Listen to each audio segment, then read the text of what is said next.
Hello everyone, welcome to What If Issei Was Abandoned and Awaken as Descendant of Dante Sparda movie.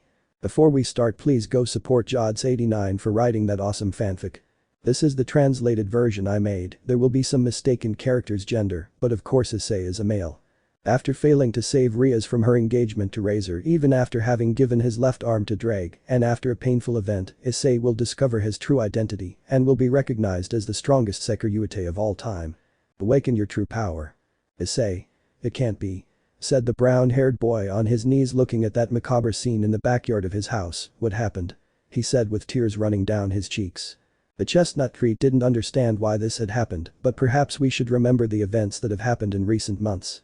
After giving up his left arm in order to use Ddraig's full power to save Rias from her engagement to Razor, his power wasn't enough and he failed for the second time. That hurt him at the time, but what hurt him the most were the cold words Rias said to him when he was about to leave back to the human world. Rias had told him. Rias? Damn stupid servant, who do you think you are to interfere in my engagement party, slapping him as she left hugging Razor.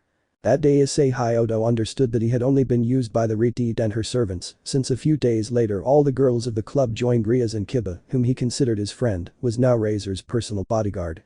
He was also surprised when a week after losing against Razor, the boys from the occult club arrived at the club room that was now being guarded by the brown-haired boy. They took him to the backyard of the club building where they tortured him in terrible ways. His surprise was great when he saw the fun faces they all had, and when he asked them why they did that, they answered him.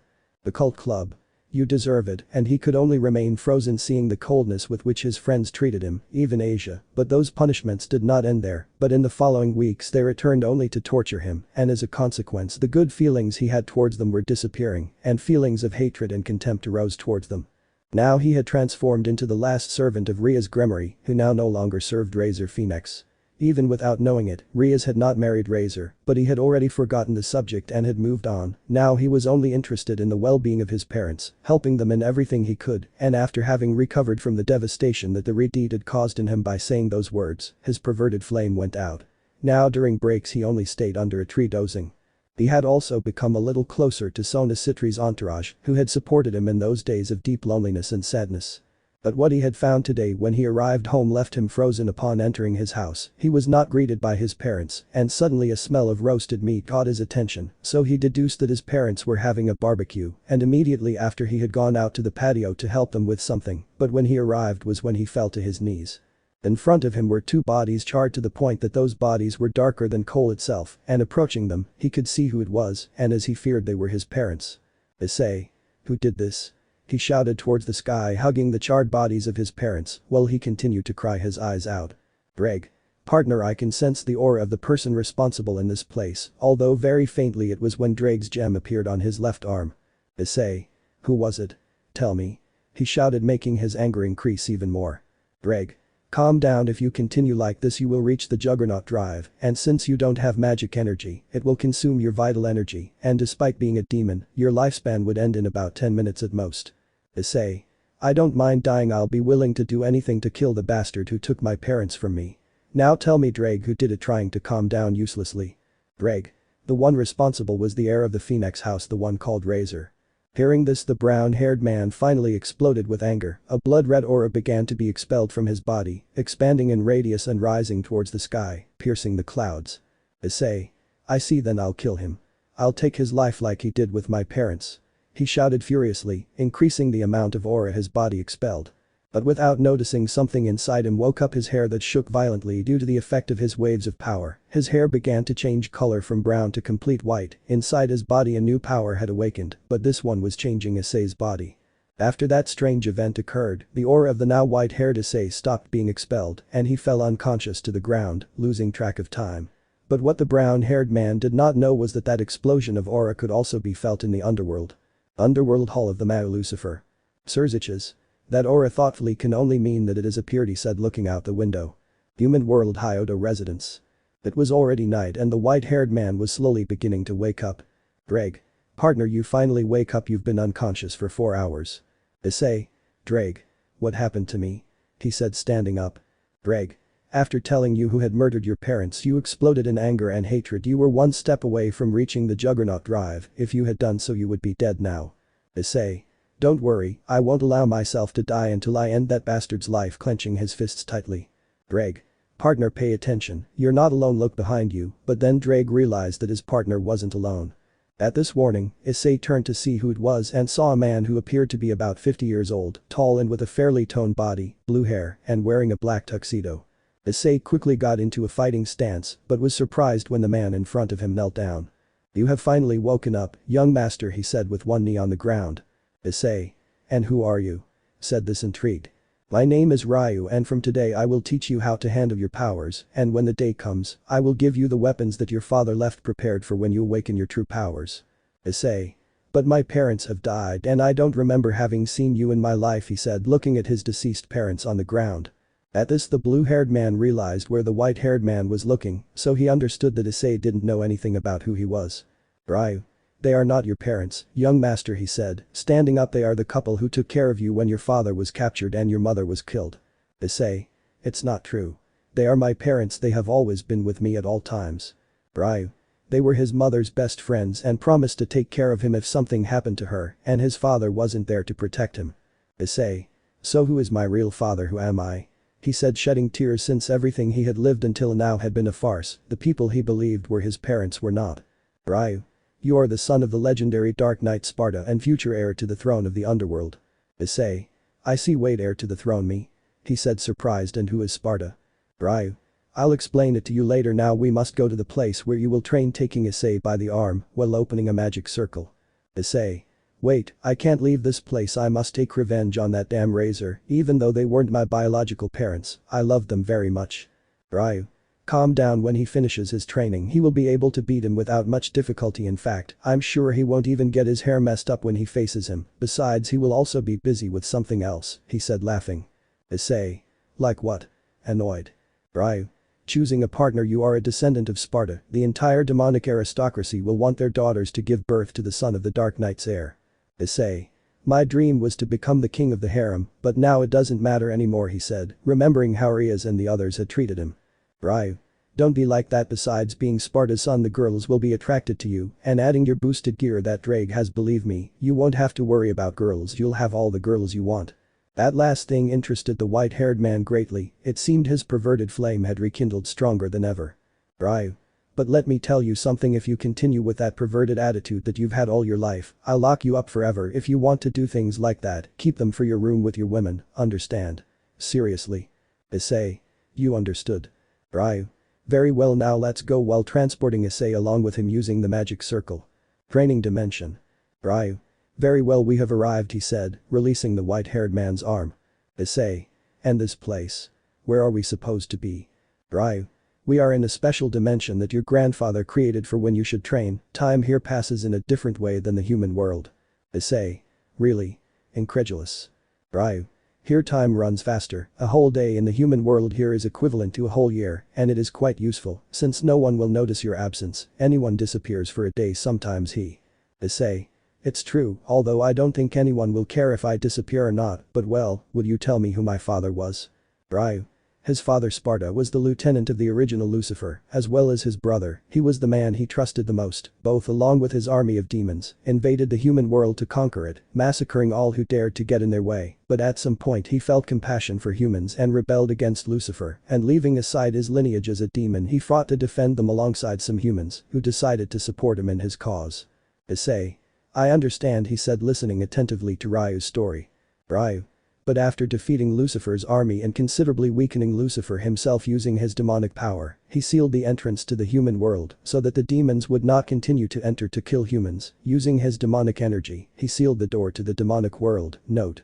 I mean the demonic world of Devil May Cry, not the underworld that we all know from high school DxD. Then together with another demon who held the title of Lucifer, he created the underworld where the 72 demonic pillars then emerged and left everything in his hands. Many of the demons asked him to rule as Mau, but he refused, and it was written that when the legitimate heir of Sparda's blood appeared, he would be crowned absolute king of the underworld with authority superior to that of the four Mau. Issei. "That sounds to me like I'll have an exaggerated responsibility. I think I won't even have time to go to the bathroom, but wait a minute, I don't think the four current Mau will decide to leave me the throne just like that." Ryu. "The four Mau only guard the place until the heir appears, and once he assumes his position they will become his personal advisors." Well, enough talk, now we have to start with his training. Issei. "Understood, but what will we train?" Ryu. Your greatest weapon will be your speed. When we finish your training your speed will be unmatched and you will have strength that will far exceed a high-class demon and you will be able to move at incredible speeds with weapons that weigh a lot.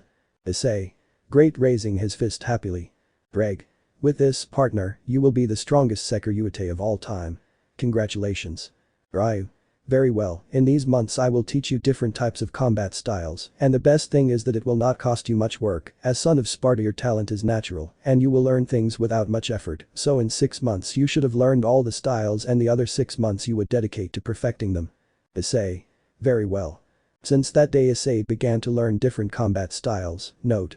I am referring to the combat styles that we use in Devil May Cry, so I will not talk much about them, since I think there is nothing that you do not know about the Devil May Cry styles. Styles. Royal Guard. Quicksilver. Doppelganger. Trickster. Gunslinger. Swordmaster. 6 months later.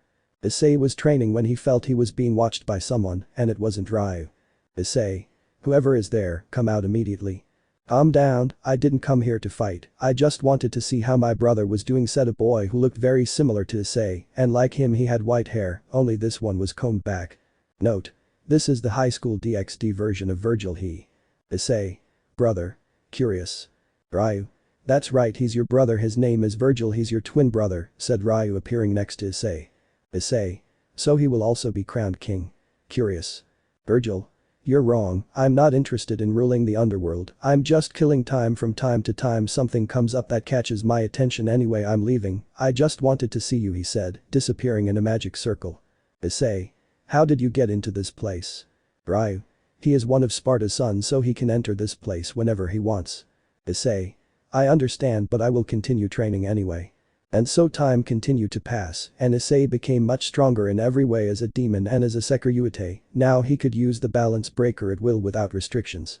In his demon facet Issei had already surpassed the category of high-class demon, his abilities grew exponentially, and as a consequence he became confident, but his powers were so high that he could trust himself as much as he wanted, and apparently he had lost the ability to feel fear, and now he was oblivious to pain. One day Ryu showed him his regenerative powers that he possessed as the son of Sparda, piercing his chest with a sword that came out through his back, but incredibly Issei didn't even flinch. He also explained that he had great doses of invulnerability, throwing him off a great cliff, but Issei landed on the ground without any problem. Training Dimension. Last day of training. Ryu. Very well Issei, you have exceeded my expectations, now I will give you your new weapons, he said, making 2 sealed boxes appear first, this one opening the longest box from where he took out a sword. This sword is called Rebellion and was forged by your father. When the day comes, you will release your maximum power thanks to this sword, giving the sword to the white-haired man. Issei. Great, and to think that my father had already left this for me. Ryu. Now these weapons are of my creation, opening a box from where he took out 2 pistols. These are ebony and ivory, they are semi-automatic pistols personally modified by me, they are designed to quickly fire bullets loaded with demonic power, and I was also able to give them the ability to have unlimited ammunition, so you won't have the need to reload in the middle of combat. Issei. Amazing, you're great. Ryu receiving the guns that the blue-haired man gave him. Ryu. I'm glad you like it, and now one last and very important thing, a gift from your mother, giving him a silver medallion with an equally silver chain with a red gem in its center. Issei. Is it really my mother's? He said, placing the medallion around his neck. Ryu. That's right, now it's time for you to return, but remember this dimension is only accessible to you and your brother, so when you need to train or a place to think calmly, come here, he said, looking at the boy who used a magic circle to dress in a new outfit. Issei. I understand, finishing dressing, having a tight red suit and over it a blue jacket, along with some dark brown jeans. Ryu. That's right, but you can't go to school in that outfit, the blue-haired boy reproached him. Issei. You're right, I'll only use it when I have to fight. Well, it's time to go. Ryu. Are you going to look for the one who murdered your adoptive parents? Asked the blue-haired man. Issei. Nah, now I want to test in a real fight how high my powers are, so I'll be lazy for a few days looking for a fighting opponent, and someday I'll find him and kill him. Ryu. I understand, wait a minute, what are you doing being lazy about? You're not thinking about skipping classes, are you? Issei. Well yes, as Sparda's son can I do what I want or not? Ryu. I forbid it, his father would have liked his son to finish school. Issei. Okay, but I can't guarantee that I won't fall asleep in class, we'll see each other later, he said, disappearing in a magic circle. Human World Hyodo residence. The boy had returned and everything was as it had been when he had left the day before, with the bodies of his adoptive parents still on the ground, so he decided to give them a good burial. Mountainous area of Kuo City. Issei. I hope you can rest in peace. I'm very sorry I couldn't save you, but now I promise you that I will finish off that wretch. The white-haired man had already finished burying his parents under a large cherry tree. He made them the best grave he could, but it wasn't much. Ddraig. Partner, with your new power you'll crush him like nothing. You literally became strong overnight. Issei. You're right, but it's time we went back. It's late and I'm sleepy, so by creating a magic circle, Issei disappeared, leaving his parents' tombs behind. The next day.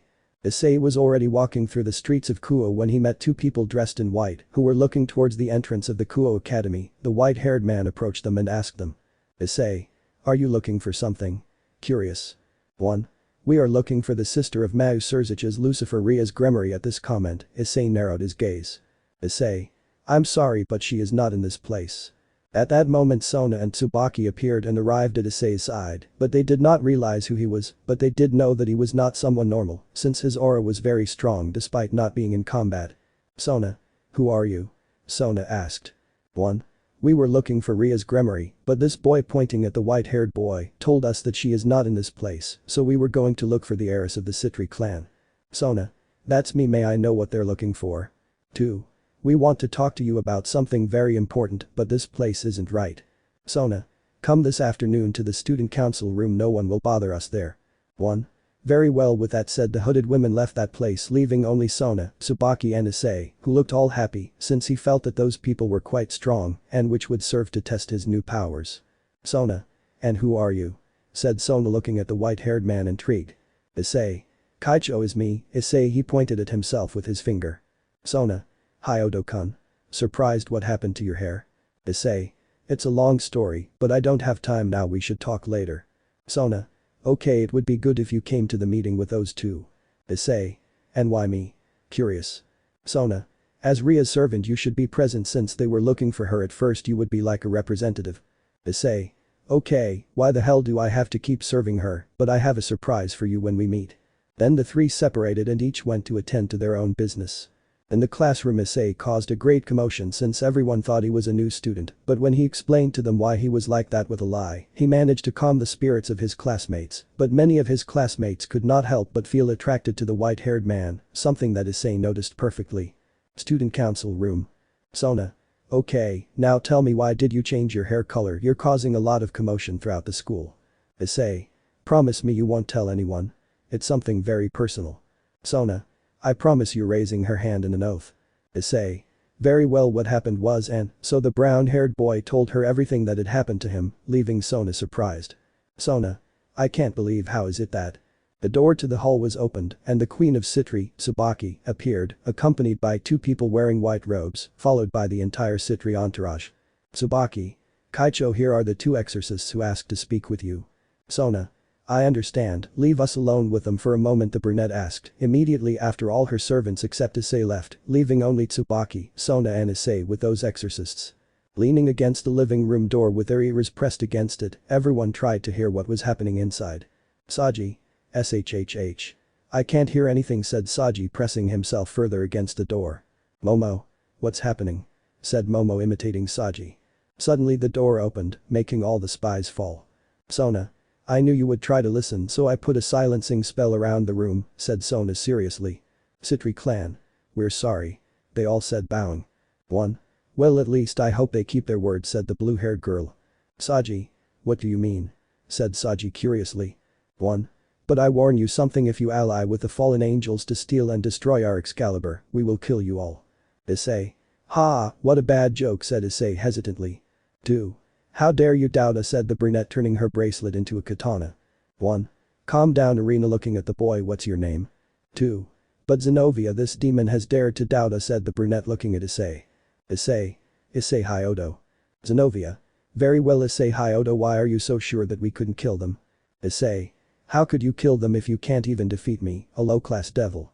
Seriously. Ddraig. You can't be more of a cheater, you know very well that you can beat them, and you're no longer in that category, said Ddraig, but only Issei could hear him. Zenobia. I'll have to prove it to you. Issei. I'd like to see you try it, mocking. Zenobia. Okay, this is over, looking at Sona. Where is a place where we can fight? Sona. Follow me this way. The cult club backyard. Tsubaki. Ready, Kaicho, the barrier is already prepared and there is no one left in the school. No one will notice that this happened. Sona. Thanks Tsubaki, but what does Hyodo have in mind challenging two exorcists carrying fragments of Excalibur? Issei. I'm sorry about all this Kaicho, but I want to check something one last thing, could you get what I asked for? Sona. That's right, while you fight the song Devils Never Cry will play, but why do you want to listen to it? Curious. Issei.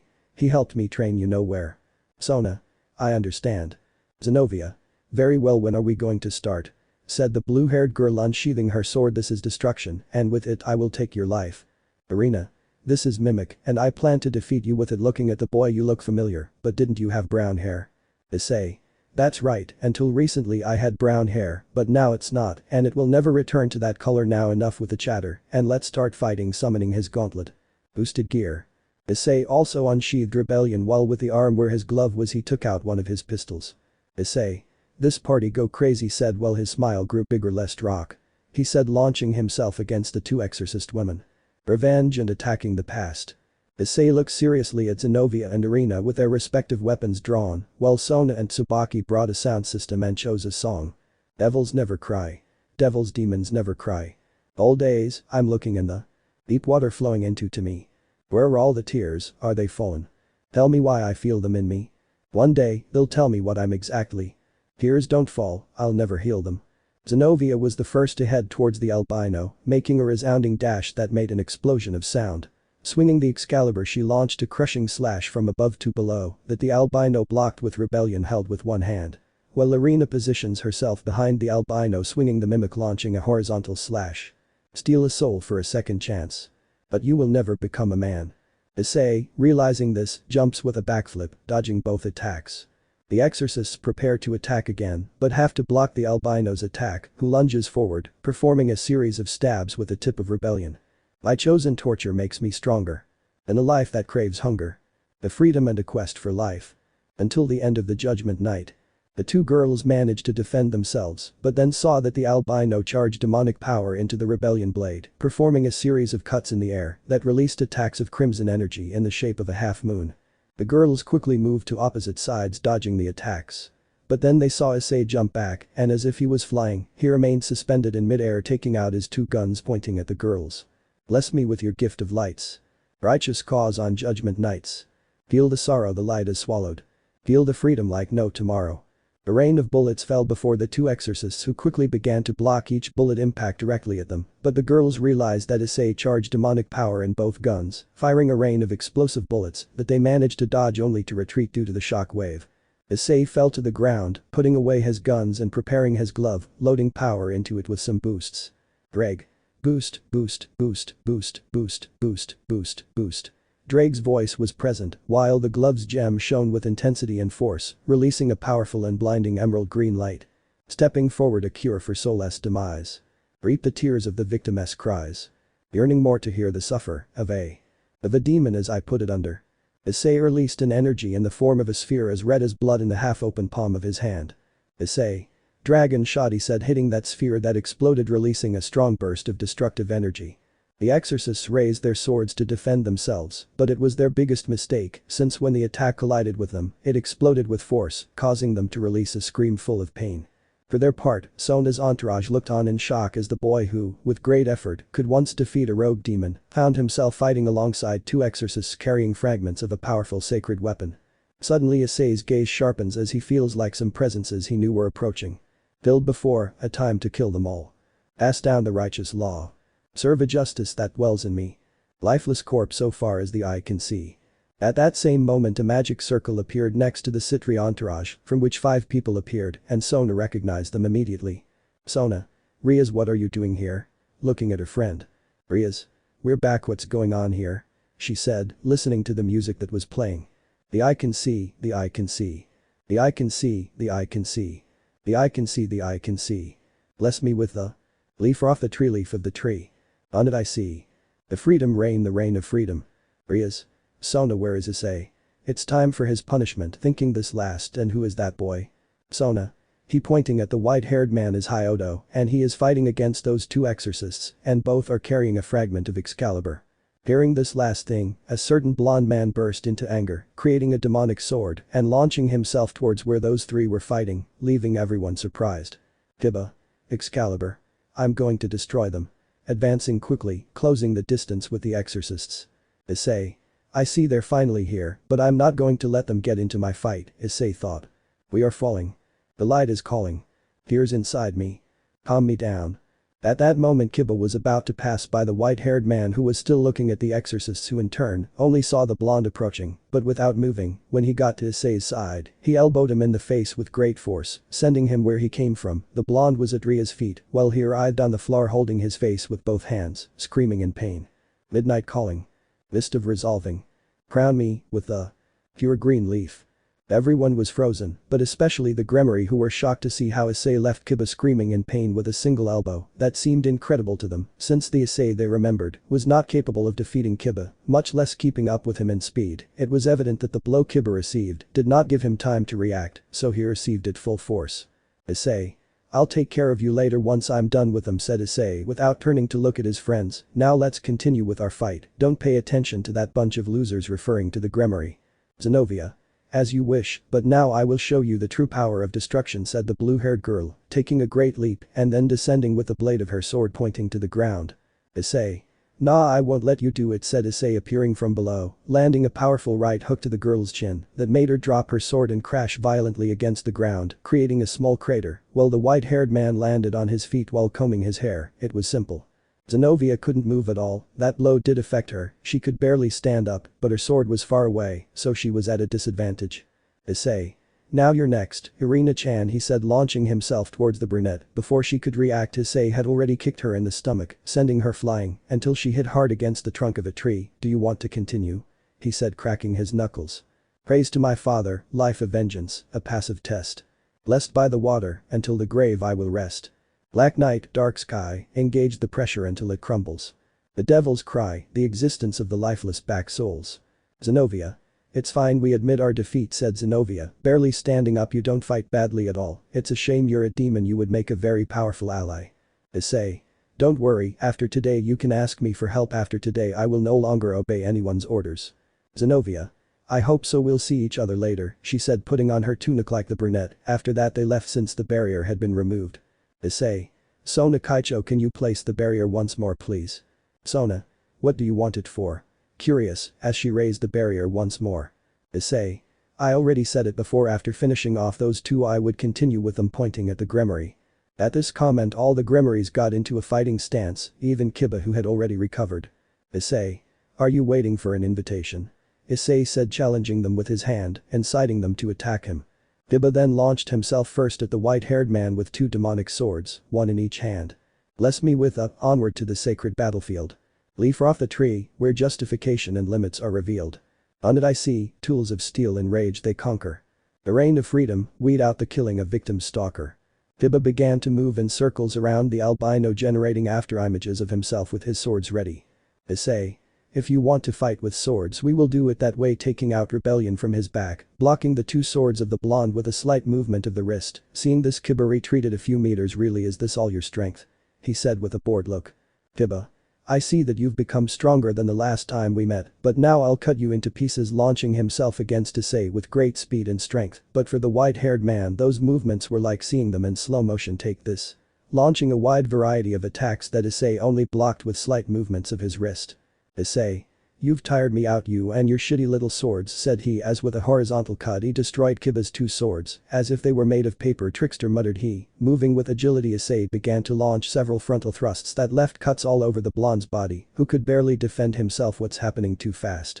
I thought you were the most agile of all, pretty boy, and this is how you intended to fight against an Excalibur? Don't make me laugh, said he, knocked down the blonde with a kick. We are falling, the power's proven to end the madness. The light is calling, upon I take it to end the savage. Here's inside me, the rays of light, a truth of meaning. Calm me down, to my father the blood is pleading. Issei. If this is all Ria's Gremory servants can offer, this will be very boring. Kiba. Why, you are also a servant of Butchu, said the blonde, standing up leaning on one of his sword berth. He shouted, making a number of swords with their blades come out of the ground in the direction of Issei in all directions. Issei.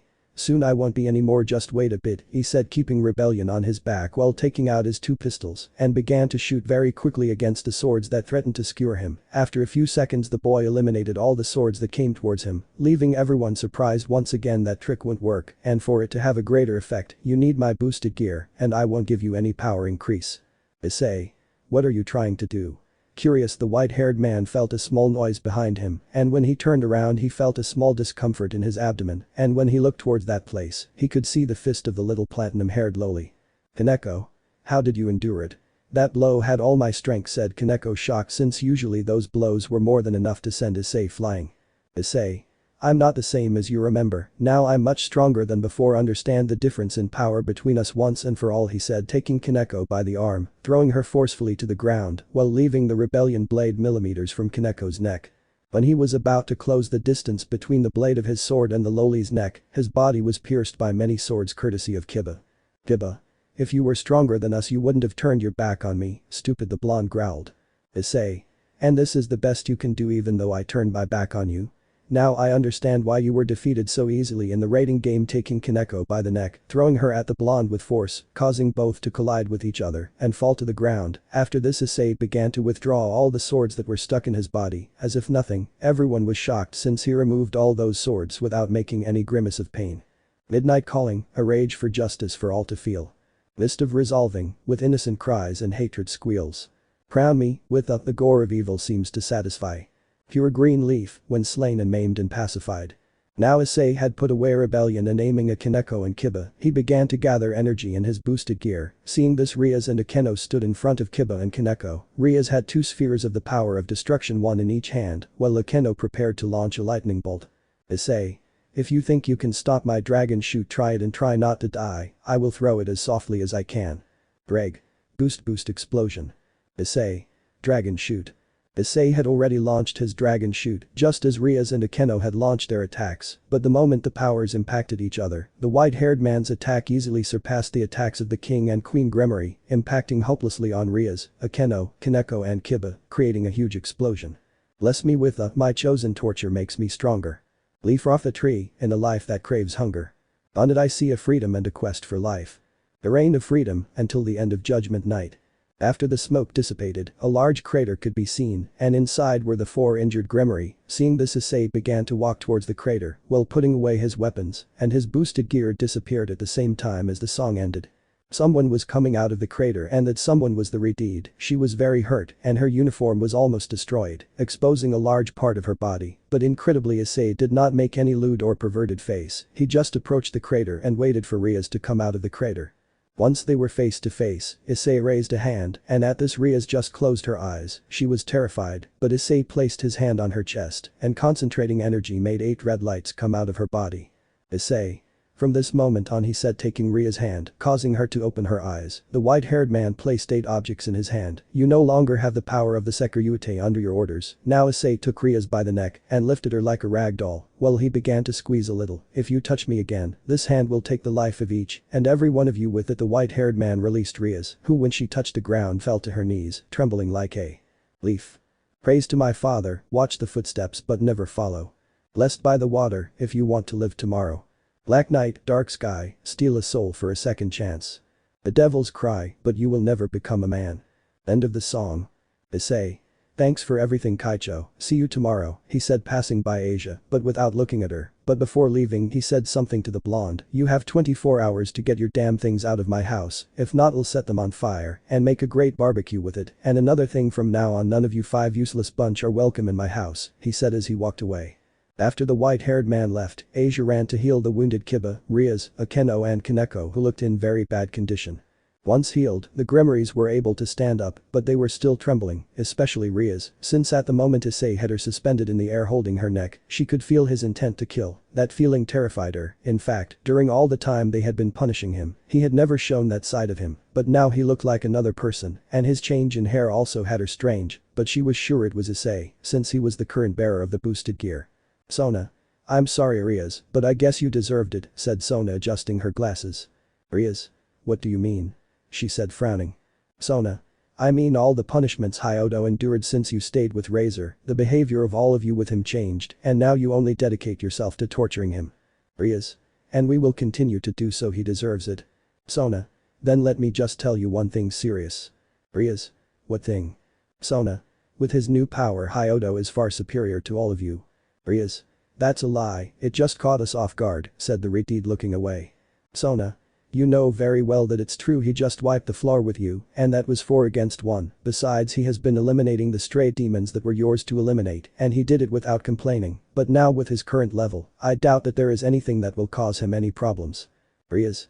I don't care about anything, and now I must catch him to punish him for being insubordinate and attacking us, Rias said seriously. Sona. You can't do anything anymore, you just saw it, Hyodo expelled the demonic pieces from his body by himself, he just stopped being your pawn, and with that level of fighting many high-class demons will want him to be their servant, and I don't think he'll think twice. At this all the Gremories hardened their gaze since what Sona said was true, Issei was no longer Rias Gremory's pawn, and they lacked the power to force him back. Suddenly someone else was walking away, and that was Kiba, who had a gloomy look. Rias. Stop, Yudo, where do you think you're going? Rias said with her arms crossed. Kiba. I'm going to destroy the Excalibur, seriously. Rias. Stop, Yudo, I won't let you leave me, you're Gremory Knight, we need you, said the retard trying to stop the blonde. Kiba. I'm sorry but this is a thing of my past, he said, leaving without letting anyone stop him. Rias. Yudo, why? Rias said in a whisper. Akeno. Asia-chan, where are you going? Said the half-angel looking at Asia. Asia. Well, I was going to see if what he told me is true. Akeno. Who are you talking about? The half-angel asked curiously. Asia. I'm talking about. Suddenly a large magic circle appeared next to them, and from it came out many boxes with a logo of the Gremory house, followed by a single note that slowly fell to the ground, gently rocked by the wind, and said sheet was taken by the blonde. Rias. Asia, what does the note say? Rias asked curiously. Asia. Let's see, reading what was on the note, I'm serious. Sincerely, Issei. This last thing surprised her, and she just dropped the note. After this, everyone decided to leave it there for that day, and for now Asia returned to live in the Occult Research Club. Sacred Sword Pieces. Kyoto Residence. It was already night and Issei was taking a bath, but he was looking at the palm of his right hand with a smile. Issei. I can't believe my power is so great, it was very easy to defeat the pretty boy, he said, while clenching his fist, determined and with clear emotion of wanting to fight with strong people. Ddraig. And what did you expect? You trained for a whole year in that dimension, but it seems that what that man said was true, your powers will grow day by day. Issei. Yes, I remember, but I can't help but miss my adoptive parents. I know perfectly well that they weren't my parents, but I loved them very much anyway, and now what will I do when I leave the academy? Looking at the ceiling. Issei. I am eternally grateful to them since they put up with me and my perverted attitude for so many years, he said in his thoughts, while remembering how his parents constantly went to the academy receiving messages about Issei's unethical behavior. Ddraig. Partner, you should be careful, you're increasing your power, and that increases the probability of the target appearing. Issei. The White One? I remember you once told me about that, he said, remembering the past. Ddraig. The White Dragon, Vanishing Dragon. Issei. Vanishing Dragon. Ddraig. We are both known as the two celestial dragons, but we have never gotten along, and our wielders are destined to fight each other. Issei. I understand, he said without further ado as he continued with his thing. Ddraig. I thought you'd be surprised that I told you that last thing. Issei. Nah, well, maybe my old self would have been surprised, but not now, besides something else has my mind occupied seriously. Dragon. Keikosa. Issei.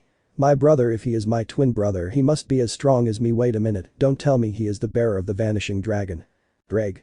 No, it isn't, I couldn't feel the aura of the White Dragon in your brother. When the true bearer appears you will know it immediately, besides it would be too crazy and exaggerated the fact that your brother has the White Dragon, clarified Ddraig. Issei. And how will I do it? Raising an eyebrow, intrigued. Ddraig. You'll want to kill someone. Issei. I'll wait for that, he said. Well, I'll go to sleep. Immediately after that the white-haired man got out of the shower, and after eating something he went to sleep. The next day. Today had passed without any important events, and our hero walked bored through the streets of Kuo, but then something caught his attention. In front of him were Zenobia and Irina asking for money, to which Issei held back his laughter and decided to approach to help them. Issei. Hello, how's life treating you?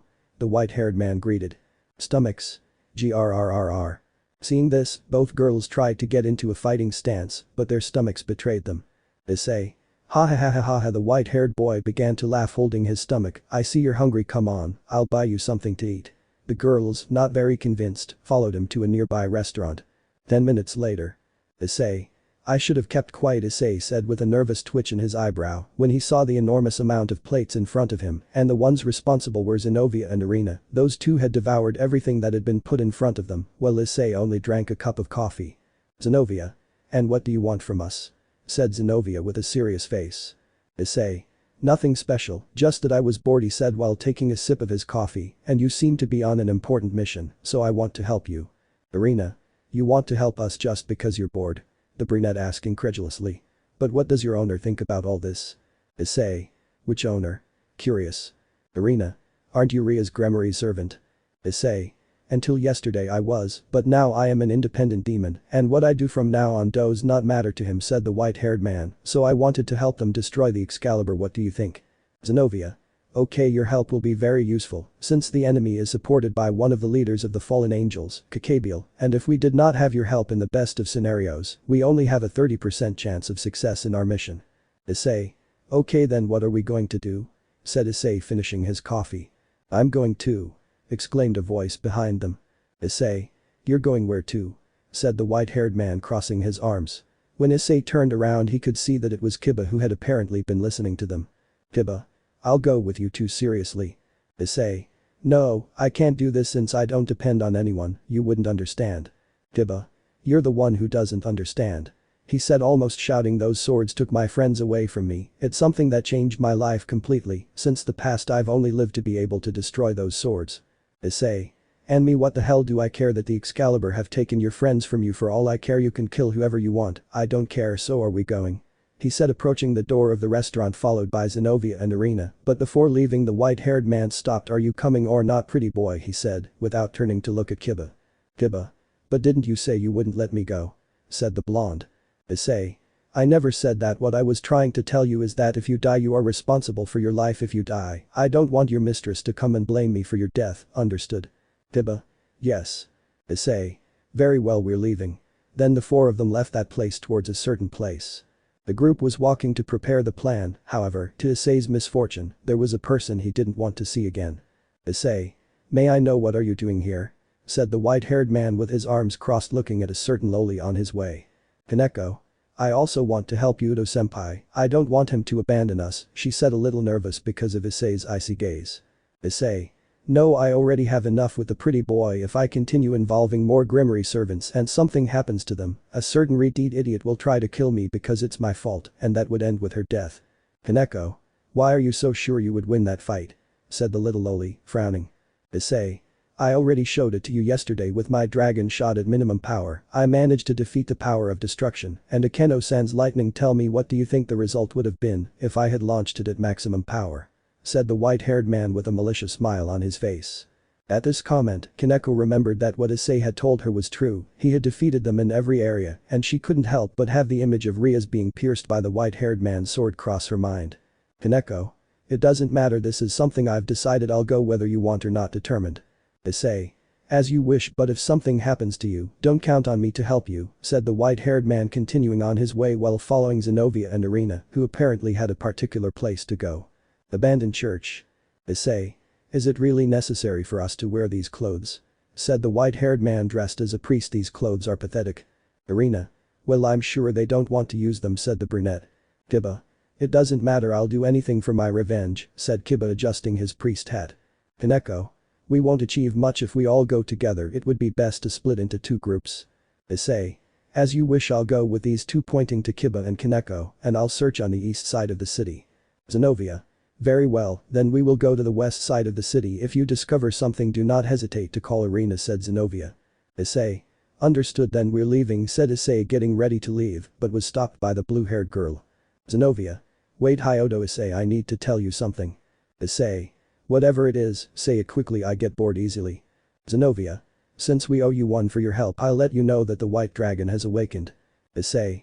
I guess that's fine, stroking his chin. Now I'll have fun for later, he said, but without any kind of smile, since for some reason that fact bothered him. Guo Street's night. In this place, Issei, Kiba and Kaneko were walking, but everyone was silent, but the one who was most thoughtful was the white-haired man. He was completely immersed in his thoughts, oblivious to everything around him. Kaneko. Issei-senpai, said Kaneko shyly, causing Issei to return to the real world, so to speak. Issei. What do you want, he said without seeing her. Kaneko. What is this white dragon? Curious. Issei. Let's say that it's something of my destiny. Let's see, if I were a mentally unbalanced person in search of sacred swords, where would I hide, said Issei, placing his hand as a visor. Kiba. It must be in a sparsely populated place and far from ordinary people, said Kiba. Then the three began to head towards a certain place they visited in the past when everything was good and Issei was happy with the Gremory boys, but now all those memories had faded to the point that he could not even smile when he remembered it, since every feeling or good memory with the Gremory had been covered with hatred and contempt for all those punishments he received. Issei. This place, this is where we eliminated that renegade demon, said the white-haired man, narrowing his gaze with a clear coldness in his words. When the blonde was about to answer, everyone felt chills run through their bodies, and that was when Kaneko detected the enemy. Kaneko. Up. Shouted the little loli as a man with a sword in one of his hands headed towards the blonde. At this, Kiba summoned a demonic sword as quickly as he could to block his attacker's sword, managing to stop his attacker's downward slash. Fred. How are you?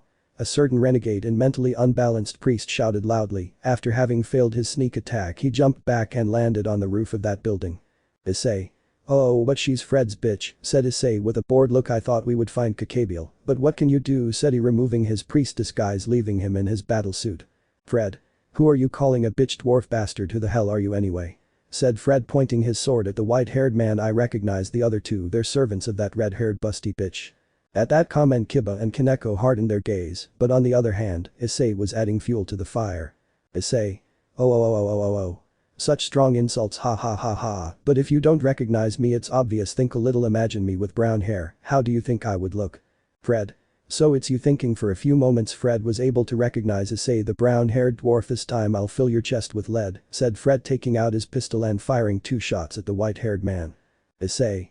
Who would say that you would still have that weapon when you have an Excalibur in your possession, said Issei, taking out ebony. Sweet baby, said, firing a series of bullets that hit Fred, one in the chest, one in the leg and another in the left ear. Fred. Damn bastard, how dare you? Issei. I'm sorry, but if you want to fight me you'll have to finish off the pretty boy first. He's more willing to fight you than me. Immediately afterward, Kiba and Fred jumped against each other, disappearing from the sight of those present.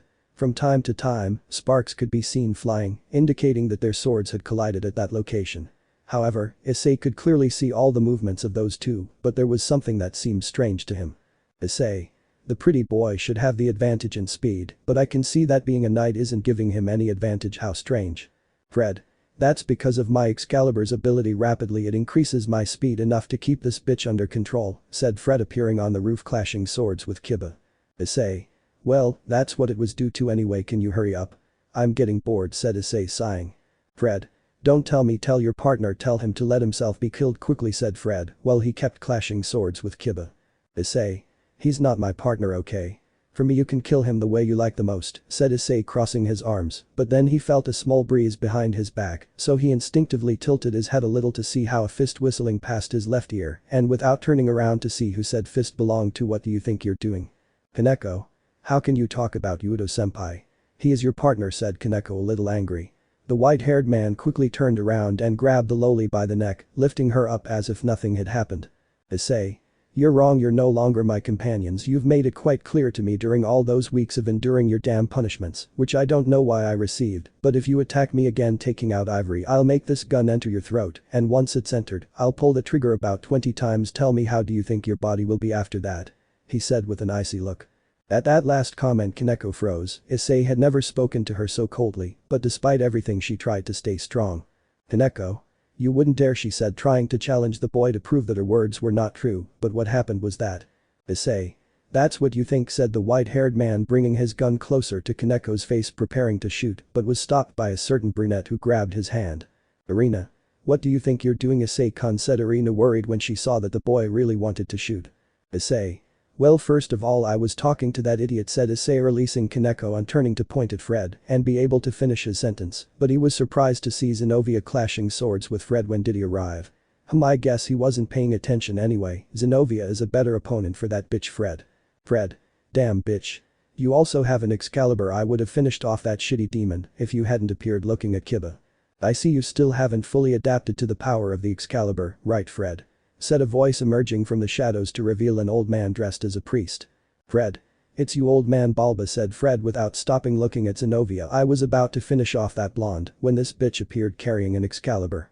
Alba.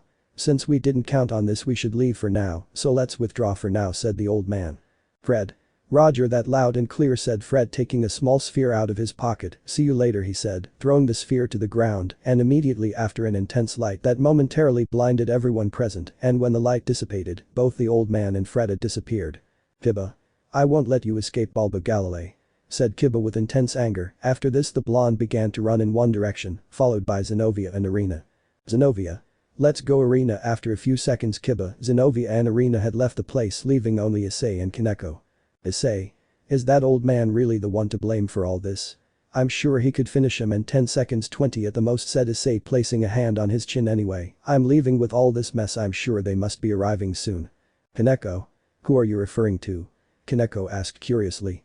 After a few seconds, 2 medium-sized magic circles appeared, and at this Kaneko immediately recognized them. They were the magic circles of the Citri and Gremory houses. After a small beam of light, they revealed the kings and queens of both houses. Issei. I meant them as I said. I'm leaving, said the white-haired man, preparing to leave. Rias. Wait, where do you think you're going, Issei? Said the authoritarian Redeed. Issei. What do you care, and don't come to me with that nonsense that I must obey you because you are my owner, because you are not anymore. I gave you my pieces in front of everyone, so rot, starting to walk. Sona. Wait, Hyodo-kun. This time it was Sona who stopped him. Issei. Can I help you with something, Kaicho? Said Issei, turning to look at the black-haired girl. Sona. Could you tell us what happened? Issei. Okay, but let's go in, he said, entering the abandoned building in front of him. Abandoned building. Issei. And that's what happened, said Issei, finishing telling him what happened. Sona. But why did you get involved? This is a church matter, asked Sona. Issei. Because I was bored, said the white-haired man, shrugging his shoulders. Rias. You put Yudo's life in danger just because you were bored? The Redeed asked incredulously. Issei. First of all, I warned him that if he came it would be under his responsibility, and second, who gave you permission to speak seriously? Rias. Boo, but the Redeed tried to protest. Issei. But nothing, if I'm here it's because Kaicho asked me to, and secondly, if any of your servants dies, it's all the same to me, and if you want to consider me a renegade demon, go ahead, you can do it, but you won't be able to kill me. I'm far superior to you. Thinking for a few moments, but I suppose that would serve me for 2 things. Rias. Which ones? Rias said, frowning. Issei. To make my boredom more bearable, and if I kill you it would make Razor angry. Rias. Are you still planning to separate me from Razor? Asked the Redeed. Issei. I don't care if you're his wife. For me he can buck you however he wants, but what I have against him is very personal, and when I have to settle accounts with him, if you get in the way I'll kill you and anyone else who gets in the way. Sona. Leave that for later. Hyodo-kun. The black-haired girl tried to calm things down, but I wanted to ask you a favor. Issei. What is it about? Curious. Sona. Could you help us with this problem? Issei. It's okay, but. Sona. But. Curious. Issei. If any of you or the enemy dares to say that I am a servant of Rias Gremory, at that very moment you will be left alone, understood? He said, totally cold. Sona. Okay, I thank you in advance for your help, and now we must. Sona stopped in her tracks as she felt an evil aura beginning to emanate from where they were. Whoever is there, show yourself, this authoritative woman said, but none of them expected what would happen now. Suddenly the shadow projected by the white-haired man began to lengthen, moving further and further away from its owner, and after doing this, said shadow began to rise. After standing up, everyone could see something that left them astonished. That shadow had the appearance of Issei, only that his entire body was black and his eyes were deep red, and this shadow emanated a very strong aura, so Rias, Akeno, Sona, Tsubaki and Kaneko placed themselves in a combat position. 5 minutes later, very little time had passed since the battle against the shadow had begun, but its 5 attackers had already been defeated very easily, and now only the white-haired man remained against the shadow, but to the surprise of all the Issei girls, he had a serene face. Issei. I know why you're here. You came to make me question what I'm doing. Well, I'm very sorry, because I already have everything very clear. I don't need you anymore. Well, Issei continued speaking. The shadow took out his sword that looked the same as Rebellion. Very well, come here, you damn faker, said Issei, taking out the real Rebellion. Immediately afterwards, both Issei launched themselves at each other, both with their swords in front of them, and in a second, both had disappeared from the sight of the 5 girls who were watching that battle in astonishment, since they could not believe that the white-haired man was so calm against an opponent who had defeated all 5 of them together, as if it were nothing. After a few moments, the images of both Issei could be seen for a few seconds, and then disappeared again. What the girls could see were all kinds of attacks with their swords, kicks and punches, but what they didn't know was that what for them was a single punch was actually 3. Issei. That's enough, my friend. When he said that, the shadow was already wobbling and little by little it lost volume until it was flat on the ground, joining the white-haired man again. Issei. I think I lost my shadow for a moment, said the white-haired man looking at his body, but suddenly he felt an electric current that made him shake for a moment, and then he was surprised like all the girls, since in front of him was another Issei exactly the same with the same white hair color, only that this one emanated a black aura from his body. Issei launched himself against his copy, and it did the same, both threw a right punch, but only managed to collide their fists. Seeing this, both began to throw a combination of high and low kicks, but the result was the same, all the attacks they threw ended in a tie. After this, the copy of Issei approached the real one and entered his body, causing the white-haired man's body to emanate a violet aura for a few seconds. Sona. Hyodo-kun, what just happened? Curious. Issei. That was a demonstration of a little of my true power, he said while clenching his fists excitedly. The warlike fallen angel. After Issei demonstrated his ability, Doppelganger, to demonstrate a little of his new abilities, the albino retired in a magic circle of his clan, leaving the Gremory clan and Citri surprised by what he demonstrated. Now only the 5 girls remained in the place since the rest left to prepare. Sona. This is what I meant, Sona said looking at Rias. Rias? What are you trying to tell me, said the Redeed, still denying the obvious fact that Issei was more powerful than her. Sona. Don't act like you don't know anything, you know perfectly well that I'm referring to the fact that Hyodo-kun is much stronger than you, and you should be thankful. Rias. Why should we? She said frowning. Sona. Because he didn't kill you. If he decided to go for it, you wouldn't have anything left to do, and all you'd have left to do would be to die without remedy. I think it's a good idea to ask him for forgiveness for everything you've done to him. Rias. I refuse. He deserves all this, said Rias angrily. Sona. Then I just have to tell you it was a pleasure meeting you, said Sona, disappearing in a magic circle with Tsubaki, leaving Rias, Kaneko and Akeno in that place, but after a few moments they left that place. Hyodo residence. The brown-haired boy was sitting on his sofa watching television when he saw a magic circle appear in front of him. From the magic circle a man with red hair appeared, and he recognized him instantly, since he had seen him when he burst into Ria's engagement party. That man was the Mau Surzich's Lucifer. Issei. Surzich's Sama. Said Issei, standing up. Surzich's. Hello Hyodo. Issei the Redeed greeted him cordially. Issei. What can I do for you, said Issei, preparing to bow, but was stopped by the Redeed. Surzich's. Don't do it in any case, he said, bowing to the white-haired man, leaving him surprised. Issei. Why are you doing this? He asked, intrigued. Surzich's. It is an honor to meet the son of the legendary Dark Knight Sparda, he said while continuing with his bow. Issei. I see you've heard of my father, but please stand up, I don't like that treatment between people, and also call me Issei or Issei-kun as you please, said the white-haired man seriously. Surzich's. Okay Issei-kun, he said smiling, in that case just call me Surzich's, but my visit is due to your destiny, seriously. At this comment the white-haired man narrowed his gaze, since although it was written in his future that he would be the king of the underworld, he had also decided to end the life of Razor Phoenix, but decided to hide it from the Redeed. Issei.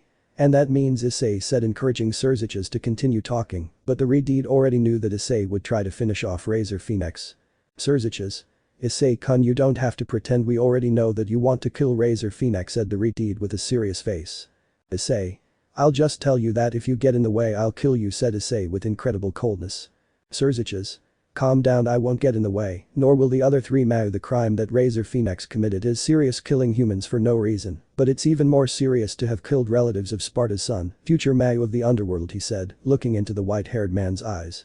Issei. So what will you do? Curious. Surzich's. When the right time comes, I will bring Razor-kun to you myself so you can get revenge, but will you be at his level? The Redeed asked him. Issei. I'm not at his level, I'm higher, and now I can see what his weakness is, but it will take me a while to make it noticeable. Surzich's. And that weakness, what would it be? The Redeed asked, intrigued.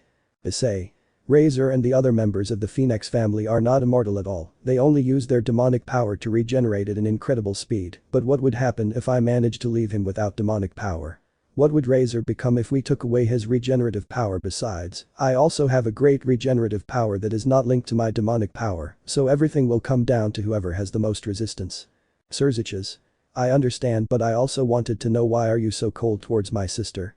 Issei. She and her servants caused that. If you want the answer, ask your sister, she knows perfectly well, and by the way, I also warned her that if she got in the way when I had my fight against Razor, I would kill her too. If you want her and her servants to continue living, stop her from interfering in our fight. Also, I want to check something.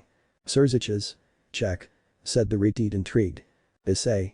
Yes, I want to check if Razor really loves Rias or was just chasing her title and riches, but well, I should have found out before they got married. Surziches. I understand, well, do what you have to do for now. I will return to the underworld since I have many things to do, said the Redeed, disappearing in a magic circle. Underworld. Surziches. Lucifer's throne room. Surziches. Issei-kun, if you knew that Rias isn't married to Razor yet, you could regain your happiness and not hide your pain behind a fake smile. It's a shame that my sister stayed with Razor, but soon she will lose him forever. A malicious smile appeared on the Redeed's face, as Razor Phoenix's death would save him a lot of trouble, as not long ago he had received reports of certain crimes committed by the Phoenix, and those reports were not for something minor, but the one that had caught his attention the most was that a relic had been stolen from the underworld laboratories that were under Ajuka's command, but there was no evidence left that could serve to blame him until now. Issei had found the trail of Razor's aura the day his adoptive parents died, and Surziches had been informed of the incident. Despite being cruel on one hand, that incident, although it was terrible and devastating for Issei who lost everything he loved, it had also served to awaken Issei's true self, and with that he would be doing an enormous good to the underworld, since the noble lineage of Sparda had returned to life, so the Redeed decided to give the brown-haired boy a gift as compensation for everything that had happened, but despite everything. That gift was like nothing compared to the pain the white-haired boy felt when he lost his parents, but worse was nothing. Snapping his fingers, the Redeed called his faithful queen Grafiya. Grafiya. May I help you, Surziches-sama? She said, bowing. Surziches. Grafiya, I need you to start spreading the news among the aristocracy that Sparda's son has appeared, but don't reveal his identity, said the Redeed with a smile on his face. Grafiya. I understand, I will start immediately, she said, disappearing in a magic circle. Surziches. Issei-kun, I hope that with this you can smile frankly once again, he said, looking at the ceiling of the room. Human World Hyodo residence the next day. In the living room of the Hyodo residence, the white-haired man was lying on his sofa watching television, bored, watching what was on that afternoon's programming. Issei. How is it possible that there isn't anything good on television, he said, turning off the television and getting up from his couch. I think I'd better go walk around the streets, wander aimlessly, to see if something interesting happens, he said, leaving his house and starting to walk towards nowhere in particular. But what the white-haired man didn't know was that he had left his cell phone on the table in his house, and what he also didn't know was that at that moment he was being called by Sona Citri.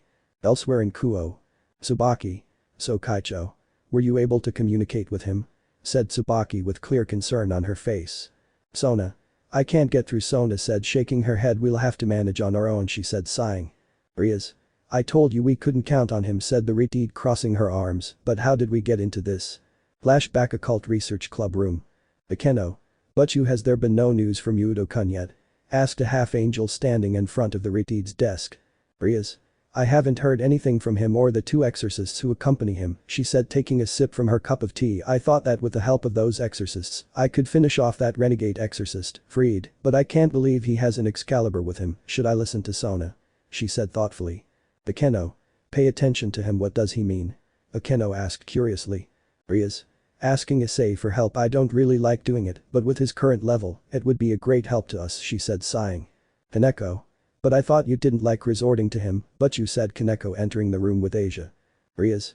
I know the Kaneko, but I can't deny that his power is far superior to ours. Anyway, I will only ask for his help if it is extremely necessary. Akeno. Since we can't just wait for Yudo-kun to contact us, we've summoned our familiars to search the area. At that moment, a Redeed received a message from her relative, who had apparently found one of the exorcists. With this news, the Redeed decided to go to the place where her relative was, but without first calling Sona to tell her the news. Guo City Forest. From a magic circle appeared Rias, accompanied by Akeno, Kaneko and Asia. After appearing, the first thing they could see was a brunette lying on the ground with her exorcist suit torn, and apparently she was seriously injured, so Asia immediately went to heal her with her twilight healing. After receiving the healing light from Asia's sacred gear, Arena slowly woke up, so Rias decided to ask her about her partner and Kiba. Rias. Shidu. Arena-san, what happened? Where are Yudo and your partner? She said, somewhat worried about the brunette's current state. Arena. They ran away, said the brunette with difficulty. Rias. Did they run away? The Redeed asked, intrigued. Arena. I couldn't. Asia. Please don't talk, said Asia as she continued healing Arena. Arena. He is incredibly strong. Be careful, said the brunette before fainting again. Rias. Shidu. Arena-san. The Redeed shouted in a useless attempt to get her to regain consciousness. After a moment, a magic circle appeared, and from it 3 people appeared. They were Sona, Tsubaki and Saji, who upon seeing the current situation immediately went to where Arena was. Rias. Sona, you came, said the Redeed, looking at her friend with glasses and black hair. Sona. Why wouldn't she come after you called me? She said, kneeling down and observing the unconscious brunette's condition. She's very hurt. Asia. Why, yes, Twilight healing can't recover the energy it lost, said Asia, very worried. Sona. My house has a healing room, Tsubaki said, looking at her queen. Tsubaki. Yes, was the only thing Tsubaki said while taking Arena in her arms. Sona. Take care of her. Tsubaki. Yes, Kaicho, said Tsubaki, disappearing in a magic circle. Rias. For now I think Yudo and the other exorcist are fine, said Rias as she stood up. Saji. Sorry to interrupt, but what's going on? Said Saji, raising a hand. Rias. Well, you see what happens. Rias tried to explain to Saji what was happening, but a strange sensation ran through her body. Saji. What is this feeling? Said Saji, hugging himself as he felt a strange sensation that was making his hair stand on end. Rias. It can't be, said the Redeed, looking back as she could feel the presence of someone outside the entire group of demons. Freed. Well, seems like everyone took the bait, right? Said Freed, coming out from behind some trees. How are you, you filthy demons? He said, sticking his tongue out at them. Rias. Freed. It's you, said the Redeed, with a clear murderous intent against him. Freed. Oh, what do you think of this? But if it's the traitor Asia-chan, do you enjoy your life as a demon? He said, moving his tongue from one side to the other. At that moment Sona and Rias stepped forward with a magic circle in each of their hands, ready to attack Freed. Freed. Oh, wait. I have to talk to the Redeed first, said Freed, trying to prevent Sona and Rias from attacking him. Rias. Talk. Rias said as the magic circle disappeared from her hand, as did Sona. Freed. Yes, my boss wants to do it, said Freed, looking up. At that comment, everyone raised their gaze and could see a man floating in the sky with his black wings spread out, dressed in robes. Kaneko. A fallen angel, the little loli murmured. Akeno. He has 10 wings, he's a leader, exclaimed the semi-angel. We've never met before, right, daughter of the Gremory? My name is Kakabiel, said the fallen angel, introducing himself. Rias. Good morning, fallen angel leader, said the Redeed, taking a step forward with her arms crossed. My name is Rias Gremory, it's a pleasure to meet you. Kakabiel. What beautiful crimson hair, you look just like your brother Surzich's, the Crimson Satan, just thinking about him makes me feel sick. Rias. So what exactly is the purpose of this meeting? It's not normal for a leader to come here just to talk, said the Redeed defiantly. Kakabiel. I would like to have fun in the area around Kuo Academy, your base in the city, clarified Kakabiel. Rias.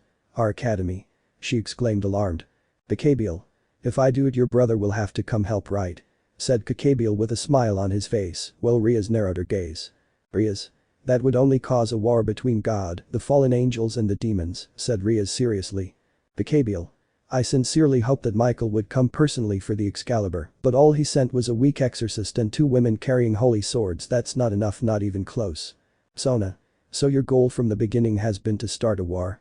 Sona intervened. Kakabiel. That's right. Kakabiel exclaimed. I couldn't resist my boredom after the last war, and neither Azazel nor Shimhaza wanted another war. Akeno. Azazel, the greatest leader of the fallen angels, Akeno murmured. Kakabiel. Azazel was not only against the war, but he started gathering sacred gear and did research on them. Rias. So you want the sacred swords and the sacred gear? Asked Redeed. Kakabiel. Now that you mention it, wasn't the boosted gear wielder in your group? Kakabiel said, looking at the Redeed. Perhaps it could be useful to someone else, but I couldn't care less, although Azazel might want it.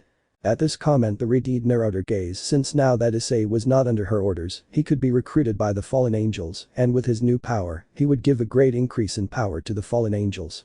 Kakabiel. The fallen angels, God and the demons are on the brink of war. That means that with a small move on my part, I can throw the 3 great factions into a new war. Rias. You are a complete war addict, confirmed the Redeed. Kakabiel. This time I will make the demons start the war. Lucifer's sister, Rias Gremory, and Leviathan's sister, Sona Citri, their academy, should be full of magic, which if it explodes would cause immense chaos. It is a perfect place for war. Freed. Ha, don't you love that my boss is so crazy? Freed laughed madly. Kakabiel. Let's start the war, sister of Satan Surzich's Lucifer, Rias Gremory, said Kakabiel, while summoning dozens of small spears of light. Rias. Everyone run away. Rias shouted while creating a magic circle as a barrier, just like Akeno and Sona. After a big explosion, Kakabiel and Frida disappeared from the place. Saji. Where did he go? Saji asked, alarmed. Kaneko. He went over there to Kuo Academy, said Kaneko, pointing with her finger in the direction where the academy was located. Sona. A fallen angel of his level could easily destroy the city, but we won't let him do it, right, Rias? She said, looking at the Redeed, who had a determined face. Rias. That's right, said the Redeed, looking towards the horizon. After a few moments a new magic circle appeared, and from it appeared Tsubaki. Sona. Tsubaki, how is the exorcist? Sona asked seriously. Tsubaki. She is fine, her life is not in danger, she will be recovered in a few hours, but I came quickly because I could feel a very powerful aura. What happened, Kaicho? Sona.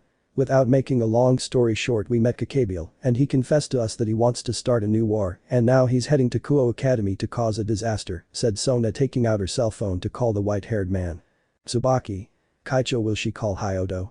Tsubaki asked, intrigued. Sona. That's right, without your help this will be an almost impossible task. Rias. It's useless for you to ask him for help, Sona, he won't help us, said Rias, crossing her arms, clearly annoyed at having to turn to the white-haired man to solve this problem. End of flashback. Sona. I can't communicate with him, we'll have to manage on our own, I hope he arrives and helps us. Sona was a little nervous since Caballero was very powerful, and they didn't have much to do in terms of power. Kuo Academy. Bulba. Finally my dream will come true, exclaimed Bulba, placing the Excalibur inside a large magic circle, causing a large pillar of golden light to rise and climb to the sky, getting lost among the clouds, but what he didn't know was that said pillar of light was being watched with special attention by 3 people in particular. Kuo Academy Knight. Sona. We have created a protective barrier around the academy. If all goes well, it should be able to contain all the damage, she said, concentrating her magical energy on a point of the barrier, like the other members of the Citri entourage, who were scattered on both sides of her, imitating her. Rias. Thank you, this will help a lot, Sona said, the Redeed somewhat confident in her friend's idea. Sona. But I can't guarantee that it will hold up if the situation changes, said Sona seriously. Rias. I understand, said Rias seriously. Tsubaki. Kaicho, there is no news of Kiba and the other exorcist, and where is Hyodo? I thought that by now he would have already appeared. Sona. I thought the same thing too, I've been trying to contact him, but he doesn't answer my calls, I guess he's busy with something. Saji. I hope it helps us, said Saji, turning his gaze towards the barrier. Sona. Rias, we will strive to maintain the barrier, but perhaps the academy will not remain intact, a regrettable loss. Rias.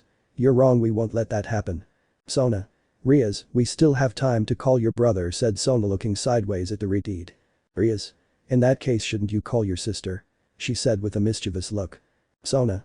My family doesn't, I'm sure your brother loves you, Surzicha-sama will surely do something, said the brunette, somewhat embarrassed, so please. Akeno.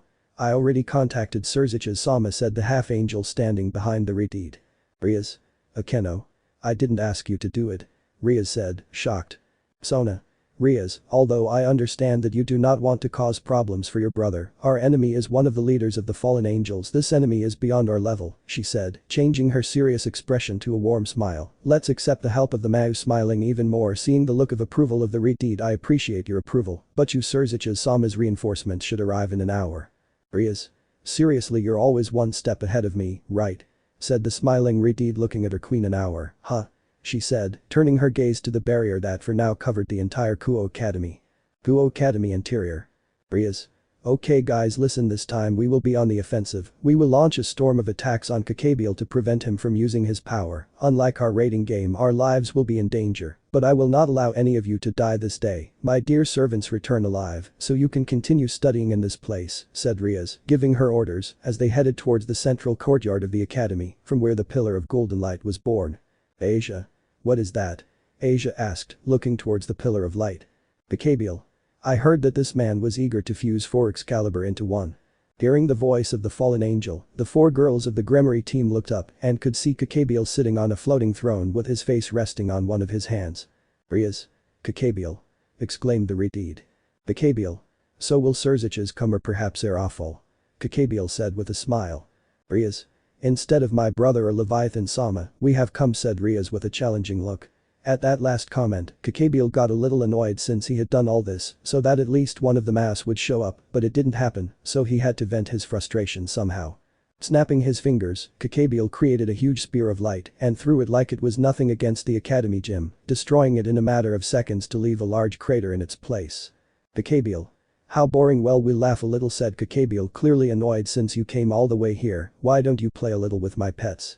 He said, making a magic circle appear from which a large pit of fire emerged from which a great howl could be heard. Ooh oh. From the well emerged a three-headed beast, with black fur, reddish eyes and fire emanating from its jaws, and this beast looked at the demons with a mixture of ferocity and thirst for hunting. Rias. Cerberus. The Redeed exclaimed in surprise. The Keno. The guard dog of the gates of hell added a Keno. Rias. He summoned him to the human world. Come on a Keno, Kaneko said the Redeed spreading her wings just like a Keno who put on her ceremonial clothes, and Kaneko began to run towards the giant dog. Asia, stay back. Asia. Why yes, said the blonde, a little scared by the huge beast she was seeing.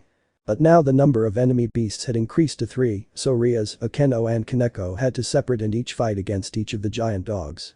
Asia. Incredible, said Asia, surprised as the 3 girls fought fearlessly against those huge beasts, but the powerful attacks that Rias, Akeno and Kaneko launched seemed not to cause much damage to the dogs, and to everyone's misfortune, a 4th Cerberus appeared, and this one was about to attack Asia Kaya. She screamed scared as she saw how the dog's front paw was heading straight towards her. Slash, in an instant the dog's head was severed and vaporized as if nothing had happened, and the one who had done such a feat was the blue-haired girl. Zenobia.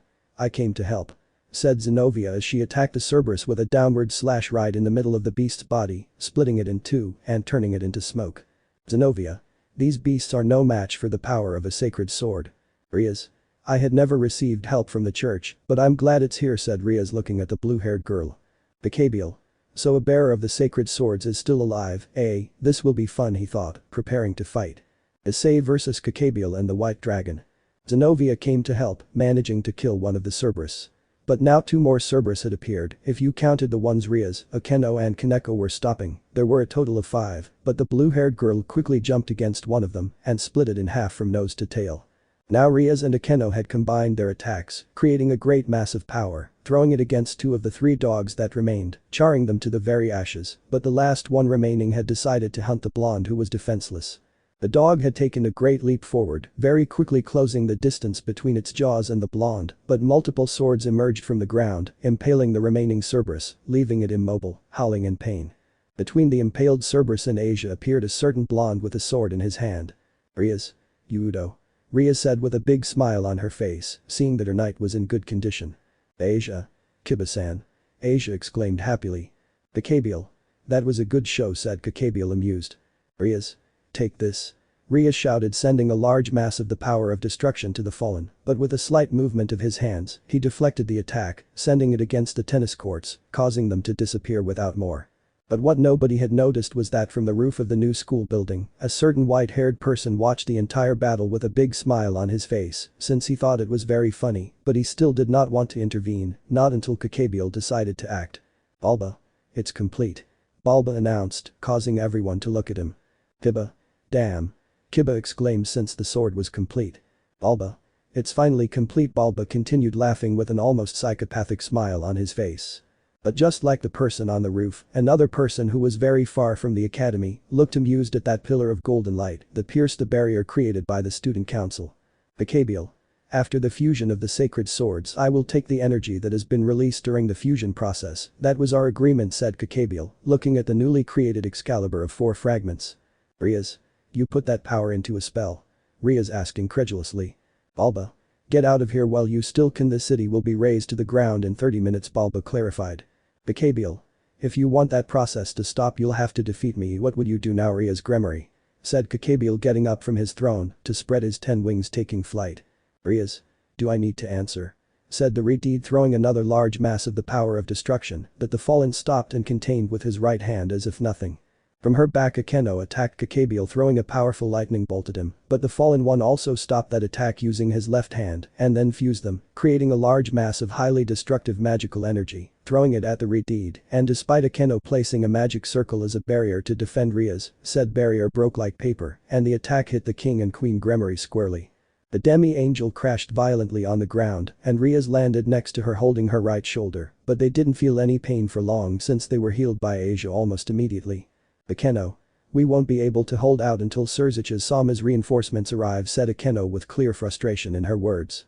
Rias. We have to do something, said the Redeed, but suddenly something in her angle of vision caught her attention. Yudo.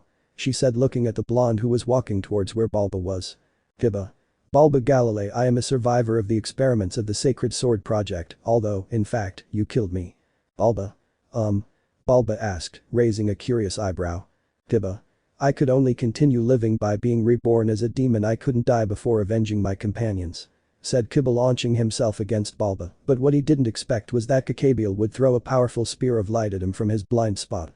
"Rias. Careful, Yudo," Rias exclaimed, starting to run towards the blonde, but the explosion sent her back where she came from. Kiba. Rias shouted, seeing her knight lying on the ground a few centimeters from the huge crater. "Caballero.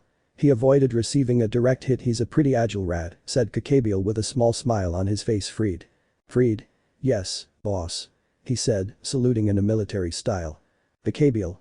This is the last act, use the power of the 4 Excalibur and destroy these demons." "Freed. Understood," he said, taking the sword in his hands and then looking devilishly at the Gremory boys. "Who wants to be the first to die?" Kiba slowly stood up, but his legs betrayed him, making him fall to his knees on the ground, and in his helplessness, he closed his hand, forming a fist, clenching it tightly due to his frustration. "Bulba. I heard that one of the test subjects escaped," Bulba said with a serene tone as he approached the blonde, "but I never thought you would become a demon. I am grateful for your contributions. Thanks to you the experiment was successful." "Kiba. Success?" asked the blonde, still on his knees. "Bulba. The power of each of the test subjects was not enough to carry the sacred sword, which led me to a conclusion," said Bulba, raising his index finger. "It was simple, gather the power of everyone, and after that I found a way to crystallize it." Kiba, upon hearing that, began to get very angry but decided to continue listening. "Bulba. This is the crystal with the power of the test subject," said the old man, showing him a bluish crystal. "This is the last one I have left." "Zenobia. Is that it?" Zenobia muttered. "Is what they gave to Irina the day we were blessed to be able to carry a sacred sword. Irina put one of those crystals in her body to complete the remaining power to carry the sword properly," said Zenobia, remembering a certain event from the past. "Bulba. Those damned people from the church called me a heretic, but they continue using the results of my research," argued Bulba. "If it had been Michael, I probably would have taken that power from people without killing them." "Kiba. Then there was no need to kill them," said Kiba, standing up. "Why?" he said, trembling with anger. "Bulba. You were simply materials for experiments when you were no longer useful. What could I do but throw you away?" Bulba asked with a sick smile on his face. "Kiba. We endured incredible pain because we believed we were serving God, yet you just discarded them," he said, shocked by the old man's cruel words. Everyone who heard these words was extremely sad because of all the pain the blonde had suffered during his past. "Bulba. Take it if you want," said Bulba, throwing the crystal at the blonde's feet. "We have technology to produce more refined crystals." The blonde knelt down and picked up the crystal, while remembering the tragic day when his companions and friends were murdered. After picking it up, he took it between his 2 hands and wrapped it very tenderly, bringing the crystal to his chest. "Kiba. Bulba Galilei, how many lives have you wasted with your experiments?" he said as the crystal in his hands began to shine brightly. After that, many light blue silhouettes appeared surrounding the blonde while reciting a celestial chant, but this did not harm anyone. In fact, it seemed to be moving them, because almost the entire Gremory team was shedding tears. Then those silhouettes that were the souls of the victims of the sacred sword experiment began to fly around the blonde. "Alma. Don't worry. Alma. If we're all together there's nothing to fear. Alma. Open your heart for us. Alma. I'm not afraid even if God doesn't exist. Alma. Even if God isn't watching, our hearts will always be." Kiba. 1. The blonde finished the sentence while shedding tears as he let all those souls enter his body. "Caballero. Oh." Caballero said from the sky, curious about what had just happened. Kiba. "My companions never wanted me to take revenge for them, but I must end the evil in front of me," said the blonde, approaching the old man to prevent someone else from suffering the same as us, finished the blonde, wielding his sword against Bulba. "Bulba. Freed." Bulba shouted, feeling in danger, and then Freed stood between Bulba and Kiba while wielding his new sword. "You should have died when you had your chance. Rias. Yudo, you can do it. You are part of Rias Gremory's family. A simple Excalibur should not cause you problems," said Rias, encouraging the blonde as well as Akeno, Kaneko and Asia. "Freed. With so much cheesiness my skin is itching. I want to cut them all so I can feel better," said Freed, ruining the moment. Kiba. "My dear friends, allow me to become the sword that defends our dreams of those days," said Kiba as he raised his sword while 2 columns, one white and one black, surrounded his demonic sword. "Sword birth, balance breaker, sword betrayal," said Kiba as his sword finished changing. "Caballero. A sword that is demonic and sacred at the same time. This is interesting." Caballero laughed from the sky. Now Kiba walked confidently towards where Freed and Bulba were, but the blue-haired girl followed him by his side. "Zenobia. Rias Gremory's knight, are we still allies?" Kiba. "I guess so for now," said Kiba without moving his sight from the target. "Zenobia. Then we will work together to destroy that Excalibur. That sword is not a holy sword, it is an anomalous sword and must be destroyed, said Zenobia, extending her hand to the side while burying destruction in the ground. Kiba. Are you sure? Said Kiba, watching as the blue-haired girl nodded her head. Zenobia. Saint Peter, Saint Basil, Saint Denis and Mary the Holy Mother, she recited while the space in front of her extended hand distorted and released the handle of a sword. In the name of the saints who reside in this sword, I free you, Durandal, she said, breaking the chains that held the sword. Kiba. It is said that this sword can cut everything it touches and its power is on the level of Excalibur. Alba. It's impossible, no one can carry Durandal, according to my research, we haven't been able to get anyone to do it, Balba exclaimed in surprise. Zenobia. Unlike that renegade Irina, I am a natural bearer. I am a genuine bearer of the sacred sword, now it is better that you surrender. That sword, pointing to the sword that Fried was holding, is no match for me, Durandal, she said, jumping while charging with a downward slash to attack Fried, who jumped very quickly, moving away from the blue-haired girl's attack range. Fried. I don't want to know anything about your damn sword, said Fried in the air, but the blonde appeared from behind him, forcing him to turn around. Kiba. Your sword attempt will not work against my sword, said the blonde, attacking with a horizontal cut, cutting the blade of the new Excalibur, as if it was nothing. Fried. Really? That stupid demon is defeating me? Fried tried to continue protesting, but suddenly a beam of light diagonally pierced his chest, making him fall to the ground unconscious. Kiba.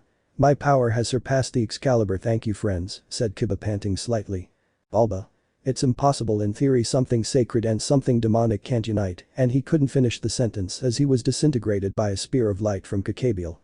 Cacabiel.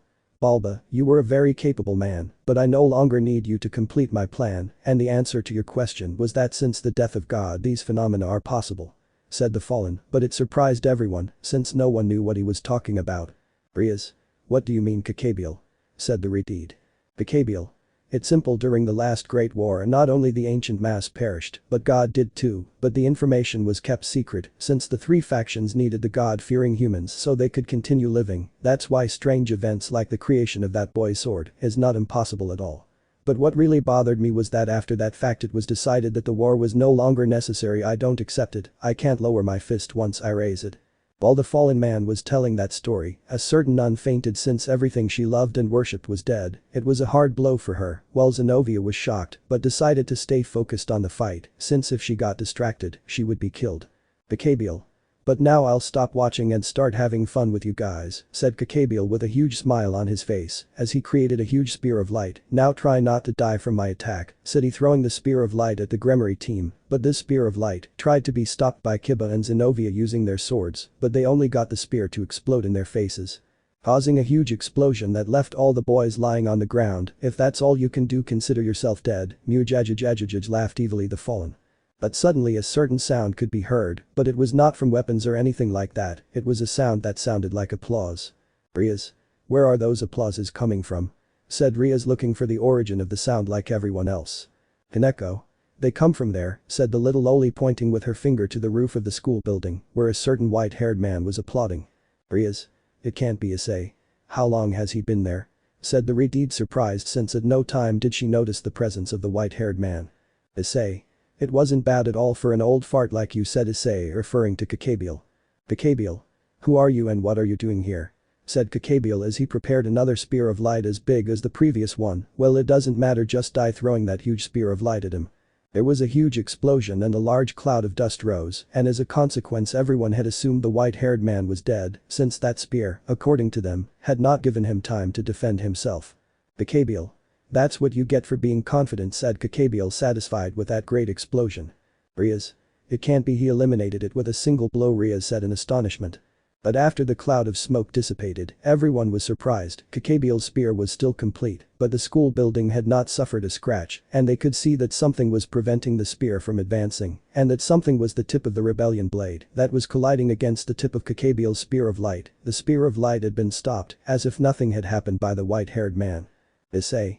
Let's see, there are 10 left, trickster, said the brown-haired man, murmuring the last thing, while he returned the spear of light to Cacabiel, causing an explosion, but the fallen one did not have a scratch after the smoke of the explosion had dissipated.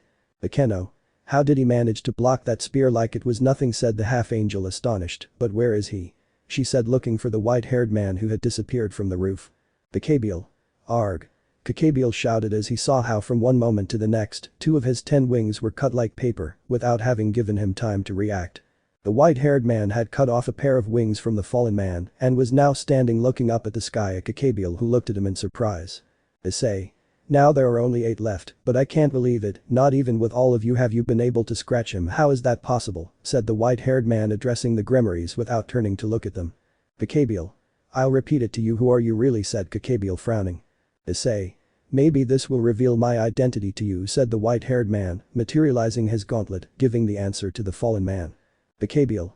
Oh, I see you are the current Sekiryuutei. I've heard of you. Your dream was to become the king of the harem, wasn't it? Issei. Yes it is, but I'll have it soon, he said, the white-haired man remembering what Ryu had told him.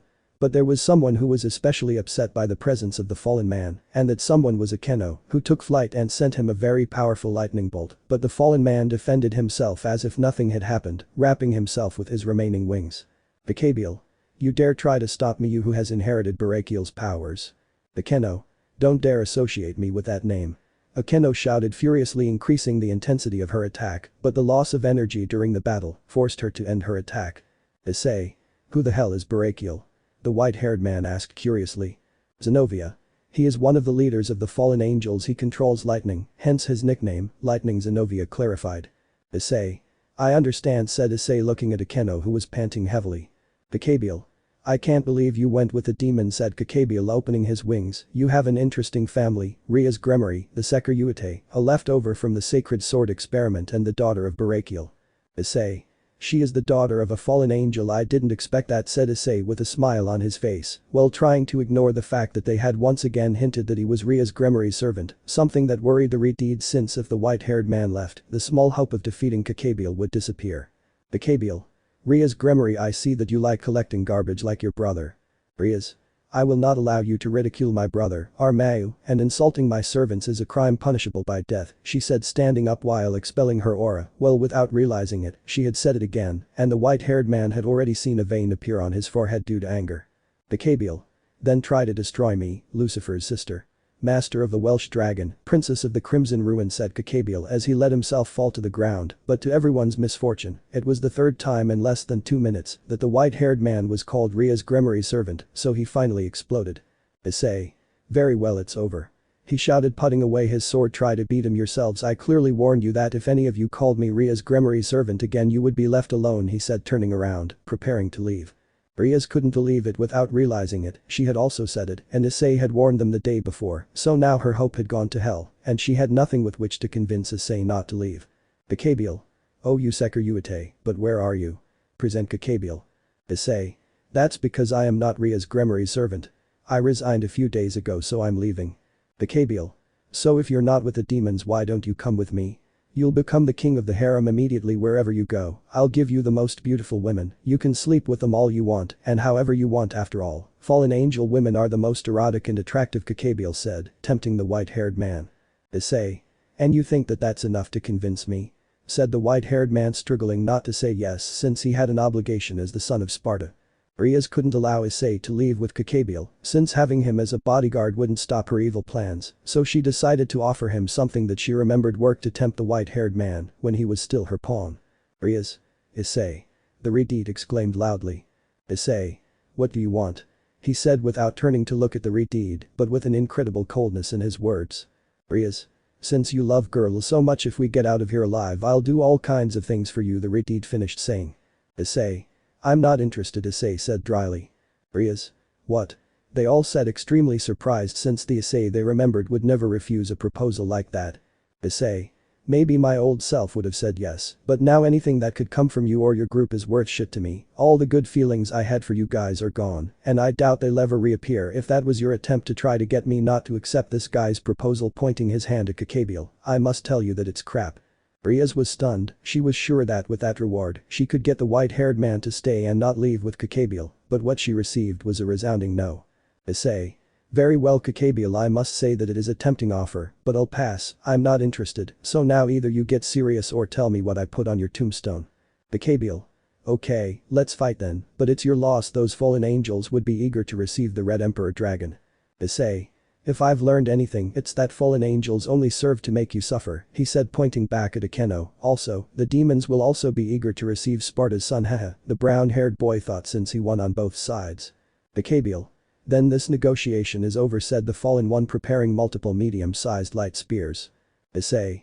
Let's see, yes, I think I'll use it now, Swordmaster. With that said, the white-haired man threw himself at Caballero at the same time that he threw all the spears of light that he had previously created, but Issei deflected them with rebellion, or simply evaded them with a small movement of his legs. Now Issei was face to face with Caballero, and taking a small jump, he gave him a strong kick in the face, causing the fallen one to literally turn 360 degrees. While Caballero was spinning, Issei took the opportunity to cut off 2 more wings. Now he only had 6 wings left, and then give him another kick in the chest, knocking Caballero down and leaving him on the ground. Issei. Don't you think that you've seen enough, White Dragon? Said the white-haired man seriously. Crash. The barrier covering the academy broke into thousands of pieces like broken glass, and then revealed the cause of it all, a figure wrapped in white armor with multiple gems spread throughout the armor, along with 2 powerful blue energy wings. Issei. But what a disgusting feeling, my body feels strange. Ddraig. I told you, but you'd feel like that when you meet the white dragon. Your wings look like those of a dirty crow, said the person inside the armor, while with incredible speed, he tore off 2 more of Caballoro's wings. Azazil's are much darker like the eternal night. Caballero. Were you lured here by the red dragon? Answer, vanishing dragon, exclaimed Caballero as he took flight, creating a spear of light whose size was increasing more and more. But what happened was divided was what could be heard, and seeing Caballoro's attack, he was reducing his size more and more until he simply disappeared. Caballero. What? Caballero exclaimed incredulously, his attack had vanished as if nothing had happened. I am Albion, my sacred gear is divine divining, every 10 seconds it reduces the power of whoever it touches by half, and gives it to me, said the person under his armor. Soon you will be weaker than a human. How boring, I thought I could enjoy it more, said this one, flying towards the fallen one, giving him a strong punch in the stomach. Azazel asked me to take you back even if you screamed. Now the white one gained height and dived towards the ground with Caballoro's body in front of it, crashing violently into the ground, raising a little dust, and when the curtain of dust dissipated, the white one could be seen as if nothing had happened with Caballoro's unconscious body in his hands. I also have some questions for that renegade exorcist. I'll end his life after that, he said, taking Fried's body with his free hand. Ddraig. You're ignoring me, White spoke Ddraig. Albion. So you're awake, Red answered one of the gems in the white armor. Ddraig. This isn't the best time to meet, continued Ddraig. Albion. It's okay, we're meant to fight, these things happen, the white dragon stated. Rias. The white and red dragon are talking. Rias asked, intrigued. Albion. See you later, Ddraig said the dragon goodbye. Ddraig. See you, Albion answered Ddraig. Then the white man was about to leave when he was stopped by the white-haired man. Issei. Wait, if that was all your power we will crush you, he said, Issei defiantly. Don't be so conceited, my enemy, we will face each other later, and I hope you are powerful, said the person under the white armor before disappearing like a lightning bolt in the night sky of Kuo. Revenge. An hour later, an hour had passed since the white dragon had taken Fried and Caballero, and everything had returned to normal, or so everyone believed. From a huge magic circle appeared Surziches along with Grafiya, accompanied by 30 soldiers belonging to the Gremory family, but there was someone who did not belong to the Gremory family, and said person, upon feeling Issei's aura, threw 2 enormous spheres of fire at him, but the white-haired man evaded them with ease. Issei. I see you're here, said Issei, looking towards where Surziches and his soldiers were. That's right, I had to come for Rias and the others, but since you're here I'll kill you like I had to do that day at the ceremony, said the person making his way through the Gremory soldiers. Rias. Razor, what are you doing here? Rias exclaimed in surprise. Razor. I came for you, but you'll have to wait while I finish off this miserable little dragon, said Razor, approaching Issei. But Issei only gave Surziches a look, and he immediately understood what the white-haired man was asking him. Surziches. Okay, Issei-kun, no one will get in the way of this battle, said the Redeed, moving away from where those two were, followed by Grafiya and her soldiers. Rias. Ani-sama, what are you doing here? Rias asked, arriving at her brother's side, followed by her entourage as well as Zenobia, who after everything that had happened, had asked her if she could be her servant. Surziches. I was on my way to help you when Razor-kun caught up with us and said he wanted to come because he was worried about you, said the Redeed, lying to his sister, since technically he had forced the Phoenix to come. Now Issei and Razor looked at each other, but in the white-haired man's gaze, there was a clear intent to kill and bloodlust that would knock anyone down. Razor. I hope you're ready to die, Dwarfy said, summoning a magic circle, but this one wasn't from his family, it was black in color, and after raising it in the air, identical magic circles appeared on the bodies of Rias, Akeno, Kaneko, Asia and Kiba, who felt their power drained suddenly and as a consequence fell to the ground in disbelief. Issei. What do you think you're doing? Issei asked, raising an eyebrow curiously. Razor. This was my plan from the beginning to take over the powers of all of Ria's servants, to exponentially increase my power. Muhahaja the blonde phoenix began to laugh. Now Razor's body was changing, his muscles were increasing in size, his eyes turned completely white, huge cracks began to appear next to him, as well as the ground shook a little, but Issei looked at all of that as if nothing was happening, leaning on his sword rebellion. When everything ended, the phoenix looked at the white-haired man with a macabre smile on his face. Issei. Already? Are you done with your act? Issei said with a bored look. Razor. Yes, but now I will end your life, he said, shooting a sphere of the power of destruction that Issei cut in two with his sword. Rias. How can he use my power of destruction? Rias said with difficulty. Razor. It's simple, my dear Rias. With this relic showing a golden statue that showed a man impaling another, I can take almost all the energy of the people who have been close to me for a period of time of more than 2 months. Why do you think I always sought to be with you? Said the phoenix with a smile. Rias. But I'm your fiancé, how can you do this to us? Why are you doing it anymore? Rias said, trying to stand up in vain. I thought you loved me. At that comment, the phoenix began to laugh so hard that he had to hold his stomach. Razor. Do you honestly think there is someone who truly loves you and doesn't pursue your looks or your title and riches? You've always been very naive, Rias said, the blonde between laughs. Rias. But why do you take our power like that? Didn't you want our children to have the power of both of us? Rias said, holding back her tears when she noticed that all the nice things Razor told her at the beginning after defeating Issei were just lies. I was really willing to stay by your side for all eternity. Razor. It's simple, I was looking for the power of all of you, but only for myself. I'm not interested in anyone else, not my clan, nor you. I was only looking for my own glory, but to obtain this power, I needed your bodies not to be contaminated with my power, so that they wouldn't lose their purity and thus have the greatest amount of your power. Or do you think that I didn't sleep with any of you for nothing? At this the Redeed became enraged, but it was useless with her remaining power level, she could do practically nothing. Razor. But don't worry, if you stay alive when I finish with this worm, pointing at the white-haired man, we'll go to my room and have a great time, ha ha ha ha. Issei. Wow, and it's because of this idiot that you've been torturing me? Really, my punishment was for nothing, Issei sighed, although I really may have been a fool back then to have done that in order to try to save you, Issei said, looking at Rias holding back his tears. Razor. What did you do, little dragon? The phoenix asked him. Issei. At that time I lost a part of my body to be able to use a certain power, but because of my weakness, I couldn't give my full potential, and I ended up losing for a while. I believed it was the right thing to do until they arrived, pointing to the Gremory, and punished me for who knows what. Razor. You still haven't answered me. What did you lose? Razor repeated. Issei. I'll draw it for you, said the white-haired man, taking rebellion and drawing with the tip of the leaf on the ground, a basic drawing of a human body, but he was missing the left arm. Razor. Don't you know how to draw? You're missing your left arm, idiot, haha, the blonde mocked. Issei. I didn't lack anything. I gave my left arm to be able to use Balance Breaker for a period of 10 seconds, but it wasn't enough, and as a consequence my left arm transformed into the arm of a dragon. This comment surprised everyone, but especially Rias, who didn't know this and began to shed a few tears. Razor. A dragon's arm? Don't make me laugh, your left arm looks like any normal arm, said the phoenix. Issei. It's because thanks to my current power I managed to put him to sleep, but his power continues to increase, and every day it is a bit more difficult to control him. But if you still don't believe me, I will show you, he said, removing his glove and rolling up his left sleeve, closing his eyes for a few seconds, and then his arm was wrapped in a red light, and after said light dissipated, the white-haired man's arm could be seen. That arm indeed looked like that of a dragon, full of scales, and on its fingers it had claws. Issei. This is what I sacrificed to save her that day, but I failed miserably, said the white-haired man, returning his arm to normal. At night, I ask myself if what I did was right, but then I remember a man must face the consequences of his actions. Now Rias was shedding tears since Issei had made such a sacrifice to try to save her, and she repaid him by punishing him as if he were an animal. It was then that she remembered a certain event from the past, where a boy told her that he liked her for who she was, not for her titles or anything like that, and that boy had been Issei. Issei. After having lost her and everyone else, I only had my parents, who you then killed. You took everything I had, but I never knew why, and now I will ask you, said Issei with tears running down his cheeks, why did you kill them? Razor. because they were garbage. If his son was that weak they should die to stop bringing rats like that into this world. Plus I had a pleasure that you can't even imagine when I charred them alive. You should have heard how your father cried like a little girl while I burned him, said Razor with a sadistic smile on his face. At that comment Rias and the others were surprised since they knew nothing about the subject, but before they could say anything they felt a great explosion of aura, and its owner was none other than the white-haired man.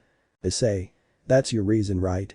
Issei said with his eyes devoid of light. Now I will finish you and avenge the death of my parents. Quicksilver snapping his fingers, the white-haired man stopped time, but in the eyes of others, it was as if it disappeared and reappeared from one place to another. While time was stopped, Issei took the opportunity to approach the blonde and deliver a great combination of cuts, kicks and punches that mixed with his anger would cause a lot of damage when time started running again.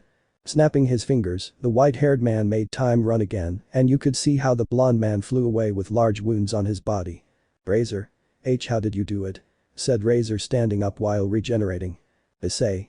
It's a secret, but we'll finish this quickly. You're not worthy of me showing you all my power. Taking a bottle out of his jacket, I had this saved for a special situation, for when I could face you, since given your recent increase in power, running out of magic power to regenerate would take an eternity, so with this holy water, we'll speed up the project, said the white-haired man.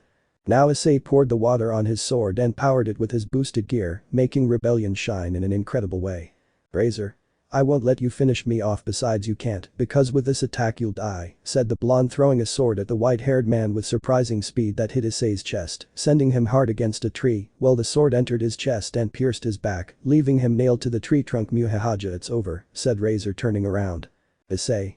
Not bad, you've greatly increased your skills, said the white-haired man, who to everyone's surprise, managed to get away from the tree trunk, but the sword that Razor had thrown at him was still buried in his chest, but he simply withdrew it as if nothing had happened, except for a small stream of blood that jumped out when he finished withdrawing the sword. Now where were we? Razor. You're a monster, how did you do that? Razor said, surprised since he had never seen someone do that. Take this, he said, throwing a lightning bolt at him, this time that the boy evaded.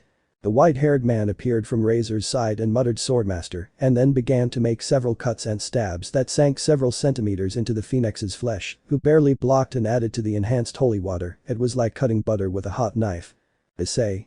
You have a lot of power, but you don't know how to handle it, and that was your big mistake, he said as he took out ebony and ivory and began to shoot at the phoenix, shooting from top to bottom and vice versa, leaving it full of holes, and now Razor had fallen to the ground and was now crawling towards Rias. Razor. I give up, please leave me alone, you won't see me again, I promise, Razor shouted desperately as he saw Issei approaching slowly, taking out his sword again to give the final blow. Surziches. I'm sorry, Razor-kun, but if Issei-kun doesn't kill you, you will go to prison for life, since you have committed many crimes and even stole one of Mayuajuka's belongings, said Surziches with a smile. Issei. And now the final blow, said Issei, taking Razor by the collar of his shirt and with great force, threw him towards the skies, and then charged the rebellion blade with an energy of a shade between red and black. Receive this, said the white-haired man, sending 3 waves of energy that crossed the phoenix's body that literally cut him in 3.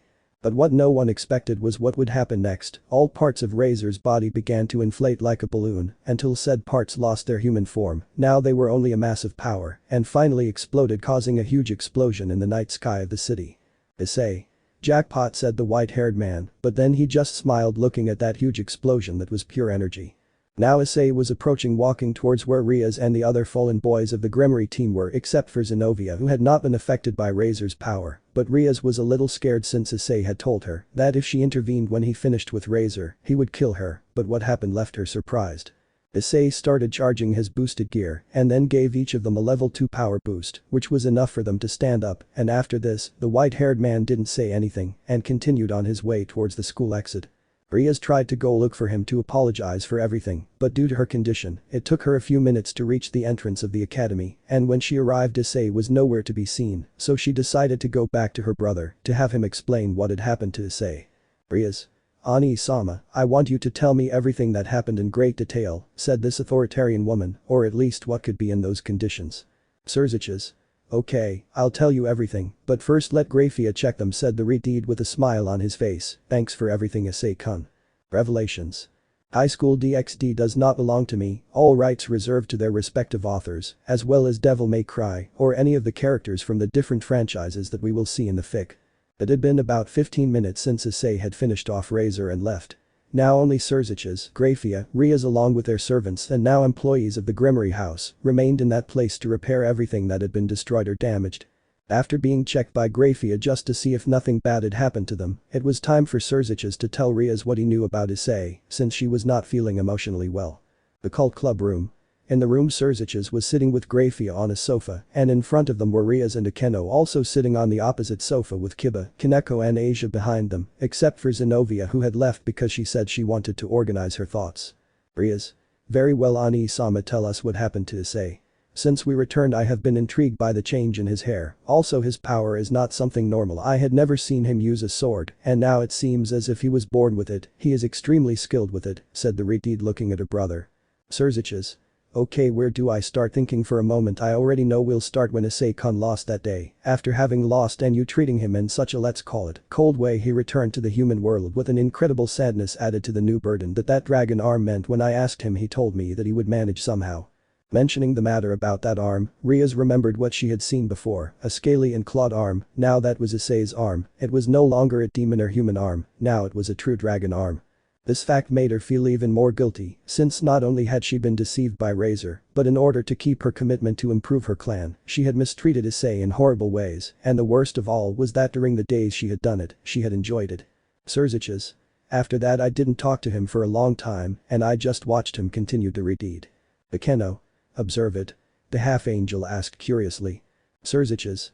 That's right, since there was something about Issei-kun that caught my attention, but I couldn't figure out what that something was, but I was able to discover it a few days ago, said Surziches with a serious look. Rias, and what did you discover? Said the Redeed, eaten away by curiosity. Surziches.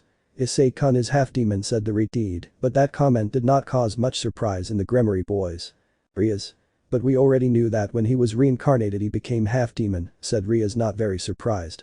Surziches. That's not what I mean, Surziches said. Rias? So? Rias asked him. Surziches. Issei-kun was never an ordinary human, leaving aside that he possesses the boosted gear. Now everyone was intrigued. How was it possible that Issei was not a simple human being, that they had watched him for a long time before reincarnating him? Rias. Ani-sama, please explain yourself, the Redeed asked her. Surziches. Issei-kun was already half-demon when you reincarnated him, only his demon side was asleep until a few days ago when he finally woke up. Rias. What do you mean by woke up? The Redeed asked again. Surziches. If I told you that Issei-kun is now beyond the category of high-class devil and is on the same level as the Mayu, would you believe me? Said Surziches looking at each of his sister servants. Rias. Obviously not, he may be powerful and his level has increased a lot, but that is impossible, said Rias, containing her laughter as she believed her brother was playing a joke on her. Surziches. Am I telling you the truth, or do you think that defeating Razor Phoenix, who had his power plus yours combined, was an easy task? Do you think that if you had been in his place you could have defeated him? Said Surziches seriously. At that comment Rias lowered her head, since she could not have dreamed of defeating Razor at that moment, but Issei defeated him as if it were nothing. Rias. Okay, I believe you, but how is it possible that he rose through the ranks so quickly? Surziches. Well, by title he is still a low-class devil, but due to his lineage, he will soon be promoted, and said Surziches, thinking about how to finish the sentence. Rias. And Rias asked curiously. Surziches. Well, do you remember Issei-kun's dream? He said with a nervous smile. Rias. Having a harem? How could I forget, he always talked about that, said the Redeed, sighing. Surziches. Let's just say he'll get it pretty soon now, and I think it might be pretty big. Everyone was quite surprised by what the older Redeed had told them, but especially Rias, since she had planned to get him back, but this had given her an unexpected blow. Rias. And how are you going to do it? Rias said, crossing her arms, a little angry. Surziches. Thanks to his lineage, many noble families want their daughters to have his son, and added to the fact that he is the Red Emperor Dragon, you can't ask for more, said Surziches, shrugging his shoulders. Rias. What lineage are you talking about? There is no family in the underworld that has the surname Hyodo, Rias said, a little annoyed. Surziches. That's because Issei-kun did not belong to the Hyodo family, he was raised by that family, but they were not his real parents. Rias. So who were his parents? What makes Issei's lineage so important? Rias said, already somewhat desperate because her brother only went around the bush. Tell me once and for all. Surziches. Have you heard the legend of the Dark Knight Sparda? Surziches asked. Rias. Yes, my father always told it to me when I was little, but what does it have to do with anything? Surziches. Not to go on too long, Issei-kun is the son of the legendary Dark Knight Sparda, and some may not know, but it was written a long time ago that when Sparda's son appeared he would be crowned king of the underworld. Now do you understand why I told you that he will be able to have his harem quite soon? Rias. But he never told me anything, said Rias a little sadly. Surziches. Why should I? Did you forget how they treated him? I don't know for sure if Issei-kun is a spiteful person, but what he could have done when he became king of the underworld was to declare the Gremory and Phoenix houses illegal and to have locked up all the people related to those houses forever. Akeno. And how would I do that? I'm sure someone would object. This time Akeno interrupted the two Gremory brothers. Surziches. It's simple, in the future he will be the absolute king of the underworld with an authority superior to that of the four Mau, and whatever he says to be done will be done without question, clarified Surziches. Akeno. I understand, said the half-angel, lowering her head. Rias. Did you know that Issei had sacrificed his arm to try to save me? Rias said in a very low tone of voice, but it was still heard by her brother. Surziches. That's right. Rias. And why didn't you tell me? She said, standing up. Surziches. Why? If at that time you started mistreating Issei-kun, tell me how things would have changed if I had told you you were only focused on making Razor happy, but it never crossed your mind that Issei-kun had done something of that caliber for you, said Surziches with a reproachful tone in his words. Rias. But the Redeed tried to defend herself. Surziches. You can't deny what you did. Besides, in a single day he saved you twice, once against Kakabiel and the other from Razor, and he also helped you by giving you that power boost before leaving. He's done more for all of you than you have for him. Kaneko. But he attacked us, said Kaneko with her typical expressiveness. Surziches. And don't you? If you're referring to when he wiped the floor with you, that was the least he could have done, and let me tell you that Issei's powers will continue to grow day by day. Very soon, he will surpass our father Rias in power, said Surziches with a small smile on his face. Well, I think it's time to return to the underworld, but before I go, take this, Rias, said Surziches, handing her a paper with a magic circle written on it. Rias.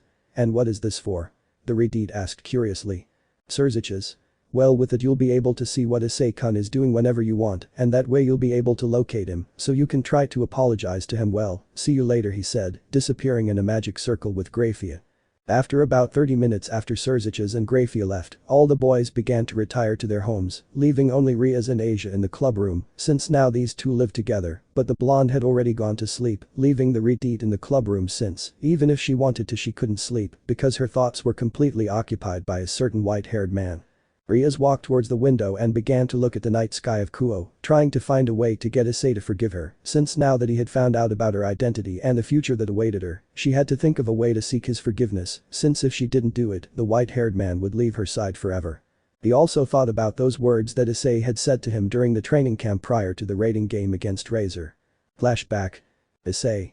That doesn't matter to me, titles and riches don't interest me, I like you the way you are. Remembering it, she couldn't feel a pressure in her chest, since the change that Issei had suffered had been because of her. Issei went from being a tender and loving boy with her to a person who didn't want to know anything about her. As her brother had said, the white-haired man sacrificed his arm without caring about anything in order to try to save her, but she never found out, and now because of Razor, Issei had lost all his loved ones. He had been left alone. Taking out the paper that his brother had given him, he activated the magic circle and could see the white-haired man asleep in his bed. Seeing him, he couldn't help but want to be with him, but he couldn't because Issei himself had told them that they were no longer welcome in his house. But she had reason to be angry with them. It was she herself who pushed Issei away from her side, and although it sounded hypocritical on her part, Rias wanted to get him back without caring about anything. She wanted Issei to come back to her side like those days where he still had his brown hair and was her dear and cute pawn, but it was clear to her that it would take a lot of work. The next day, Hyodo residence. The sun's rays were already entering through the white-haired man's window, illuminating his face, causing Issei great annoyance. Trying to sleep a little more, he covered his face with his pillow, but the alarm on his alarm clock prevented him from continuing to sleep. Reluctantly, she turned off the alarm and went to take a shower, but as she started to wash her hair, she noticed something wasn't right. Issei. How did this happen? Said the white-haired man, looking at his left arm. I was supposed to have it under control. Ddraig. I think it's because you reactivated your dragon arm yesterday. Just put it back to sleep, and that's it, said Ddraig with incredible laziness in his words. Issei. It's okay, said Issei, concentrating energy in his left arm, and after a few moments his arm had returned to its normal form. After leaving the shower, the white-haired man had breakfast very quickly since he was a bit late to go to the academy, so he drank his cup of coffee as quickly as possible, grabbing his things and leaving at full speed towards the academy. Academia Kuo. The white-haired boy had already reached the entrance of the academy, but there was something that displeased him a lot, and that something was the Redeed who was waiting for him. Upon seeing him, he tried to approach Issei, but he just continued on his way, leaving Rias wanting to talk to him. Classes began, and as it was now almost sacred for the white-haired boy to fall asleep during them, the hour flew by until break time. The boy, as was his custom after having been abandoned by the girls, went to a tree and lay down in its shade, beginning to sleep again as the soft breeze encouraged him to do so. Issei said a voice next to him. The white-haired man opened one eye to see the person who had spoken to him and could see that it was the Redeed. After recognizing her, he stood up and prepared to leave, but a new call from the Redeed stopped him. Rias? Wait. She said almost desperately, holding the white-haired man by one hand. Issei. What do you want? Said the white-haired man completely cold without turning to look her in the eyes. Rias? I wanted to thank you for helping us yesterday, she said a little shyly, trying to get the boy to turn to look at her without success. Issei. You don't have to thank me, after all I had already told them that I would help them, but more than anything it was to kill my boredom, said the white-haired man, starting to leave without letting the Redeed stop him, releasing himself from the grip that the Redeed had on one of his hands and walking back to his classroom. After the white-haired man left, the Redeed stayed in that extremely sad place, since even after Razor's death, Issei had returned to his normal attitude and still maintained that incredible coldness with her, even more so she felt angry with herself since all this happened because of her stupid actions. On one side appeared her faithful Queen Akeno, who could see that something was happening to the Redeed. Akeno. But you, is something wrong? She said, taking her by the shoulder, taking the Redeed out of her thoughts. Rias. It's nothing, said the Redeed, shaking her head, but the small tears in her eyes revealed that she had been shedding tears for a moment. Akeno. You can't fool me, she said, taking her face, forcing Rias to look directly into her eyes, proving that she was right when the Redeed looked away. Is it because of Issei-kun? The Redeed just nodded her head. Rias. Akeno, I want to get it back, she said, hiding her eyes with her bangs. Akeno. Who? Curious. Rias. I mean Issei, no matter how long it takes to get him back, I have to ask him for forgiveness for everything I did to him. I don't want him to leave my side forever, she said, turning around with incredible determination in her words. Akeno. I'll help you, said the semi-angel. I must also apologize to him. Besides, when I saw him fighting against Caballero and later against Razor, it felt like my body was burning, she said with an incredibly lascivious face. Rias. Wait, Akeno, what are you thinking? Said the Redeed, frowning, since she knew that the semi-angel was quite perverted. When I get Issei back, I will make him my boyfriend, she said, a little blushed. Akeno. And once you achieve it, what do you plan to do? Said the semi-angel with her typical smiling face. Rias. Well, I guess that's what boyfriends do, right? She said, playing with her fingers, extremely blushed. Akeno. And you think Issei-kun hasn't done that? Akeno asked mischievously, or at least that's what I think, since he's Sparda's son, he could go with any demon girl, and none would refuse if he asked her for that. Rias. He didn't do it, I'm sure of that, and besides, it doesn't matter if he did it or not, I want him to be mine, I won't let any lizard take him away from me, she said with flames of determination in her eyes. Akeno. As you say, said the semi-angel with a big smile on her face. After this, they both went to their classroom. Guo City night. A certain white-haired man walked through the empty streets of the city. He walked at a brisk pace, and unfortunately he was very bored, but suddenly he heard his cell phone ring. After looking at the screen, he could see that it was Sona. Issei answered the call, since, when she called him, it was to warn him about some renegade demon that he had to eliminate. Issei. Holokaichosu, said Algo. Sona. Hi Odo-kun, I'm sorry to bother you so late, but we need your help, said Sona. Issei. What is it about? Sona. In the eastern sector of the city we have discovered a nest of renegade demons. It seems they are plotting something. Can you go check it out? Issei. Sure, but you already know what will happen, right? Said the white-haired boy, amused. Sona. Yes, I know. I was also going to ask you to delete them, but don't be so extreme when you do it, please. See you, said the brunette Citri, cutting the call. Now the white-haired man put away his phone to jump for joy. Issei. Very well, let's move the body, he said as he headed to the location that Sona had indicated. Sona. Very well, Rias, everything is ready, this is your chance to talk to him, but let him finish off those renegade demons since they are a threat. Rias. So they weren't a lie? Said the curious Redeed. Sona. No, that thing about the demons is true, and their number impresses me. I never thought that this city would be the refuge of so many of them, and it will also serve to prevent risks, said Sona, adjusting her glasses. Rias. Riegos. What are you trying to say? Sona. I told you the other time, now that Hyodo-kun is no longer your servant, there is a possibility that he will become a renegade demon, and if he forms an alliance with them they would become a serious problem. Rias. I understand, well, I'm leaving, I must get there as quickly as possible, said the Redeed, preparing to leave the occult club room. Sona. Rias, if there is a chance that Hyodo-kun will forgive them, you should take advantage of it at all costs, said Sona, watching as her friend left.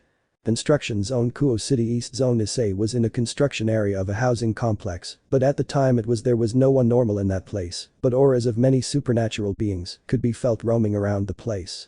Issei.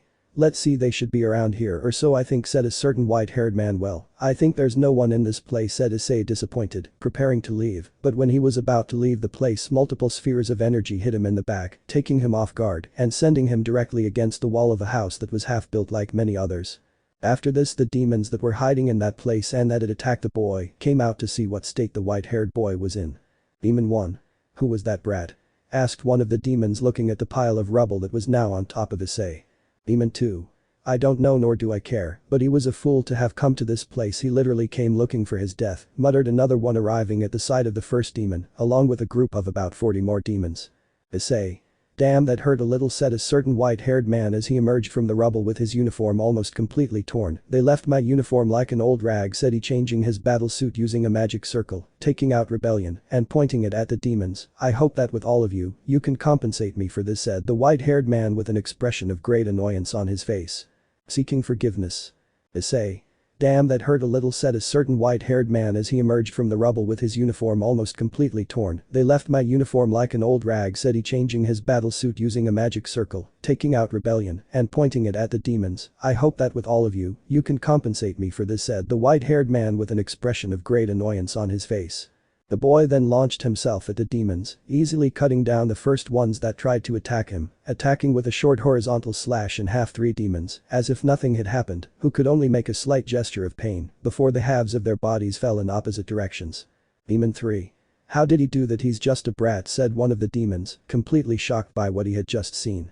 Now the white-haired man jumped towards where the largest number of enemies were and was quickly surrounded by all the demons, greatly restricting his movements due to the small space they had left him to move. Before this, the white-haired man put away his sword to quickly take out his pistols, and with them, he activated a new fighting style. Issei. Gunslinger, Issei muttered, and after this he took a big leap. While he was in the air, the white-haired man turned halfway down so that his head was facing the ground. Immediately after that, Issei began to shoot while spinning on himself like a tornado. The shots mostly hit the heads of the demons who were, so to speak, in the first line, and as a result they fell dead, while those who were further back were shot in different parts of their body, but none of those shots were of great damage, but those shots had fulfilled their objective, which was to create a wider space where Issei could fight more freely, but without realizing it, he had killed more demons. After this, Issei returned to Earth. Issei. Is that all? Said the white-haired man, looking at the remaining demons, observing their looks that were a mixture of fear and impression, and because of these looks the demons, without realizing it, had taken a few steps back. Demon 4. Damn brat, who do you think you are to talk to us like that? Said a demon who stood out above his companions due to his body. Besides being the tallest of that entire group, his body had quite large muscles, and he wore heavy silver armor. Issei. No one in particular, just his executioner, said the white-haired man, shrugging his shoulders with a smile on his face. Demon 4. Our executioner? Don't make me laugh. The day a brat like you defeats me, that day I will die, said the demon, mocking the white-haired man. But what he didn't expect was a kick to the stomach courtesy of Issei that literally made him double over in pain, in addition to spitting out a considerable amount of blood. Demon 4. Damn you. Was all the demon could say before the white-haired man pierced him with rebellion. Issei. No. You soiled my rebellion with your damn blood, said the white-haired man, while feigning sadness and pain for the terrible event. Well, it doesn't matter, let's end this once and for all. Immediately afterwards, the white-haired man lunged at his enemies once again, and they could do nothing since Issei was superior to them in every way, but despite everything they wanted to save their lives, and in useless attempts, they desperately attacked the white-haired man, leaving many openings in their defense, which Issei took advantage of and finished them off in a matter of seconds. As the minutes passed, the number of enemies decreased more and more, but what Issei ignored was that all the demons he was killing were forming a large pile of corpses that had several parts of their bodies severed.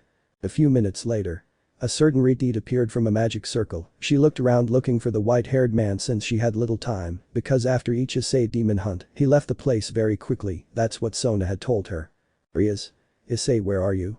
the Redeed thought, putting a hand to her chest as she walked through that place, but suddenly she stopped dead. She had stopped when she was completely surprised by the enormous amount of corpses in front of her, corpses that formed a pile of considerable size. But who did this? Said the Redeed with a bit of disgust, seeing all the corpses, most of them severed. But suddenly she could feel someone's aura, and that aura was extremely familiar to her, so she looked for the place where it came from, and she was able to find it. That aura was above the pile of corpses. The Redeed began to raise her gaze over that pile of corpses, fearing the worst. When she reached the top, she could see the white-haired man, but he was without a scratch, with his sword resting on his shoulder, smiling as he looked towards the horizon. "Rias? Issei? Is that you?" the Redeed shouted, drawing the attention of the white-haired man, who upon seeing her put on a face of total disgust. The white-haired man jumped and landed in front of the Redeed, but didn't say anything to her. He just limited himself to putting his sword behind his back and was already preparing to leave once again. "Issei. What do you want?" said the white-haired man, looking towards the horizon as if he was looking for something.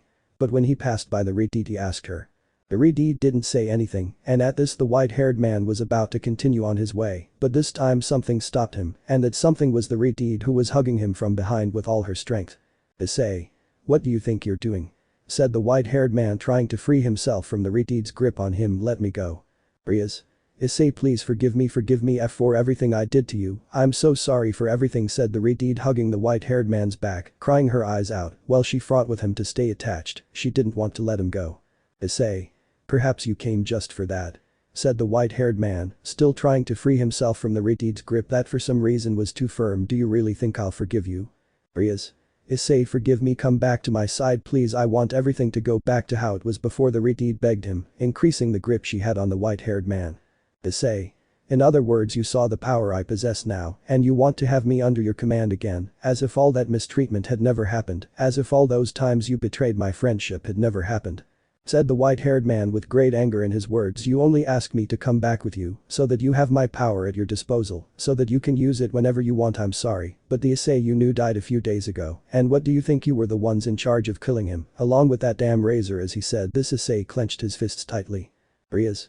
I'm sorry, so sorry," she said between sobs. "Razor never told us that he had done such a thing, and I didn't know that you had sacrificed your arm to try to save me. Issei. I already told you the other day the power of the Sekiryuutei is no longer in your hands. Besides, even if one day I decide to forgive them, I couldn't be your servant again." "Rias? But why?" said the Redeed, loosening her grip a little. "Issei. The 8 pawn pieces won't be enough to respond to my power. Think about it, you had to spend your 8 pawn pieces to reincarnate me, and at that time I only had Ddraig's power awakened. Now with my current power, which combines the power of Ddraig and my father's, those pieces won't be enough." At that comment the Redeed applied strength again in the grip, since now she had a new obstacle to recover Issei, but then she analyzed Issei's last words. My father's power. With those words, what his brother had told him was being confirmed. Issei was. "Rias? So is it true? You're the son of the Dark Knight Sparda, aren't you, Issei?" "Issei. I think some people have let their tongues slip," said the white-haired man, sighing, "but it's true, I am Sparda's son, but now let me go." At this scream a purple aura began to emanate from the white-haired man's body, but when said aura came into contact with the Redeed, she began to receive electric shocks that ran through her entire body, electrocuting her. These shocks were forcing Rias to release the white-haired man. "Issei. If you don't let me go, you're going to die," said Issei, increasing the amount of aura emanating from his body, increasing the power of the discharges. Finally Rias released the white-haired man, falling to his knees on the ground with his entire body numb, but before falling, she was able to grab one of the guns that the white-haired man had on his back, without him noticing. The white-haired man turned around to see the Redeed on the ground. After observing her for a few seconds, he deduced that she would no longer be able to get up. All the punishment she had received in such a short time must have left her body useless. "Issei. It seems that we are finished," said the white-haired man, massaging his shoulders. After this the white-haired man bent down to the height of the Redeed and took her by the chin, causing her to look him in the eyes. "From now on, all the renegade demons of the city will be annihilated by me. If I discover that you or any of your servants is trying to finish off any of them, I will kill them without hesitation." At this comment the Redeed froze. She was terrified. With her current level and that of her servants, she couldn't even dream of defeating Issei, even less so if he decided to fight seriously. But then little by little he began to raise his hands, in which he had ivory, and placed it on the white-haired man's stomach. Even though he had never used pistols at that distance, he couldn't miss pulling the trigger. He began to shoot, and after about 15 shots, he could see how the white-haired man's body fell backwards with a dry noise on the ground. Standing up, the Redeed staggered and approached Issei's dying body. Rias. I'm sorry Issei, but I won't allow you to leave my side, and if it's necessary to hold you back by force I will do so, said the Redeed looking at the white-haired man on the ground. Issei. So are you done? Said the white-haired man standing up as if nothing had happened. The next time you want to attack me, it better be something effective. Now the white-haired man was already standing and snatched ivory from his hands. Issei. Another thing, don't touch my thing, said Issei, and then disappeared in an instant and reappeared behind the Redeed, giving her a sharp blow to the back of the head, leaving her unconscious. Well, time to go. He then started his way back home, leaving an unconscious Rias Gremory there. 30 minutes later, little by little Rias began to regain consciousness. Standing up, after a few seconds she remembered everything that had happened and how she had failed to earn Issei's forgiveness. Rias. Issei, she murmured sadly, looking up at the sky, but suddenly a magic circle appeared next to her, and from said magic circle a Keno appeared with clear concern on her face when she saw the state of her friend. The Keno. Rias, what happened to you? Looking around she could see the pile of corpses. Did you do that? Rias. No, it wasn't me. Issei did it. Akeno, he's getting further and further away from me every time, said the Redeed as she began to shed tears. I want him back. Issei has a deep wound in his heart, and the one who caused it was me. I know it's difficult, but even if it takes me the rest of my life, I want to close that wound. I want Issei to be mine again, and she couldn't continue speaking as she was hugged by Akeno very affectionately. Akeno. I know how you feel. I'm also sorry for everything I did to Issei-kun, but you shouldn't carry the blame alone. Rias, I'll help you deal with it, and together we'll get him back and try to heal the wound in his heart. Rias. But how will we do it? According to what Sona told me, Issei doesn't do perverted things anymore, and I just checked. Even though she was hugging him, I couldn't feel him getting nervous or his pulse racing like when he did it before, she said, remembering how Issei had rejected that hug. He had rejected her, something that she would never have believed before. Akeno. If your perverted flame has gone out, then we just have to relight it, she said with a lascivious smile. Rias. What's on your mind? She said, smiling knowingly again. Akeno. If Issei-kun has changed, we just have to find out what his new tastes are, and knowing those tastes we can light his perverted flame, and we will have him back with us. So are you with me? She said, separating from her friend, looking into her eyes. Rias. Yes. Said the Redeed. Then they both disappeared in a magic circle. Iodo residence. Issei's room. Lying in his bed, looking at the ceiling, the white-haired man was trying to fall asleep, sleep that for some reason evaded him. Issei. What the hell is wrong with me? Ever since I met the white guy I've had trouble sleeping. Something inside me tells me that an important event is about to happen. And so the hours continued to pass until Issei finally managed to fall asleep, but that strange feeling that something was about to happen did not leave him alone. The next day. Issei had already woken up, but today he had decided that he would change his hairstyle, since his power had awakened, his hair had started to grow more than usual and was much longer, something that bothered him. Issei. Let's see, I think I look great like this, said the white-haired man looking at himself in the mirror. Apparently he had decided on a specific hairstyle, which was to comb his hair completely down, like Dante or Nero. I think tonight I'll go clean that bar I've heard rumors about. Ddraig. Bar? Aren't you a little young to go to a bar? Asked Ddraig, a little surprised by what his partner had said. Issei. You may be right, but today I have nothing to do. There are no classes, and besides, since I don't have parents, I can do whatever I want, said the white-haired man as he left the bathroom and went down to the first floor to go eat something. Meanwhile, with the Occult Research Club. As payment for their help with the Cacabial incident, the Occult Research Club was to go clean a pool that was a task normally done by the student council, but this year that job was theirs, and as a reward, they could use it for the rest of that day. But Rias didn't care. She couldn't get the idea out of her mind. She would have loved for Issei to have seen her in a swimsuit, but this wouldn't be the occasion. Note. I will omit this part of the story since I assume we all know it, and without Issei the pool scene lacks grace and sense. Kuo City night. A certain white-haired man walked through the streets of Kuo heading to a particular place. That place caught his attention due to the rumors he had heard during those days, but what the white-haired man didn't know was that he was being followed by Rias and Akeno at a considerable distance so that the white-haired man couldn't detect them. Entering the bar, the white-haired man approached the bar and took a seat. For some reason the three people present in the place, who were the bartender and two others who were playing poker, had not been alarmed by the sword or the pistols that Issei carried with him. Bartender. What do you want? Said the bartender while cleaning a glass with his back to the boy. Issei. A strawberry ice cream, answered the white-haired man. Hearing that, the bartender turned around since he thought they were making fun of him. Bartender. What did you say? The bartender said with a smile on his face. This is a bar, there's no place for a brat like you here, he said as he turned his back on Issei again. Issei. Maybe you're right, but it smells more like blood than alcohol here. Bah, it doesn't matter, said the white-haired man, shrugging his shoulders. Lately I've heard rumors they say that around here there's a very old-fashioned bar and that instead of paying with money you pay with your life. It's chilling. Now Issei looked sideways at the hand of one of the players behind him. Man 1. Straight flush with those cards, you'll end up dying very soon. The man whose hand had been betrayed by Issei stood up as he left the cards on the table. Man 1. A round for everyone, my treat, said the man standing up, but was thrown backwards due to a bullet that hit him between the eyebrows, courtesy of the white-haired man. But the subject's body exploded, releasing a black beast with red eyes with the appearance of a werewolf, and said beast threw itself against the white-haired man. Issei quickly moved out of the way, and while jumping back he could see how the beast destroyed the bar, but he could notice that now there was another beast identical to the first one, and both threw themselves against the Redeed, but were repelled with shots that destroyed their body in a matter of seconds. Suddenly a third beast appeared and bit the white-haired man on one hand, forcing him to drop one of his pistols, but Issei didn't make any face of pain.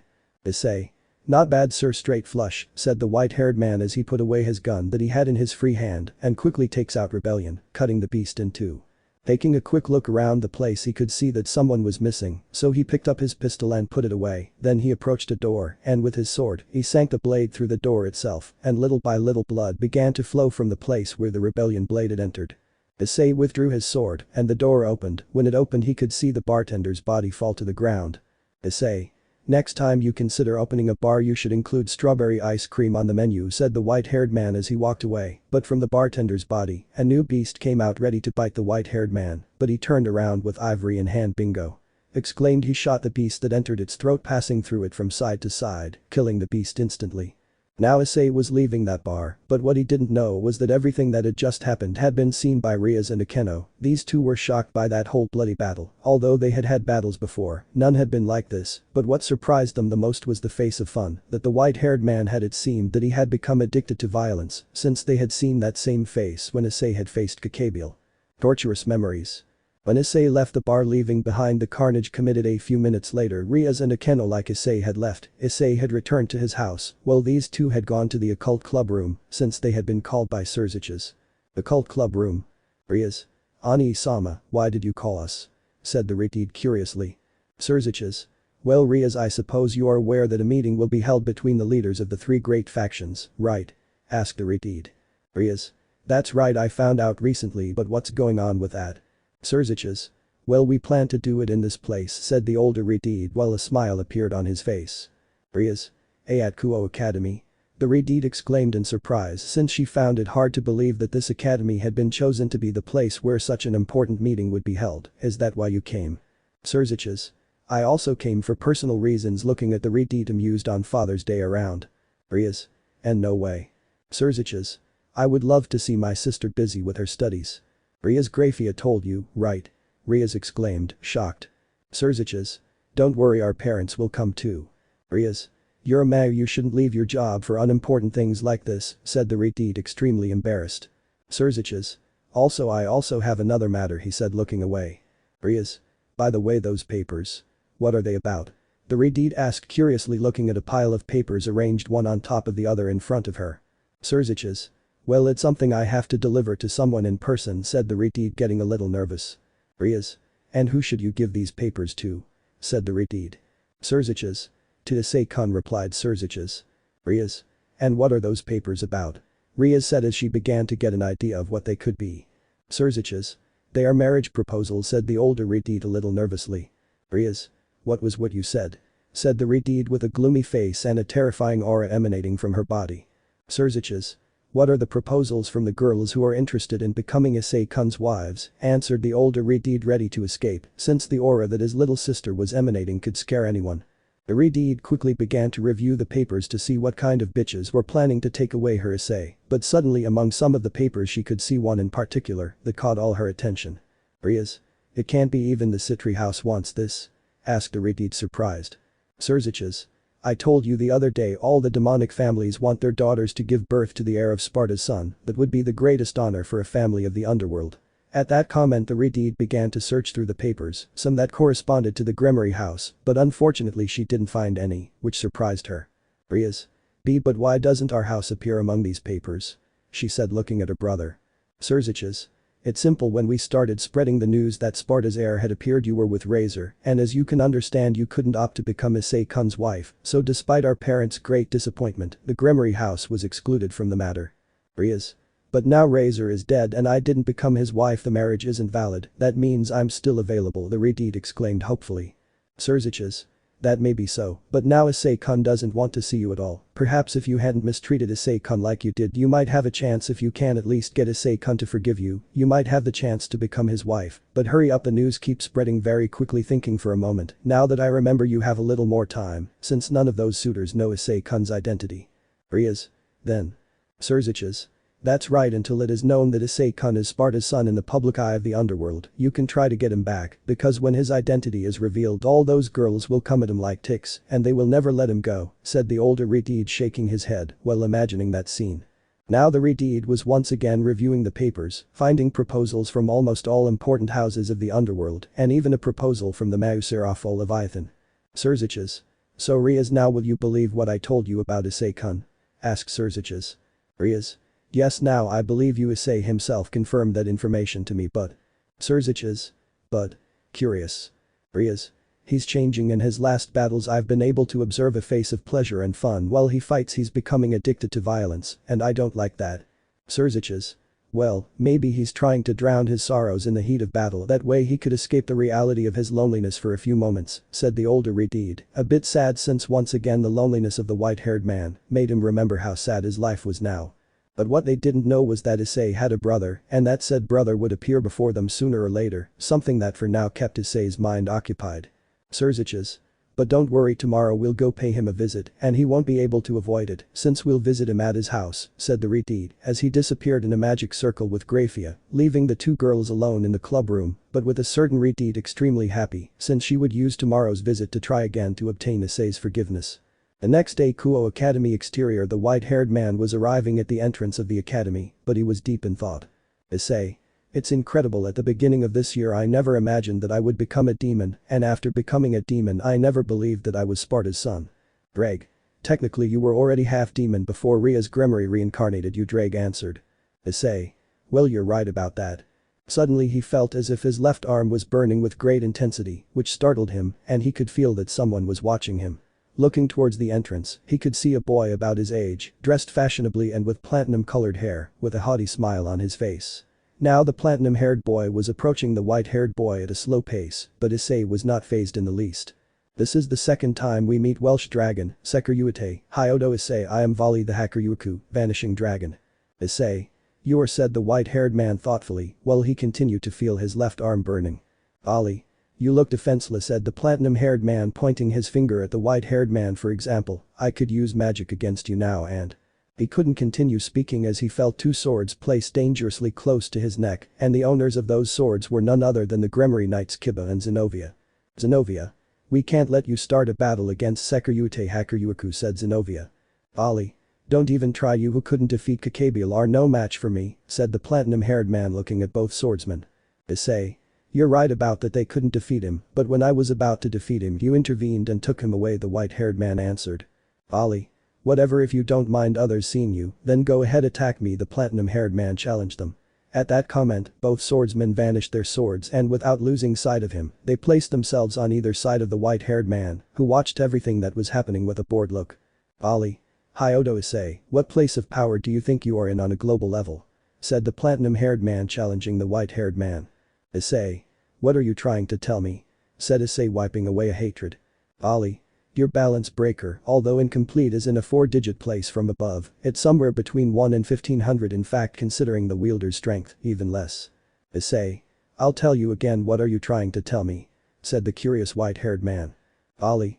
Hyodo Issei is a rare gem, it's worth training him, don't you think?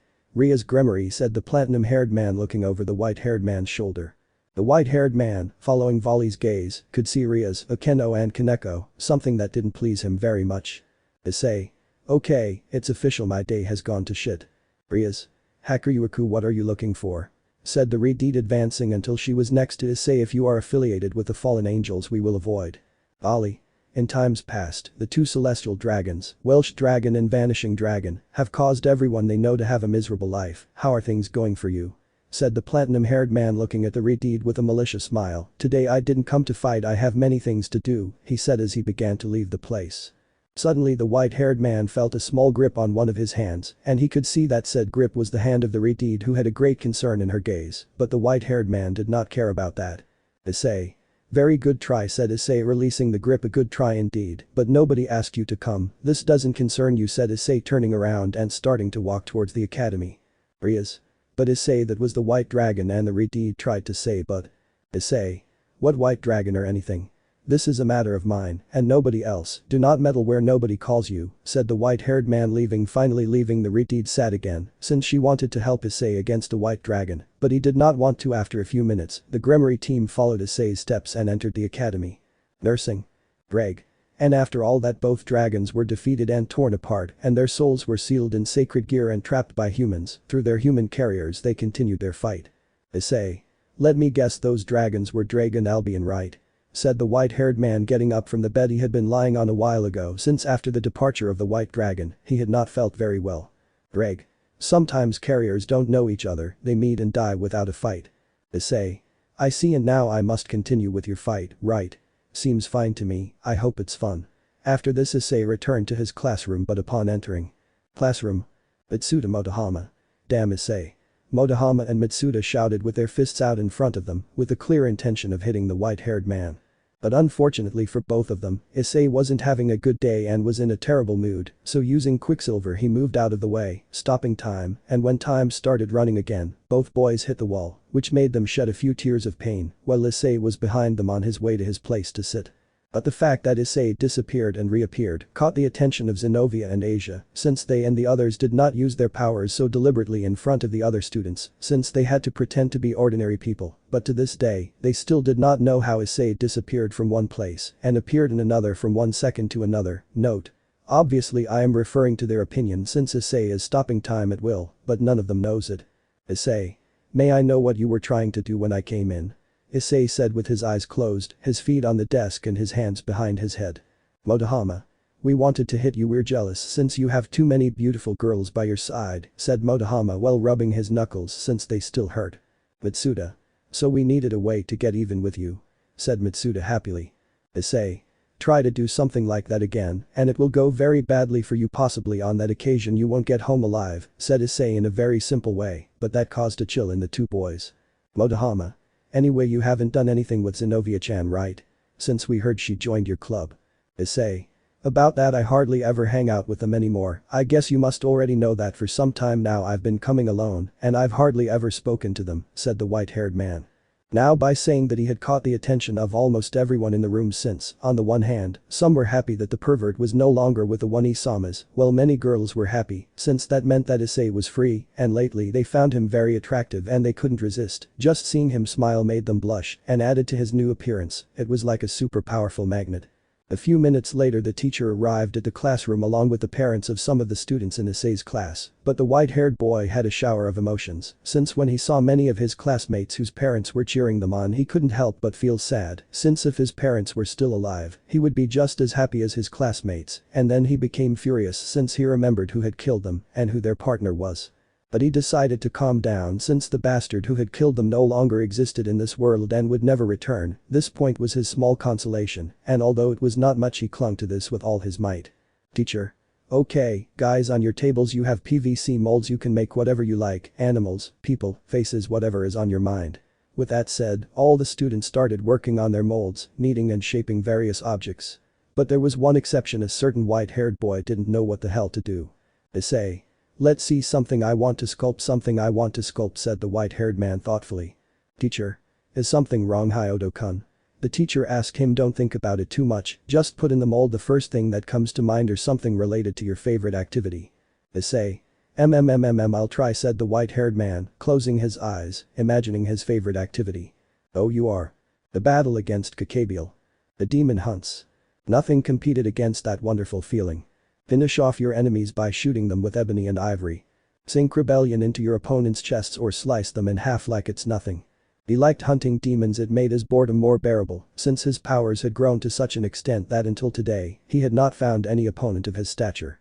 Even the newly revealed White Emperor dragon seemed like a small thing to him. But back to your favorite activity. His most recent victory had felt great. Having finished off all those demons at that construction site. Building himself a pile with the cold corpses of his opponents. That image was imprinted in his mind. Many would classify that as sick, but it was true that I had enjoyed it a lot. Professor. Hyodo-kun. The white-haired man opened his eyes to see who had spoken to him and taken him out of his thoughts. Issei. Is something wrong, Professor? Professor. That statue is very well made, but can you tell us what it means? Said the professor pointing to the miniature sculpture that was in the hands of the white-haired man. Issei. Looking through his hands at what until a few moments had been a molding block had now become a very elaborate statue. The statue depicted a large pile of corpses on a mound of earth with a person on top of them, dressed in a blue jacket with a red shirt underneath, trousers and boots, with a large sword resting on his shoulder. Quickly many of his companions recognized the person standing on the pile of corpses. They could notice that this person was Issei. Due to his hairstyle, it could not be someone else. Motohama. Issei, is that you? Motohama said incredulously. Issei. That's right, is something wrong? Said the white-haired man as if nothing had happened. Mitsuda. I'll give you 5,000 for it. Mitsuda exclaimed, appearing out of nowhere. Student. I'll give you 6,000, my father who is a collector will be happy if I bring him that statue. A voice was heard in the background. Issei. You're not being serious, right? The white-haired man asked incredulously, since leaving aside that the statue he had molded was just a coincidence that it came out in that form, he never expected to be offered money for it. Student. There is no way that statue will be with me, I will give you 7,000 for it. Issei. I'm sorry guys, but it's not for sale, he said, the white-haired man laughing slightly. After finishing that class, the white-haired boy decided to leave school early since he had nothing to do there and had decided to go visit his parents' grave since he thought that even though they couldn't physically see the statue he had created, he wanted to do it anyway. While Issei was leaving, Ria's day had been very embarrassing in his opinion since not only had her brother and father come but also her mother, and these three, when they saw her in class, began to talk to the other people at their sides about how incredible and great their beloved daughter was. A few hours later, Kuo City Mountain area, Hyodo family grave. Dusk was about to arrive and Issei arrived at his parents' grave with 2 bouquets of flowers in one hand and in the other the statue he had made in class. Once he was standing in front of his parents' grave, he placed a bouquet of flowers on each grave and began to speak. Issei. Dad, Mom, as I promised you, the bastard who took your lives is no longer alive. I killed him myself, forgive me for not being able to protect you, said the white-haired man on the verge of tears. Well, I also came to show you a statue that I made today in class. I would have really liked for you to be able to see it and to have seen the look of astonishment on everyone's faces at that moment. I'm sure you would have been very happy. At that moment Issei's cell phone began to ring and looking at the screen he was surprised to see who it was. Issei. Ryu, are you? Ryu. That's right, I was calling to tell you that your house has already been modified for what you asked for. Issei. Really? So soon? I know I asked you yesterday and I was hoping that it was too sudden to ask you something like that, said the white-haired man surprised. Ryu. Normally that request would have taken a long time, but with magic it was very easy, but by the way. Issei. Is something happening? Ryu. As it is, it will be your agency, you should think of a name for it, don't you think? Issei. I guess you're right, thinking for a moment. I know it will be called Devil May Cry, said the white-haired boy excitedly. Ryu. Sounds good, but how did you come up with that name? Issei. Well, during the first days of training you told me that demons never cry, but throughout all this time that I have been a demon I have found that demons can cry, and Devil May Cry means that but in English. Ryu. Oh, I understand. Well, do you want to come and try out your new pool table? The blue-haired man invited him. Issei. Do I really have a pool table? Of course I'm going, I'll be there soon, see you. Said the white-haired man happily as he ended the call and put away his cell phone to quickly say goodbye to his parents and rush off at full speed towards his new house. Meeting the Gremory patriarchs. After leaving the area where his parents' graves were located, Issei quickened his pace to head to his new business as a new opportunity in the world to become famous. Devil May Cry, from now on the Hyodo residence will be called Devil May Cry. Arriving at his new home, the albino was surprised at how much it had changed, but the most important thing was still missing. The name on the outside so everyone would know about his business. Entering quickly, the white-haired man quickly examined the first floor.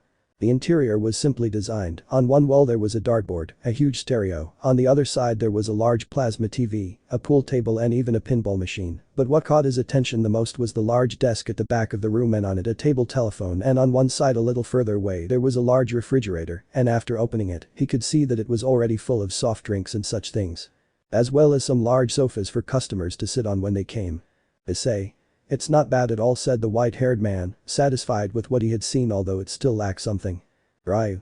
And what is that? Asked the blue-haired man as he entered. Issei. Well, it's the poster, so everyone knows that this raising his arms is Devil May Cry. Ryu. Okay, but how do you want it to be? Said the curious blue-haired man. Issei. It's good that you ask, I was thinking about it on the way here, do you have something to draw on? Ryu. Sure, said the blue-haired man, making a sheet of paper and a pencil appear in his hands. The white-haired man took the pencil and the sheet of paper and quickly began to draw lines that initially didn't seem like anything special, but after a few moments they revealed the logo of what would be Devil May Cry. Note. Well, I think everyone knows the Devil May Cry logo, so I won't put much emphasis on that. Issei. Very well, what do you think? Said the white-haired man, showing him what he had drawn. Ryu. Okay, I'll do it right now, said the blue-haired man as he closed his eyes and concentrated, leaving an incredulous white-haired man waiting for him to finish whatever he was doing. Ryu. Ready, said the blue-haired man. After a few minutes the blue-haired man had apparently finished. Issei. Ready what? Said the curious white-haired man. Ryu. The poster is ready, if you want you can go see it, the blue-haired man invited him, opening the door. Issei. Okay, said the white-haired man, not very confident. When he left and turned around he could see above the entrance door a sign with red neon lights that said, Devil May Cry. But how did you do it? You just stood there without doing anything. Ryu. I told you that with magic I could do all this very easily, but changing the subject, do you fancy a game of pool to try out the table? Issei. Sure, let's play. After this they both went in and played for a few hours, since they were both pretty good and were having fun. Ryu. Hey Issei, I have a surprise for you, since I saw that you like motorcycles. I made you one with some demons that you killed, he said, snapping his fingers, causing the magic circle of the Sparda clan to appear in the room, and from there a vehicle came out.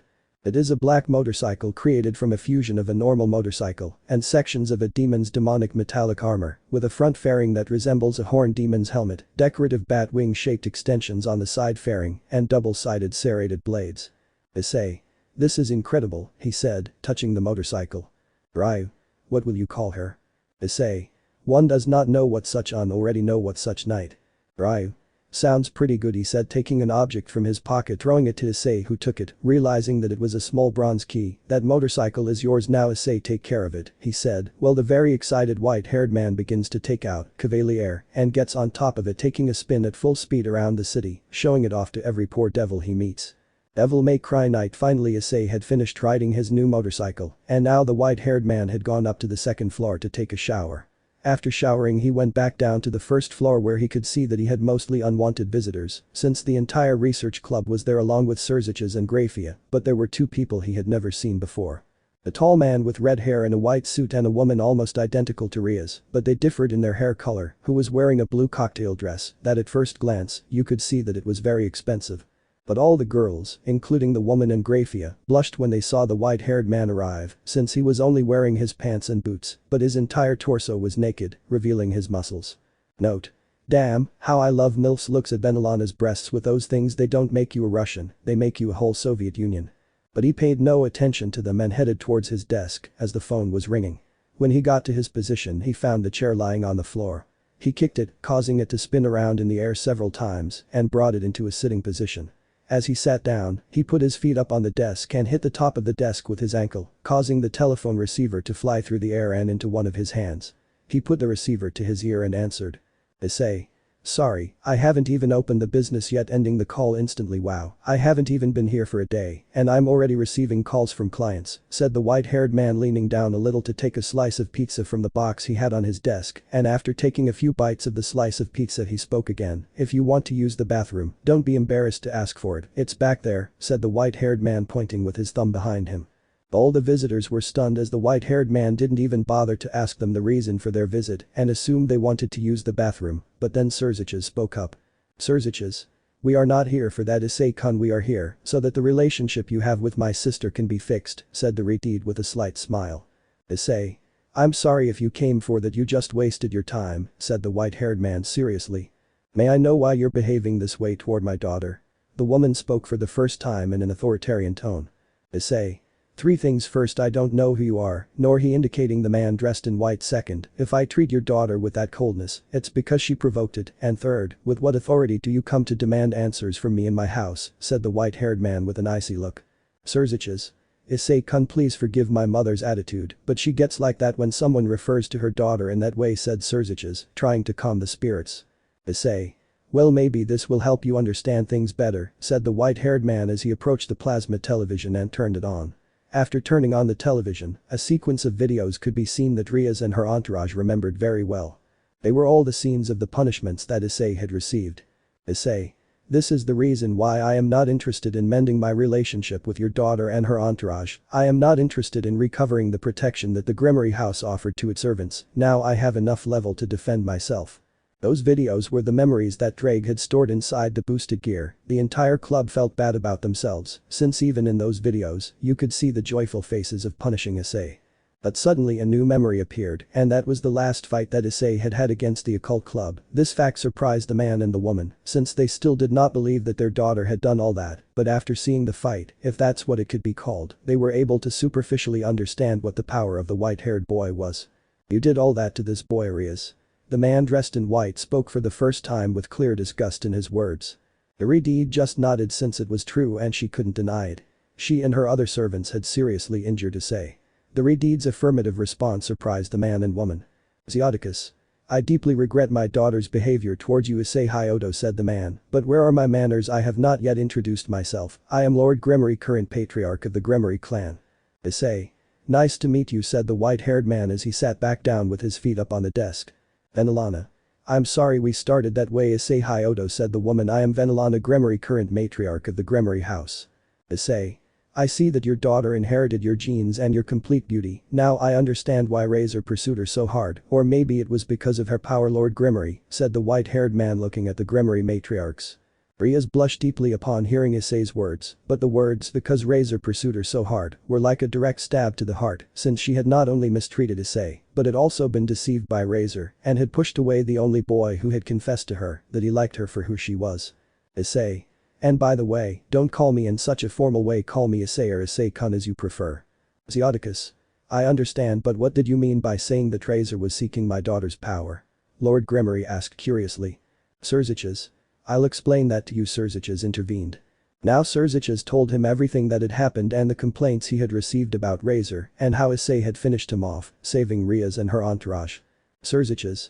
By the way, Issei-kun, said the Ddraig, getting the attention of the white-haired man. I have these documents for you, he said, giving him a large amount of papers, leaving them on the desk. Issei. And what is it about? He said, taking one of the papers with curiosity. Surziches. These are your marriage proposals, said Surziches, drawing the attention of Lord and Venelana. Issei. Wow, and there are several. Do I really have to choose? Said the white-haired man while reading the papers. Surziches. That's right, but take your time, you shouldn't decide immediately, it's not that we're in a hurry, Surziches told him. Issei. You're right, besides I don't want all these girls to be with me out of obligation. The girls who are by my side, I want them to do it because they love me and want to be with me for all eternity. Venelana. Wait a minute, don't you think you're too young to be thinking about marriage? Said Venelana curiously. Issei. I don't think so. Besides, according to what I've learned in the underworld, it's normal for young people like me to get engaged without going any further. Your daughter is engaged to Razor, said the white-haired man pointing at Rias. Rias. I can't be engaged to a dead man, Rias said timidly. Issei. Oh, that's true, I myself sent him to the other world, he said, the white-haired man happily, but well, I don't want to stray. I'm looking at the papers of the proposals, since those that seem correct to me, I will visit them in person. That way, they will have an idea of what kind of person they are giving their hand to. I won't force them to be with me if they don't want to. Now that I think about it, I think I should make it a law in the future. Venelana. I'm sorry to interrupt your dreams about the future, but how will you do it? You are a low-class demon, and you don't have enough influence for your proposal to even be taken into account, said Venelana. Issei. I suppose you didn't tell them anything, right? Said the white-haired man looking at Surziches. Zeoticus. What do you mean, boy? Said Lord Gremory, then looked at his son. Is there something you haven't told us yet, Surziches? Surziches. Well, the thing is that Issei-kun is, Surziches tried to say a little nervously. Issei. Well, I'll say it myself, Issei intervened. My real name is not Issei Hyodo, since Hyodo was the surname of the family that raised me as their son, but my full name is Dante Sparda, son of the legendary Dark Knight Sparda. This statement left Lord and Venelana Gremory more than surprised, who did not know how to react. Issei. Surziches, you better hold your parents, they look like they're going to faint. He. Just as the white-haired Lord and Venelana had said, they fainted, being held by Surziches and Grafiya. After the impression that the current Gremory leaders fainted, they were left on the sofas to rest and regain consciousness. At that moment, Ryu appeared and came with a paper in his hand. Issei. Oh, it's you, Ryu, is something wrong? Asked the white-haired man looking at Ryu. Ryu. Yes, here is your first job, said the blue-haired man. Issei. Wait a minute, I haven't even opened the business yet and you want me to go do whatever it is you want me to do? Said the white-haired man in protest. Ryu. This job has something special, it seems that the target you must eliminate is especially strong.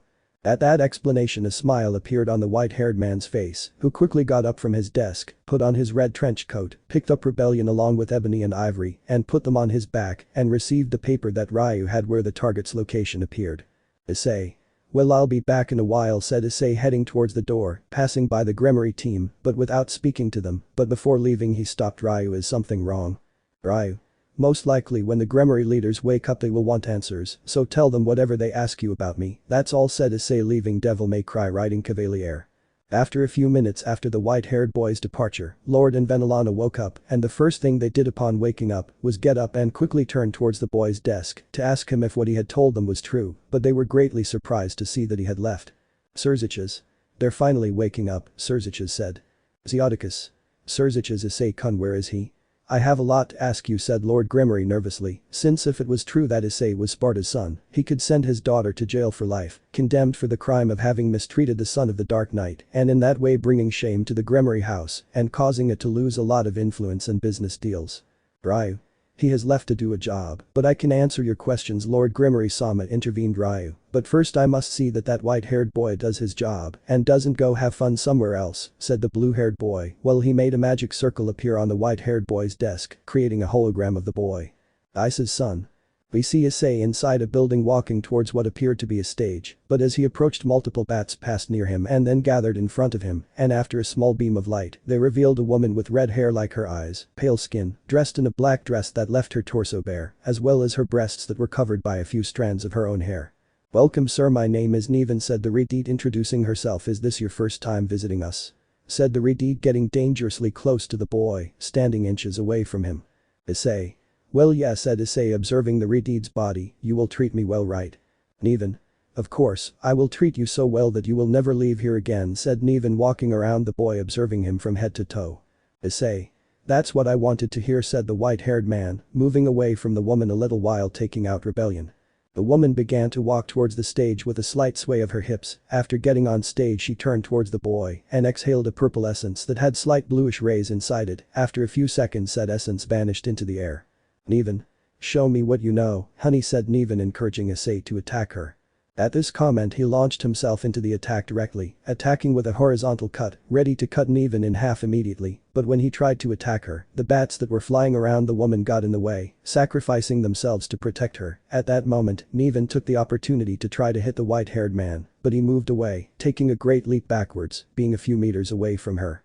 Now Nevan was throwing some black spheres that were apparently made of lightning. Issei evaded them just as the spheres were about to hit him, but he didn't have time to rest as he had to evade again, as he saw a small shadow around him and knew that something was about to fall in that place, and after leaving that place, he saw how lightning bolt had destroyed the place where he was a few seconds ago.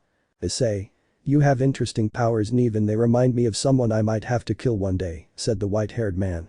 In Devil May Cry, a certain brunette half-angel felt a chill run down her spine when she heard what the boy had said through the hologram.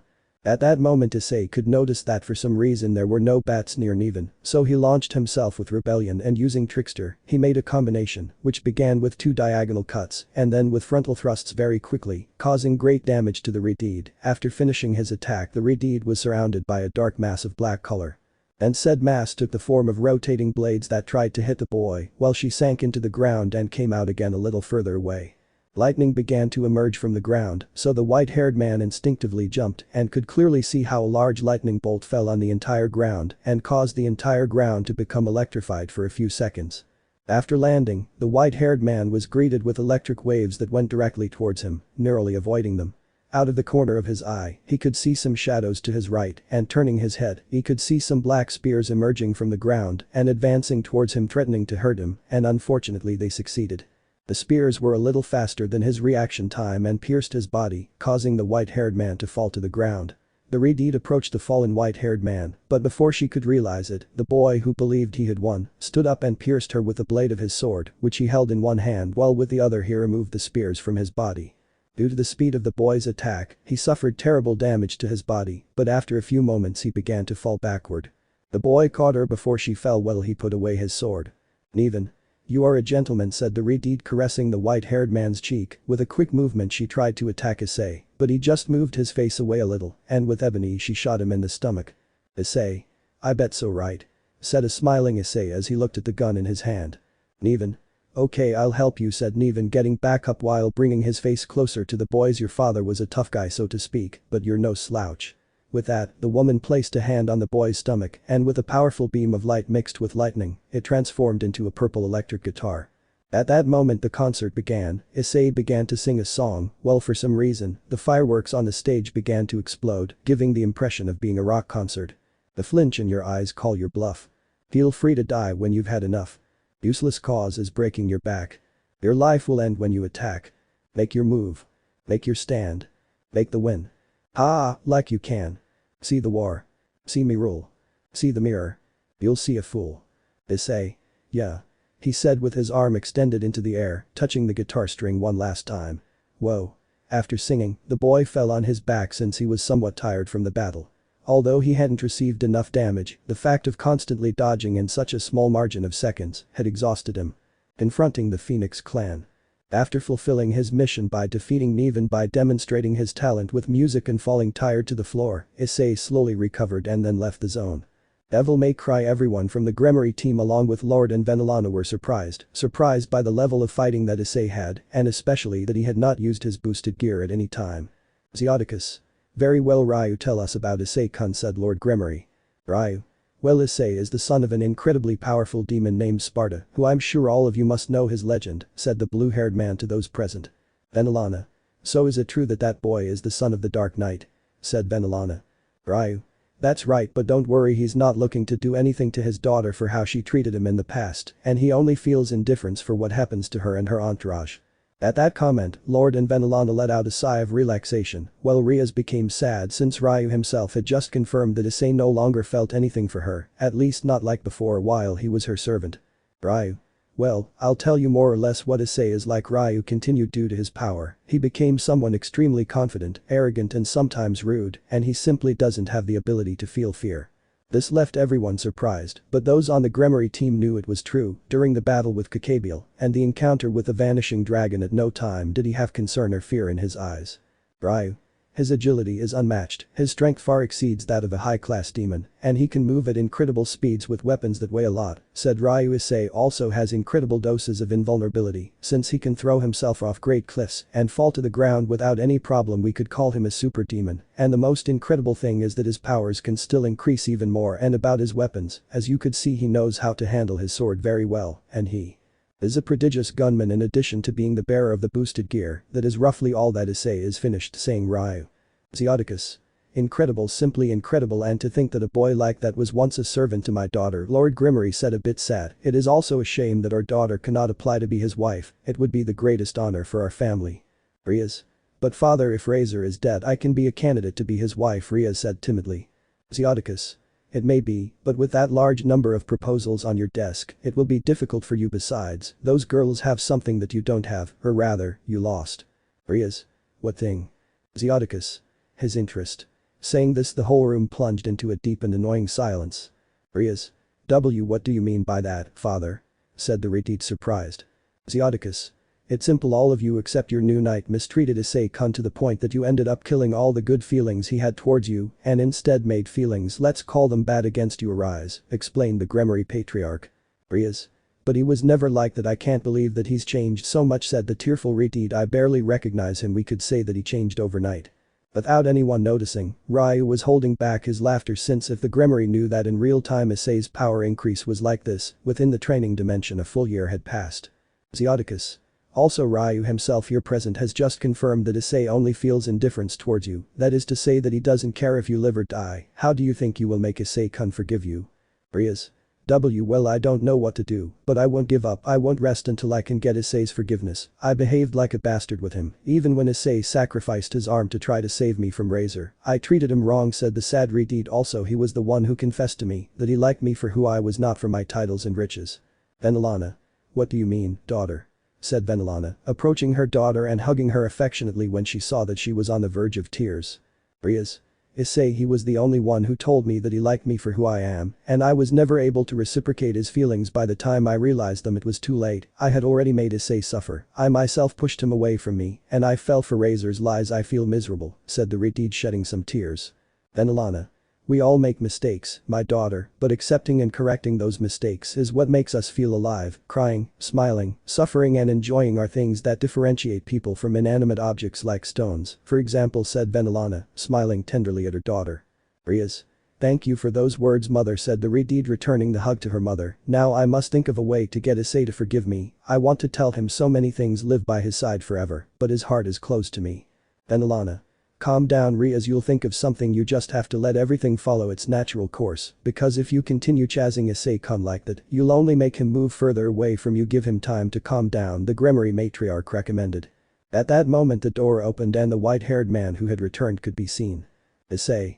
Ryu, I'm back, said the white-haired man, approaching his desk and sitting down as usual, and unless you have any more work for me, I'm closing Devil May Cry for today. Ryu.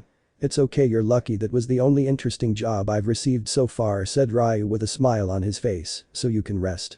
At that moment, a large magic circle appeared that was unknown to the white-haired man. From said magic circle, a group of people, mostly teenagers, appeared along with two adults, both with blonde hair. Issei. It can't be, because everything has to happen right today. When I opened the doors of Devil May Cry, the white-haired man protested, but all the Gremorys were very surprised since they didn't expect him to appear. Rias. Lady Phoenix, what are you doing here? Rias asked, surprised. Lady Phoenix. Hello, Rias-chan. Well, we are looking for our son's murderer, said the now identified Lady Phoenix. We are looking for Issei Hyodo, bearer of the Longinus boosted gear. Issei. That's me, said the white-haired man from his desk. A joke, kid, but the guy we're looking for has brown hair, and you obviously can't be him since you have white hair, said the man standing next to Lady Phoenix. Issei. Maybe this will make them believe me, said Issei, summoning his gauntlet, showing it to the newcomers. At this, a certain young blonde launched herself furiously, to everyone's surprise, against the white-haired man who remained seated. Bravo. You killed my brother. The girl shouted furiously, but stopped dead in her tracks when she felt something brush against her right cheek, and after checking her hand over the cheek where she had felt the brush, she realized she was bleeding. Issei. I hope it serves as a lesson to you, Bishop of the Useless Razor Phoenix, said the white-haired man. The girl looked up and could see that the white-haired man had one of his pistols in his right hand, so she deduced that the object that had grazed her cheek had been a bullet. Lord Phoenix. How dare you shoot my daughter? Said the man furiously, but when he was about to jump he was stopped by an object that was dangerously close to his neck, and that something was the rebellion blade that was in the hands of the white-haired man. Issei. Dare to take one more step and this sword will tear your head off, and that goes for you too, hissed Issei. Well, with one hand he held rebellion, with the other he wielded ebony, which was pointing at Lady Phoenix's face. All the newcomers had a single thought: how did he do it? As at no point did they see Issei move a single inch, and out of nowhere, he was threatening the man and Lady Phoenix. Bravo. How dare you, Gremory slave, threaten the leaders of the Phoenix house. And even more so in front of Mao Surzich's Lucifer Sama and the leaders of the Gremory house, roared the girl who had already healed the small wound on her cheek. Issei. First, I'm in my house, so I'm free to do whatever I want, that is to say everyone present is under my rule. Second, I no longer serve the Gremory house, and third, none of them will try anything against me, since the consequences could be terrible for them, said the white-haired man, while putting away his gun and sword, and if they want revenge, it can be easily fixed with a fight, all of you against me. Bravo. My brother defeated you twice with great ease, so how can you challenge us to a fight? You are a weakling, said the girl. Issei. Then can you explain to me how did I defeat your brother completely alone, even though before that I had faced one of the leaders of the fallen angels called Kakabiel, whom no one in Rias Gremory's entourage was able to make him fight seriously? Said the white-haired man in a defiant tone. Lord Phoenix. Okay boy, we'll do it as you wish, you'll face all of us, but don't blame us if you lose your life, although it's the least you can do to pay for the sin of having murdered my dear son, said the man with an air of superiority. Zeoticus. Lord Phoenix, I recommend that you don't mess with that boy, he's more important and dangerous than he seems, said Lord Gremory, somewhat worried about the well-being of the leader of the Phoenix house. Lord Phoenix? What does Lord Gremory mean? That boy is only the Sekiryuutei. If he dies, the Longinus will only pass to its next bearer, that is its degree of importance, nothing more. Issei. Note that they were warned about this, but well said the white-haired man. Sursages, you can create an alternate dimension like the ones in the rating game, because if I get carried away, which is the safest thing that will happen, said the white-haired man quickly, I might kill them, and that will get me into big trouble for a while. Sursages. Okay, but how do you want the dimension to be? Said the Retid curiously. Issei. The same one where I faced Razor at his engagement party. Sursages. Okay, but it'll be a while, so stay here for a while. Dad tries to dissuade them from giving up the fight or they might die, said Sursages, passing by his father while murmuring the last thing, to disappear in a magic circle with Grafiya. After this, the Gremory patriarch took the Phoenix leader to the outskirts of Devil May Cry in a futile attempt to make the blonde give up on facing Issei, but the only thing he achieved was that only his son's entourage would face the white-haired man. A while later, Grafiya reappeared in Devil May Cry to tell them that everything was ready, and once informed of this, everyone was transported to the alternate dimension. Confrontation dimension. That dimension was the same as the one that once gave rise to the confrontation between Razor and Issei to try to cancel Ria's engagement, except for some small stands that had been placed so that those who were not going to participate in the fight would have excellent places to watch the fight. In the arena were Issei, and on the other side were all those who were once Razor Phoenix's servants, but then Issei remembered the name of Razor's bishop girl. Issei. Your name was Ravel Phoenix, right? Ravel. Yes, and I hope you remember that because it will be the name of the person who will kick your ass. Issei. And if it's the other way around, what do I get in return if I defeat all of you? Girl. What do you mean? Said the Tower of the Phoenix. Issei. In the rating game it is usual to bet something like, for example, an engagement. Rias Gremory had a rating game to be able to cancel the engagement with your brother, so what do I win if I manage to win this fight? Ravel. We'll see about that later, but don't get your hopes up since you won't win, said Ravel as she launched herself at the boy, followed by the Rooks and the Knights. The 5 girls had launched a simultaneous attack. The Rooks and the Knights attacked from the wings, while Ravel threw fireballs of a fairly considerable size. One of the Rooks, with a quick movement, approached the white-haired man from his blind spot and dealt him a powerful kick to the ribs, sending him against his companions, who received him with a quite effective combination. Since when he reached where the Knights, they made 2 diagonal cuts each, and after a double spinning kick, they sent him where he came from, back with a Rook that was now next to the other. When Issei was about to hit the towers, they gave him 2 powerful blows to the chest, causing Issei to hit the ground, creating a small crater in the ground, but it didn't end there. Now the 4 girls took a big leap and attacked with dive kicks that hit right on target. Due to the combined force of the 4 kicks, Issei sank further into the crater, increasing its size. Ravel. And now the final blow, said Ravel, rising with her wings of fire extended, sending him a huge sphere of fire, which was easily 2 or 3 times larger than Issei. Boom. After the big explosion, the 5 girls proceeded to retreat, certain that they had finished off the white-haired man who hadn't had time to react. Ravel. That is what you deserve for killing my brother, said the blonde Phoenix as she headed towards the stands. Lord Phoenix. The truth, I think I was exaggerating, Lord Gremory. That boy is too weak. He was defeated without being able to defend himself. Ryu. He asked me what is Issei planning. He didn't defend himself in the slightest and accepted to receive the full damage, Ryu said with a hand on his chin. Lady Phoenix. What do you mean you didn't defend yourself? Lady Phoenix said curiously. Ryu. Well, when he fights he usually draws his sword, but now he didn't do anything, and the speed of those girls isn't enough to stop him from drawing his sword. Lady Phoenix. So that means that. Everyone in the stands turned their gaze toward the spot where the white-haired man had been attacked by Ravel. Smoke was still rising from the crater, but then a laugh could be heard from where the white-haired man should have been. Issei. Ha ha ha ha ha, is that all? Said Issei, coming out of the smoke as if nothing, while wiping the dust off his clothes. Girl. It's not possible. I'm sure we broke several of your bones with our attacks, said one of the towers. It's not possible that you don't have a single scratch. Issei. And don't you see me? Issei said mockingly. I'm fine, and by the way, with this the warm-up ends now, the good part begins, cracking his knuckles. Issei then launched himself directly at the 2 Phoenix towers, and without giving them time to react, he caused a horizontal cut to each of them, immediately taking them out of combat. Ravel. But how is it possible? I'm sure my fireball hit you directly, said Ravel, taking a few steps back in fear. Issei. And you're not wrong, but those attacks lacked enough strength to defeat me. Ravel. Who are you? No one had survived that combination of attacks. Even if you have the boosted gear you shouldn't be able to withstand that damage. Girl is all against him. This time we will defeat him. Issei. I don't think so. Now you will see a part of my power, said Issei, materializing his gauntlet. Ddraig. Boost boost boost boost explosion. Issei. Dragon shoot, sending a large amount of energy against the girls who tried to stop him with a magic barrier, but it broke like glass upon contact with Issei's dragon shoot. Boom. There was a huge explosion, and by the time the smoke cleared, the damage caused by that attack could be seen. Issei had eliminated the 8 pawns, 1 bishop and 2 knights, leaving only Ravel and her brother's queen in that place. Ravel. How did you do that?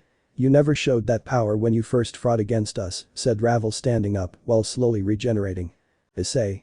It's simple. I was training since that day, just to be able to defend myself and my loved ones. Everything was going well until then, but then. Ravel. But then what? Said Ravel. Issei. Your damn brother had to come and kill my parents. The white-haired man shouted furiously, giving free rein to his anger that despite having killed Razor had not disappeared, on the contrary, it seemed to have increased. Ravel. That is not true. My brother would never do something like that, said Ravel, trembling with fear since the angry aura that the white-haired man was emitting scared her a lot. Issei. If you don't believe me, ask Surzich's Lucifer and Rias Gremory's entourage. They are witnesses when your brother openly admitted that he had murdered my family, but there's no point in complaining about it anymore. One day I'll see them in eternity, and I'll be able to ask for their forgiveness in person. For now let's end this. After saying this, the white-haired man threw himself at Ravel, but this attack was different since he didn't plan to attack her with his sword or his guns, but rather he planned to do it with his gauntlet.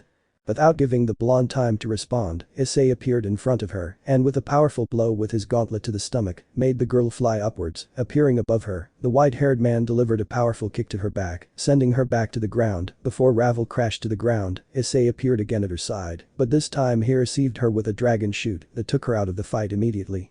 Now only Razor's queen remained, but she was trembling like a leaf as the white-haired man walked towards her at a slow pace, but with his gaze devoid of all life and light, only a deep abyss of anger could be seen, and said anger would be unleashed against her shortly. The Queen of Explosions tried to defend herself, but the white-haired man broke her magic circle with a blow that she had as a defense. The white-haired man took the woman's face with his gauntlet and lifted her as if it were nothing, while he began to squeeze with his gauntlet. With his right hand he began to give her strong blows all over her body. The evil pieces. Everyone was impressed by the white-haired man's power, but couldn't help but feel sorry for Razor's pieces, since they had been victims of Issei's repressed anger. But there was someone who was worried about all this, and that someone was Ryu. Ryu. It can't be he lost control again, said Ryu, clenching his fists. Surzich's. What do you mean? Surzich's said, worried about what could happen. Ryu. During the first days of his training, Issei easily lost control, remembering the hatred and anger against Razor Phoenix. I thought I had him under control, but I see that I was wrong, said Ryu, disappearing in a magic circle. Meanwhile in the arena, Razor's queen had already stopped trying to break free from the white-haired man's grip on her face. She was unconscious, but that didn't matter to Issei. He just continued to unleash his anger by delivering strong blows to the woman's body without any compassion. Behind the white-haired man appeared Ryu, who quickly ran to where he was and hugged him from behind, trying to make him stop. Ryu. Issei, that's enough, stop. Said the blue-haired man, grabbing the white-haired man tightly, making him release the woman, who fell like a stone to the ground. Noticing that the aura of anger that Issei was emanating had not disappeared, Ryu hit him on the back of the head, forcing him to fall unconscious. Ryu. Forgive me for this, but it's for the best for now, said Ryu, laying the body of the unconscious white-haired man on the ground. After a few moments next to Ryu appeared all those who were in the stands watching, but they were all more than surprised since the power he had demonstrated was simply overwhelming. Despite having been outnumbered, Issei had wiped out his son's entire entourage without hesitation and with great ease. To say that the Phoenix Patriarchs were scared and surprised was an understatement, as they were scared by Issei's power, and surprised since before appearing in the arena, Surzich's had told them the reason why Issei had killed Razor, in addition to the atrocities he had done hidden in the shadows without anyone knowing anything. Zeoticus. This is what I meant, Lord Phoenix, said Patriarch Gremory. Lord Phoenix. So you wanted us not to face this boy so he wouldn't hurt us, right? Said the older blonde. Venelana. That's right, before you arrived we were able to observe him in combat, and his power is not something to be taken lightly, besides he is. Lady Phoenix. He is? Lady Phoenix said curiously. Zeoticus. I'm not the best person to say it, you'll have to wait for Issei-kun to wake up, said Lord Gremory, looking at the boy on the ground. 10 minutes later, little by little Issei began to wake up, but he had a severe headache. Issei. I think I went a little too far this time, this feeling, said Issei, touching the back of his neck. I see it was you, Ryu. I appreciate you stopping me. Ryu. It was nothing, but I think you should repeat the same old speech. The patriarchs of the Phoenix clan want to know who you really are. Issei. By Satan, this is the second time I would have to repeat the same thing with a demon. The white-haired man protested. Whatever, I will introduce myself. My real name is not Issei Hyodo, it is Issei Sparda, son of the legendary Dark Knight. 3, 2, 1. Lord Lady Phoenix. Wide. The Phoenix leaders shouted in shock. This must be a joke, right? Both looked at Surziches, hoping he would agree with them, but unfortunately. Surziches. He's telling the truth. Issei-kun is the son of the Dark Knight, and you know what that means. What no one expected was that the Phoenix would get on their knees and start apologizing for what they had done, and to please not do anything to them that would never happen again. Issei. This is starting to tire me out, said the white-haired man, scratching his head. Until when will I have to repeat that I am not someone who would use political or judicial power for revenge? If I have to solve something, I will do it like men in a fist-to-fist fight, no matter who it is. At that comment, the Phoenix patriarchs raised their gaze and timidly asked. Lord Phoenix. And then. Issei. I won't do anything to you, neither to you nor to your daughter, since none of you knew what kind of activities your son was doing, and by the way, I'm sorry for the lack of control I had, said the white-haired boy, giving a smile to the Phoenix leaders, but what he didn't expect was for Lady Phoenix to blush when she saw the boy's smile. After this, a rather awkward silence formed since no one knew what else to say, until Surziches remembered something he had to tell the white-haired man. Surziches. Issei-kun, I need you to come with me. Issei. And why? Said the white-haired man curiously. Surziches. Come with me and you'll find out, said the Redeed, opening a magic circle. So are we going? Issei. Sure, why not? He said, entering the magic circle with the Redeed disappearing in a beam of light. After this, everyone else left, each one on their own. Territories of Mau. Surziches Lucifer meeting room. The white-haired man and the red-haired man appeared from the magic circle, but there were 3 people who were waiting for them. I see you're finally here, Surziches, said a man standing in front of them. Surziches. Yes, I'm sorry for the delay, but we had some minor inconveniences, said the Redeed, remembering what had happened with the Phoenix. So this guy is the one you told us about, said another man whose face showed that he had been sleeping soundly until recently, his lazy look giving him away. Issei. Reminds me of myself, hehehe, the white-haired man laughed in his mind. I don't know, I still have my doubts about him, said the man who spoke first, as he began to expel his aura like the other 2 people, seeking to intimidate the white-haired man. Issei. Are they challenging me? The white-haired man thought. Ddraig. Partner, why don't you show them your power? That way you'll clear up their doubts. Issei. I think you're right. Immediately afterwards, the white-haired man began to expel his own aura, but this was not a normal aura, it was violet in color, and little by little, it began to surpass the intensity of the auras of those people. But what caught everyone's attention was that the white-haired man's eyes turned red, and behind him, a demonic silhouette formed. The current appearance of the white-haired man ended up scaring those present, since his aura was much superior to theirs. After a few moments they all stopped expelling their auras. Okay, now I do believe that this boy is his heir. That level of power is not something you can imitate. He easily surpassed our auras, and we are talking about us people in the Mau category. Looking at the boy, well, I will introduce myself. I am Ajuka Beelzebub, in charge of technological research and development of the underworld. I am Falbium Asmodeus, in charge of military affairs, said the now identified Asmodeus, while lazily wiping his eyes. Issei. I see, and this guy is in charge of defending the underworld. I am the Mau Seraphol Leviathan, in charge of foreign affairs, she said with one of her classic poses. Issei. Just who I was looking for, he said, approaching the brunette. I think you sent something for me the other day, didn't you? At this comment, the brunette threw herself at the white-haired man, knocking him to the ground, since that something that she had sent him was a marriage proposal. This had her very excited since he was the first man she was interested in that way, since before sending her the proposal, Surziches had shown her a photo of the white-haired man, and when she saw it, she had blushed a lot, but what he told her about how he had awakened his power saddened her a lot. Since she did not find it fair that he had lost his parents to awaken his true self, but what she really liked was that despite all that, he always dedicated a smile to those who were important to him. For these reasons, Seraphol had decided to give herself body and soul to the white-haired man, giving him all her love and affection, since she had set out to heal the white-haired man's so hurt and wounded heart. Seraphol. So have you come to give me your yes? Said the brunette, looking at the white-haired boy, blushing.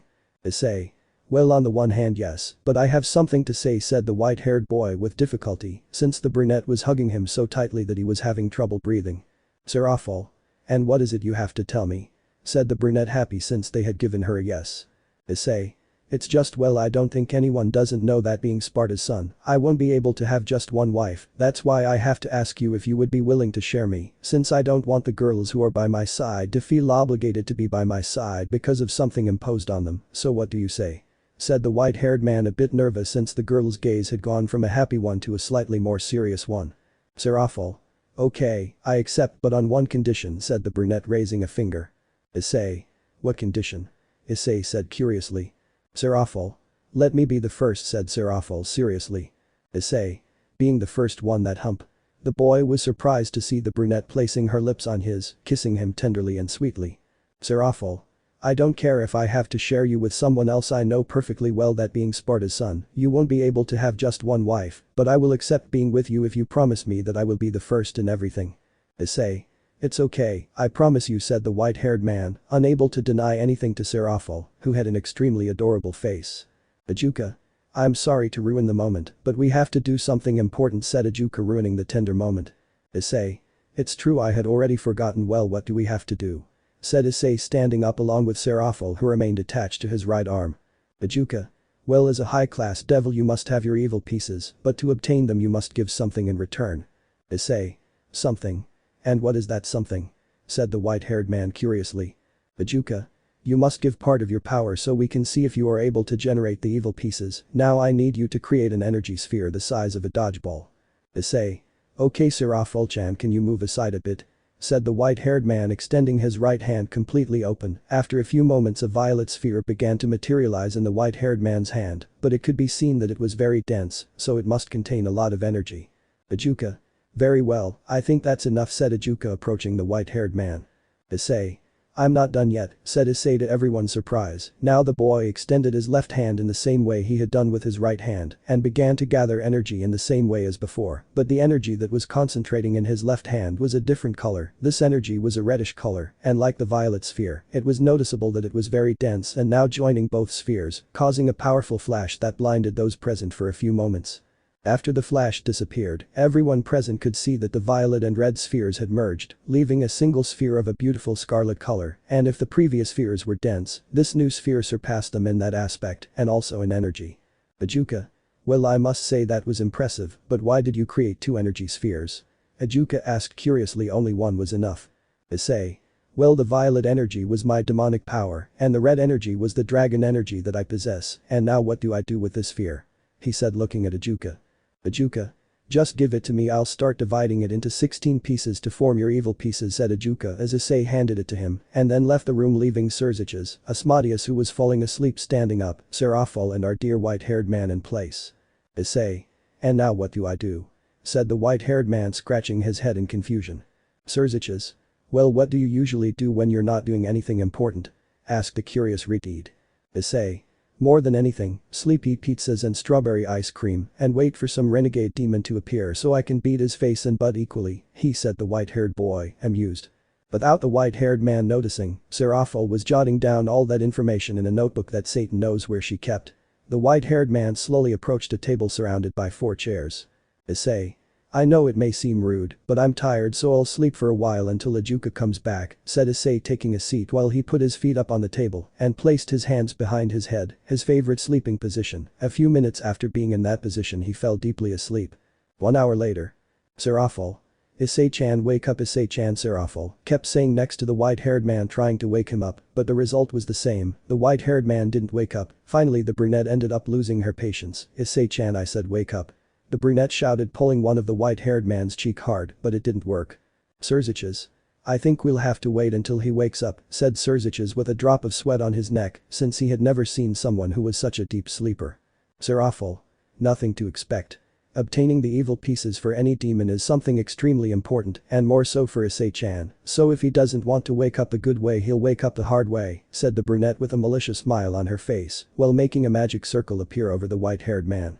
A large amount of very cold water fell from the magic circle, soaking the white-haired man to the bone. Due to how cold it was, the white-haired man woke up suddenly. Issei. Who was it? Shouted the wet white-haired man furiously, but the fury suddenly dissipated when he saw Serafal's face, which was not exactly happy. Serafal. Was it me? Some problem?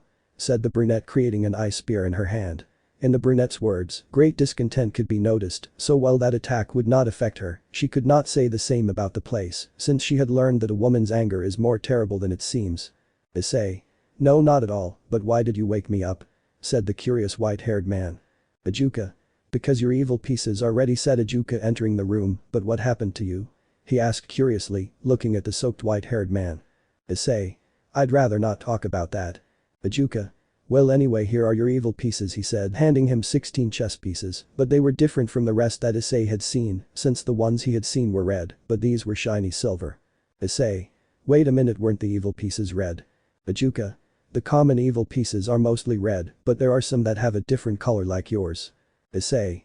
But why are mine a different color? Ajuka. Whether the color is different or not depends exclusively on the power that the demon has, in this case your power or rather powers are high, and this resulted in your pieces having this color, but I must say that I am surprised this color is the first time I see it. Issei. But I don't see what's so special about only changing the color, after all, that's all it is, said the white-haired man, shrugging his shoulders. Ajuka.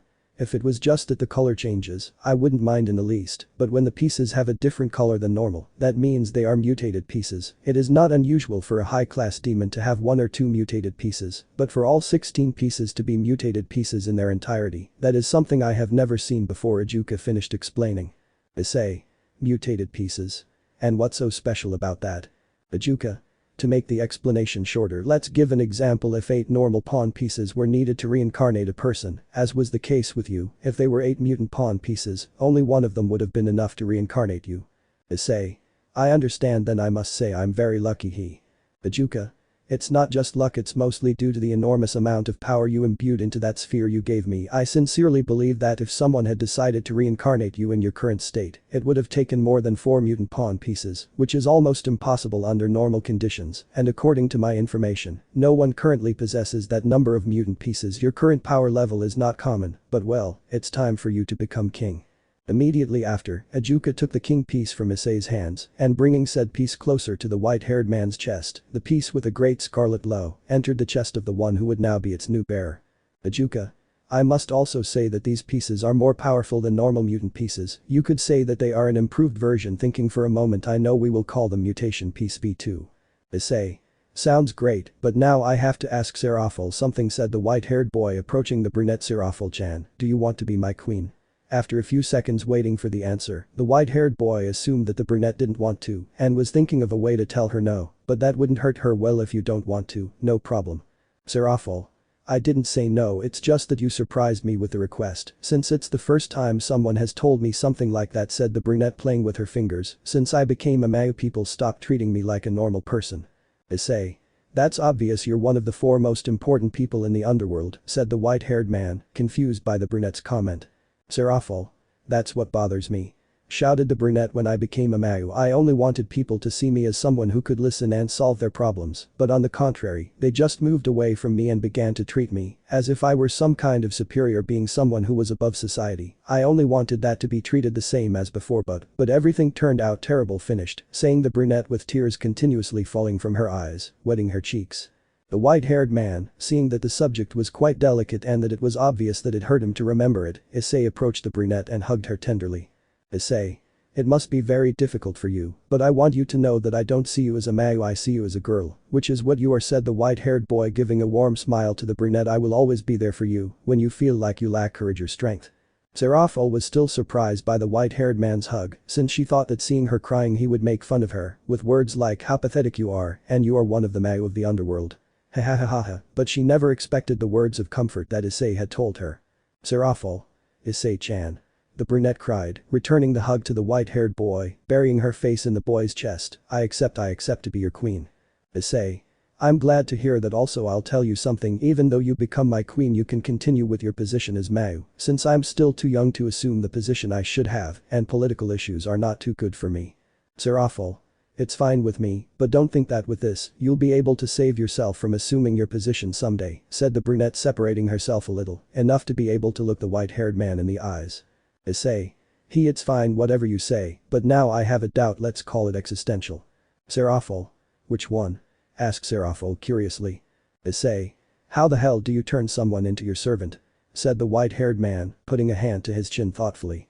Serziches. Well, about that, it's not as difficult as you think, said Surziches, while writing something on a paper. After finishing writing, he handed said paper to the white-haired man. Just replace the parts that contain my name with yours, that's all. Issei. Understood, let's see, said the white-haired man, reading the instructions that Surziches had given him here. It says that I must give you the piece that he planned for you to become, giving the queen piece to the brunette who brought it to her chest, since she knew how the procedure was and wanted to help the white-haired man who was a novice in the subject. And I must say the following words, by order of Issei Sparda, you Serafal Citri, you will walk in this world again. Seal this contract and become my servant, finished saying the white-haired man. At the same time that the white-haired man recited those words, the queen piece that Serafal had in front of her chest emitted a scarlet glow, entering her body at the same time that a king piece left her body, and a purple magic circle appeared below it. That was the symbol of the Sparda family. In said magic circle appeared the face of what looked like a demon with red eyes. Serafal. From this moment on, I am your queen, Issei-chan, and I want you to know that I will never let you go, said the brunette, sticking to the white-haired man's arm, burying said arm between her breasts. Issei. I'm glad to hear that, Serafal. The white-haired man was interrupted by a blow to the forehead courtesy of the brunette. Serafal. From now on, call me Sarah, okay? She said, frowning, apparently angry, but in itself her expression was very adorable. Issei. Okay, Sarah-chan, but I think it's time for me to go back home, since the way things are looking, I'll have a lot of work in Devil May Cry, said the white-haired boy, who to the brunette's displeasure separated from her. Serafal. I'm going with you, Issei-chan, said the brunette, trying to stick to the white-haired man again, but he stopped her. Issei. For now that is not possible, do not take it the wrong way, but it will be better to keep this a secret, since if it becomes public that we are directly related in this way, it could cause a big problem, but do not despair, when the time comes we will tell everyone that you are my queen. After saying this, the white-haired man kissed her on the cheek and disappeared in a magic circle, leaving the brunette not very happy since she wanted to go with her dear white-haired man, and as a result she started to throw a tantrum. After the white-haired Surziches left, he remembered that he had forgotten to tell him something. Surziches. Damn, I forgot to tell him that I need him to be present at the meeting of the three great factions, plus in a few months there will be an event in which he must participate anyway. I'll tell him tomorrow or when I see him, sighed the Ddraig. I'm my own master now. Human World Devil May Cry Night. Appearing from a magic circle, the white-haired man came out with a tired face, but it was not due to physical fatigue, but rather mental fatigue, since he had had many problems since his power as Sparda's heir had awakened. The moonlight entered through the windows, dimly illuminating the gloomy interior of the place. Since it was with the lights off, the white-haired man, not caring about anything, left his weapons on the table and took off his red jacket, throwing it on one of the sofas, and going upstairs he entered his room to sleep.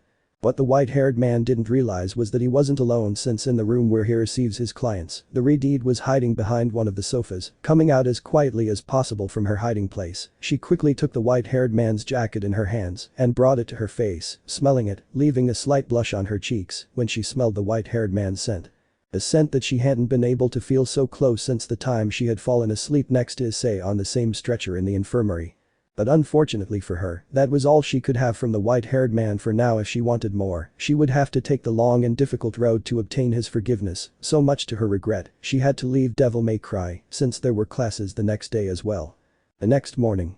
Once again one of Issei's worst enemies had appeared, the annoying rays of the sun directly in his face, preventing him from sleeping. Issei. Shit, I swear that one of these damn days I'm going to destroy you, damn son, said while standing up, removing the sleep from his eyes. Ryu. What a way to start the day, said the blue-haired man at the entrance to the albino's room. Issei. Ryu, what do you need? He said while stretching. Ryu. Issei, there is a mission I want you to complete when you finish your classes. Issei. And what is it about? Ryu. It is a somewhat political and warlike issue. Issei. I still don't understand it. Ryu. I'll tell you when you come back from class. Issei. I understand, he said, starting to do his morning routine. Later that same day, Human World Kuo Academy. In Issei's classroom everything was as usual. Most of the girls gathered together, talking about the boys they thought were cute, but most of the comments were about the white-haired boy, since they all thought that since he had changed his hair color and hairstyle, he looked very attractive, and added to the fact that he no longer did perverted things, led by the hand that a few days ago, they had been able to see the boy's quite developed physique in physical education class. Caused the girls to want him for unholy activities. On the other hand, Issei, of course, was sleeping in his favorite pose. At that moment those who now formed the perverted duo arrived, since Issei hardly ever hung out with them anymore. Motohama. Hey Issei, said Motohama, waking up the white-haired boy. Issei. If you woke me up it better be for something important, said Issei, reluctantly opening his eyes, but without losing his sleeping pose. Mitsuda. We heard a rumor about Rias senpai. Issei. And? Said the white-haired man as if nothing had happened. Mitsuda. We wanted to know if you knew something since the rumor says that she along with Akeno One-sama have been extremely sad and they have also been seen going to places that you usually frequent. Haven't you done something to them? Said Mitsuda accusingly. Issei. I'm sorry to tell you no, and what happens to them couldn't interest me less, said Issei, closing his eyes again. At that moment the teacher came in and started writing something on the blackboard. A name. Teacher. Well class, today I have to introduce you to a new classmate, but before that Hyodo-kun. Issei. Yes, professor. Said the white-haired man with his eyes closed. Professor. Please sit properly, please, said the professor, obviously annoyed by the white-haired man's current position. It must be said that Issei's current rebellious attitude was very attractive to the boy's classmates. Issei. Okay, I'm sorry professor, said the white-haired man pretending to be sorry, placing himself in a normal pose to teach classes. Teacher. Well, as I was saying, we have a new classmate looking towards the classroom door. Come in, dear, introduce yourself, giving the girl permission to enter the classroom. A beautiful girl with black hair, violet eyes and a body too tempting for any boy in the room, but incredibly familiar to Issei. Seraphol. My name is Seraphol Citri, nice to meet you, she said, making one of her classic poses. Suddenly a white spot crossed her line of vision, and when she looked in the direction of that spot, she could see something that she liked a lot. Issei-chan. The brunette shouted, running and throwing herself at the white-haired boy, who, being unprepared due to the surprise, was almost knocked off the chair by Seraphol's powerful hug. Professor.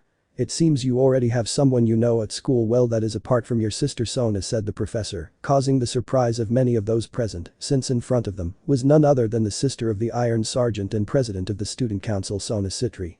Seraphol. That's right, but I didn't expect her to be in the same room as my dear Issei-chan, said the brunette, feigning surprise, since she had orchestrated all of this the day before. Flashback. The night before student council room. Sona. I refuse, there is no way you can come to this academy, said an annoyed black-haired girl. Seraphol. But Sona-chan, you wouldn't understand how important it is for me to come to this academy. There is something present in this place, and it belongs to me. Issei, if you let me stay, I promise I won't bother you, said Seraphol with her hand on her chest, while using the most diabolical and useful technique to get something, the sad puppy face. Sona. Seriously? Ahem, I mean, what is that so important thing that is present in the Kuo Academy? As far as I know, you have never been interested in the academy, said Sona curiously. Seraphol. It's not something, but someone. This academy houses a person who is very important to me. If my Sona-chan could know, that person is Issei-chan, my future husband, as well as my owner, said Seraphol, while thinking to herself the last thing. Sona. And may I know who is that person so important to you? Seraphol. Not for now, because that person explicitly asked me not to say his identity or that we are directly related, as it could be dangerous. Sona. Okay, I'll let you attend the academy, then tell me which class you want to be in. Please, not mine, Sona begged in her mind. Seraphol. In the second-year class where Rias-chan's maids are. Maybe she will help me find that person, said Seraphol, since the only thing she knew about the white-haired man regarding the academy was that he was in second year and that he was a classmate of two of Rias Gremory's maids. Sona. Are you sure? I mean, with your body I don't think you can pass for a second-year student, said Sona, a little blushed when mentioning her sister's body, since whether she wanted to admit it or not, she was jealous of her older sister's sculptural body. Seraphol. Don't worry, with the academy uniform I'll be able to pass without problems, and if any problem arises I can alter my body with magic, said the smiling brunette. Sona. Then it's okay, tomorrow will be your first day of school, Sona finished saying. End of flashback. Man. Do you know each other? Asked one of Issei's companions. Seraphol. We could say that, yes, said Issei, hiding his annoyance, since Seraphol's presence here was a flagrant disobedience to the order he had given to Seraphol, and that order was to remain in the underworld. But a certain blonde was very jealous, and said blonde was none other than Asia Argento, since she also wanted to hug Issei, but he hadn't spoken to her since they got back together and after the whole Kakabiel and Razor incident, and Issei had technically kicked her out of his house. Finally, because of the new student, classes that day could not be held normally, and the only normal thing was the breaks between class hours. Leaning against his favorite tree was the white-haired boy sleeping, but this time he wasn't alone. Sitting next to him was Seraphol, enjoying the peaceful face of the sleeping boy. On the other side of the academy, Rias and Akeno were quite bored since without Issei's presence, the days became very boring and tedious. At that moment, Asia appeared along with Zenobia, and apparently they had been running since they were quite agitated. Rias. Asia, what's wrong, why are you so agitated? Rias asked curiously. Asia. But you sent Seraph-ul-Sama is here at the academy, said the blonde, catching her breath. Rias. Seraph-ul-Sama is here. Will she be resolving some matter with Sona, or is it something concerning the meeting? Said the retard thoughtfully, putting a hand to her chin. Asia. It's not that, but you sent she's stuck to Issei-san, she's even in our same class, and she's also sitting next to Issei-san and can't stop looking at him. Rias. But why is Seraph-ul-Sama? At that moment the retard's mind made a click, then she remembered that occasion where her brother had shown her the marriage proposals that were for Issei, and she remembered one in particular, a proposal from the same Mau Seraph-ul-Leviathan. Bekeno. Rias, is something wrong? The half-angel asked when she saw that her friend had remained silent. Rias. I just remembered something. Bekeno. And what is it? Bekeno asked curiously. Rias. In the marriage proposals for Issei that my Ani-sama had that time, several proposals from important houses of the underworld appeared, but there was one that was not in the name of any house. Bekeno. And that was it? Rias. Seraph-ul-Leviathan-sama's marriage proposal. When I saw it that time I was impressed, since I didn't expect that even a person of Mau category would be interested in being Issei's wife, said the retard with a hint of sadness. Bekeno. That only makes things more difficult for us, Rias, but it's more interesting this way, said the semi-angel, licking her finger, sadistic mode activated. I don't care if he's a Mau or some high-class lizard, Issei-kun is my cowhide, and only I have the right to make him happy and satisfy him in every way. At that comment, the retard was going to immediately protest to her perverted friend. That same day, end of classes, Devil May Cry. Issei stood in front of Ryu, who was waiting for him. Issei. Okay, now tell me what is happening and what is that blessed mission? I can explain to you well what it's all about, said a mechanical voice. Suddenly something appeared next to Ryu that Issei didn't expect. A robot wolf. Issei. Okay, I didn't expect that. Let me introduce myself, my name is Blade Wolf, but just call me Wolf, said the robot. Ryu. You see, Issei, there is a company called Maverick Security Consulting Incorporated, also known as MSC, was created with the objective of saving the world from terrorist attacks, as well as global attacks. And there you enter. We need you to accompany Wolf, because there is a highly important individual in the United States government who wants to provoke a war to benefit from it, as if it were a business. Issei. Whoa, that's a lot of information. Wolf. You will need the help of my partner. He is currently heading to a base located in the Middle East, ready to fight against the person responsible for all of this. Issei. That would be all. Ryu. Issei, this mission is very serious. Seriously, I want you to solve this, because believe me in something, this is serious. If we don't do something, the world will go to war. For a few minutes after Issei prepared himself for what was about to happen, taking his casual clothes, Issei prepared himself and took all his weapons, as well as mounted cavalier, opening a magic circle near the location that Ryu gave him. Middle East unknown base. Near that abandoned military base, a magic circle opened, from which the white-haired man emerged riding his motorcycle towards the abandoned base. Issei ended up near the abandoned entrance of that military base, noticing the large number of disemboweled bodies of what had once been soldiers. Issei.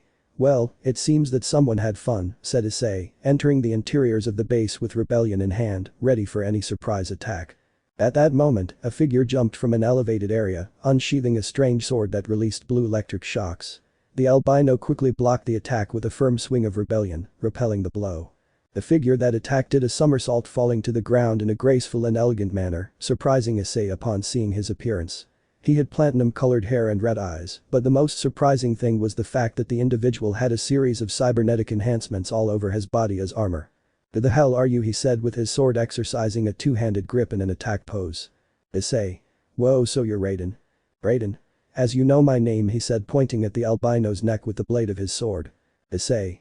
Well, you see, he said while removing the edge of the blade with a finger, I was talking to a friend of yours named Blade Wolf, who informed me that you needed help to overcome the main problem that was happening. Raiden. So you are something like my ally, right? Issei. We can say that if, he said, saving rebellion. Now tell me who we should liquidate, he said, taking out Ebony and Ivory, playing with them.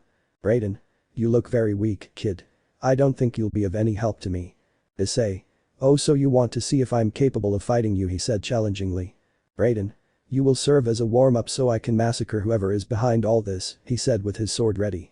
Without hesitation, Issei aims his guns and leaps into the air, disappearing in a burst of speed.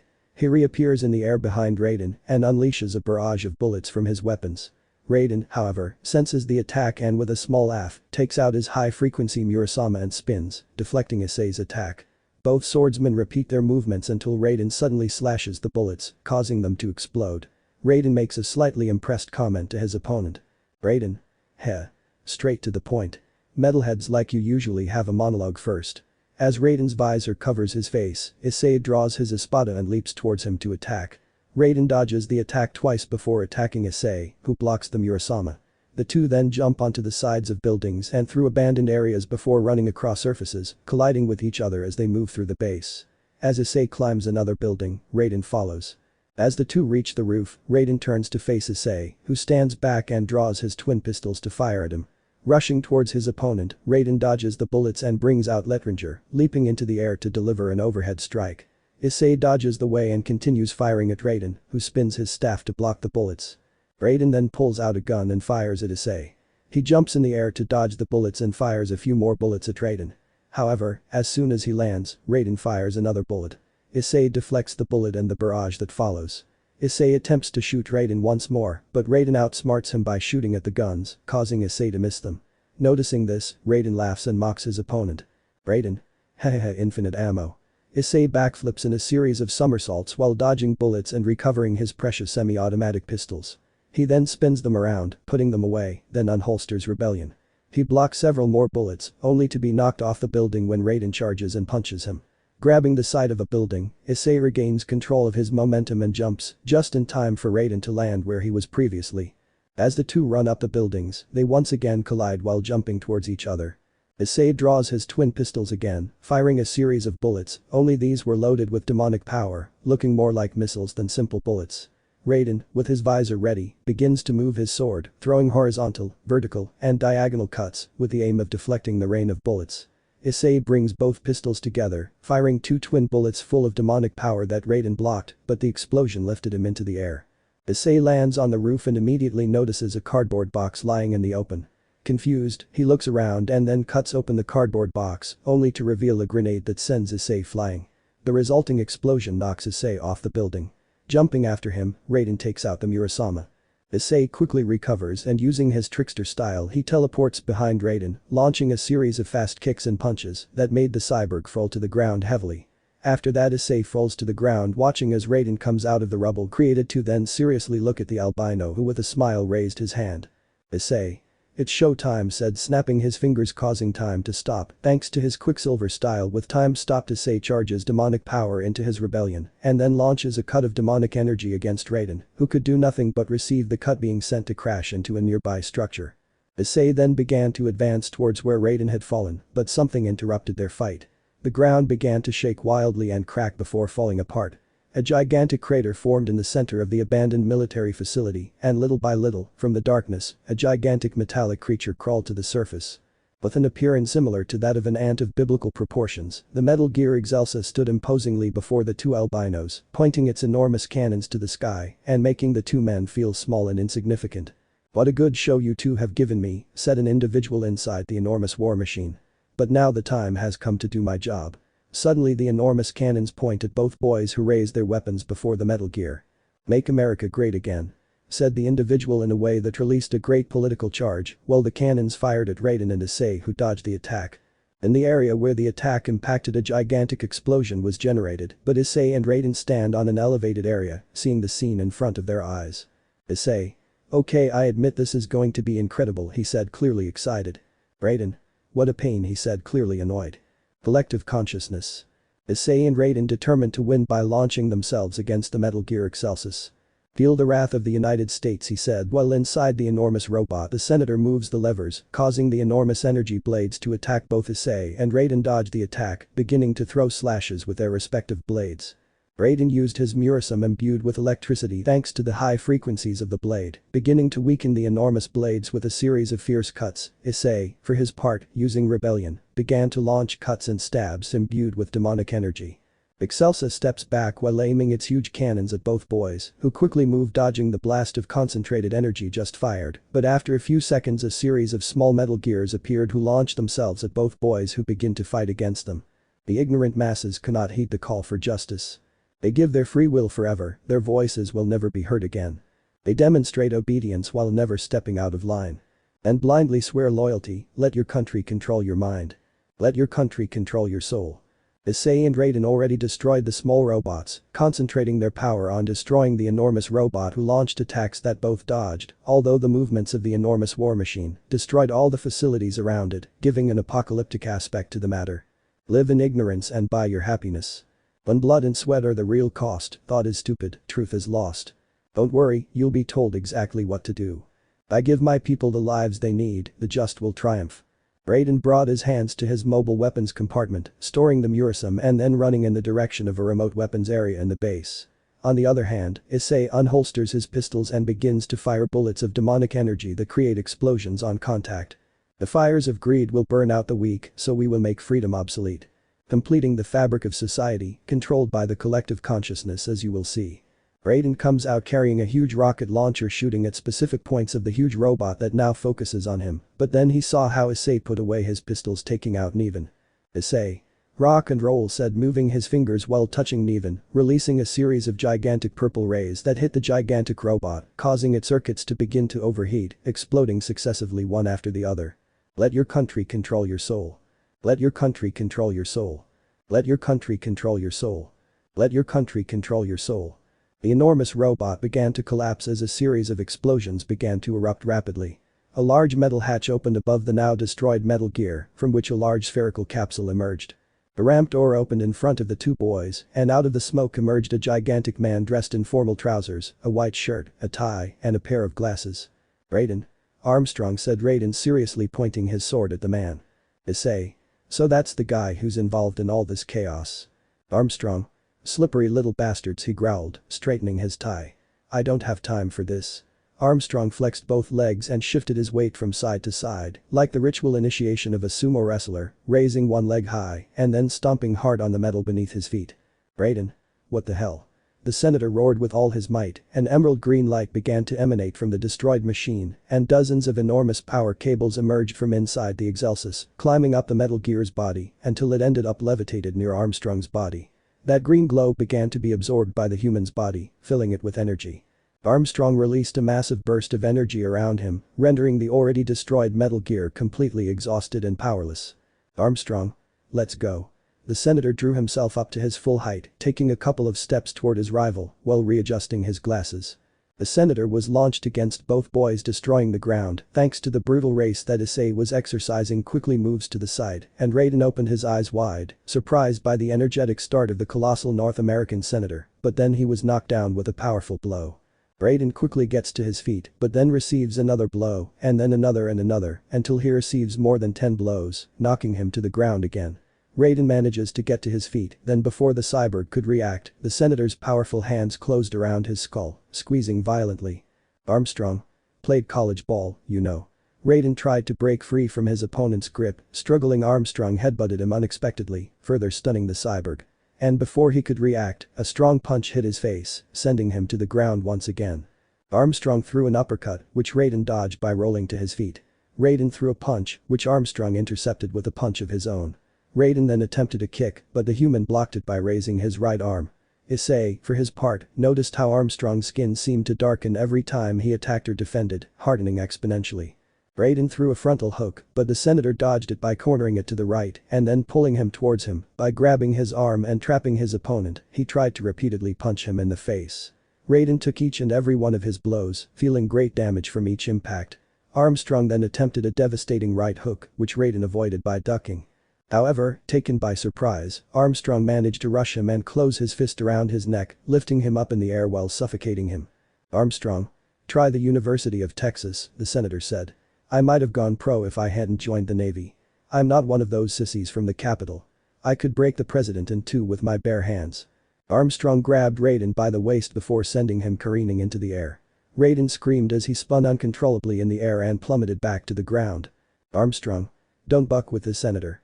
As Raiden was about to touch the ground, Armstrong got there first, landing a powerful soccer kick that sent him flying and crashing into the metal dome of the already destroyed Excelsis.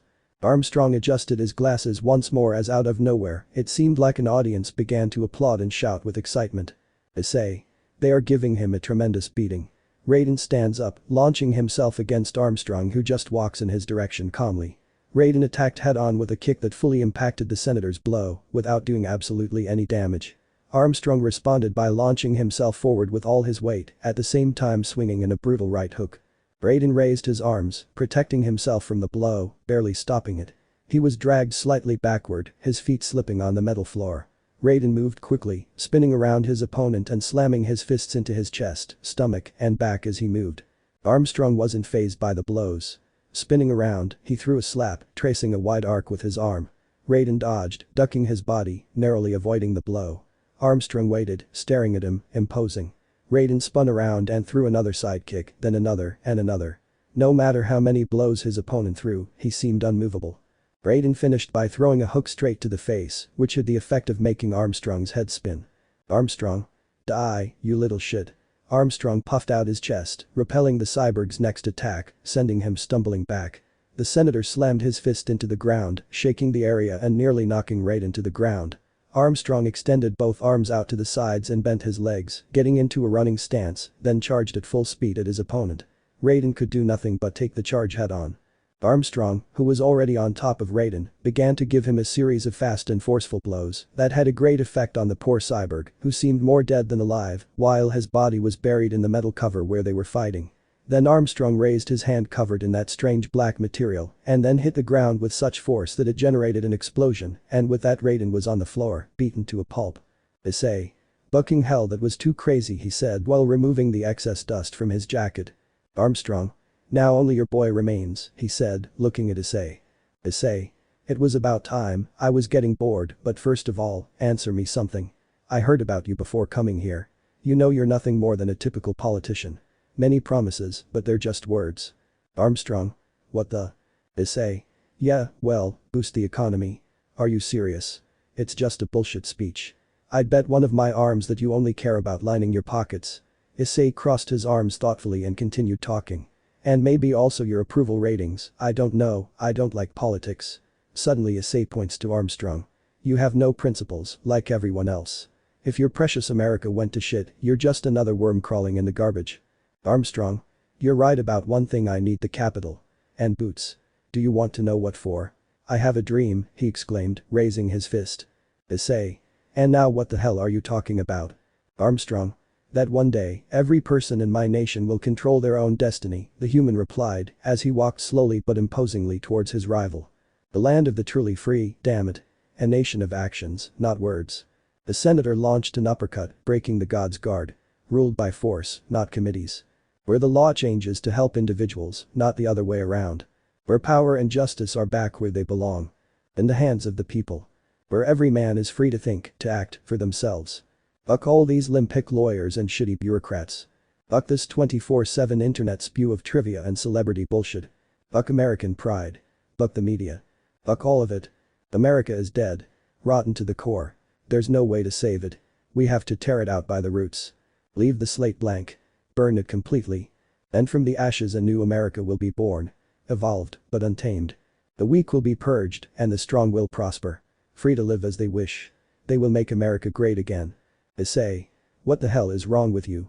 Armstrong. You still don't get it. He shook his head. I'm using war as a business to get elected president. And that way, I can end war as a business. In my new America, people will die and kill for what they believe in. Not for money. Not for oil. Not for what they were told was right. Every man will be free to fight his own wars. Issei. Maybe I'm wrong about you. Armstrong. I've finally made myself understood. I'll rid the world of senseless wars. Armstrong extended his open hand, expecting a handshake. Issei. I was wrong, you're not greedy, he said, shaking Armstrong's hand and then hugging him. You're a damn crazy man, he said, hitting Armstrong, and in a quick movement the albino threw him several meters back. Armstrong. We are preparing the largest omelet in the world, he said, standing up. I can't worry about all the eggs, boy. Issei. Not when you discard the weak, right? What do you know about the weak? You weren't born poor. You haven't gone hungry. You don't know what it's like to fight, kill, and steal to survive, right? Armstrong. And you do know. How can you say that? Issei. I know from a friend that he spent his entire childhood and adolescence in the dark. It doesn't matter who has or doesn't have money, in fact it doesn't matter anymore. Armstrong. You say that but now they will have everything. Issei.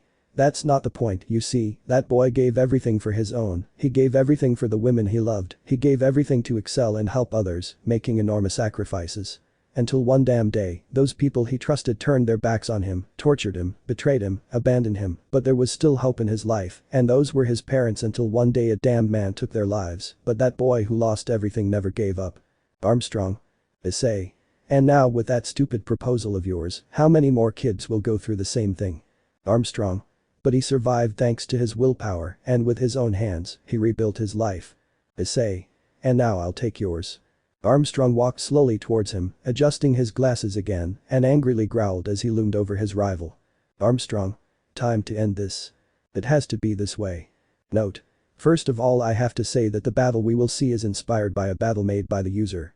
Go follow him on his fight page, since he does a much better job than mine that deserves to be known and recognized as it should be, while some dialogues are from me. Without more to say, enjoy the chapter.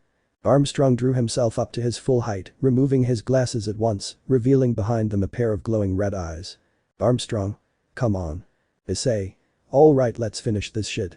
Issei's muscles grew exponentially while being covered by a kind of armor was his royal guard mode. Armstrong. Nanomachines are. Armstrong punched his chest, right in front of his heart, releasing a burst of emerald green light in all directions. The senator's body began to be completely covered by his nanomachines, leaving the human skin black and shiny from head to toe. His veins glowed red hot through the metal, demonstrating the immeasurable amount of energy Armstrong was currently wielding. A series of reddish lines and marks crisscrossed his body, and a brutal roar escaped the senator's lungs. Armstrong. Ready or not, boy, here we go. Issei launched himself forward at great speed, while the senator raised his right fist high, which was now lit on fire. Armstrong hit the ground, and a massive fiery crack tore through the rock, melting the ground in Issei's direction. The albino dodged the attack by jumping to the side, but Armstrong wasn't done yet and threw another similar punch. The fiery blast hit Issei, sending him flying, but without taking much damage.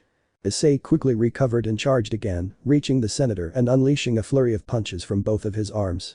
Each blow caused the ground to shake and sent scorching gusts of hurricane force winds toward the surrounding area. Standing here. I realize. You're just like me. Trying to make history. Armstrong raised his arm once more and began to gather energy, which he burned around his limb like a fiery whirlwind. Issei used his trickster mode and teleported away, dodging Armstrong's punch, which finally hit the ground, filling the entire battlefield with glowing fiery cracks. Then, without warning, those cracks exploded into gigantic pillars of fire. And from the flames, Armstrong emerged, charging at full speed toward his enemy.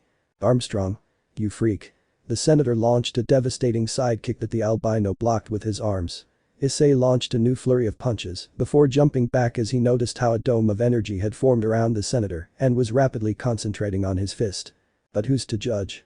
The right from wrong. When our guard is down. I think we'll both agree. Armstrong hit the ground once more, and from that point, a series of gigantic pillars of fire began to rise from the ground, turning into fiery walls that divided the battlefield into smaller sections. Then, with a speed unthinkable for such a large man, Armstrong crossed the area from end to end, reaching Issei and hitting him squarely with a sidekick. The demon slayer was knocked back several meters by the blow. Even so, he turned his head and smiled. Issei used his upper right arm and spun around at full speed, launching a brutal sidekick. Armstrong took the blow squarely to the abdomen, staggering slightly after the impact. Roaring in fury, the human clasped his arms in front of him and began gathering energy again. An explosion rocked the battlefield, sending Issei several meters back, his feet leaving marks on the shattered ground. That violence breeds violence. But in the end it has to be this way. Issei raised his guard again and charged at his opponent, unleashing a new series of punches and kicks. Armstrong flexed his legs, extended his arms, and lunged at his enemy, trying to trap him in a deadly embrace. Issei dodged the attack with a jump and hit the human from behind with a kick, followed by several blows, causing the senator to lose his balance and stumble several times as he stumbled awkwardly. Armstrong. Okay. Now I'm mad. Armstrong lunged at Issei once more, forcibly grabbing him by the shoulders before sending him flying with a knee strike. Immediately after, as the albino fell again, the senator caught him by the neck, ending up with a strong headbutt that left the albino on the ground. Armstrong stood tall against the albino, who responded by leaping to his feet and raising his guard again. Armstrong swung his arm and then launched an uppercut with his right arm, which Issei blocked with a punch of his own, though not without being forced back slightly. The senator tried to attack again with a sidekick, being dodged by Issei, who after evading it, unleashed a new storm of punches on him. I've carved my own path. You followed your wrath. But maybe we're both the same. Enraged, Armstrong charged his left fist again, and as Issei leaped back, he charged at him at full speed. The boy blocked the punch with his guard up, and the two began to grapple in a sea of pure destruction. Armstrong. That's the best you got? The senator asked, before sending Issei back by pressing harder. Taking advantage of his surprise, Armstrong lunged at him with a powerful right hook, which Issei stopped with a right hook of his own. And while both arms struggled above the albino's head, he began to furiously punch the side of the senator's abdomen with his left fist. Armstrong stepped back slightly, which Issei took advantage of to slap him with a closed fist with his right arm. Armstrong snarled and charged his right fist with energy, before throwing a flaming hook. The world has turned. And so many have burned. But nobody is to blame. Issei launched himself at him at the same time dodging the punch, which passed centimeters from his face, and landing his own blow directly on the senator's jaw, who was sent flying a couple of meters back, landing hard on the ground. Armstrong laughed and stamped his foot as he stood up. Armstrong. That one hurt. Armstrong drew himself up to his full height before charging his energy fist again and slamming the ground with a downward strike, causing everything around him to tremble. Issei attempted to attack, but was unable to and was forced onto the defensive, but was forced to keep his distance when his enemy drew a fiery arc with his fist. Having avoided it, Issei attempted to attack again. However, Armstrong got ahead of him this time, slamming his fist into the ground and sending up fiery blasts that impacted the albino and sent him flying before knocking him back to the ground. Issei jumped up and then activated Quicksilver mode, stopping time, and with it stopped, he began to hit the senator's entire body from top to bottom, and vice versa. When time returned, Armstrong was sent flying, crashing hard into some rubble. Armstrong? What the buck, how did that? Issei, more motivated than ever, got on guard just in time to dodge a charge from the senator, who had launched himself with a side kick at him. Armstrong then retreated in a monumental leap, rising above the battlefield in one of the large, destroyed pieces of what had once been Metal Gear Excelsis. He heaved a massive amount of metallic debris of titanic magnitude over his head and hurled it at his enemy. Issei stood firm in his siege, bringing out rebellion, launching a series of demonic slash attacks that shattered the enormous chunks of metal, and with his guns, he shot, reducing everything the senator threw at him to pieces. Then, after pulverizing the last large chunk of metal, the albino was surprised by the senator, who had pounced on him from above, with his right fist raised. Yet staring across this barren wasteland. Issei kicked him in the face at incredible speed, altering his trajectory. The senator fell on top of Issei, who wrapped his arms around him, spun around, and then violently threw the senator into the rubble, which fell on him like a fiery avalanche. Debris flew into the air as, with a scream of fury, Armstrong stood up amid a great burst of energy. Armstrong? You know what? Book this war. I just want you dead. You know what? Book this war. I just want you dead. Issei stood on guard once more, ready for a new assault. Armstrong flexed his legs and extended his arms again, ready to charge. Issei dodged the attack with a right dodge, but before he could even attack, he was sent flying by a new blast of energy from the senator. Issei just smiled as his wounds healed, leaving his body as if nothing had happened to him. Issei launched himself with a huge wide grin. The boy launched himself forward at impossible speed, ramming the senator with a punch, then another, and another. Armstrong charged his left fist with energy. I feel a new life will be born. Beneath the blood-stained sand. Issei stepped back and raised his arms to protect himself, but his guard was obliterated by Armstrong's punch, which sent him tumbling to the ground. The senator leaped high, trying to crush his opponent. Issei reacted in time by swinging his body and striking the senator's abdomen with a double kick.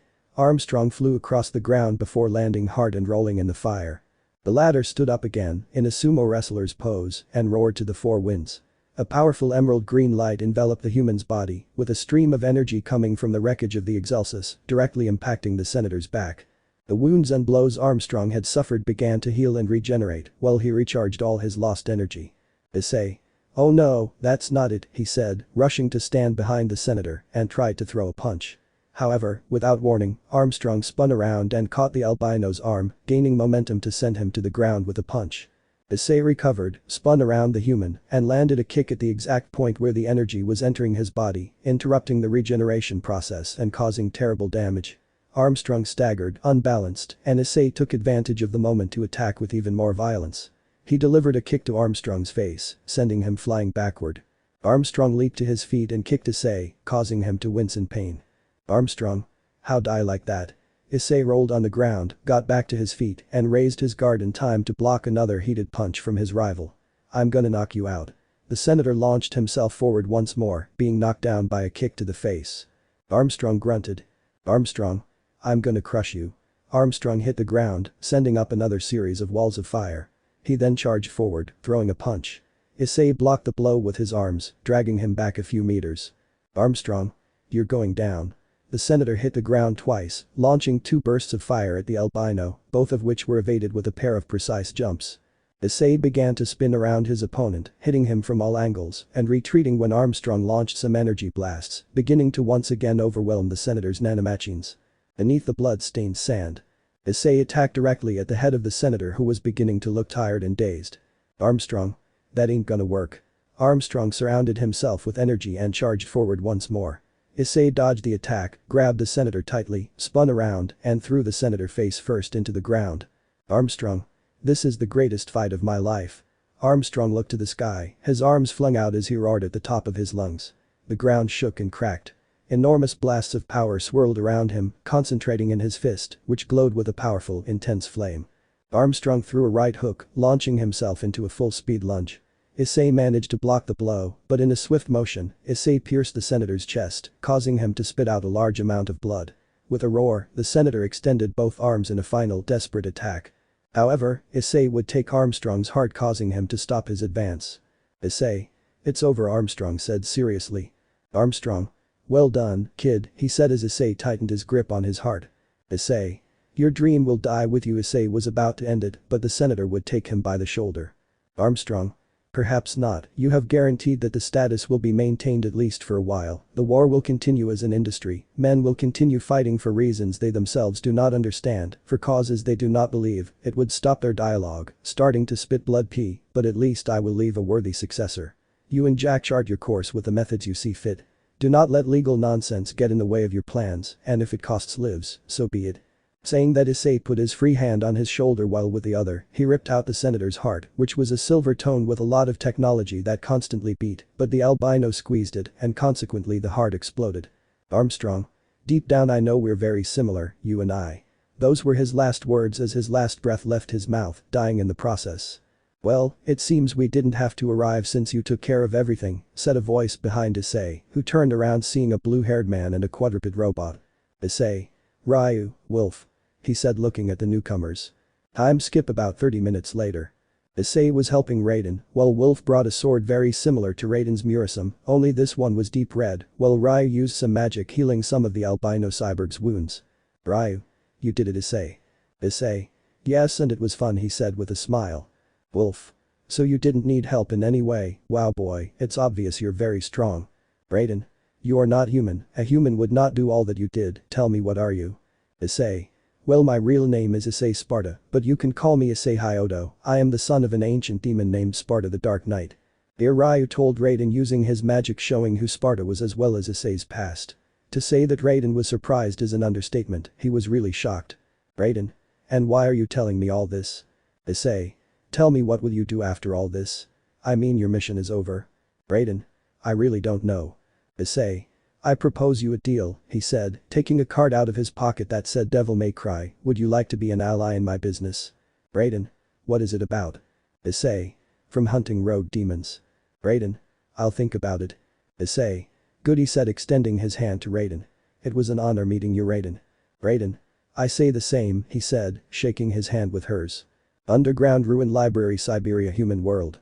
We can see a person, a boy of only 16 or 17 years old, searching through the books that were in that place, but if we look closely at what the books that capture his interest are about, they are books that talk about the presence of demons in ancient times, wars between humans and demons.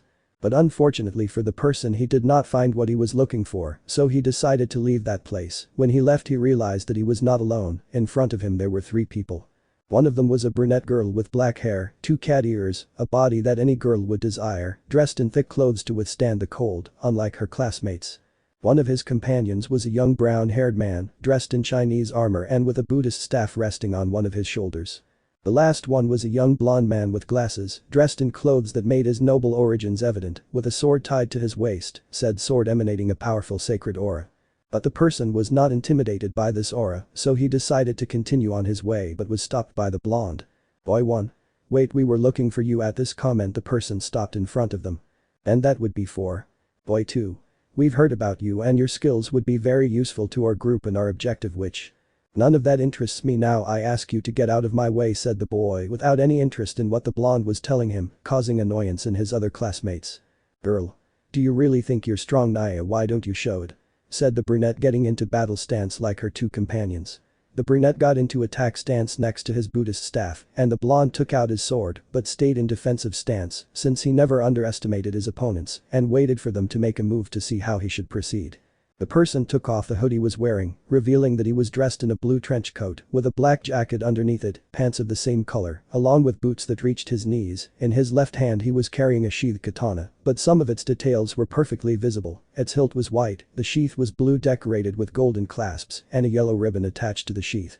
The boy placed himself in an attack position and quickly drew and sheathed his katana, leaving the three opponents in front of him surprised since in their opinion, he had not done anything, but what happened next left them even more surprised.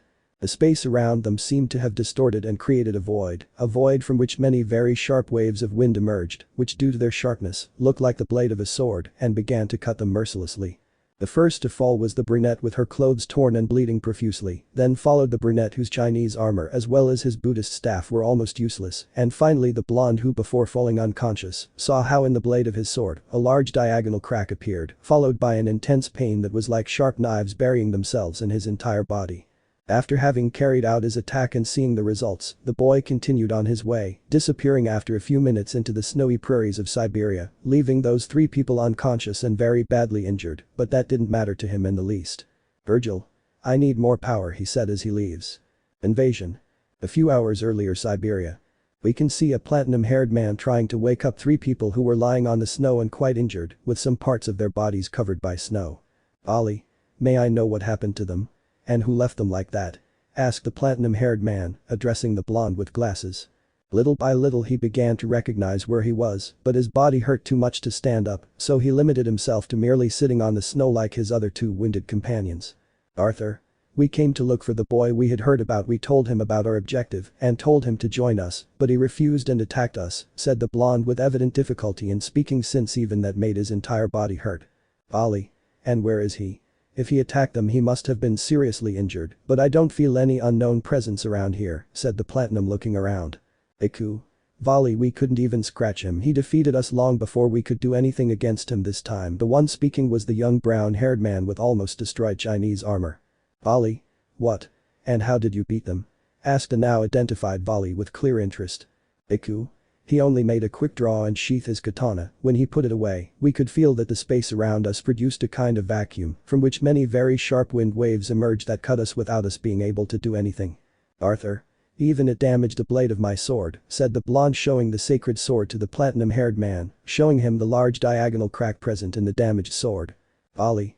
I see, can you tell me what that boy was like? If he defeated them so easily he must be very strong. Kuroka. Let's see, he had white hair combed back, a blue trench coat with a black jacket under it, pants of the same color, boots that reached his knees and a katana in his left hand, said the brunette girl who had also woken up. Ollie. White hair. Could it have been Issei Hyodo? It can't have been him, his power isn't enough to defeat them so easily, besides, he doesn't have a katana as a weapon. Maybe I should ask him when I see him, thought the platinum-haired man. Iku. Is something wrong, Volley? Asked a curious brown-haired boy. Ollie. No, nothing, I was just thinking that I should go. I have to continue as Azazel's guard, plus he wants me to participate in the meeting of the three great factions. Kuroka. So are you going to continue with your performance? Asked the brunette, receiving an affirmation from the boy, and then watched as the boy disappeared in a magic circle, leaving the three of them alone again in the frozen snowy meadows of Siberia. Devil May Cry Human World Night. We can see the inside of Devil May Cry. A few hours had passed since the whole incident had ended.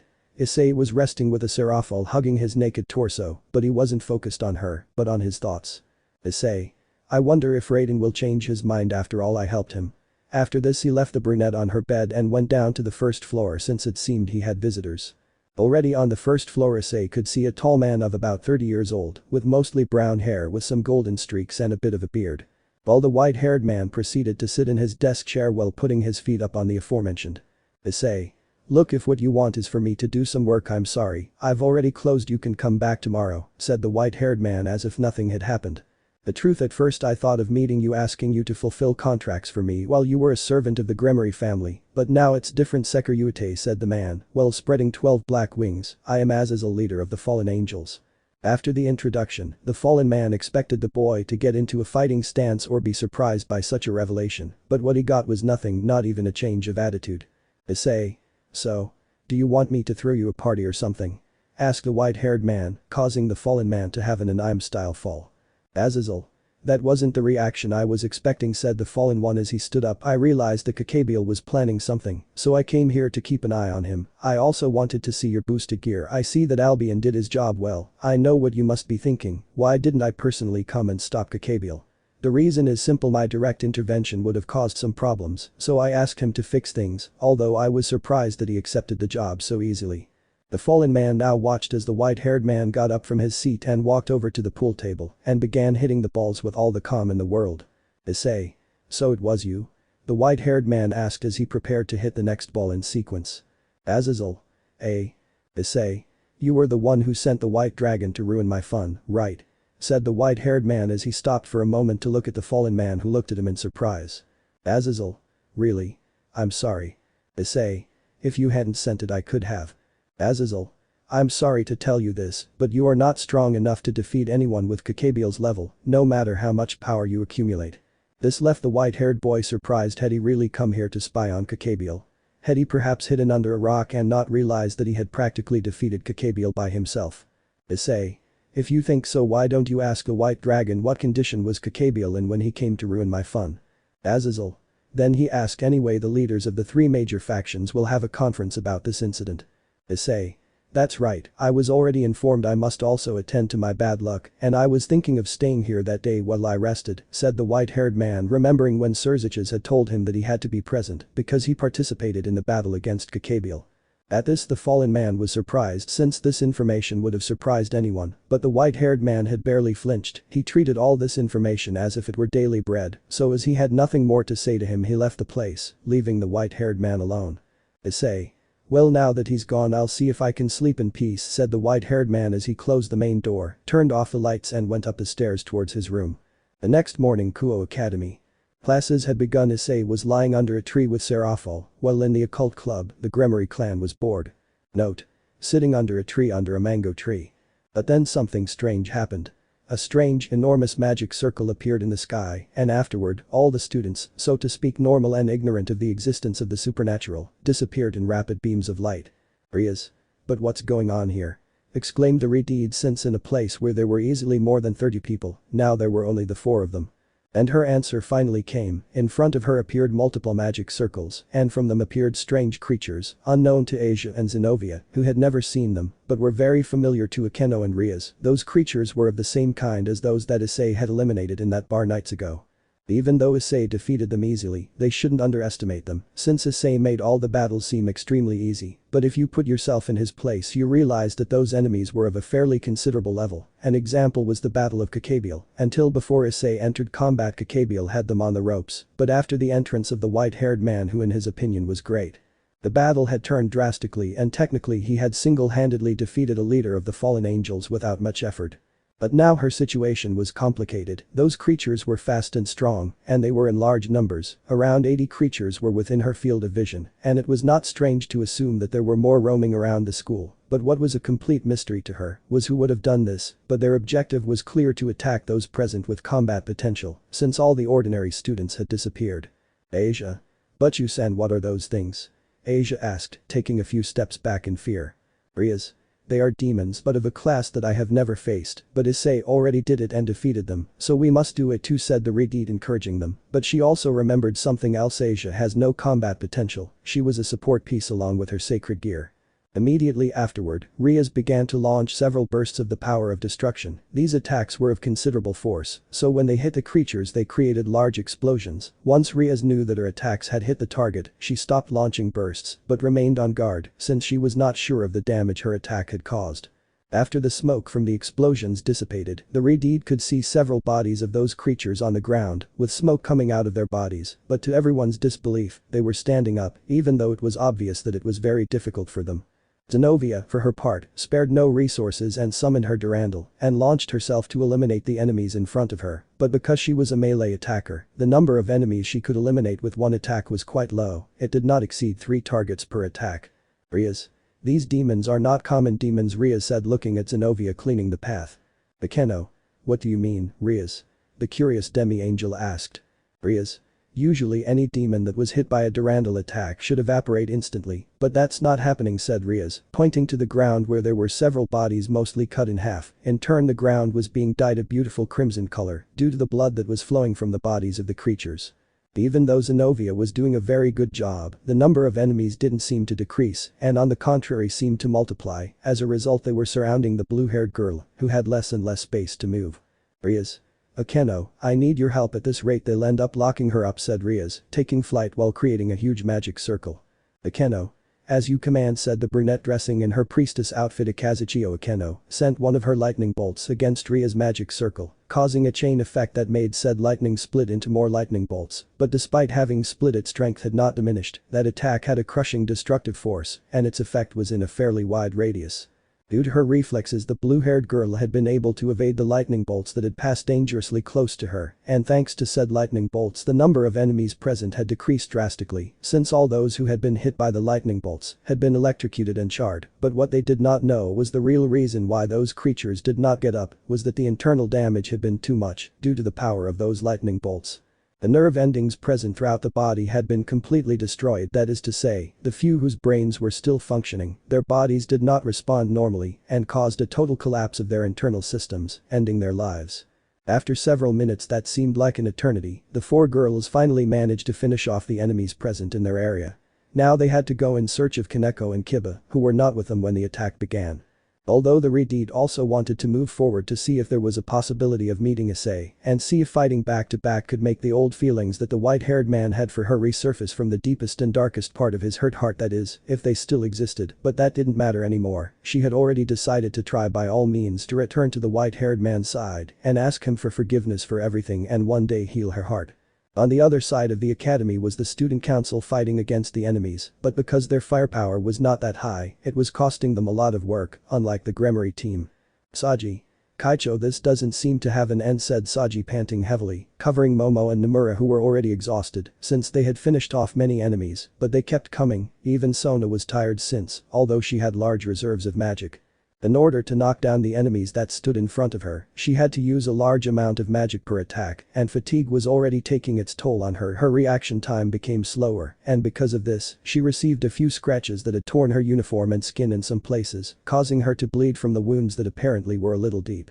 Like her other servants, she was already exhausted, but at that moment, three creatures launched themselves at Sona. She couldn't move, she was paralyzed, so she just closed her eyes, waiting for those beasts to finish her off, but that never happened.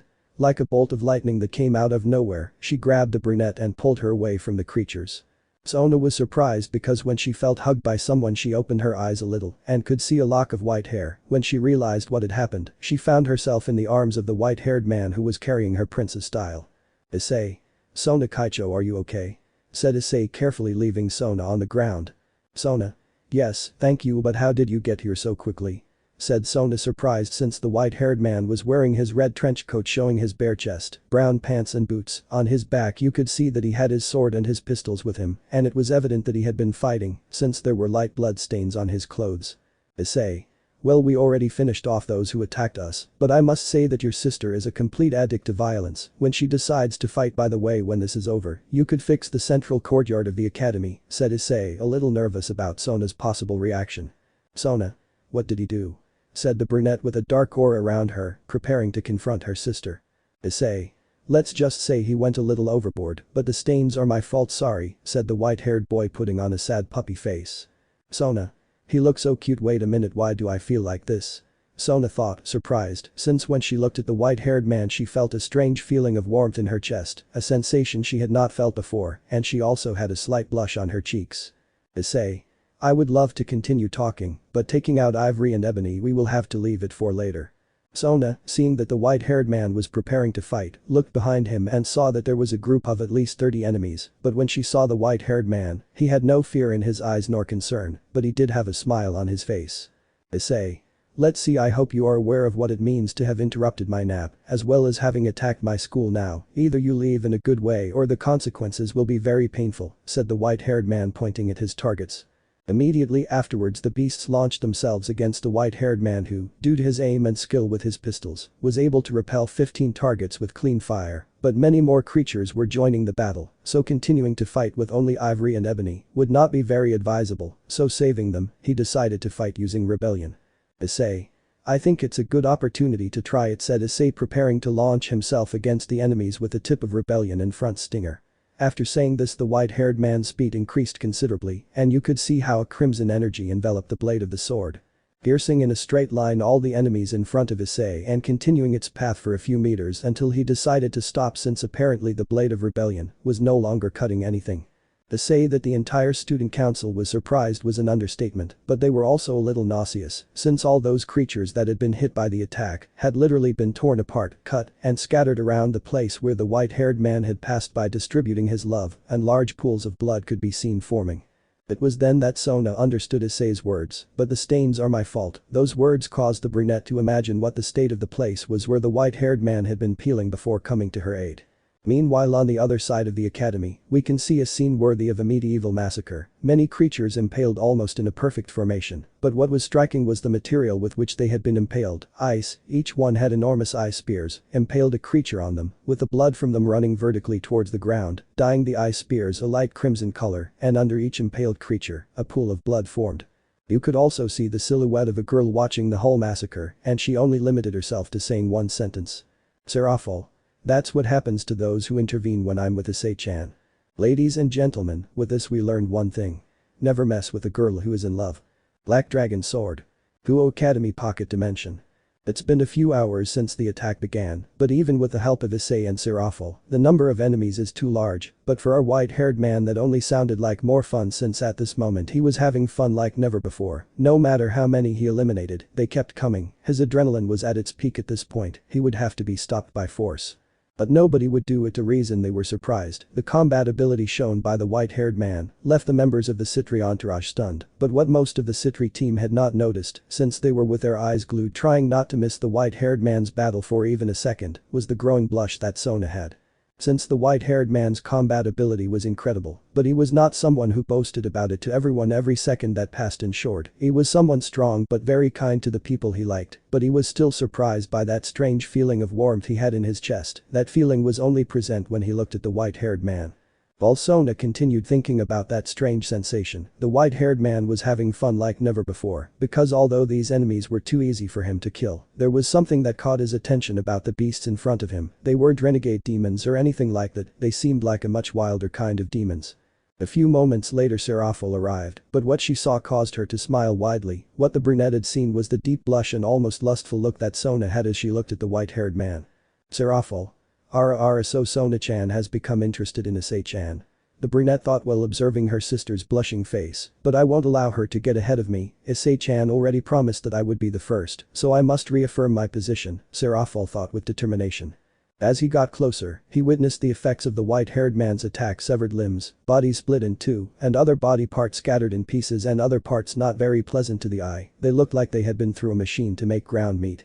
It was easy for Serafal to know who was responsible for such a massacre. The one responsible was the white-haired man, but it wasn't as if it bothered her, since Issei seemed happy and had a smile on his face, something that pleased her, but seeing him in combat gave her a very different feeling, a feeling that made her body start to burn. 1 hour later, after a long hour of combat, the number of enemies was almost exhausted, where before there could have easily been about 500 enemies, now there were only less than 18 left. Sona with her sister. It should be noted that when Serafal approached to help her, she was very surprised, because usually when her sister approached her, it was to express her intentions that went beyond a normal sibling relationship, but this time it was different. When she was almost a few steps away from her, Serafal had created 2 ice spears, one per hand, and threw them towards her. The first thing she thought was that her sister had finally gone crazy, but when the spears were about to hit her, she could see that the target of that attack was not her, but something that was further back. The spears passed over their shoulders and pierced 2 things, and when Sona turned to see what those 2 things were, she could see that they were 2 of the creatures that Issei was eliminating. It seemed that they had learned that they could not fight the white-haired man, so they had decided to go after Sona and her servants, what in animal terms could be defined as the lagging members of the pack, since it was evident that they were exhausted and had a long way to go to recover to an optimal level to fight again. Even trying to stand up was a great effort for them, but that was not normal. Serafal. It seems that Issei-chan was right, said Seraphil, placing herself behind her sister, since from that position, she could apply an almost perfect defense from all possible angles. Sona. What do you mean by that, One-sama? Sona asked, intrigued. Seraphil. When these beasts started to appear and attacked us, I quickly eliminated the ones within our field of vision using one of my attacks, and I must say that I had considerable strength, Seraphil said proudly, but after finishing my attack, my body felt heavier than normal, and I felt as if a part of my magic had been taken away. Sona. But what does that have to do with what Issei-kun told you? Asked Sona without realizing what she had called the white-haired man. Seraphil. Issei-chan told me that we are in a pocket dimension, that is, we are locked in a copy of this academy, and apparently there is a kind of seal that weakens us. The more we use our power, and the more powerful our attack is, the wear will be much faster. Sona. But why doesn't Issei-kun show tired, since he has fought for quite some time and he doesn't look tired? Said Sona, directing her gaze towards where Issei was. Seraphil. That's because he's keeping his energy consumption to a minimum, he's only fighting using his sword and guns, but even fighting like this prolonged combat will eventually consume his energy. Sona. Wait, from what I understand, the more power you imbue your attacks to finish off these beasts, your exhaustion will be greater and faster. Asked the brunette, receiving an affirmation from Seraphil. At this, Sona became worried since during the first few minutes after the beasts appeared, she could feel a great amount of Rias and Akeno's power, that meant that they were giving it their all, and therefore hadn't noticed the energy drain. Sona. Tsubaki, the aforementioned, approached her king, being already recovered. I need you and the boys to go and meet with Rias and her servants, most likely they are in trouble. Tsubaki. But Kaicho and you? We can't leave her unprotected. Sona. Don't worry, I'll stay here with my sister and Issei-kun. After saying this, all her servants, including her queen, left to fulfill their mission. While that was happening, the white-haired man had finished eliminating all the beasts that were in the place, putting away his sword and his guns. He began to approach where the Citri sisters were. Seraphil, seeing that Issei was approaching, went to meet him to hug him, but great was her surprise when Issei collapsed, falling face down to the ground, she being only a few meters away from the white-haired man. Seeing how Issei fell to the ground, her heart stopped. For her, seeing how Issei fell to the ground was like seeing him in slow motion after hearing how his body landed heavily on the ground. Seraphil. Issei-chan.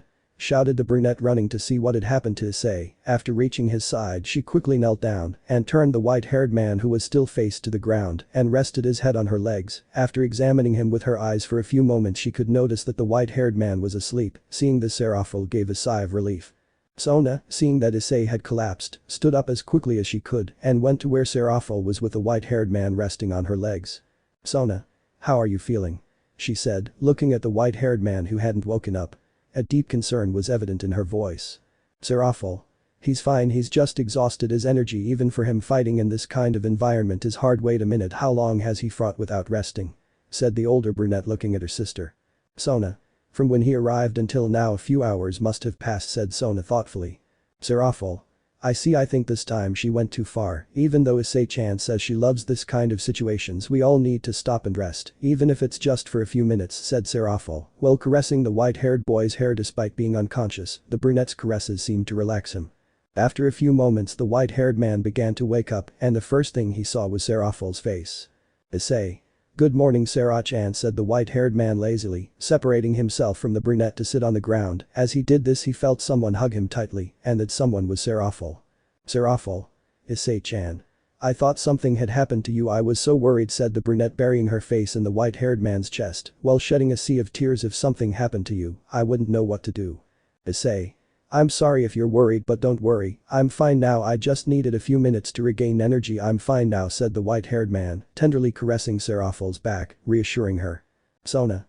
One-sama, don't tell me the person you were looking for is Issei-kun.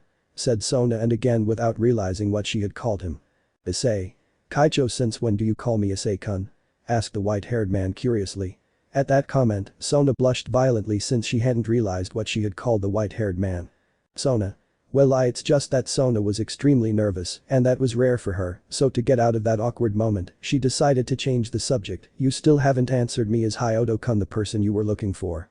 Said the brunette, regaining her composure, making sure to call the white-haired man as always. Seraphil. That's right, I only knew that Issei-chan was in the second year of this academy, but I didn't know which class exactly. That's why I asked you to enroll me in the class where Rias-chan's maids were, since from the little I could find out in my haste, I only knew that Issei-chan was with them. Issei. Yes, that's correct, to my misfortune, said the white-haired man, thinking the latter, since, although he had nothing against Zenobia, the mere fact of being with Asia made his hair stand on end, since just looking at her or hearing her voice made him remember all those punishments she had to receive, and the blonde had been present during said punishments and had also enjoyed them as a consequence, remembering those moments of torture. His anger and desire for revenge were growing, but he had to calm down, since finishing off the blonde meant problems with Rias Gremory that would lead them to have a fight between the two, which due to their level of power, would end with the death of the redeemed, and that would surely enrage her parents and her brother. Besides, he himself had said that he did not want problems with her for now.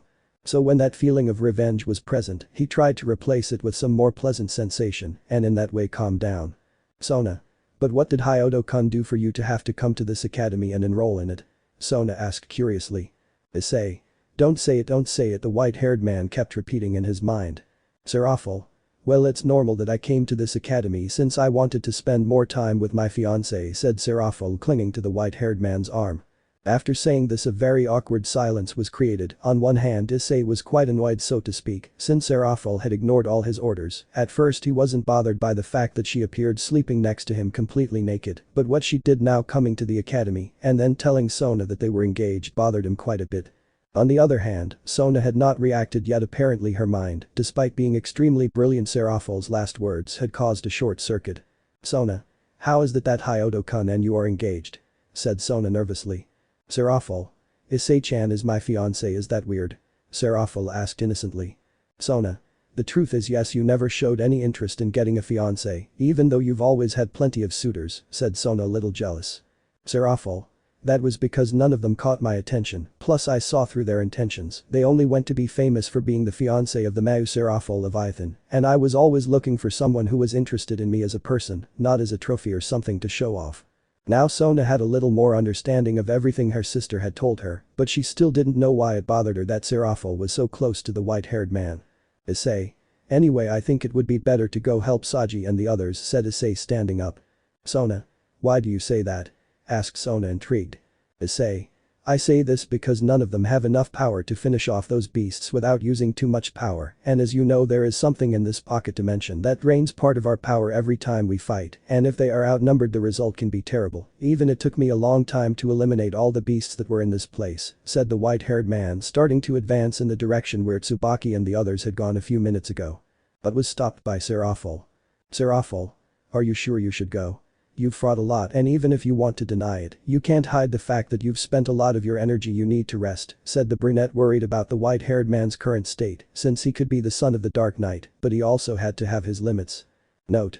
These limits I'm referring to are because Issei's power hasn't fully matured yet, he still needs more power to obtain later on. These limits won't be seen. Issei. Don't worry, I'll be able to rest at ease later, but now we must finish off the enemies, said Issei, starting the path, followed by Seraphil and Sona.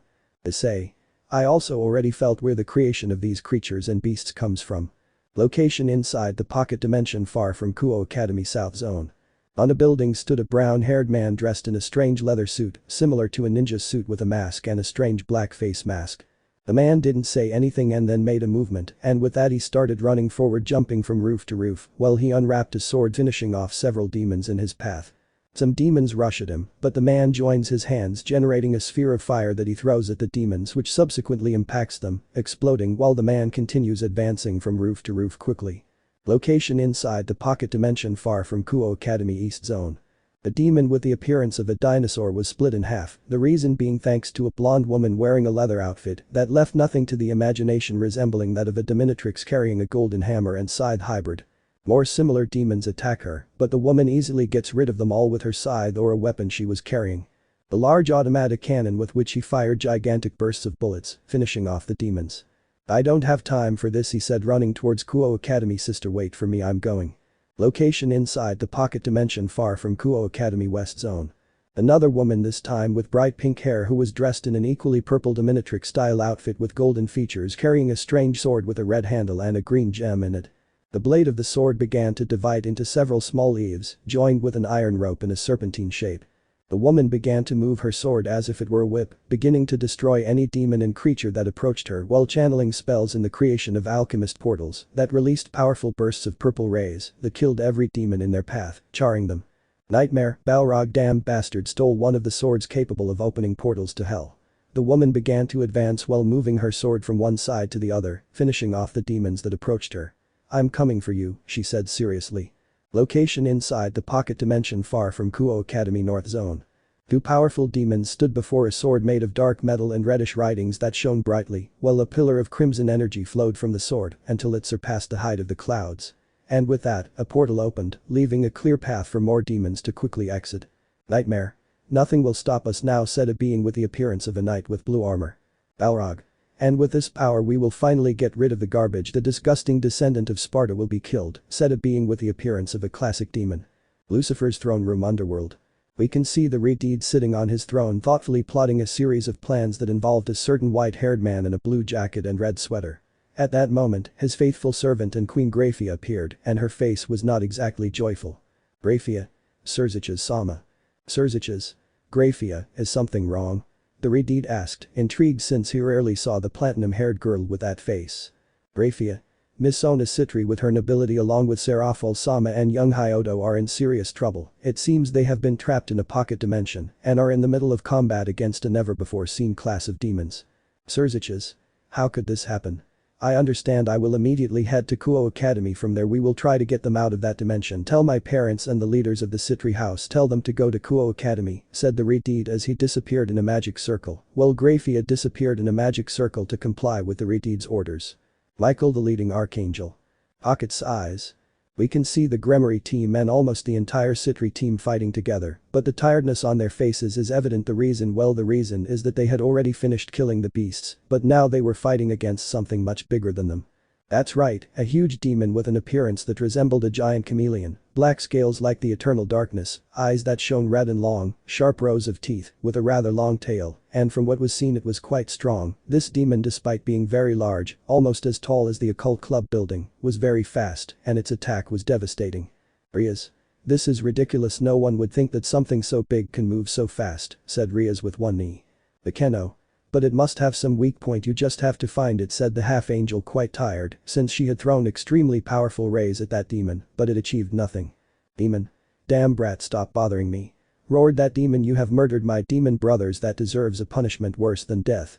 And that punishment is spending eternity in my stomach." Everyone was surprised. The demon could speak and was totally furious. "Demon. Prepare to know the wrath and true power of Luke." At that moment, Saji tried to attack the demon now identified under the name of Luke. He tried to attack him from behind. Since the demon was focused on the Gremory and Citri in front of him, Saji was already a few steps away from being able to connect a blow that carried all his strength in one of the demon's legs, hoping that if he connected that blow he would break said leg, but what happened was. "Demon.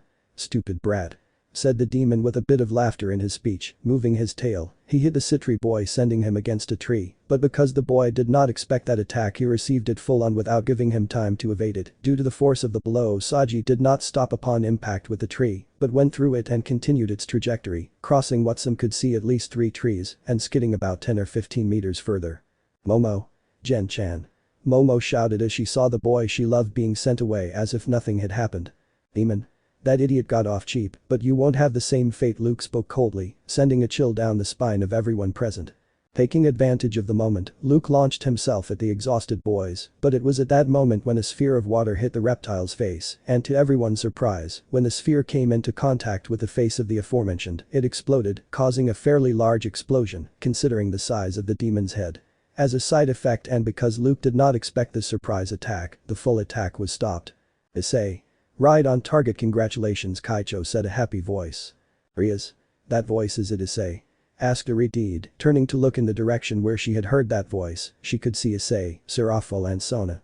"Sona. Thank you Issei-kun," said the brunette with glasses, blushing. "Demon. Who dared to attack me, the great Luke the Destroyer?" roared the gigantic reptile furiously. "Issei. Wow. What a presentation this guy has, you can tell he loves hearing his voice," said the white-haired man, causing laughter in all the young people present. The reptile, seeing that a brat was making fun of it, opened its jaws and let its beer-shaped tongue fly out at high speed in the direction of the newcomers, with the clear intention of piercing them with its tongue.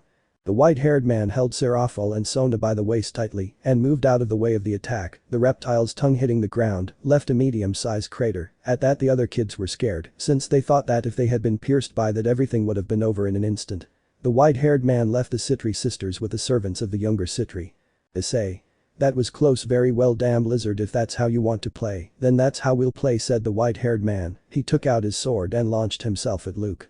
Issei jumped, managing to get the attention of the reptile, which followed each of his movements with its large red eyes. At that moment Luke opened his jaws and let out that dangerous tongue, with the clear intention of killing the white-haired man. Using his sword, he stopped the deadly thrust a few centimeters from his body. Demon. Not bad, it seems that there is someone worth it in this place, but with that alone you won't beat me, said Luke, praising the white-haired man's reflexes. But now I know that you and those two girls over there are worthy of spending the rest of eternity in my stomach, said the reptile, launching his tongue again, but this time the target of the attack was not the white-haired man, but Seraphol and Sona.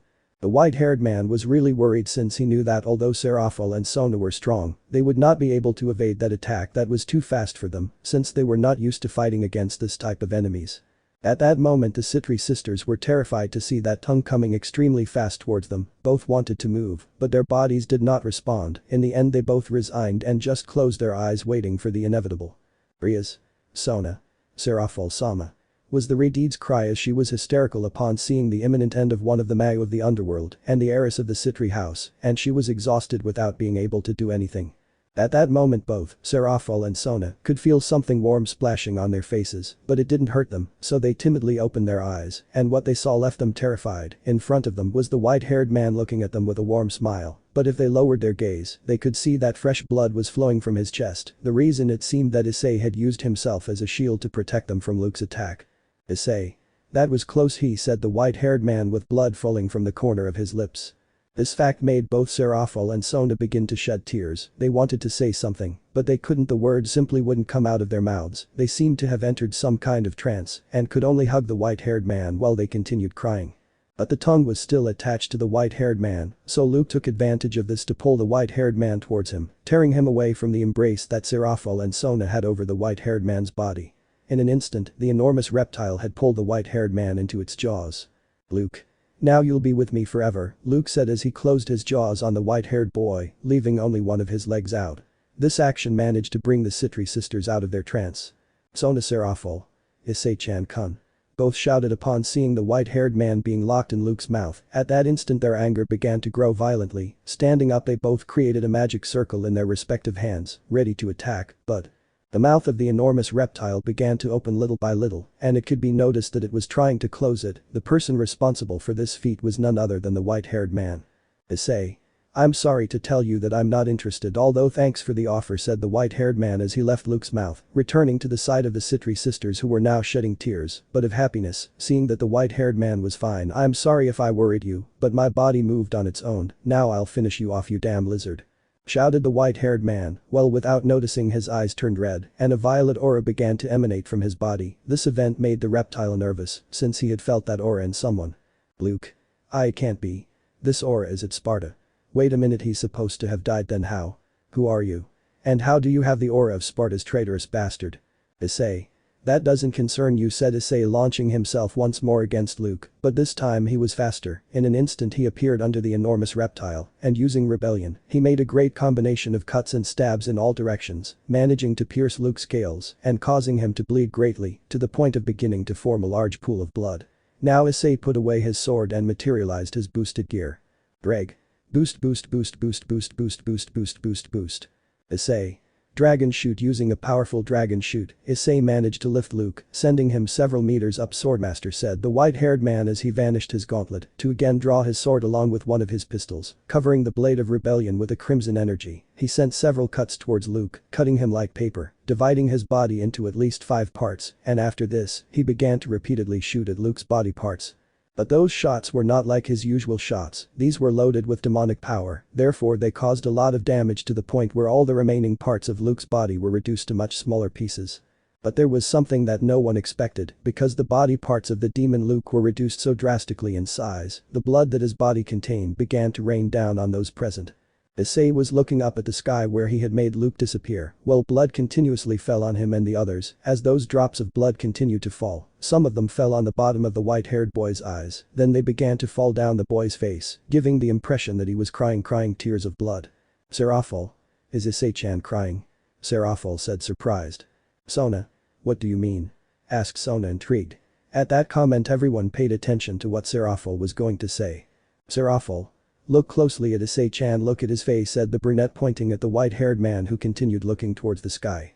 Everyone saw it, and indeed Issei, according to them, was crying. This fact made many feel a strange pressure in their chest. At that moment, a strange figure descended from the sky, a small sphere of light that positioned itself in front of Issei. He took it with confusion. When it was touched, the sphere shone brightly, taking on a new shape like that of a briefcase. Issei. Well, I didn't expect this. He said, confused while touching the strange briefcase. Suddenly several versions of Luke, but smaller, looked seriously at the white-haired man. Hey, this looks like an all-you-can-eat buffet, he said, resting the briefcase on his shoulder. The demons launched themselves at Issei, who just smiles, causing the briefcase to touch the ground as it begins to shine. Changing form. And aura form 262. Jealousy. Jealousy is a 6-barrel Gatling gun. It appears that the briefcase has opened into 4 sections, allowing the barrels to come out. The skull emblem sticks out, revealing a bandolier. Issei began firing at each demon, causing them to retreat while their scales stick out, flying through the air. Issei smiled at that as he lifted the briefcase, changing form. And aura form 124. Hatred. Hatred is a triple-barreled rocket launcher that sits over the shoulder. The barrels are arranged in a triangle formation. The launcher has 3 sections. The front has the front of the barrels and 3 sections that stick out perpendicularly to form a Y-shaped shape. The middle section has a handle similar to the handle on his briefcase near the back of the section, and a handle sticking out to the side near the front. The rear section resembles the hammer of a pistol. Issei fired a salvo of triple missiles that hit the middle of the devils, causing them to let out roars of pain as they flew away. Issei, seeing the demon suspended in mid-air, raised the weapon above his head, beginning to shine, changing shape. Pandora form 422. Pain. It is a 3-bladed shuriken with shovel tips. The blades are connected by a large golden gear that is sandwiched between the black rectangular armor plates. There are handles at the end of the black plates on the bottom of Pain. Connecting all these portions is a large silver cylinder with a skull emblem. Issei throws the shuriken that hits its targets, causing them to have brutal open wounds from which a lot of blood flows. Issei. And now the cherry on the cake, said, recovering the shuriken that changes form again. Pandora form 594. Plot. It is a form similar to a vehicle that floats with thrusters in the back and rocket cannons around the sitting pilot. Issei pressed the buttons which caused the cannons to fire missiles that hit each demon, causing them to explode into millions of pieces. After finishing that, Issei left the briefcase on the ground, which opened and began to shine brightly. Issei saw that, confused, but then closed it with his feet. Issei. Well, that was fun, he said with the briefcase in his hands, leaving both Sekiryuuteis with their mouths open to see that. But suddenly they all began to disappear in magic circles with a symbol of the Mau Surzich's Lucifer. Academia Kuo Mundo Humano. From various magic circles appeared the Gremory team, the Citri team with Momo helping Saji stay standing, Issei and Serafal. Rias. It seems that we are finally back in the real world, said Rias, letting herself fall to the ground. She had already surpassed her limit many hours ago, and the only thing that kept her standing was the idea of not looking so weak in front of Issei. Serafal. Issei-chan, wait, said Serafal, stopping the white-haired man who, taking advantage of the fact that all the attention was focused on the Gremory heiresses and Citri with their respective entourage, was leaving silently. Issei. Is something wrong? Said the white-haired boy curiously. Serafal. Your trench coat, said Serafal, pointing to the area of the white-haired man's back. In that area his trench coat was torn and you could see a little of Issei's back. Issei. Ah, that I guess I'll have to repair it later. Issei, looking towards that area, could notice that his trench coat was torn, but he didn't give it much importance. Because of Serafal's comment, everyone turned their gaze towards the white-haired man. Surzich's. May I know what happened to you? That hole in your trench coat couldn't have been caused by wear and tear of the material due to use, said Surzich's, crossing his arms, as he also expected an explanation of what had happened in that dimension. Issei. Can someone else explain it? I'm tired and I want to go to sleep, said the white-haired man with a tired look. Sona. I will do it, it's the least I can do after you saved us, said Sona. Well, what happened was, and so Sona proceeded to tell them everything they had experienced these last few hours. Devil May Cry night. The albino was lying down while resting from everything that had happened next to Serafal. Lying on her shoulder, everything was calm until. Talk. Issei was sorry to bother you, but you have to get up quickly, you have a meeting with someone quite important. The one speaking from the other side of the door was Ryu. Issei. I'm coming, give me a few minutes, said the white-haired man reluctantly since he had woken up wanting to party. Note. I know you understand me, don't act innocent because you are not XD. After a few minutes, the white-haired man and the brunette had already put on their clothes to go to the academy. Going down to the first floor, they only found Ryu and no one else, not even a single presence. Issei. Ryu, and is that important meeting with the invisible man? I don't see anyone here. Is he the Welsh dragon? Asked a voice followed by an intense golden light that illuminated the entire first floor of the place. Nice to meet you, Issei Hyodo. After that light dissipated, the white-haired man and the brunette could see who it was. A blonde man of about 25 to 30 years old, with blonde hair and 10 golden wings on his back. Seraphil. Michael. Is that you? Asked Seraphil, surprised, since she did not expect to see the leader of the angels in the white-haired man's house. Michael. Oh. I see you know the young Mau. Seraphil Hyodo, as she said, my name is Michael, leader of the angels. Nice to meet you. Issei. The pleasure is mine, the white-haired man answered politely, but suddenly he felt as if he had needles all over his body, but it didn't hurt, he just felt a little discomfort. The reason was unknown to him, but it wasn't because of the man standing in front of him. Immediately afterwards a new glow appeared between Michael and the white-haired man. Said glow transformed into a sword, a very shiny sword with a thin golden guard with 3 points on each side, with a thin and elegant handle with red details ending in a golden point. Michael. Hyodo. Issei-kun. Issei. Yes. Michael. This is the sword capable of killing a dragon, the Dragon Slayer Ascalon. Issei. Dragon Slayer? Issei asked curiously. Michael. It's a term for those who find it their vocation to slay dragons as well as the weapons that aid them in that task. I have come here today with the intention that you keep this sword. Issei. Michael.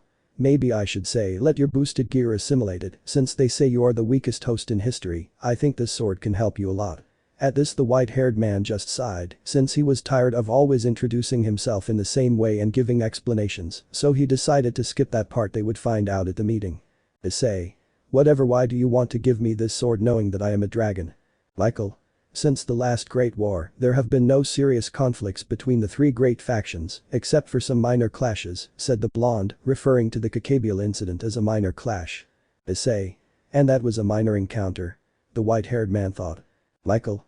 At this rate the 3 great factions will be ruined, or another faction may make its move before that. That is why I consider the upcoming meeting as a golden opportunity for the 3 factions to join hands and advance together towards the future. In the past, we only united once, and that was when we finished off the 2 celestial dragons, so I have decided to put my hopes in you, Welsh dragon. Ryu. Issei, you should accept the sword, that way you would have more repertoire for battle, Ryu recommended. Issei. Okay, but is it really possible for us to assimilate a sword that was created to kill us? Asked Issei, materializing his red gauntlet. Ddraig. Sacred gears follow the will of their user. I can help you if you wish, Ddraig replied. Issei. Okay, I'm counting on you, buddy. Ddraig.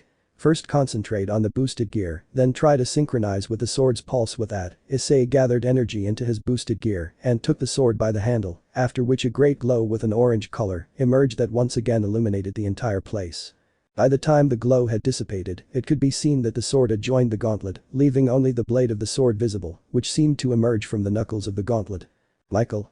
With this, my task in this place is over. Saying this, the blonde turned into a beam of golden light and disappeared in the same way as he had appeared. Issei. I must admit that this kind of exit has style, said the white-haired man, raising his finger in approval. Ryu. By the way, Issei, you have a job, said Ryu, handing the white-haired man a paper with instructions. You must do it as soon as possible. Issei. Great, just today I was looking for an excuse to skip classes, so I'll leave immediately. Let's see, reading what was on the paper: the Royal Valentine family, the Dragon Ninja, the Alchemist and the Demon Hunter. Issei. Wow, this looks interesting, and tell me, what do they have that is real? Ryu. Well, is it an academy? 3, 2, 1. Issei. Another academy? Are you crazy? The white-haired boy shouted as he was escaping from one academy only to end up in another. Ryu. It was their mission. Since they requested support for their defense, they are under constant attack, and most of their best magicians are out in the world on different missions and cannot return. Issei. Wait a minute, magicians? Is it a magic academy? Asked the white-haired boy, surprised. Ryu. That's right, why does it surprise you? Issei. Well, it's the first time I've heard of it, but wait a minute, it says here that I have to be there for a few days, and what do I do with the Kuo Academy?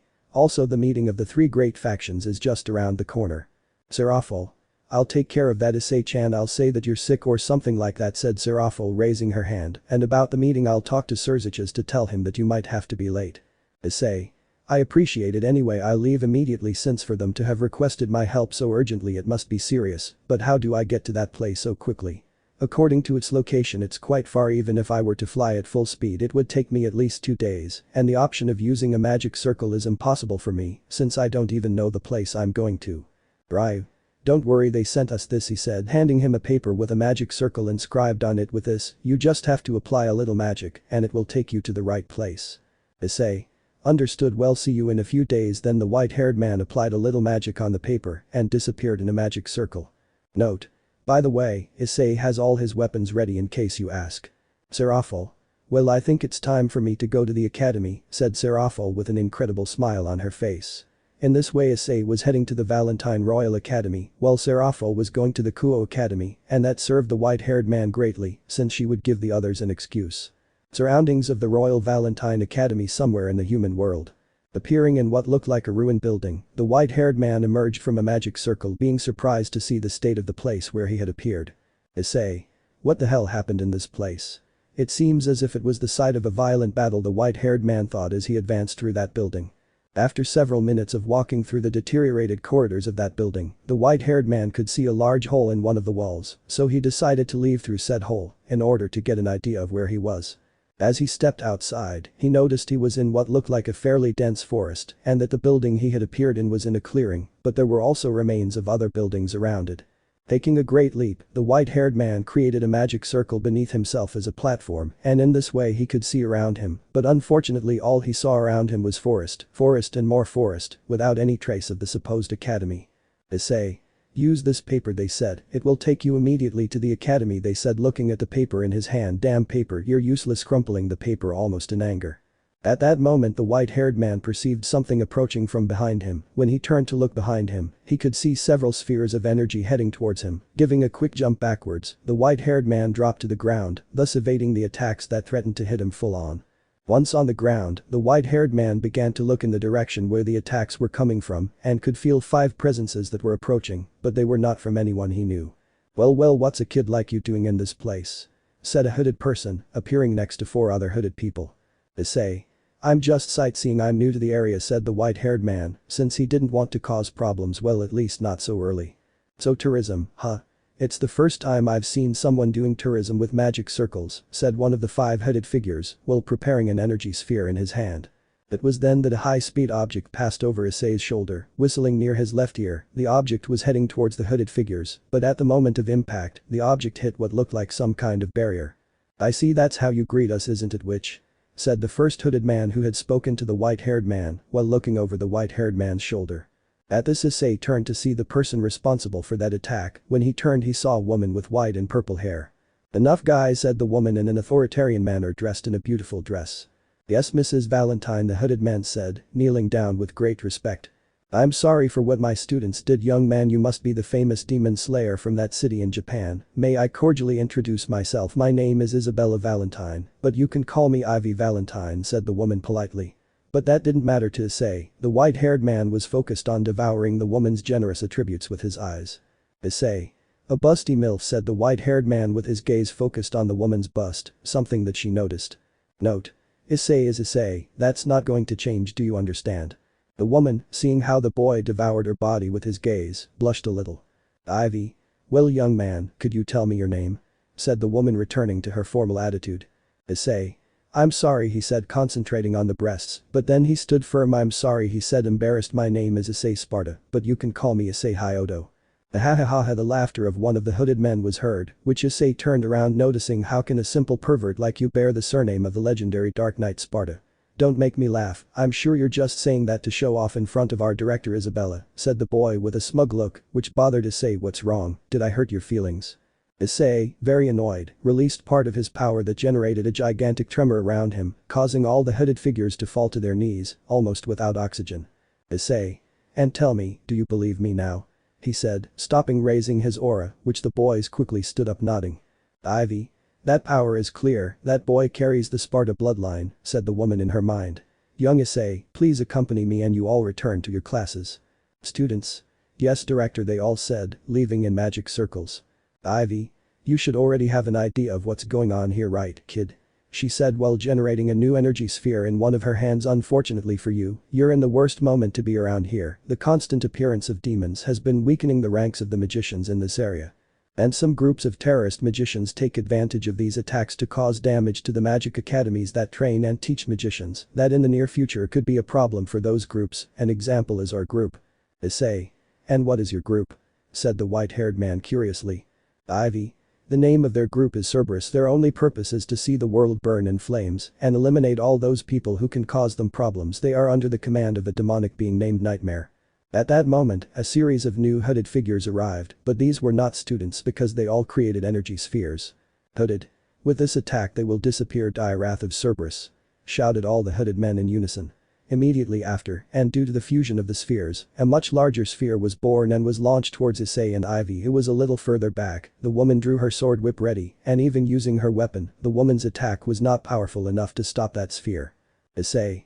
Damn, if I don't do something quickly that attack could hurt that woman, said the white-haired man. He quickly tried to grab his sword, but remembered that he wasn't wearing his combat suit and instead was wearing the Kuo Academy suit. I'll have to resort to the boosted gear at that moment. The white-haired man materialized his red gauntlet and immediately began to charge his dragon shoot.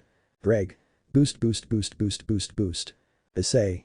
Dragon shoot, sending a powerful torrent of energy against that sphere of energy that threatened to impact them. At the moment of impact of the attacks, and due to the force they carried with them, they caused a violent collision that caused a strong wind to whip all over the place. Both attacks were tied for a few moments, but the white-haired man's attack had an advantage. The dragon energy he used in his attacks with the gauntlet was more destructive than the energy used in common magic.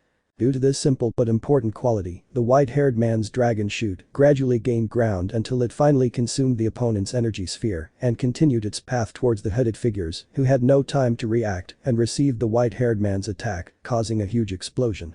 By the time the smoke had completely cleared, where the hooded figures had stood until recently was now only a large crater. To say that the woman was surprised was an understatement, as she still couldn't understand how the boy was able to make that red gauntlet appear on his left hand and how he had been able to perform that attack. Issei. Are you okay? Said the white-haired boy, passing his hand in front of the unresponsive woman until the woman finally came out of her trance and saw that she had the white-haired boy in front of her. Ivy. Yes, thank you for helping me, but do you want to explain to me what that attack was? It's the first time I've seen it, she said, curious about the white-haired man's power. Issei. Let's see, I'll tell you. Have you heard of the sacred gear? Ivy. Sacred what? Issei. This will take longer than I thought. Well, I don't know much about the subject either, but I'll tell you what I know well. The sacred gear RN. In that way, the white-haired man began to explain everything he knew about the subject, and he was happy to see that she listened attentively to everything he told her. After several minutes of telling her almost all the supernatural events in his life, which it must be said left Ivy even more surprised, the white-haired man finished his presentation. Ivy. So you're a real demon? She said, surprised. And you're also a dragon? Issei. That's right, but despite being a demon I'm not a bad person, or at least that's how I see myself, but well, we should go to the Valentine Royal Academy, right? Ivy. If that's the case I can guide you to. The woman was pointing in the direction of the academy when suddenly her vision became blurred and after a few seconds everything went dark for her. Little by little the girl began to fall towards the ground, but just before falling she was grabbed by the white-haired man and he could see that she was breathing heavily. Issei. But what's happening to him? A few moments ago he was fine, said the white-haired man. It was then that Ddraig spoke to him. Ddraig. Partner, I think I know the reason why this girl fainted. Issei. And what is that reason, partner? Ddraig. Tiredness. Just by looking at her I can recognize the classic symptoms of tiredness and lack of sleep, and this girl has them all. But the bad thing is that under these conditions, the body becomes vulnerable to any type of illness, so I would recommend that you take her as quickly as possible to that academy you mentioned. Issei. Roger, it's been a while since I used this, but for the moment it's the fastest I can use. Balance breaker boosted gear scale male, said the white-haired man, covering himself with his red armor, taking the unconscious Isabella in his arms and beginning to fly at full speed towards the direction the girl had pointed in the moments before she fainted, and maybe if he was lucky he could quickly find the academy. 30 minutes later. Half an hour had passed since the white-haired man had begun to fly with an unconscious Isabella in his arms, finally seeing the Valentine Royal Academy, which was his current objective to reach. Issei. That must be the famous academy. Looking at Isabella, who didn't seem to wake up. I have to increase the speed, said the white-haired man, increasing his speed even more. Near the entrance of the academy stood a tall man with fairly tall brown hair dressed in a leather ninja suit. The man could see a bright red dot approaching at full speed on the horizon. That's it, said the man, putting his hand as a visor. A few moments later the man could recognize what was approaching: a red armor. After saying this and waiting a few minutes, the armor descended and was face to face with the man. Issei. Excuse me, but is this the Royal Bible Academy? Said the white-haired man, removing the helmet of his armor, leaving the man surprised since he never expected to see a boy of no more than 16 or 17 years old under that armor. So what do you need from this place? Said the man, but it was at that moment that he realized that the white-haired man was carrying a woman in his arms. Isabella. What happened to her? Issei. I was a few kilometers from this place in a forest, and I was attacked by 5 hooded subjects who later revealed they belonged to the terrorist magician group Cerberus. That was when she appeared and helped me confront them, but when I asked her where this place was, she was showing me the direction, and suddenly she fainted, and Ddraig told me that she was extremely tired, and apparently she has great lack of sleep, and apparently she has been overexerting herself and has exceeded her endurance limit. Technically we could say that she has been functioning on automatic, but her body could not resist any longer and forced her to sleep. I see, but who is Ddraig? Asked the curious man. Issei. Well, he is. This is Valentine's office. Now recovered, Ivy reunited the man in the ninja suit, Issei, and a blonde girl dressed in a leather suit. In her office. Ivy. Well, I will introduce you since I was the one who hired the 3 of you, the first one said, pointing at the ninja man. My name is Ryu Hayabusa. I am the descendant of an ancient ninja clan, hired by Mrs. Valentine after being informed of an object that I must destroy. Ivy. Next, she said, pointing to the blonde girl. My name is Rachel. I am a demon hunter who was hired by Mrs. Valentine to kill the Balrog demon, who is responsible for having my sister Helena captured, the girl said. Issei. Well, let me introduce myself since it seems that we will be a team. My name is Dante Sparda. Like Rachel, I am a demon hunter who has collected thousands of demonic heads. I came to finish off Nightmare. Ivy. Well, now I will tell you why I built this entire academy. You see, when I was a baby I was an orphan until an unknown person in my life left me outside the mansion of the loving Valentine family who adopted me as their daughter. In the last years of his life, father went crazy trying to find the legendary sword Soul Edge and worked until he died. My mother died shortly after, but not before telling me that they were not my biological parents and that my real father was the cursed pirate Cervantes de Leon, who previously wielded Soul Edge. With all this in mind, I sought revenge and to destroy that sword that ruined my family by building my own sword, but some time later I realized something, and that is that people always suffered from the attacks of those who possessed the sword, being the main responsible for everything nightmare, who constantly attacked people. So I decided to found this academy and teach magic and alchemy to children so that they can defend themselves and thereby defeat nightmare, but several have fallen into the darkness that he creates and turned against us. For that reason I need your help. Rachel. How much for me? He took my sister away from me and he has to pay. Ryu. I only seek to eliminate that cursed sword, because if we don't, many more people will fall into the darkness. Issei. Count on me, it will be fun. Ivy. Thank you, she said with a smile. With your help we will free many people from the darkness. She said, but then noticed that Issei was thoughtful. What's wrong, Issei?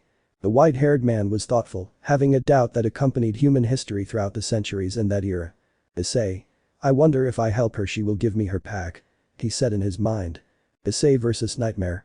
Time had passed and with it Ryu Hayabusa, Rachel, Ivy and Issei had managed to successfully defend the Valentine Royal Academy from the constant attacks made by the demons, as well as having managed to understand a little the way of being and the convictions of each one and their reasons for fighting. But despite all that, however, everyone knew that sooner or later someone would have to fight against the main person responsible for all the destruction, and that is why Issei volunteered to fight with him. Academia Kuo Mundo Humano. All of Issei's classmates had found it strange that the white-haired boy would not be showing up to class today, so since Serafal had said the day before that they already knew each other, they went to ask her if she knew anything about him, to which she replied that he had gotten sick because something had upset his stomach and he would be absent for a few days, but that it was nothing serious. At that moment Rias was about to enter the classroom. Since it was break time, she could go to that place since she planned to try to talk to the white-haired man, but she just heard what the brunette had said. For a moment she was disappointed to hear that Issei was not there, but for some strange reason, what Serafal had said sounded like a lie to her. Rias. Serafal-sama is lying, but why? The Redeed thought as she walked back to her classroom. Mindscape. We can see Issei putting Ascalon back into his gauntlet and it could be seen that he was panting a little, but on his face a rather big smile could be seen, which indicated that what he had wanted to try he had achieved. Ddraig. Congratulations, partner, that technique is quite interesting. Ddraig congratulated him. Issei. Thank you, but I won't use it unless necessary, said the white-haired man with a serious look. Ddraig. And what is the reason for that? Normally when you get something new you always want to use it immediately, the dragon asked, intrigued. Issei. That's because although this technique is quite effective, it is only effective against a single target, and that leaves me exposed to all kinds of attacks, since in this way I sacrifice a little of my defense to be able to cause more damage in a short period of time, and if I want to do that I must concentrate on a single target and not leave it until I have defeated it. Ddraig. I understand, then you will only use it if it is extremely necessary. It is curious, but I like it. Now you must wake up, it seems you have visitors in the real world, said Ddraig as he fell asleep again. Issei. Someone is visiting me? I suppose there must be someone next to me anyway, I better wake up. Real world. Lazily opening his eyes, the white-haired man could see Rachel's face. Issei. Rachel. Can I help you with something? Said the white-haired man, standing up while stretching to eliminate the laziness of the moment. Rachel. I came to look for you. Mrs. Valentine wants to talk to you, she said, but she stared at the boy from head to toe. Issei. I see. Noticing the girl's gaze. Is something wrong? Rachel. It's nothing, it's just that I'm really happy that you want to help us with this, despite how little we know each other, you've really been very helpful. Issei. Thank you, he said, standing up. Good time to know what she wants with me, he said, leaving with Rachel. Isabella Valentine's main office. Upon arriving, Issei noticed that Ivy was gathered with Ryu, and in her hands, she had her serpentine sword. Ivy. Hello Issei, sorry for interrupting you, but it's time to finish this, don't you think? Issei. Exactly, he said seriously, besides, I want to finish with that damn bastard as soon as possible. Ivy. Well, the plan is the following. Ryu, you will take care of the enemies of the North Base, where Nightmare is. Rachel, you will help me with the enemies of the West and South Base, and Issei, you will go against the enemies of the East Base, and you will go directly to where he is, and you will fight with him, since you are much more powerful than all of them, you are the only one capable of killing Nightmare. Ryu. Okay. Rachel. Count me in. Issei. Hagamaslo. Ivy. Okay guys, go after that bastard. Unknown location. In a long-forgotten, abandoned temple, as seen by the vegetation growing on the cracked walls and floors, a man in blue armor strode through, a sinister aura emitting from his absurdly large sword. The knight walked over to a red shard on the ground, pulling out 3 identical-looking ones. Nightmare raised his sword, and the 4 pieces coalesced around it, transforming it into its true form. Nightmare. It's finally complete. A pointless effort. Nightmare heard someone behind him and saw a figure in a red robe. He pointed Soul Edge at him, his demonic voice echoing throughout the temple. Nightmare. Fool. Leave this place or bow to my power. The man took off his robes, revealing himself to be Issei. He removed the rebellion's sword from his back and prepared for combat. Nightmare. You just sealed your fate, mortal. Issei. I don't believe it, idiot. Issei uses his sword to attack Nightmare, but the knight blocks each of his slashes with his greatsword, rushing forward with an overhead slash that Issei dodges. He is able to hit Nightmare with multiple slashes and ends up knocking him against the wall and punching him multiple times with his bare fists. Nightmare uses his gigantic claw to grab Issei and throw him into a nearby pillar. Issei blocks another incoming slash from Nightmare with his sword, the two staring at each other. Nightmare. What's wrong, scared? Issei breaks free from his attack, jumps, and slams his sword into the ground, causing Nightmare to bounce off the ground and into the air. Issei follows up with an aerial combination, finishing by grabbing his opponent with his hands and throwing him against the walls, breaking them and sending Nightmare outside into the rainy night. Issei steps outside, searching for his opponent. He looks around, not seeing him for a moment before seeing the knight run towards him, knocking him into the air. Nightmare charges his sword with fire and hits Issei like a baseball as he comes back down, sending Issei flying. Using the speed of his trickster mode, Issei runs towards Nightmare and hits him with some strange gauntlets, knocking Nightmare back down. Nightmare. But what? He said, seeing what Issei had on top of him. The weapon consists of a set of gauntlets, greaves, and shoulder guards created from the sealed power of the Hellfire King. All of its components are made of metal and are plated in such a way that they resemble magma once fire begins to flow through them. The gauntlets have yellow eyes on the back of the hands that have black pupils. The shoulder guards have 2 large spikes that curve outwards towards Issei's sides before curving upwards. During certain attacks, the gauntlets increase in size. Issei. Surprise. He said, showing the new weapon he got. Let me tell you that your demon friend Balrog was very useful in the end by giving me this beautiful weapon. He said, launching a combination of punches and kicks in the air that generated small explosions of hellfire. Nightmare raised his sword and emitted a shockwave before Issei could attack, sending Issei flying back and eventually crashing into the temple wall again. Issei sees Nightmare charging towards him and jumps to avoid Nightmare's move, which slashes the entire temple. Issei blocks Nightmare's slash with his Balrog gauntlets, eventually kicking him and landing blow after flaming blow once more, ending by jumping and creating an explosive tremor that disorients Nightmare. Issei draws his rebellion sword again and lunges forward to end the fight, but Nightmare blocks him. The two clash swords repeatedly, the loud sounds of metal striking against each other, echoing throughout the area around them. Finally, Nightmare missed a hit and was attacked endlessly by Issei, ending up firing a bullet laced with demonic power that knocked back the Blue Knight once more. He slid back, using his sword to anchor himself. Nightmare. Enough. Nightmare burst into a column of flames, his armor turning blood red and gaining a pair of hellfire wings. Activating his second cone form as Night Terror. Issei attempted to slash at him again, but Night Terror easily blocked it, lifted him into the air, and slammed down on him, firing a purple laser at Issei. He went to lift Kratos up again, but Issei had enough strength to break free from his grip and reverse the position, attempting to tear Nightmare's head off. However, Nightmare descended back into the temple once more, destroying it as Issei finally let go. The two swords clashed, and Issei was finally able to plunge the sword into Night Terror's stomach, causing him to scream and fall to his knees. Issei drew his sword, but decided to prolong the inevitable. He grabbed Nightmare's face and began pummeling it, throwing him against a wall and kicking him incessantly. This continued for a couple of minutes, the knight's armor cracking and shattering as time passed. Issei eventually put the knight in a headlock and pulled on his head until the helmet fell off his body. Kratos watched as the armor fell to the ground and stared at the head with his red, lifeless eyes. Suddenly, the head and armor vanished into a black mist. The greatsword began to tremble and float. Issei. Wait, there's more. Surprisingly, Night Terror's body was able to rebuild itself, and with it, he obtained even more power due to his growing anger towards Issei. The albino launched a blow with rebellion but was stopped with one hand. After stopping his blow, Night Terror charges forward, firing a purple beam from his eyes that sends Issei flying through the forest and finally crashing into a tree. Night Terror looms towards him and fires two more beams at Issei, who staggers before receiving a stab from Night Terror, burying Issei against the tree. Night Terror. Burn. He ignites his sword and then unleashes a large flame attack that sends Issei straight through the tree. Issei screams in pain as this happens, then falls through the ground and crashes into a large rock.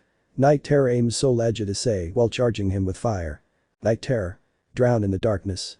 Issei manages to get to his feet and then unsheathes ebony and ivory and aims at Night Terror and begins firing a barrage of bullets directly at him, to which Night Terror summons a pillar of fire to block them. Issei then leaps through the fire towards Night Terror, managing to sever Night Terror's arm with a Soul Edge in his hand, sending them crashing to the ground.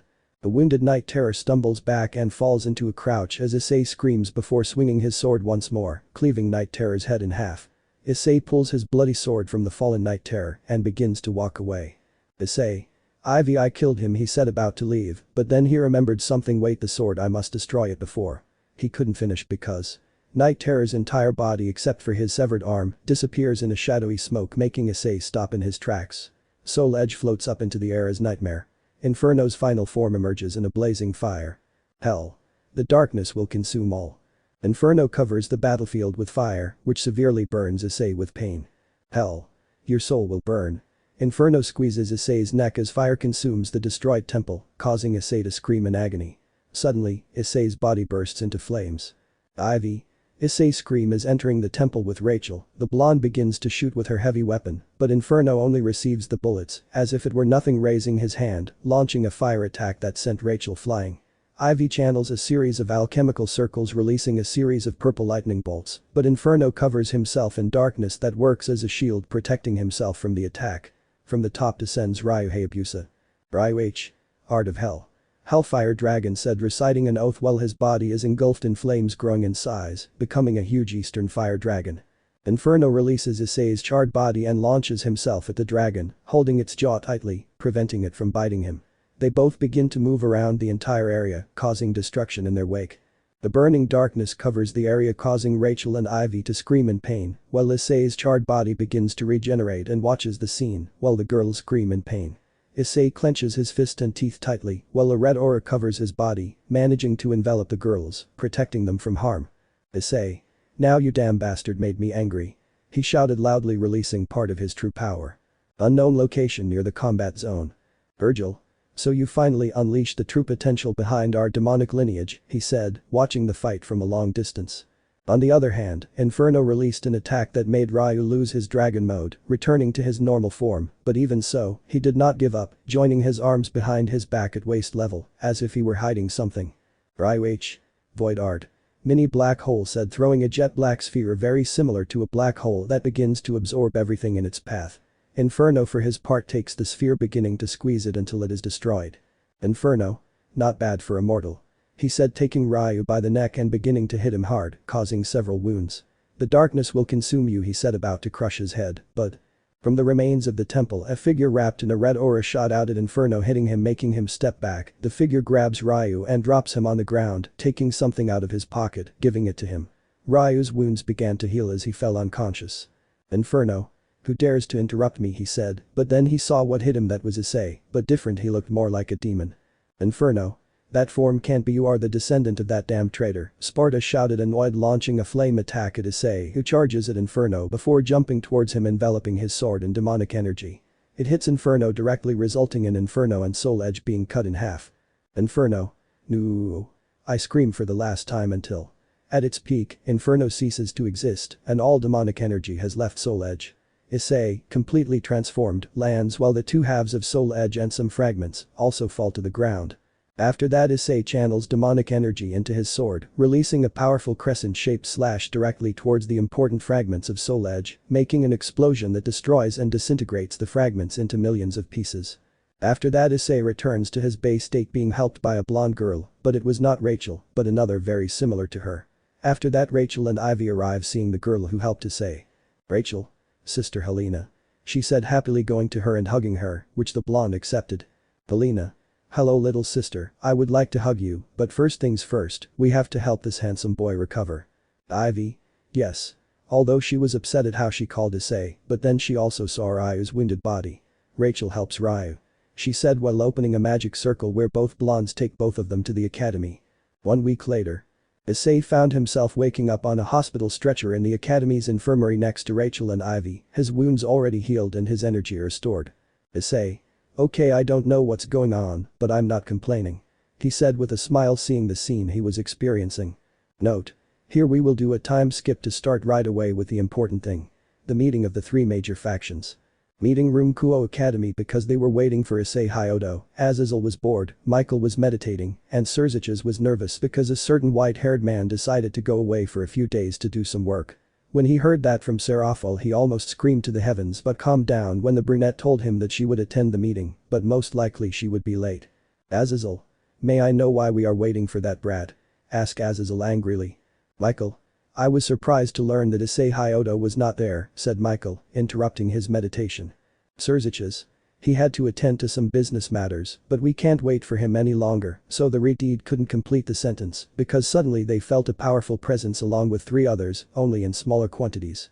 Suddenly a magic circle appears, alerting the Gremory and Citri retinues, who despite their ages were in charge of the meeting security. From the magic circle they see 4 hooded figures appear. The aforementioned retinues were ready to attack the intruders, but they saw how Seraphil approached the hooded figure in the center. Seraphil. You're just in time, Issei-chan. At the brunette Citri's comment, everyone was surprised. Issei.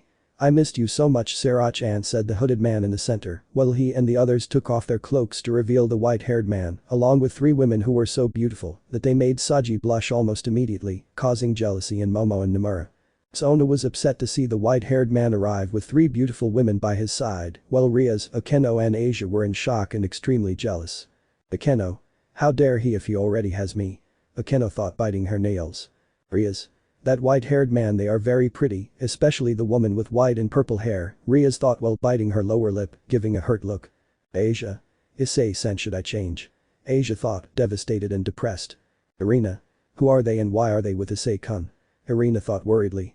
Sensing the hostile atmosphere that was forming and most of the unfriendly glances were focused on his companions, the white-haired man took a step forward. Issei. Before someone brave or foolish enough, depending on how you look at it, these girls come with me, they are my escort, and whoever messes with them before this meeting ends, and regardless of which faction they belong to, will end up in the grave, I promise you, said the white-haired man, while his eyes fleetingly turned red for a few seconds. Serziches. Then since we're all here let's start the meeting, said Serziches, as he watched the white-haired man and the girls who came with him stand on the wall behind him. He also noticed how the white-haired man looked at the platinum-haired man who was behind Azazel. Even though they weren't doing anything, he could feel the tension that was generated by having the two celestial dragons in the same room. Before we begin, let me introduce you to my sister and her servants. Thanks to them Caballero was stopped the other day. The grand meeting of the factions. Finally the day arrived, a great meeting of the factions, the leaders of each one in the company of the celestial dragons in addition to Ryu, who had arrived being next to Issei and the girls. The atmosphere was tense until Michael began. Michael. Good job, you have my gratitude, said a smiling Michael. Azazel. I'm very sorry that one of my boys caused you so many problems, said Azazel, as if it were nothing. Obviously that answer bothered several of those present at the place, but suddenly a laugh began to be heard. At first it was in a very low tone, but with the passing of seconds it began to increase, to the point that everyone quickly found the owner of the laughter, and it was none other than the white-haired man. Issei. Jahahahaha. The white-haired boy laughed loudly, holding his stomach. Azazel. May I know what you find so funny? Asked Azazel, annoyed because not only was he late, but he was also interrupting the meeting, and in his opinion, if anyone should do that, it was him. Issei. What Serziches said, he said the white-haired man while trying to calm down. It was an excellent joke to say that his sister and her servants were the ones who stopped Caballero. Michael. So if it wasn't them who was in charge of arresting Grigori's cadre? Michael asked. Issei. Since the white one is here looking at Vali, why don't you tell them how you found Caballero before taking him away? The white-haired man finished saying. Now all eyes were focused on the platinum-haired man, who, like Issei, was leaning against the wall. The aforementioned opened his eyes and proceeded to tell what he knew. Ali. The truth is that I observed most of the battle that Rias Gremory and her servants held against Caballero, but during that time, Caballero did not even fight seriously until Issei Hyodo intervened. When he entered the battle Caballero became serious, but it still was not enough. Issei Hyodo's level was superior to Cabballero's, and when he was about to finish him off, I intervened in the battle and took Caballero away. Michael. Do you have proof that everything happened like what the Hakuryuku told us? Michael asked. Serziches. That's right, my sister told me before the meeting that she had additional information to add to her report that she would give at this meeting. Rias, please show us what you have said, the older redeed. Rias. Yes. Exclaimed the redeed as she made some screens appear in the center of the room, above the table where Serziches, Serafal, Michael and Azazel were sitting. After a few seconds on the screens a video began to appear that showed everything that happened during the incident with Caballero. Everyone was surprised to see the white-haired man's participation in the battle. In just a few seconds, he had not only made Caballero become serious, but he had also done more damage to him on his own than Ria's entire entourage combined. After a few minutes of video, Rias finished her report. Serziches. Now after seeing this I would like to hear the version of the fallen angel, Serziches requested. Azazel. There is not much to say about it, Caballero acted on his own, said Azazel sighing. Michael. Are you saying you had nothing to do with this? Michael asked. Azazel. I just let him go to see what he was up to. I'm sure he didn't suspect that I would infiltrate the city. By the way, it's a very good place. Serziches. Don't change the subject, said Serziches seriously. Azazel. Oh, come on, I asked a Hakuryuku to take care of him, and he did. After that I sentenced Caballero to be frozen in Casitos for all eternity. He won't get out of there easily, Azazel finished. Michael. The question here is what motivated Caballero to go to this extreme? Although it is obvious that he was not satisfied with your decisions, Michael added. Azazel. Yes, it seems that he was not happy that the last war was left half finished. Personally I am not interested in causing a war at this time. Serafal. So she was an unstable person, said Serafal seriously. That was totally opposite to the side she had shown with the white-haired man, since with him she was playful and quite cheerful. Azazel. I've heard you guys are having trouble too, Azazel said, causing both Serziches and Serafal to harden their gazes. Serziches. That has nothing to do with this case. We are here to discuss, the redeed tried to say, but was interrupted by the fallen. Azazel. Forget about that boring nonsense, let's sign the peace treaty once and for all. Isn't that what everyone wants? Asked the leader of the fallen, looking at those present, who were mostly surprised by the carefree ease with which he spoke about something as important as signing the peace between the three factions. There was an awkward silence in the room, a silence that was briefly interrupted by Michael. Michael. Those who started the war, God and Satan, are no longer here, after all. That sentence saddened Asia and Arena, who of all the young people present were the ones who had been most affected by this event. Issei's girls would be just as surprised and sad if it weren't because Issei had told them during his way to Kuo Academy, but they still found it hard to believe that God had died. Michael. That's why we have these two here, who although they are not part of our conflict, have the power to change the world. Of course I am referring to the Sekiryuutei and the Hakuryuku. I would like to hear their opinions regarding what we are trying to achieve in this meeting. Ollie. I just want to fight strong people, Volley said nonchalantly, causing a small laugh from Azazel. Azazel. It doesn't take a war to find tough guys, said Azazel. Ollie. I thought you would say that, Volley replied. Michael. And then Sekiryuutei, what do you think? Now all the eyes in the room focused on the bearer of the Red Emperor Dragon, who was moving his head rhythmically, while his eyes were closed. Issei. Can you hear the silence? Can you see the dark? Can you fix the broken? Can you feel my heart? Can you help the hopeless? Well, I'm begging on my knees. Can you save my bastard soul? Will you wait for me? I'm sorry, brothers, so sorry, lover. Forgive me, father, I love you, mother. Can you hear the silence? Can you see the dark? Can you fix the broken? Can you feel my heart? Can you feel my heart? I'm scared to get close, and I hate being alone. I long for that feeling to not feel at all. The higher I get, the lower I'll sink. I can't drown my demons, they know how to swim. I'm scared to get close, and I hate being alone. I long for that feeling to not feel at all. The higher I get, the lower I'll sink. I can't drown my demons, they know how to swim. I'm scared to get close, and I hate being alone. I long for that feeling to not feel at all. The higher I get, the lower I'll sink. I can't drown my demons, they know how to swim. Can you feel my heart? Can you hear the silence? Can you see the dark? Can you fix the broken? Can you feel my heart?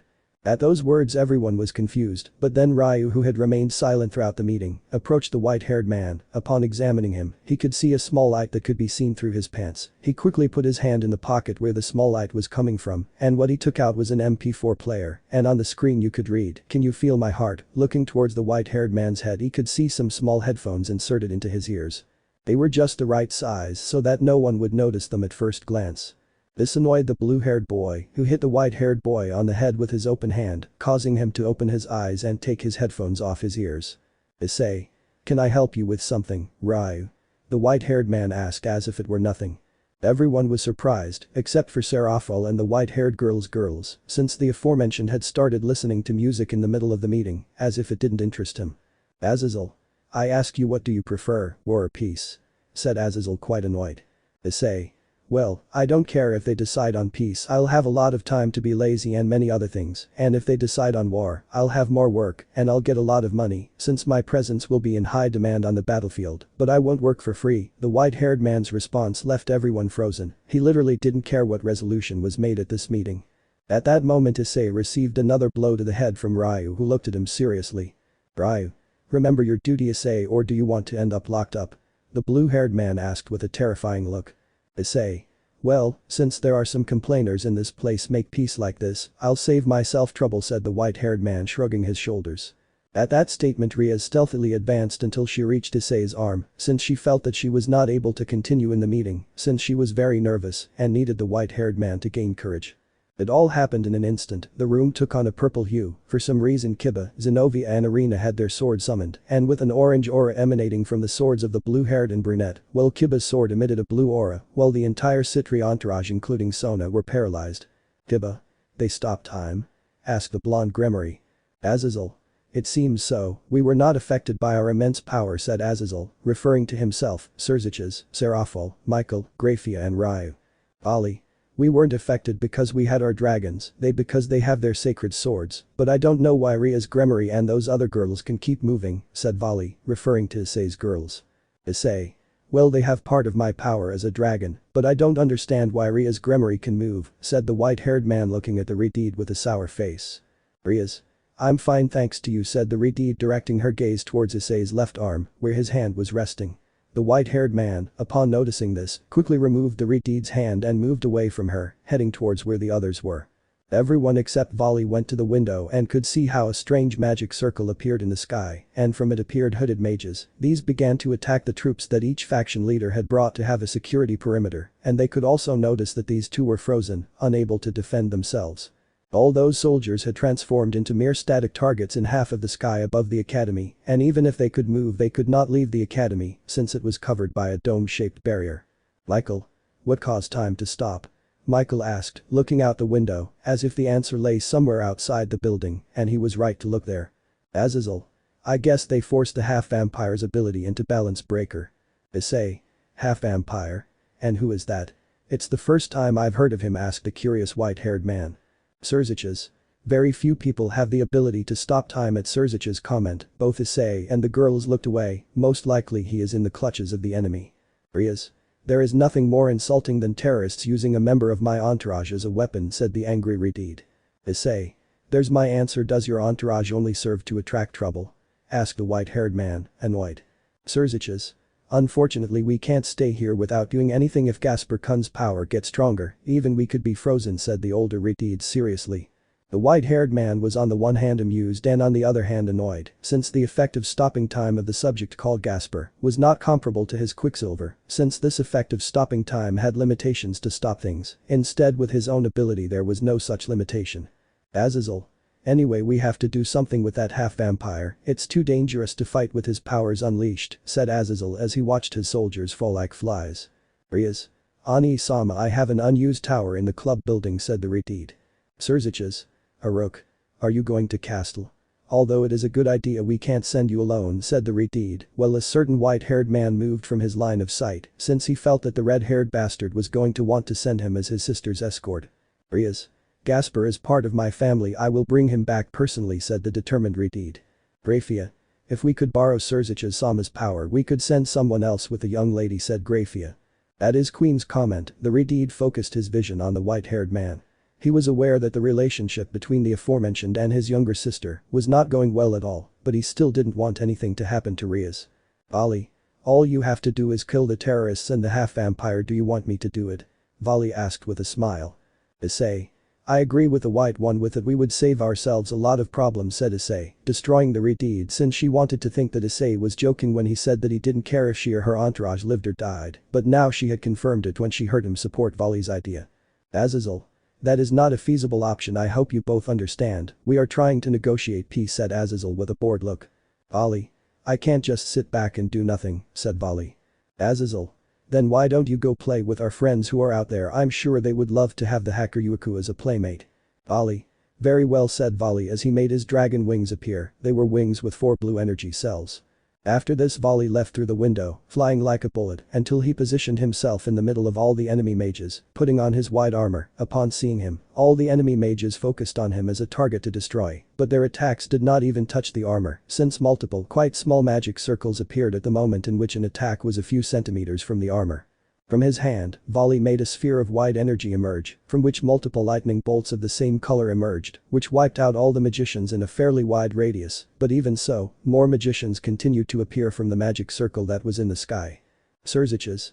Well, now we have to see who will go with Rias to save Gasper Kun, said Surzich's. Issei Kun, I need. Issei. I refuse, said the white-haired man immediately, interrupting the older Redeed. Surzich's. As I was saying, I need you too. Issei. He refused me, the white-haired man repeated again. Surzich's. Didn't you hear me? This is too dangerous to send Rias alone, and her queen was also frozen. Issei.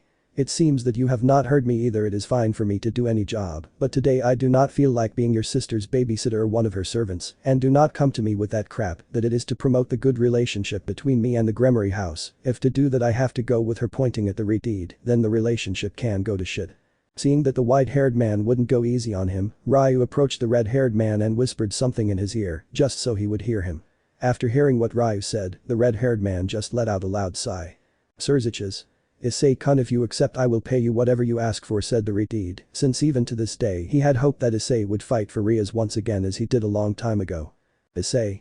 Okay, but I'll also take one of them, he said, pointing to the girls in his entourage, since I don't like being in Rias Gremory's company, and I might accidentally fire a shot directly at her head. Surzich's.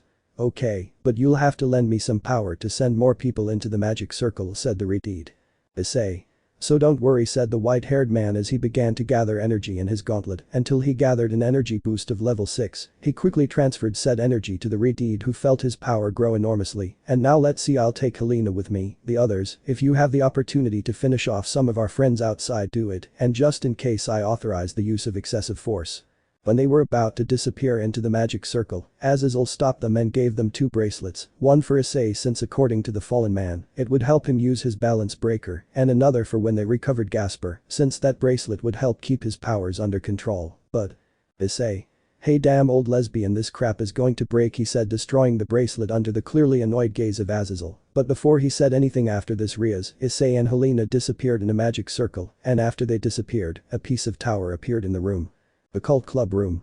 Once the three appeared, they quickly went in search of Gasper and Kaneko, who, according to what Rias had told them, had stayed with Gasper to protect him. As they advanced through the corridors of the club, they could see a great explosion coming from the building where the faction leaders were, and the next thing they could see was Azazel with all his wings spread out, fighting in the sky against a woman that Rias identified as the direct descendant of the ancient Mao Leviathan. They immediately continued on their way to where Gasper and Kaneko should be. Rias, upon finding a closed door, simply blew it to pieces using a sphere of her power of destruction. Once they were inside, the first thing they saw was Kaneko and Gasper trapped in a kind of complicated circuit of magic circles that kept them suspended in the air and restricted their movements. Around them, multiple hooded magicians looked surprised at the three demons in front of them, since they had disabled their transportation circles. Terrorist attack and traitor. But you please kill me, if you do my power won't cause you any more problems, said the one who seemed to be a boy dressed in the female uniform of the Kuo Academy. Rias. Don't talk nonsense, I already told you when you became part of my family to find the life that would make you happy. Gasper, I will never abandon you, Rias said with a warm smile. Maga. I'm sorry to interrupt the moment, but what's wrong with your friend? Said one of the mages, pointing at the white-haired man who seemed to be rapping, since the movement of his hands and head indicated it. Issei. I been drinking and smoking holding shit cause a brother can't focus.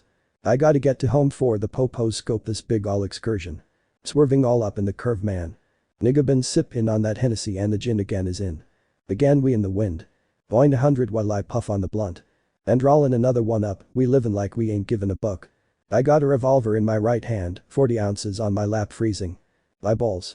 Helena, give me a moment, she said while searching the white-haired man's pockets, finding his MP4 player again, but now on the screen it read Millionaire right in feet.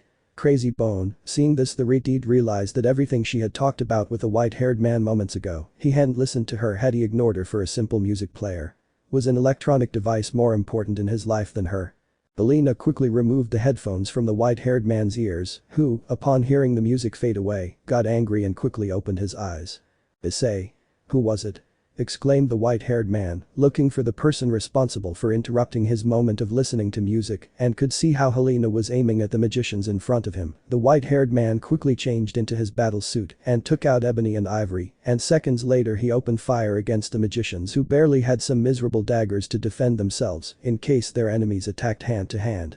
The result after the shots was not very pretty. All the magicians fell to the ground, most of them with their heads pierced in several places, beginning to create a large pool of blood. After the death of those mages, what was holding Gasper and Kaneko vanished into small particles of light. Rias was surprised by the coldness with which the white-haired man finished off those mages. For a second she imagined herself and her entourage being in the place of those poor mages, and the result of that vision left her terrified. The white-haired man put away his guns and then approached Gasper and with a quick movement placed a bracelet on Gasper's left arm. Issei. This will help keep your powers under control, dwarf. Now if you don't mind we should go, there is still work to do, said the white-haired man as he left that room followed by Rebecca. Both were going in the direction where their girls and the others were. Rias didn't have time for the reunion and had to follow the white-haired man as fast as she could so that he wouldn't leave her behind. Issei's girls were eliminating opposing magicians with great ease, since Issei had told them, I authorized the use of excessive force that left them free to fight as they wanted, and very behind them were Kiba, Zenobia and Irina, who had been overshadowed by the new girls. In an instant a group of mages was about to attack Isabella and Rachel from behind, who were focused on the opponents in front of them and were unaware that they had enemies in their rearguard. When they felt the presence of the mages they turned around, only to see how they were literally turned into sieves with clean shots. Issei. Are you okay, girls? All the girls turned to look in the direction where the voice came from and could see that it was the white-haired man with Helena, followed by Rias, Kaneko and Gasper. The girls, upon seeing the white-haired boy arrive, ran to his side and told him how many they had eliminated. The white-haired boy listened to this happy to know that his girls had lived up to his expectations. While that was happening, Rias left Gasper in the hands of her brother while she joined the battle. Gasper, seeing how everyone was fighting, felt the need to also be useful in the battle. That would never have happened before, but in the previous days when Rias had freedom to go out, the Redeed had told him about her former pawn, that despite having a power that was extremely dangerous, he always continued forward, despite all the adversities. It was then that Gasper asked her for the name of that servant, and the Redeed answered, his name was Issei Hyodo. Since that day Gasper wished to be like Issei, a person who did not hesitate to put himself in danger to protect his loved ones. So standing up, Gasper gathered strength and exclaimed. Gasper. But you. Rias turned to look at him. I want to be a man. And be able to live up to your expectations. Gasper grabbed the bracelet and removed it. At that moment a lot of energy was expelled from the boy's body, illuminating the entire place and returning mobility to all those who were frozen, and in turn freezing the time of the magicians who still remained in the place, and also managed to vanish the magic circle by which the enemy magicians accessed the academy. After doing that, Gasper began to stagger and almost fell on his back, but was caught in time by Asia. Asia? What's going on? Asked the blonde Gremory. Rias? There's no time for explanations, everyone lend me your power, said Rias taking flight. Akeno. Hi Butchu, said Akeno changing into her priestess clothes, I will use this fight to impress Issei-kun. Rias. Hey Aya. The Redeed created a huge magic circle and then threw it. Akeno. Ikazuchiyo. Akeno exclaimed, directing the lightning against the Redeed's magic circle, which upon contact produced many more lightning bolts that began to eliminate a large number of enemy magicians who could do nothing to defend themselves. After this Tsubaki and Sona entered the battle, while Sona acted as a shield with her magic circle, Tsubaki attacked with her Naginata. Issei. Very well, we can't stay behind girls, continue with the pace you had until before I appeared, and remember the use of excessive force is completely authorized, said the white-haired man with a malicious smile, while materializing his gauntlet. Ddraig. Boost boost boost boost boost boost boost boost boost boost boost boost boost boost explosion. Issei. Dragon shoot. The white-haired man fired his dragon shoot with a power of level 14. It would have been much easier to have used his cannon destroyer, since with it, he would have eliminated all the remaining enemies, including the descendant of the ancient Leviathan, but he considered that this fight was not worthy of using one of his best weapons. Everyone was surprised by the destructive power of the white-haired man's attack, as it had wiped out all the remaining enemies to the point that not even ashes remained. Kateria. That boy has too much power, said Kateria. Azazel. Well, I agree with you on that, although it's the first time I've seen him use that kind of power, but don't even dream that that boy would join you in this fight, since before you appeared he said he wanted peace. Kateria. Shut up Azazel. Kateria exclaimed annoyed. Azazel. Very well, it's time to stop playing games, said Azazel as he took out of his coat a kind of miniature spear with a purple orb at the tip of the handle of said spear. Kateria. That's it, said Kateria nervously since she had an idea of what it could be. Azazel. This is a magnificent tool of war, the fruit of my hobby that is by far more interesting than any war balance breaker. After saying this, the leader of the fallen was enveloped in a golden light. Once the light dissipated, Azazel could be seen covered in golden and purple armor, with his 12 fallen wings on his back, coming out through his armor. Azazel. This is the materialization of the downfall dragon, the Dragon King's armor. Issei. Great, what I was missing, another idiot with dragon armor, as if that one over there wasn't enough, said the white-haired man annoyed, referring to Vali who hadn't been doing anything for a while, he was just floating there. Kateria. Damn. Exclaimed Kateria as she launched herself at Azazel who was preparing his spear of light. Slash. With a simple flick of his wrist, Azazel slashed Kateria diagonally from her belly to her left shoulder, leaving her seriously injured. Kateria. A new world is coming and there is no place for you in it.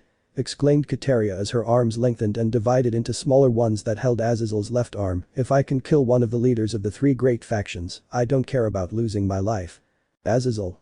Self-destruction. Doesn't seem fun, said Azazel while with a clean movement he sliced his left arm, an arm. He began to speak again while throwing his spear of light at Kateria, said spear hit her forehead disintegrating her immediately, that's all it's worth. Issei. He cut off his own arm. You have to admit he has balls, yes sir. Exclaimed the white-haired man amused. Azazel's armor dissipated. As it did so, the fallen created a magic circle over his wound to stop the bleeding, while catching the purple orb that slowly fell. Azazel. I think it still needs improvement, said Azazel, kissing the orb that was in his right hand. Stay with me a little longer, Dragon King Fafnir. Now Azazel saw all the devastation caused during the fight that the young people had maintained against those magicians, of which now only remains, and some other identifiable corpses remained. This is what I call a massacre, said Azazel, but an attack from behind sent him forcefully to the ground, crashing hard into one side of the white-haired man, creating a medium-sized crater. Issei. May I know who the idiot is throwing garbage? Said the white-haired man, between amused and annoyed. Azazel got out of the crater he had created when he hit the ground. Azazel. That's how it's going to be, right Vali? Said the fallen one looking at Vali in the sky. Vali. Sorry Azazel, but this side seemed more fun. Issei. So the traitor who was hiding among us is none other than the hacker Yuku, said Issei with the air of a detective. Azazel. Hey Vali, I want to ask you something, said Azazel, spreading his wings. Getting to Vali's height. Shamhaza, my vice-governor, noticed that the rebels of the three great factions were uniting under the name of Chaos Brigade, right? Seraphol. A group of rebels. There aren't many who can control a group of guys like that, said Seraphol, a little worried. Azazel. And their leader is none other than Uroboros' dragon, Office. Rias. Office. It can't be. Rias exclaimed in alarm. Issei. Is it a dragon? The white-haired man asked in the air. Azazel. The dragon god of infinity, feared even by God, is the strongest of all dragons. Ali. I'm definitely working with Office, but none of us want to rule the world. Some idiots came to us seeking power, answered Vali. Azazel. That explains one or two things, since I thought you were getting along too well with Kateria, or perhaps it's because neither of you could obtain the Mau throne, said Azazel. Seraphol. Mau? Asked Seraphol, a little confused. Rias? What do you mean? Rias asked seriously. Vali. My name is Vali Lucifer, said Vali, introducing himself with his first and last name. Rias? It can't be. Rias exclaimed, refusing to believe what she had heard. Vali. I possess the blood of the original Lucifer, the grandson of the ancient Mau. Lucifer is my father, and he married a human woman. I am a half-demon. Surziches. I see a half-demon, we never suspected it, said Surziches. Azazel. Although he carries the blood of a Mau, his human part allowed him to be the bearer of the vanishing dragon. It's hard to believe that a guy like that exists, explained Azazel. Vali. I think the word miracle was created especially for me, said Vali, as 4 pairs of demonic wings emerged from his back. Asia. Her wings, said Asia. Michael. God, said Michael. Azazel. Of all the hosts of the vanishing dragon, past, present and future, this man is the strongest of all, Azazel said. Issei. The strongest. Issei repeated, since he was interested because he himself held the title of the strongest Sekiryuutei, and a fight between the 2 strongest bearers of the celestial dragons seemed tempting to him. Vali. Issei Hyodo. Exclaimed Vali, drawing the white-haired man's attention. Fate is a cruel matter, don't you think? Issei. Huh? What do you mean? Asked the white-haired boy curiously. Vali.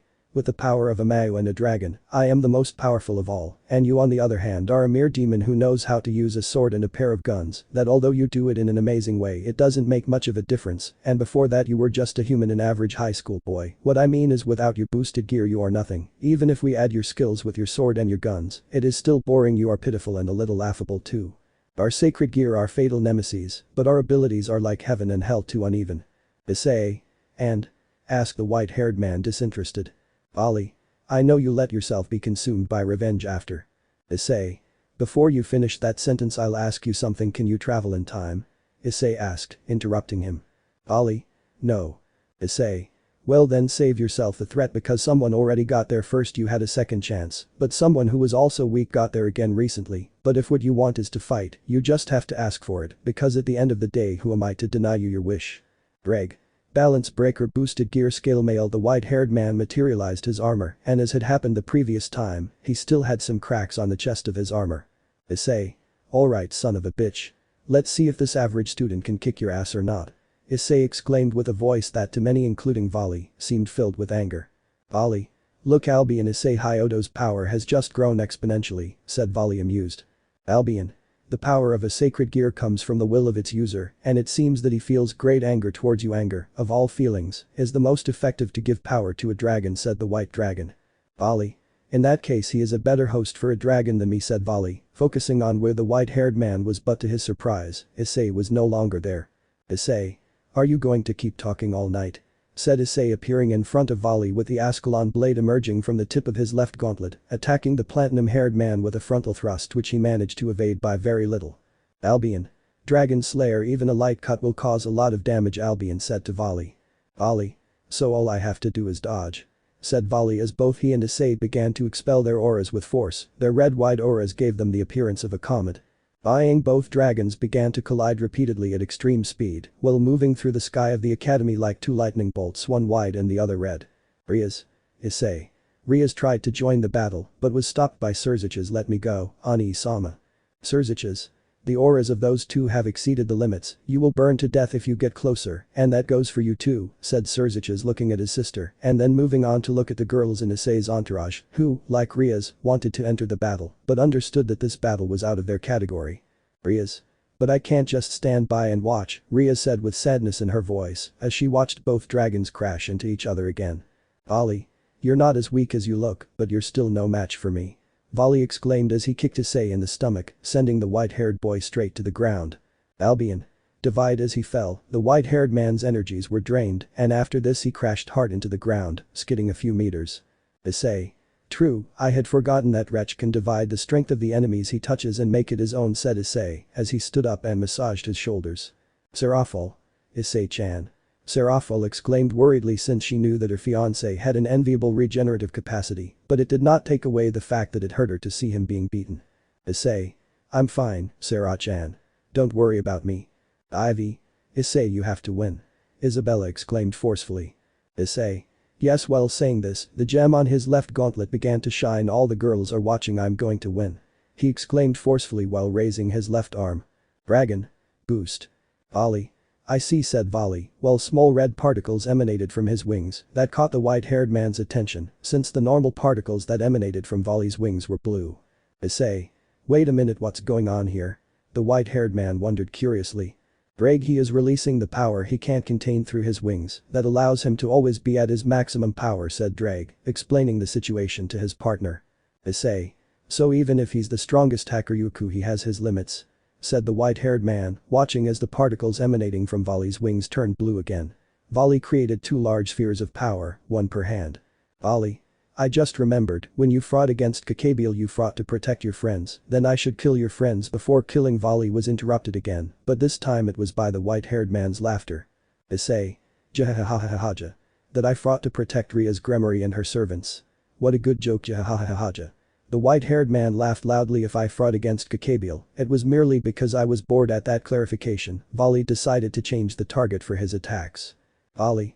So what if he attacked the girls you brought with you? And also the Mau Serafal Leviathan, who from what I've seen are quite close.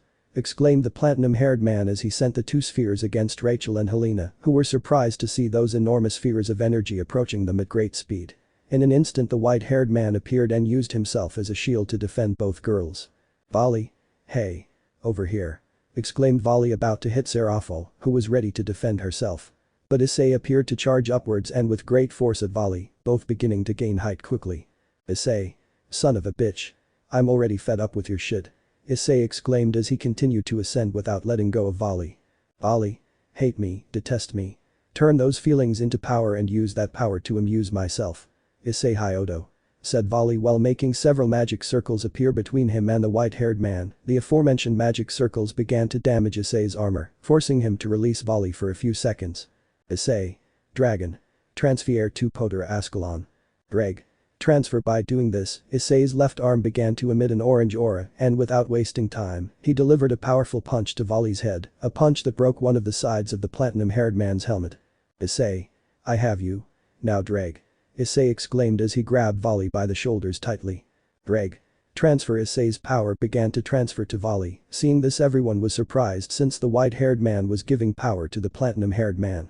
Volley's armor became covered in a greenish aura, while his wings began to change from blue to green very rapidly. The speed at which the particles emanated from his wings also accelerated considerably. Issei. I'm going to increase your absorption and emission to such an extent that I'll put your system into overload. It will be to the point that your wings won't be able to withstand it. Albion. Volley. We're going into overload, we must get away and regain control of our power. Issei. Take the power of a dragon slayer. Issei exclaimed as he gave a powerful punch with his left fist to the platinum-haired boy's chest, breaking the white dragon armor into pieces. Before his armor was completely shattered, Volley, taking advantage of the fact that his legs were still covered by the armor, delivered a powerful kick to the center of Issei's chest, also destroying the white-haired man's armor, except for the gauntlets that covered both of his arms. After this, Volley fell to his knees on the ground while spitting out a little blood. Volley. Cough. Haha, impressive, said Volley while wiping a small thread of blood that fell from one side of his mouth. You shattered my sacred gear, not bad, you really are my rival. Now the platinum-haired man easily rebuilt his armor in its entirety. Rias. What does this mean? Rias asked, surprised since she thought, like many of those present, that once Volley's armor was destroyed, he could not have it again, and for her side, they were also worried about Issei since before their eyes, the white-haired man was using his balance breaker, thanks to the bracelet that Azazel gave him, but the aforementioned showed no signs of being able to rebuild his armor. Ddraig. You may already know, but this is how we fight. It's not over until the opposing host can't stand up, Ddraig explained. Issei. Good to know, but I think that's enough of game, said the white-haired man as he looked at Volley, who already had his armor restored 100%. Well Volley, I must tell you that I had fun, but stop talking shit and let's finish this Motherbicker. Sparda vs Lucifer Dragon Dance. Issei. Let's finish this, don't you think? Volley. I agree with you on that, it's time to finish you off, said the platinum-haired man defiantly, but suddenly he could see how the white-haired man began to laugh. What's the joke? Issei.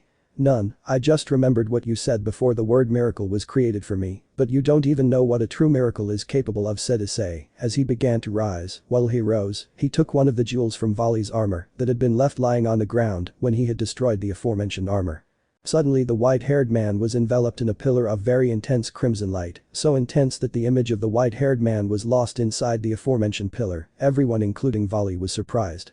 But more than anyone, Azazel could notice how the energy as well as the temperature around that pillar was increasing. Taking out what appeared to be a tablet, he directed said device towards where the pillar of light was, and the machine began to process the data it had captured, and the result that Azazel obtained surprised him even more.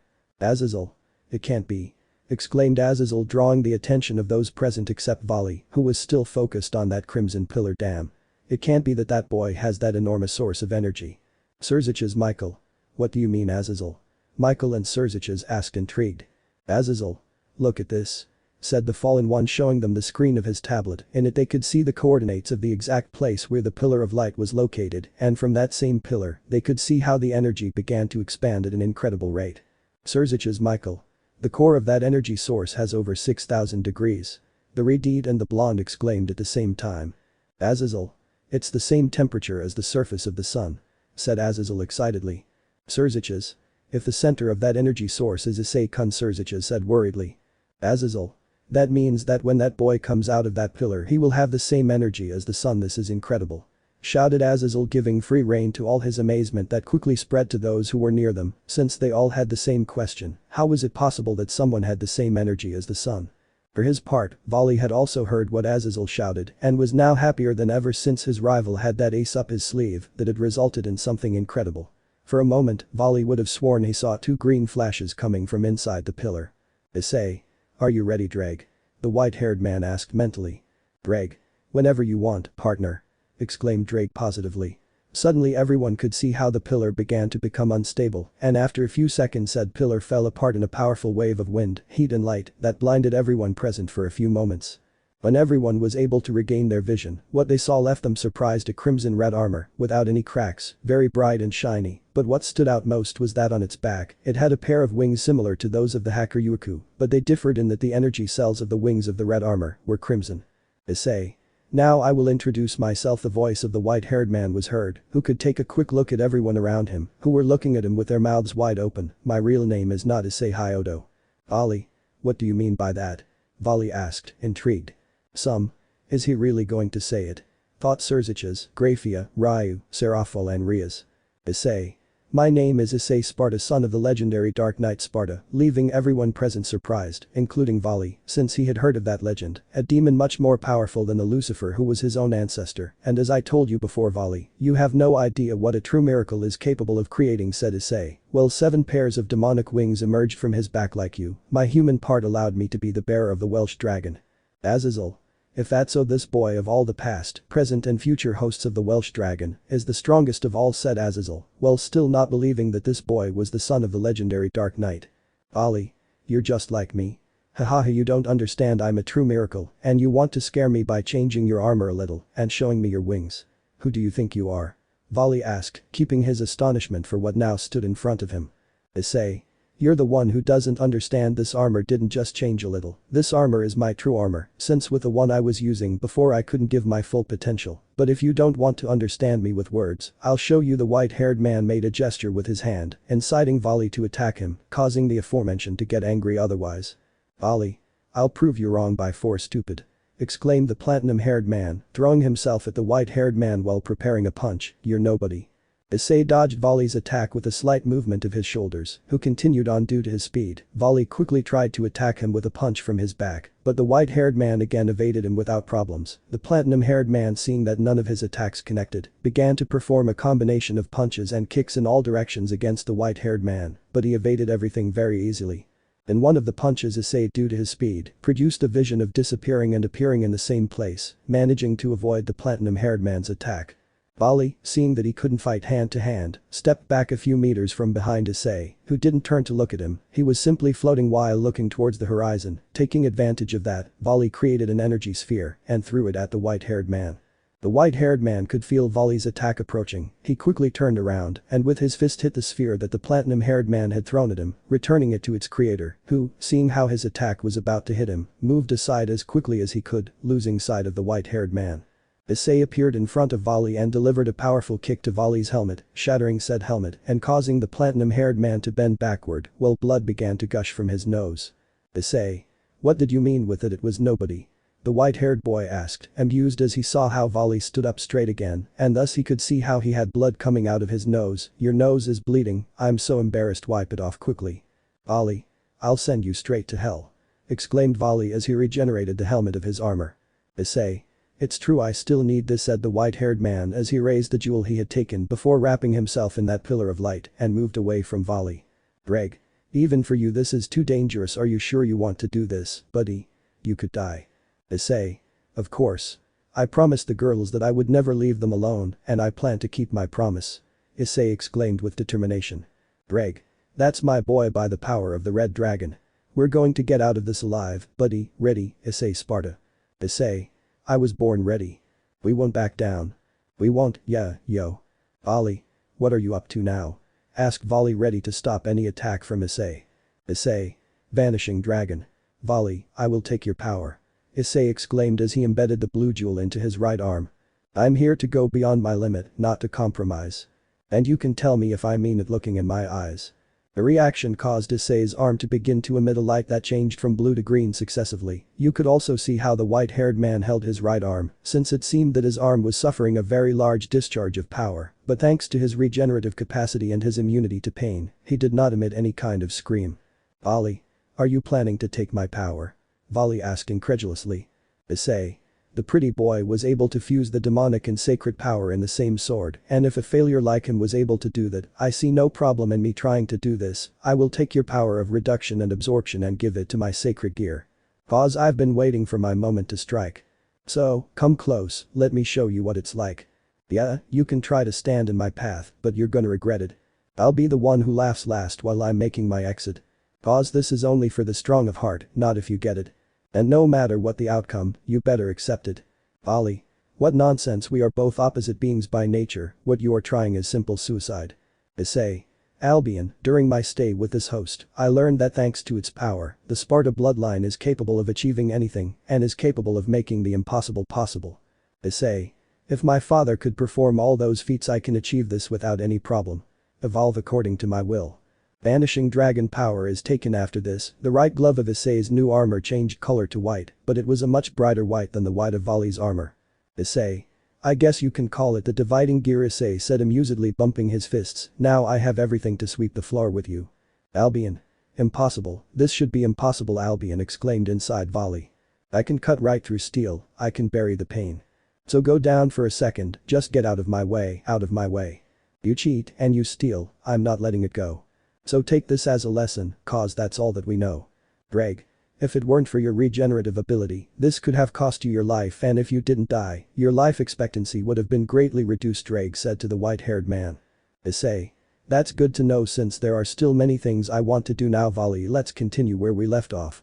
Exclaimed the white-haired man, ready for battle.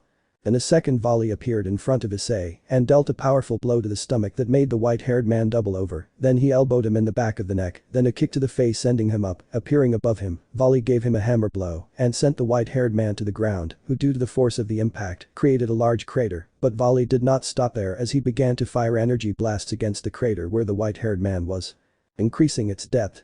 When he stopped, he could see that the crater, due to his constant bursts of energy, was covered by debris that had jumped during his furious attack. The platinum-haired man looked satisfied at the result of his attack. Will the whole world know your name? When we dance with destiny. I've been there and I've seen it. I'm never gonna stop believing. You'll find your flame. Oh, we can save the day. Suddenly, from under the rubble, a red glow could be seen, and after this all the rubble jumped into the air, revealing the white-haired man who was calmly rising from the crater. The most incredible thing was that the white-haired man's armor did not have a scratch and was not even dirty. Issei. Your blows are not effective at all. I would like you to be a little more serious with your way of attacking, said the white-haired man with his arms crossed. If you want to hurt someone, this is what you have to do now. The white-haired man extended his left hand and created a red energy sphere, the size of a tennis ball, and threw it at the platinum-haired man. Seeing the size of the attack, Volley was not surprised and waited for the attack head-on, but when the sphere was just a few centimeters from his body, it expanded and grew in an incredible way until it was the size of Volley, hitting him full-on and causing a violent explosion. The sphere continued its way towards the sky and passed through the barrier as if nothing, getting lost in the night sky of the city of Kuo. We won't back down. We won't, yeah, alright. Issei. What did you think? The white-haired man asked amused. Everyone was expectant, waiting for the cloud of smoke to dissipate so they could see what condition Volley was in. When the cloud of smoke dissipated, what they saw surprised them. Volley's armor was once again in pieces and his body was covered in wounds that were bleeding considerably. Now Issei approached Volley, who looked incredulously as the supposed boy who without his boosted gear nothing was beating him up but still didn't understand why his attacks failed to damage the white-haired man. Issei. I'll tell you why you're failing, said the white-haired man, as if he could read the platinum-haired man's thoughts. You're failing because you can't match my moves. Volley. You're a bastard. Exclaimed Volley as he tried to prepare a punch to throw at the white-haired man, but the latter stepped forward and connected with one of his own to his face. Then he tried to kick him, but the latter simply caught the leg he was attacking with and threw him to the ground with great force. It's like I'm seeing double vision. Take a seat, I'm on a mission. We got everything to gain, yeah. To become everything you're not. You just give it all you got. And take the pleasure with the pain. Everyone was surprised since Volley, who was said to be the strongest hacker Yuiku, was not able to return an attack to Issei since he evaded them with great ease. Volley. I'm tired. I'll send this whole place to hell. Exclaimed Volley furiously as he took flight with his repaired armor, but it was clear that he was exhausted. His body was too resentful due to the punishment he had received from Issei. Albion. Have to mention after this, Volley's wings grew and from them a kind of sling began to be emitted. The platinum-haired man stretched one of his hands in the direction of where the school building was and it began to shrink. Michael. It's bending space. That's very dangerous. Michael exclaimed. Issei. I see you have incredible powers, said Issei happily, launching himself against Volley, landing a powerful right hook to the chin, interrupting the platinum-haired boy's ability. Yeah, I can feel my fire awaken, no time for being complacent. There's a dream on the horizon, you know we gotta chase it. And when we get to where we're going, then we start the invasion. Best me? Now, you must be mistaken, hey. Seeing his ability cancelled, Volley tried to hit Issei, but he disappeared from in front of him and appeared behind him while kicking him hard, cracking the area of the armor impacted. They both saw each other for a few seconds and both disappeared to reappear a little further from where they were, but when they appeared what was seen was Issei giving a left hook to the platinum-haired man's head, breaking the helmet of his armor. When said helmet broke, it could be seen that Volley had a trickle of blood running down his face. Issei. I told you that if you wanted to be successful in your attacks, you had to be able to match my movements, said Issei amused. At that comment Volley got very angry and in an explosion of speed, he tried to give Issei a powerful right hook, but he placed his arms in an X shape, blocking the powerful attack. The platinum-haired man could see how a kind of orange barrier covered the area of the armor that had been hit by his attack, and for his part, the armor did not have a single scratch. You know I'll turn you into rust, grind you right down to dust. You thought you were the best, well, you haven't met us. I'll bring the fire and rain, call me the hurricane. I'm not letting it go, cause it's all that I know. Issei. Do you see it? Volley. Shut up, cheater. Said the platinum-haired man as he began another combination of punches and kicks in order to attack the white-haired man, but the latter simply evaded his attacks or stopped them with his legs. You have an advantage because you have Sparda's blood. Issei. Don't talk nonsense, you also have the blood of an ancient demon running through your veins. What's going on? Why don't you hit me? Look, my legs are enough to defend myself, said the white-haired man, provoking the platinum-haired man. Volley. Damn. Exclaimed Volley, creating an energy sphere that due to the distance between both dragons, this sphere had to cause a lot of damage when it hit the white-haired man, but the aforementioned deflected the energy sphere with one of his legs before said sphere could finish generating correctly, leaving the platinum-haired man very frustrated and depressed. The white-haired man removed his helmet from his armor and showed a smile. Will the whole world know your name? When we dance with destiny. Destiny. Yeah, I've been there and I've seen it. I'm never gonna stop believing. You'll find your flame. Issei. Come on, don't get depressed like that. I'm surprised too. I never imagined I was going to make a fool of the strongest Hakuryuku, said the white-haired man, increasing his smile. Now Issei put his helmet back on and disappeared from everyone's sight. The next thing they could see was Volley's body, which began to shake violently, and his armor began to fill with cracks. After about 10 seconds seeing the same thing, they could see what was causing that effect on the platinum-haired man. It was Issei who appeared after finishing his attack on Volley. Volley. Damn it, stop moving, worm. Volley exclaimed with fury in his voice, throwing a random punch trying to hit Issei, but he dodged it and kneed him in the stomach. After this, Volley expelled a large amount of energy, momentarily blinding everyone. When they regained their vision, they could see that Issei was still, but there was a strange buzzing sound coming from around the white-haired man's body. When they saw what was happening, they were stunned. Volley threw punches at an incredible speed, but Issei evaded them without much effort. Taking advantage of an opening, Issei landed a powerful right hook to the stomach and then another to the side of his head, knocking the platinum-haired man out of his range of action. But it didn't end there. Issei extended his left hand and fired a powerful blast of energy directly at Volley. When his attack ceased, the results of the attack could be seen. Volley's armor had multiple holes, and the aforementioned wounds were more serious than before. It seemed that at any moment he would fall unconscious. Issei. What's going on? Don't tell me you're going to end this without provoking me to fight seriously, said the white-haired man a little seriously, taking advantage of the moment. Volley shot an energy sphere at him, which hit him squarely, creating a huge explosion, and a large cloud of smoke covered the white-haired man's body. Now, here we go, it's the end of the show. Hear them, they're calling your name.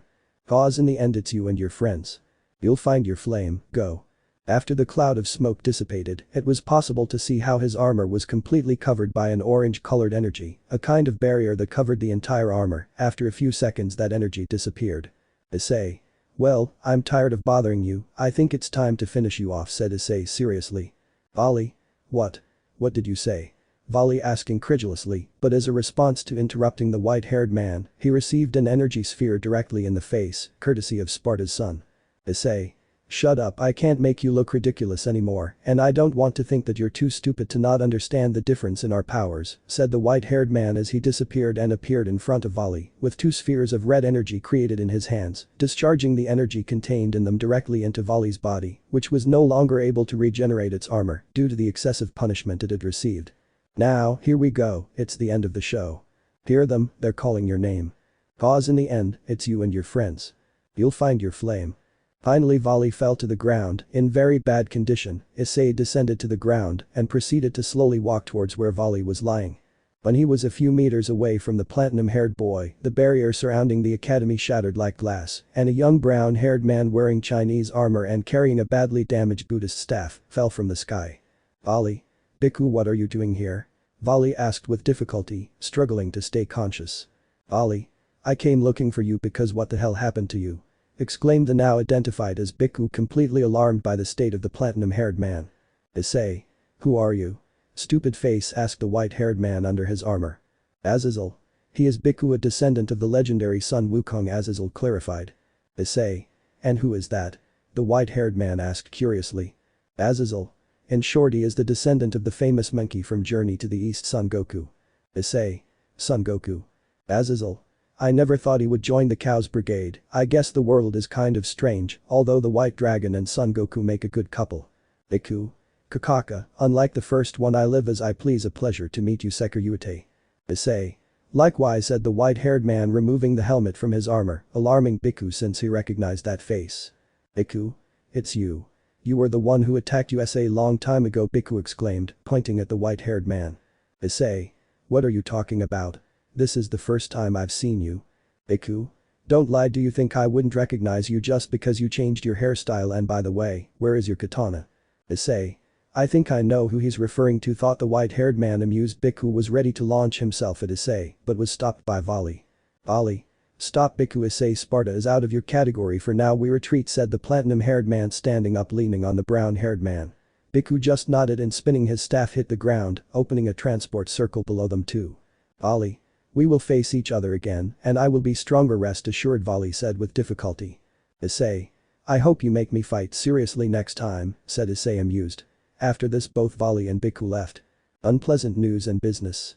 When Vali and Bhikkhu retreated on their side, Issei withdrew his armor. Azazel then remembered that boy destroyed his bracelet because he thought that the boy did not control his sacred gear, but seeing that he understood one thing, he was upset that they underestimated him. On the other hand, Michael felt stupid to give him the Ascalon since it only made his power increase. But even so, what Issei revealed in his fight against Vali would cause a lot of commotion among the factions since now the name of the Dark Knight Sun was known. After that, everything was peaceful. The faction leaders were happy that both demons, angels and fallen angels had cooperated with each other. They had finally formed a peace work. The starting stone to achieve the long-awaited peace had been laid. Taking advantage of the moment, Rias spoke to Michael to ask him if he could make an exception in the system so that Zenobia and Asia could pray without receiving damage from the system that God had left. He is a symbol of peace, said that once he returned to heaven, he would update the system with respect to the two mentioned. After this, everyone began to retreat to their homes. For his part, Issei still had something to do regarding his girls, but Serafal still could not return with him since she had matters to discuss with Serziches. But the good thing was that the white-haired man's day had not started as he would have expected, but at the end of this same day it had ended in a good way. The only thing that surprised Issei was that since everything had ended, he had not seen Ryu anywhere. Devil May Cry appearing from a magic circle, the white-haired man and his servants appeared at the reception of the aforementioned store. Issei. Well girls, this will be your home from now on. Welcome to Devil May Cry, said the white-haired man raising his arms. They were all surprised because they recognized the place where they were, since it was the same one they had arrived hours before, but they didn't expect it to be the white-haired man's house. Belina. I didn't think you lived in a tent, Issei, she said looking at the place. Issei. Well, technically it is a shop house since my room as well as yours are on the second floor of this place. Well, I'm hungry, I guess you are too, so to celebrate let's order some pizzas. Belina, Rachel, Isabella. Pizzas? They all asked somewhat doubtfully. Ryu. Not everyone likes pizza as much as you, Issei, said Ryu appearing from a door on one side of the room. Welcome girls, let me introduce myself, my name is Ryu. Issei. He is my mentor and my right-hand man, Issei clarified. Belina, Rachel, Isabella. Nice to meet you, said all the girls. The white-haired boy went to his desk and sat down as always. Suddenly a magic circle appeared in the room, and from said circle appeared a certain brunette Citri, who immediately looked for the white-haired boy and placed him in his place, quickly went to where he was and climbed into his lap and began to kiss him. For his part, the white-haired boy reciprocated in the same way, causing jealousy in the other girls. Isabella, using her alchemy, created a bazooka and began to aim at the usurper. Ivy. Issei, who is she? She asked with her hair covering her eyes. Note. Sometimes I will call her Ivy and other times Isabella. Issei. Right, I forgot to introduce you girls, this is Serafal Citri, better known as the Mau Serafal Leviathan, although in reality she is my queen Serachan. These are the girls who from now on are part of my entourage. Girls. Amau is your queen? Asked all the other girls excitedly. Issei. That's right, but she doesn't like to be treated differently because of that, she likes to be treated like a normal girl, the white-haired man answered. Girls. Nice to meet you. They all said at the same time. Issei. By the way, where have you been? Asked the white-haired man. Right when it was all over, I came as fast as I could and prepared a surprise for the girls, said the blue-haired boy, indicating that they should follow him. Everyone entering through the door where he had appeared. Once they had entered, they could see a huge table with a lot of food and drinks next to a sign hanging on the wall that said, "Welcome to the Sparda entourage." The night continued to advance and everyone had fun. When it was finally time to sleep, the girls were surprised to find that all their things were ready and arranged in a room for each one on the second floor of the white-haired man's residence. The next day, a cult club room. In the living room were Issei, Rias, and their entourage, along with a certain unexpected guest. Issei had arrived before this guest, having submitted his resignation from the occult club, which he had forgotten to show up for due to lack of interest. So, from today on, I will be the advisor of the occult club. Rias. What does this mean? Rias asked annoyed. Oh, nothing, I asked Serziches and Serafal, both let me stay with one condition, said the leader of the fallen angels. Issei. By the way, and that arm? Asked the white-haired man. Azazel. This is something I made while researching the sacred gear, it's a multi-purpose arm, said the fallen one as the fingers of his new arm stretched, drills appeared among other things, but what exceeded the limit of what was acceptable was that it also turned out to be a rocket arm that shot out. Rias. You also mentioned a condition, and what is that? Rias asked, trying to ignore the mess left by Azazel's rocket arm. Gasper. A condition? Gasper asked, coming out of a box. Seeing this, Issei had a doubt, how the hell did that boy fit inside that box?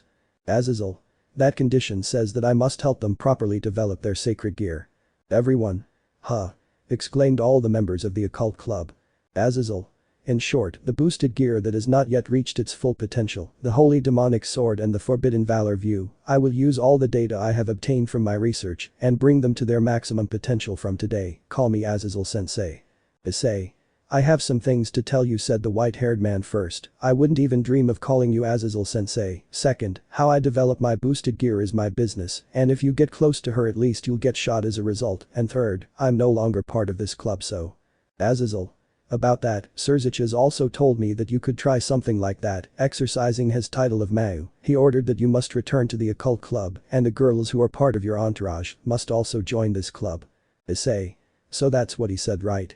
Issei said, trying to calm down uselessly. Azazel. Orders are orders, said Azazel without noticing the increase in the aura of the white-haired man, who already had his eyes red anyway. That's all, a pleasure. Rias. Wait, I haven't agreed to this yet, Rias protested. Azazel. I almost forgot, Serzich also gave one more order in order to fix the relationship between the Gremory entourage and Issei Sparda. All the women of the occult club will go live at Issei Sparda's house. Crack, everyone, including Azazel, could see how the ground beneath Issei had cracked. They also noticed that the white-haired man had red eyes. Issei. Yeeks. The white-haired man shouted, while a pillar of crimson energy enveloped the white-haired man, and said pillar pierced the roof of the club building and rose to the sky, piercing the clouds. Issei was furious and someone was going to pay with a lot of suffering.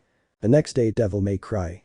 Standing near the entrance was the white-haired man with a face that was not exactly one of joy and happiness, since the day before he had received the great news that by order of a certain red-haired bastard, all the women belonging to the occult club would come to live with him in Devil May Cry.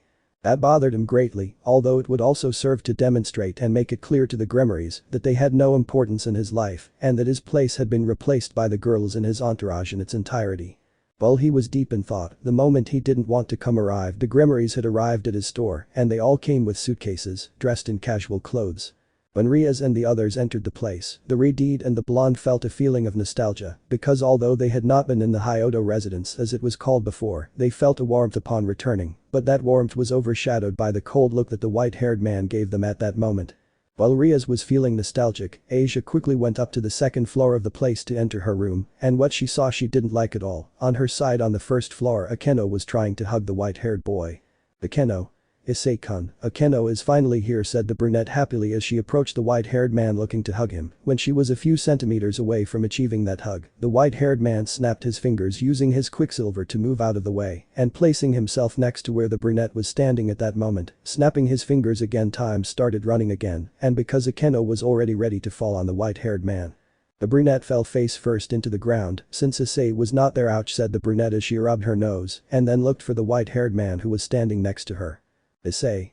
Don't come near me, said the white-haired man in a cold manner. Zenobia. So I'll be sharing a room with Asia. Said Zenobia as she watched Asia walk down with a look of discontent. Is something wrong, Asia? Asia. Issei-san. Why is my room occupied? The blonde Gremory demanded to know. Issei. Did you honestly think that after what happened you would still have a place for yourself in this place? I'm sorry to disappoint you, but now that room belongs to Sarah-chan. You and the other Gremory are going to the third floor, and if you don't like it, then you can get out of here. Issei's girls were quite jealous of the arrival of the Gremories, since all of the aforementioned were beautiful girls, especially the brunette and the Redhead. Both showed fervent desires to approach Issei, but they saw how the white-haired man was clearly bothered by their presence in this place. At that moment, Kaneko approached Issei while he looked at the girls in his entourage. Kaneko. Issei-senpai, if he dares to steal my underwear or spy inside my room I won't forgive him, said the lowly. Issei. Even today you think that I have any interest in any of you? Said the white-haired man while letting out a sigh. Seraphol.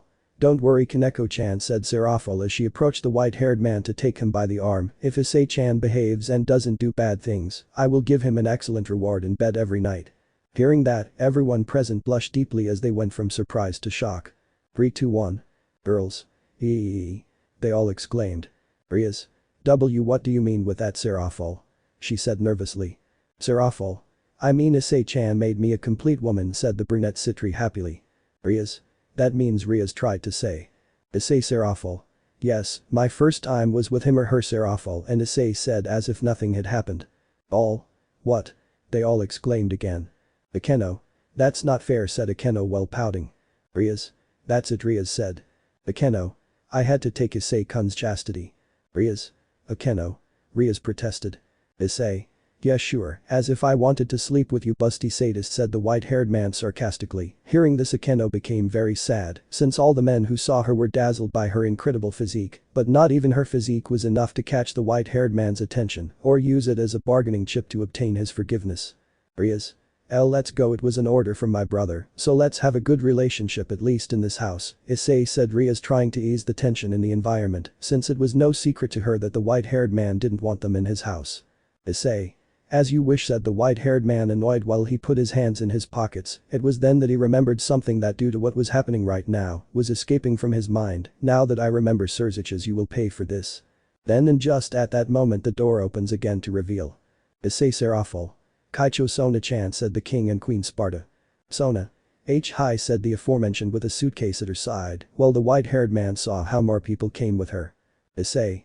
Hanakai-san, Nomura-san, Meguri-san, Tsubasa-san, said the white-haired man, identifying the people who came with Sona. Citri clan. Hello, the aforementioned greeted, somewhat nervous with suitcases in their hands. Issei. But what are you doing here? Anyway, come in, welcome to Devil May Cry.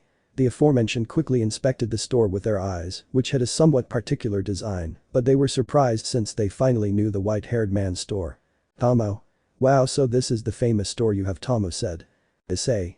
That's right, said the white-haired man as he received a letter from Sona and began to read it aloud. In the letter it said. Issei-kun.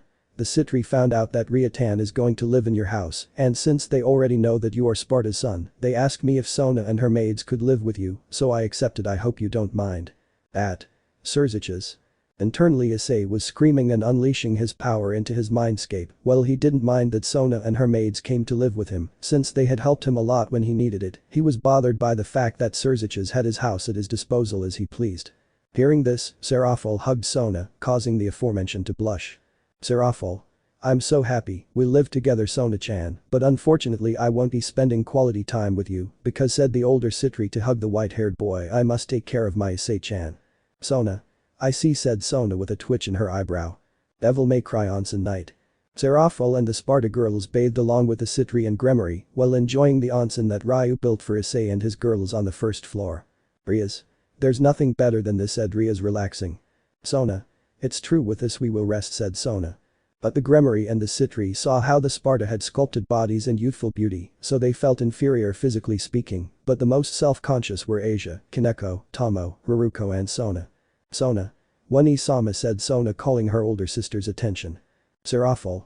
Is something wrong, Sona-chan? Serafol asked curiously. Sona. Did your breasts grow? Said the younger Citri, seeing how her sister's sculpted body measurements increased, becoming jealous while her breasts. Boing boing. Serafol. Now that you mention it, Serafol mentioned while looking at her front, if she remembered correctly, since she became queen of Issei, she had increased her measurements a little. Ivy. It's true, my measurements also increased, Isabella said. Rachel. And mine, she said as she watched her chest grow in size, just like Helena's. Thanks to the training, her breasts were soft, flexible and elastic, so they did not weigh much, but were firm, in addition to Ryu strengthening her body, but without noticeable changes, so that they could support the weight of her breasts. Kaneko? You mean? Rachel senpai, Kaneko asked curiously. Rachel. My breasts and measurements used to be smaller, said the demon hunter. Asia. So how did they get those sculpted bodies? Asia asked, anxious for the answer. She thought that maybe that way she would get Issei's attention. Helena. According to Ryu-san, it was because of the piece that Issei gave us when we were part of his entourage. This modified our body to fully adapt to us, in addition to the fact that Issei's mother had a very sensual and sculptural body, in addition to being beautiful, she said, blushing to everyone, since it was true. They had asked the blue-haired man about Issei's father and mother, and he made special emphasis on the fact that Issei's mother was an extremely beautiful woman. Days later, Citri territory. Issei stood in front of Sona and Serafol's parents, along with Surziches and Grafiya, as well as his parents, the Gremory telling how he defeated Vali. The Citri patriarchs were impressed to hear how the white-haired man defeated that demon alone, even after having fought for several hours. For their part, the Gremory patriarchs were surprised, because they did not expect the Sparda lineage to be so powerful. In addition, there were also the Gremory clan and Citri. Lady Citri. Excuse me, young man, said a woman with long black hair that reached the middle of her back, violet eyes with glasses, elegantly dressed. She was very similar to her fiancé. Issei. Yes. Lady Citri. First of all, let me introduce myself, I am Lady Citri, current matriarch of the Citri clan and mother of Sona and Seraphil, said the woman. Issei. Nice to meet you, said the white-haired man. Lord Citri. Seraphil, said a man with long black hair tied up, with lashes and violet eyes. Seraphil. Yes. Father, said the aforementioned. Lord Citri. Who is this young man whose arm you're holding? The dark-haired man asked. Issei. Isn't it rude not to introduce yourself first? Said the white-haired man. Lord Citri. It's true, I introduce myself, I am Lord Citri, current patriarch of the Citri clan. Issei. A pleasure about who I am, said the white-haired man showing his boosted gear. Lord Citri. So you are the Sekiryuutei, Hyodo Issei, said Lord Citri. Tell me, young Sekiryuutei, what is your relationship with my daughter? Because I see that she is very attached to you, he asked with an authoritarian and quite overprotective tone. Issei. About that, said the white-haired man looking at those present, it would be better to discuss it somewhere else, said the white-haired man trying to take the Citri patriarchs away from the place before Seraphil revealed their relationship to more people, but… Seraphil. It's normal that I'm attached to my fiancé, said Seraphil, burying the white-haired man's arm in her enormous breasts. When she said that everyone except Serziches and Sona were in shock, well, the white-haired man increased his annoyance because it was no longer just Sona who knew about their relationship, but now it was his fiancé's parents and the others present. 3, 2, 1. Hearing that, Rias fell to her knees, crying silently because now Issei had a fiancé. She couldn't believe it, her mind denied it, but seeing her like that, she knew it was true, so she shed tears and sobbed lightly. She had lost Issei, her dream of being his girlfriend vanished, so it was a direct stab to the heart that destroyed her. The Kendo was in shock, something inside her felt like it was tearing apart, so she didn't say anything, while she had a blank look and shed tears. Asia wanted to complain, but seeing the icy look he gave her, she didn't say anything, so she left crying from there, being followed by Zenobia. Kaneko felt like something inside her had broken. It hurt a lot, so she shed a few small tears. Tsubaki. What do you mean Hyodo-kun is Seraphil Sama's fiancé? Tsubaki said in surprise. Saji. Hey Issei, is it true? Asked Saji, who since the Gremorys abandoned him had become his best friend, almost like a brother. Issei. It's true, Saji, said the white-haired man, leaving Saji surprised since not everyone has the opportunity to have a Mayu as a fiancé. Momo. But how? Issei-kun asked Momo. Issei. Secret, said the white-haired man. Lord Citri. Seraphil, do you know that he is a servant of the Gremory clan? Said Patriarch Citri. Lady Citri. It's true, daughter, I'm happy that you already have a fiancé, but a low-class one, said the Citri matriarch, not very convinced of the decision made by her daughter. Issei. Correction, Lord Citri, he was a servant of the Gremory clan, said the white-haired man. Serziches. Why don't we go somewhere more private to explain everything? Serziches said as they disappeared into a magic circle. Student council room. In the place where the Patriarch Citri, Serziches, Grafiya, the white-haired man holding hands with his arm intertwined with that of his fiancée who rested her head on his shoulder. Issei. Well, how do I start, said the white-haired man thoughtfully. Serziches. You should introduce yourself as usual, suggested the redeed. Issei. I'm tired of repeating the same thing, the white-haired man complained. Anyway, I'll introduce myself. My real name is not Issei Hyodo, it's Dante Sparda, son of the legendary Dark Knight. 3, 2, 1. Lord Lady. White. The Citri leaders shouted, are you serious? Both looked at Serziches, looking for the answer. Serziches. He is telling the truth. Issei-kun is the son of the Dark Knight. At that moment they bowed before him to apologize for their mistaken behavior, then they hugged him and welcomed him to the family and that the Citri house was at his service. The white-haired man explained to them that he stopped being a servant of the Gremory clan when he woke up as the son of Sparda because it could not be possible that the next absolute Mayu of the underworld would be a servant of a pillar. But what the white-haired man told them surprised them all except the Mayu. Lady Citri. Issei-sama. Issei. Don't be so formal, Lady Citri, just call me Issei or Issei-kun, after all we will be family, said the white-haired man. Lady Citri. Okay, Issei-kun, do you have land in the underworld or a clan? Asked the Citri matriarch, curious not because she was ambitious, but because of the curiosity that exists in all of us. Issei. According to my right hand and mentor Ryu, the Sparda clan existed a long time ago, said the white-haired man. Lord Lady. Really? The Citri asked in astonishment. Issei. Yes, but it was just him and his students, they were more like a group, explained the white-haired man, so that the Citri would look at the red-haired man. Serziches. It's true, according to the ancient records in the archives of the castle ruins of the previous Mau, there was a 5 imperial clan, apart from the Lucifer, Leviathan, Beelzebub and Asmodeus clan, which was the Sparda clan. The latter was the most powerful and dangerous, despite having only one member as its leader and integral, who was able to maintain a fight against the previous Maus without much effort. But despite the fact that they and some of the other demons of the time asked him to stay in the underworld as the absolute Mau, the leader of the Sparda clan came to the human world and was watching over its inhabitants from the shadows and only appeared in combat if the situation warranted it. Issei. But I must see how I will do to settle down, besides I don't know my father's territory, said the white-haired man, scratching the back of his neck, since even today, he had no idea how to solve that small detail. Lord Sitri. It would be good if you had business alliances, Issei-kun, said Lord Sitri. Issei. Commercial alliances? The white-haired man asked curiously, because Ryu also told him the same thing, so that Lord Sitri could explain what they are and their purpose, in addition to what the best options were, being the Gremory, Phoenix, Agares, Amon, Baal and themselves. Issei. Well, I'll tell Ryu that we should start as soon as possible, thanks for the advice, Lord Sitri. Lord Sitri. You're welcome, son, Lord Sitri expressed proudly, since he couldn't ask for more. His daughter was one of the current Mau of the underworld, and now his son-in-law turned out to be the son of the Dark Knight, who was destined to be the absolute ruler of the underworld. The future for his clan looked very good. Let the party begin. Devil May Cry. It had been a few days since the Gremory moved, and since then, Issei had not received jobs interesting enough for Ryu to approve and give them to him. For this reason, he decided to close the store for a few days, since there was no point in having it open if interesting jobs did not arrive. The white-haired man was sitting as usual at his desk, reading a magazine while listening to Future in My Hands by Elena Houston, which came with the LP he had obtained during his mission in the United States. But then the music suddenly cut out. Looking in the direction of the stereo, he could see a certain redeed. Issei. What right do you have to turn off the stereo? I told you the other day, don't touch my Gremory things, said Issei coldly. The redeed grabbed her arm, lowering her head with a sad look. Ever since Rias and her servants had come to live in Devil May Cry, the white-haired man had become increasingly cold when dealing with them. He still remembered the day Akeno had prepared some food for him, but the white-haired man had just thrown it on the ground.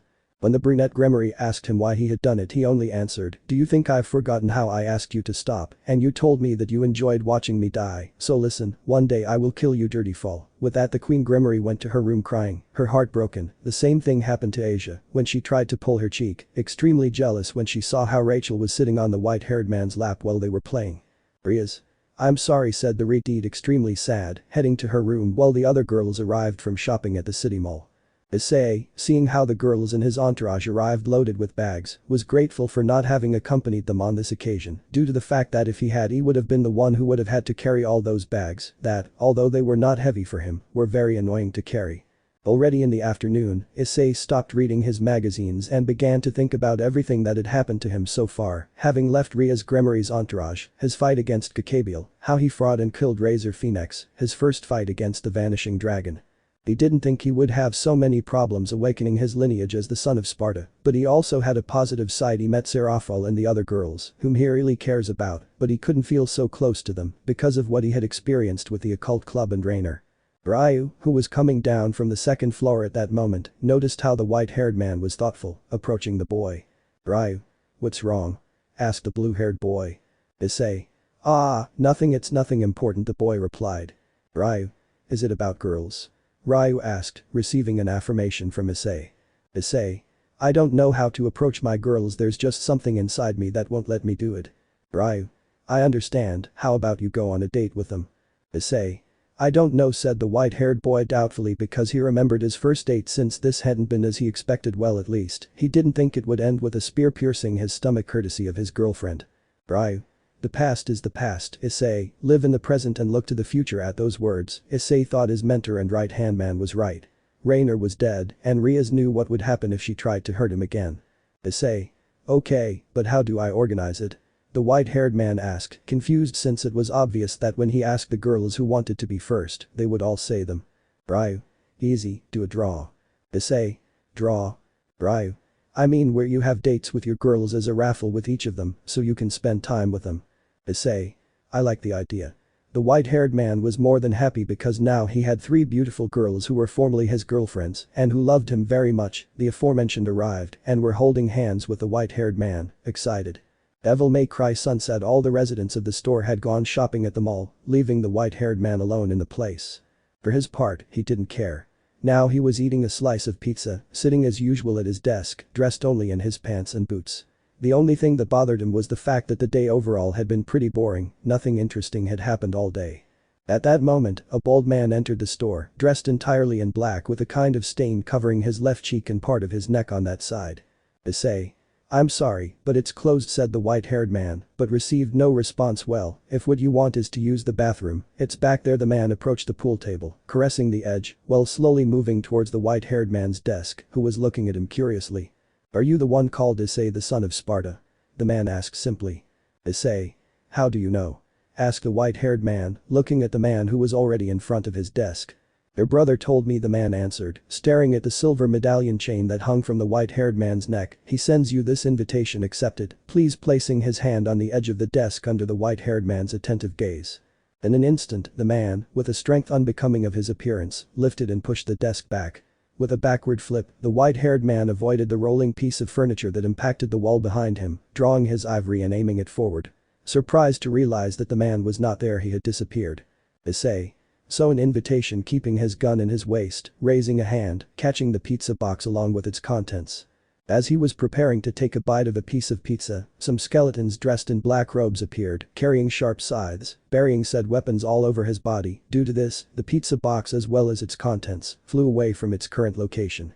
To the creature's surprise, one of them flew out from a blow from the white-haired man's open palm, turning to dust upon hitting the wall, leaving its head spinning on one of the white-haired man's fingers, as if it were a ball.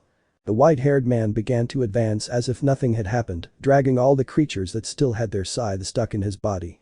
With a movement, the white-haired man got rid of the extra weight, leaving only a few scythe blades stuck in his body, one in his chest, another in his left arm and another in his right leg. Approaching the pizza box on the floor, the white-haired man took a slice. He removed the scythe blade stuck in his chest and threw it upward, knocking down a fan hanging from the ceiling. Killing more of the creatures with the blades of the fallen machine. "Issei. Things are getting lively. Let the party begin," exclaimed the white-haired man as he pressed the play button on his jukebox, but nothing happened. The machine didn't turn on, repeating the process several times with the same result. Losing his patience, the white-haired man dropped a punch in the middle of the jukebox's button panel, sinking the place hitting, but after doing that the machine turned on. Placing the slice of pizza in his mouth, the white-haired man turned to face his enemies, attacking them with the scythe blades on his left arm and right leg. To his enemies' disbelief, the white-haired man began to finish them off with only those two weapons. To remove the blades from his body, the white-haired man left them stuck in two of his enemies, watching in amusement as they turned to dust when defeated. Turning his ivory in his hand, the white-haired man deflected a scythe that threatened to stab him, shooting his attacker in the face. Sweeping the floor with his leg, the white-haired man knocked down another of those creatures, climbing on its back, using his enemy as a surfboard. Issei crossed the room, grabbing in the path his ebony that was lying on the floor, beginning to spin while shooting.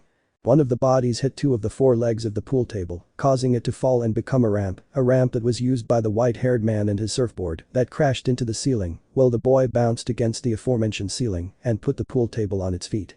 Making all the balls jump forward, seeing the white ball pass by his side, the white-haired man shot it with ebony, sending it against the other flying balls, giving them enough momentum to damage and kill the enemies in front of him.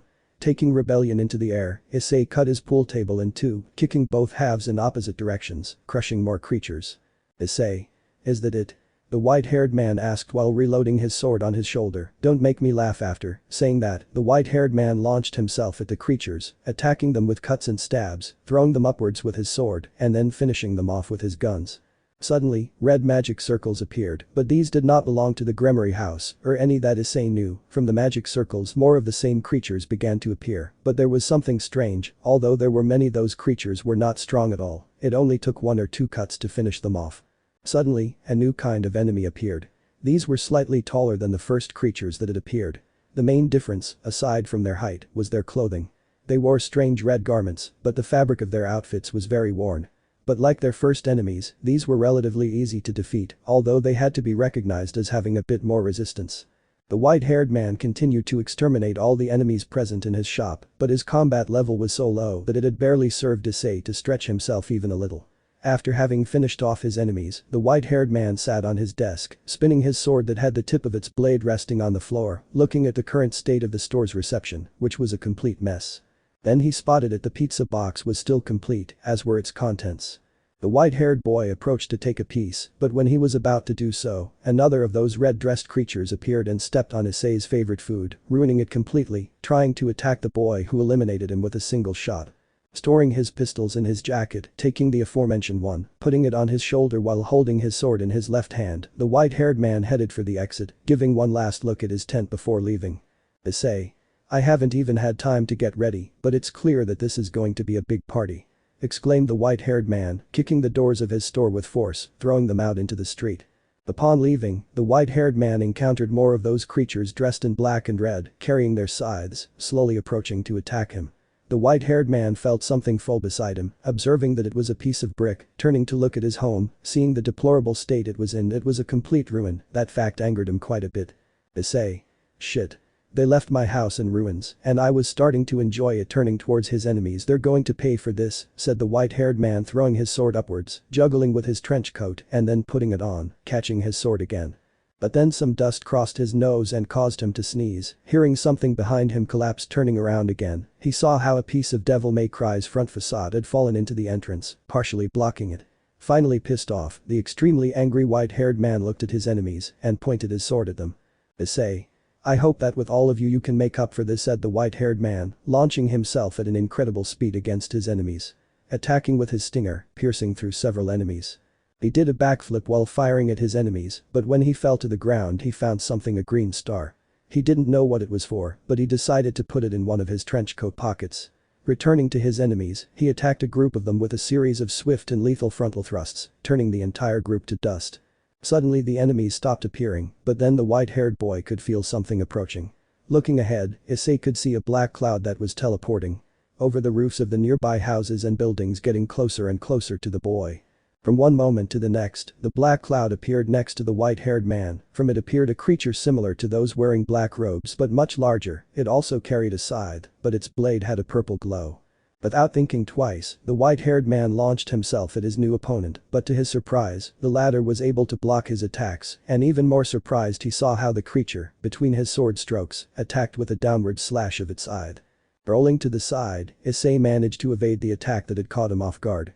Launching the attack once more, Issei obtained the same result. Then he understood that was his enemy's attack pattern. Once he knew that, the white-haired man began to gain ground, launching 2 random slashes and evading his enemy's counterattack to then launch multiple frontal thrusts, wounding his adversary more and more.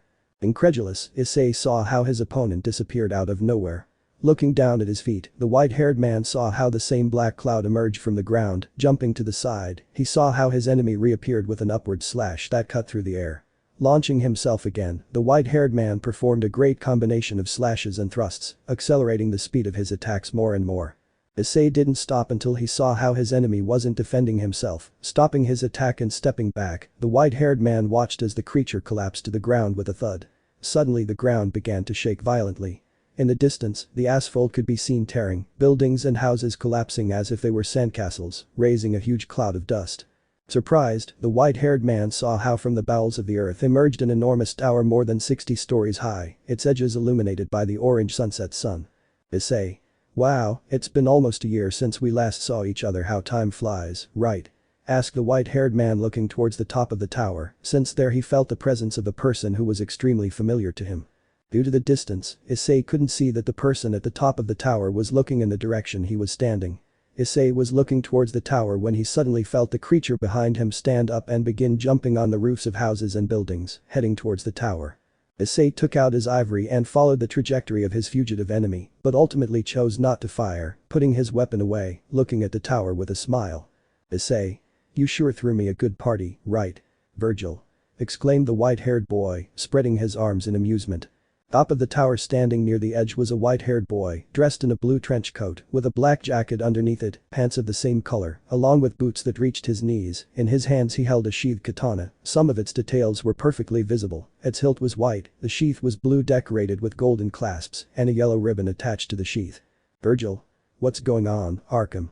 The young man asked, feeling the footsteps of the man now identified as Arkham approaching from behind him. Arkham? Isn't it exciting? The Timan Nigru, the supreme construct that once ruled the earth as a medium between the human world and the demon world has risen again, Arkham said with practically adoration directed at the construct he was standing on. Isn't it a magnificent sight? The most brilliant evil worshippers of their time built this majestic building, and now after 2 millennia of confinement, it can finally fulfill the mission for which it was designed. Virgil? None of that interests me, interrupted the young man. Did you have it with you? Arkham? Of course, answered Arkham. He pampers it like gold. After all, it is the only memory he has left of his deceased mother. Virgil? But he has no idea of the true power it contains, said the young man looking at the medallion identical to the one Issei wore around his neck. The only difference was that this one was golden. At that moment, the creature Issei had fought earlier appeared before the young man, letting out some strange shrieks that, combined with its manner of acting, were like apologies. Hearing the creature's shrieks, the young man turned around and began walking towards the center of the place, followed by the creature. Suddenly, the young man unsheathed his katana, making a quick cutting movement, and sheathed his katana again, continuing on his way. Suddenly the creature behind him broke into pieces that due to the wind at that height, pushed towards the edge, forcing them to fall into the void. Streets of Kuo. From a distance, between some streets that had been destroyed by the rise of the tower, a girl riding a sizable motorcycle, observed the top of the tower with binoculars. There it is, said the girl as more creatures like the ones Issei had faced approached from behind her. Even though her enemies were quite close to her, the girl showed no signs of wanting to face them. Instead she just accelerated, her motorcycle expelling fire from its exhaust pipes, incinerating all the enemies behind it, setting course for the tower just like Issei. The boy at that moment was traveling through some alternative streets that led to the tower, but these were infested with the same kind of creatures that he had been fighting for the last hour. Kuo Shopping Center. The girls from the Gremory, Citri and Sparda entourages didn't know what was happening from one moment to the next. Everything had turned into chaos. Strange creatures whose origin they didn't know had appeared inside the store and in its surroundings, attacking them and the humans who were there at that moment. All the girls quickly adopted a battle formation, since it was clear that it would not be easy for them to fight against such numerous enemies, at least for the majority, since for Serafal, eliminating them was much easier than for the others, but they could not depend on her to clean the entire path. Tsubaki. Kaicho, what are we going to do now? Asked Tsubaki, pausing briefly in her attacks. Sona. We have to return to Devil May Cry. Issei-kun is there, with his help we can exterminate these things, said Sona, while throwing 2 large spheres of water at a group of enemies that was on her left. Momo-chan, contact Saji and tell him to meet us at Devil May Cry. Tsubaki. Yes, Kaicho, said the aforementioned, taking out her phone, dialing the number of the blonde Citri. Cerberus.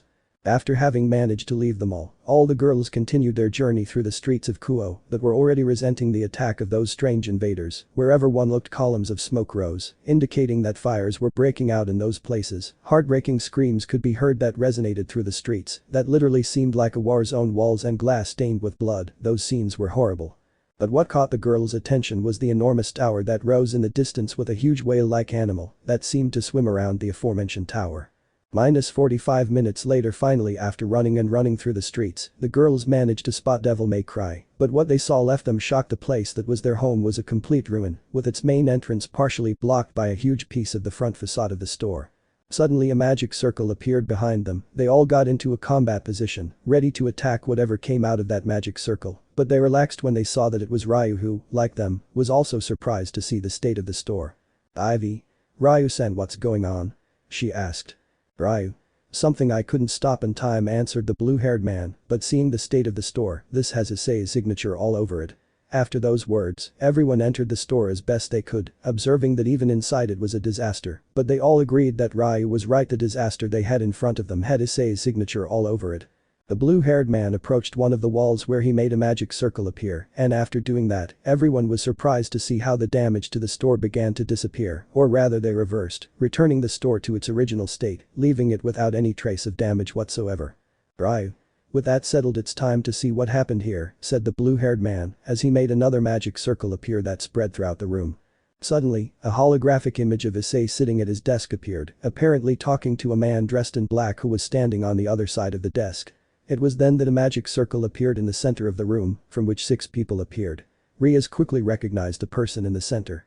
It was Rias. Ani-sama. What are you doing here? Why did my parents and the Citri patriarchs come too?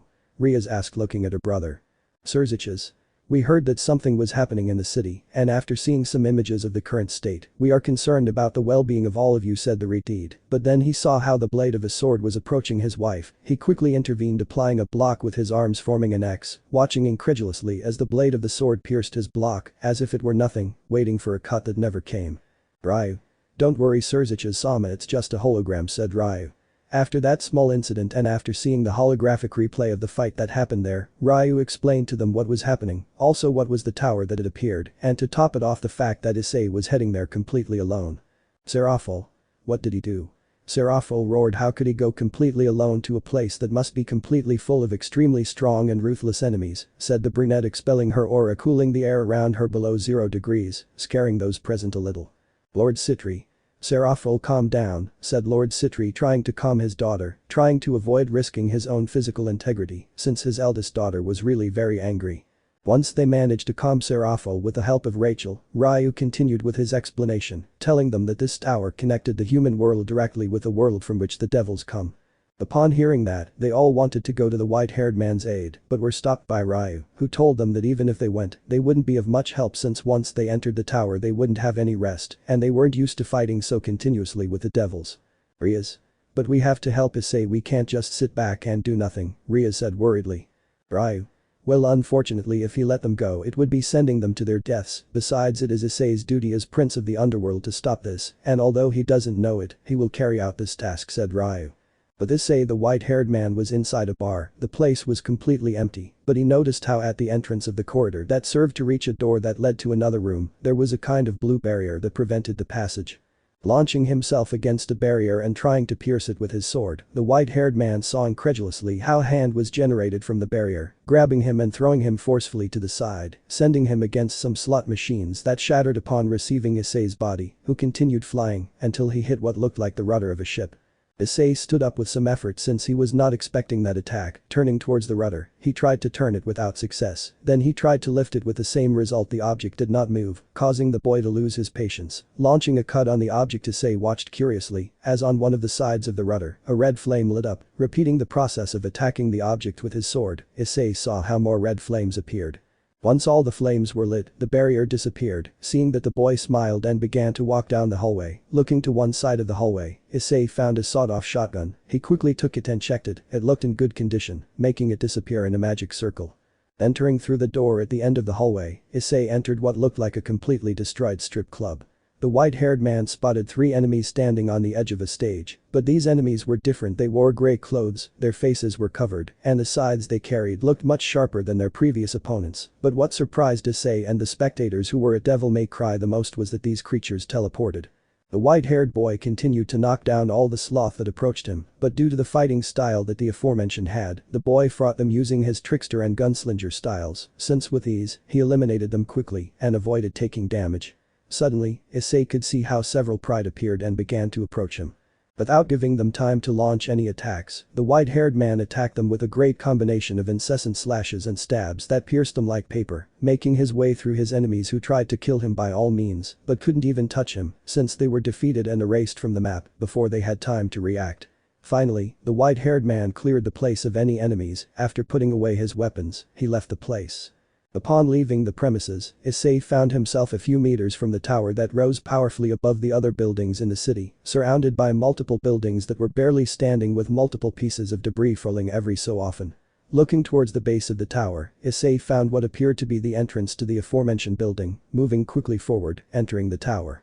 Demon Nigru entrance. The white-haired man looked at the room around him. Its walls and part of the ceiling were covered in ice, and the environment was quite cold compared to the temperature felt outside. But what caught his attention were 2 chains that extended from 2 walls and into a huge block of ice that blocked the only visible path forward and into the tower. Suddenly, the block of ice as well as the rest of the room began to shake, cracking the block, dividing it into 3 smaller blocks, revealing a huge 3-headed dog. Each one had different colored eyes. The one in the center had red eyes, the one on the left had green eyes, and the one on the right had blue eyes. It was also striking that its entire body was covered by ice, but this did not affect its mobility, and the chains that were previously seen entering the block of ice were actually chains that made up the ends of the huge animal's collar. The collar, in turn, had rather large chains that dug into the enormous dog's neck, preventing him from removing it on his own. What the white-haired man couldn't see, given his current position, was that the dog also had 3 more chains holding him from behind, and these were embedded in the dog's powerful back. The animal began to advance step by step towards the white-haired man, roaring loudly, throwing a block of ice at Issei, who quickly cut it in two using his sword. "Go away, mortal. Access to this land is forbidden to those of your race, poor faint-hearted ones.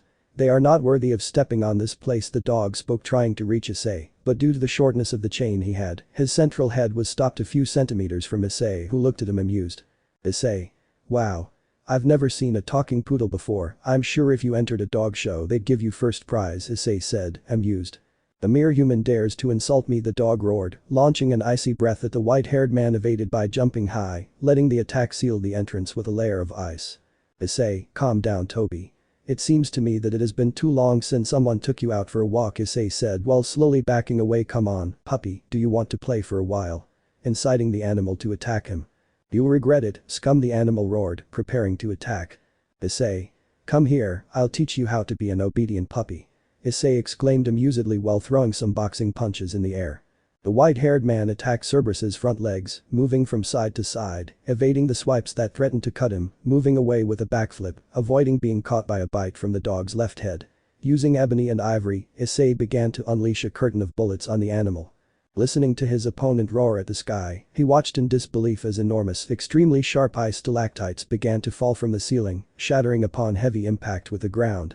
Rolling to the side, he narrowly dodged a Cerberus lunge that nearly caught him in its jaws, watching as the dog was slowly pulled back by the chains on its back. It seemed that if he gathered enough strength in an attack, he could launch himself a little further forward than the length of the chains allowed him in a normal movement. Without having time to rest, Issei took a great leap, watching as the ground beneath him began to cover in ice. The reason. The freezing breath of Cerberus began to cover a large part of the ground beneath the white-haired man with a layer of ice. Rapidly firing in different directions, Issei managed to break the ice on the ground enough to prevent him from slipping when he had to fall to the ground and continue moving quickly.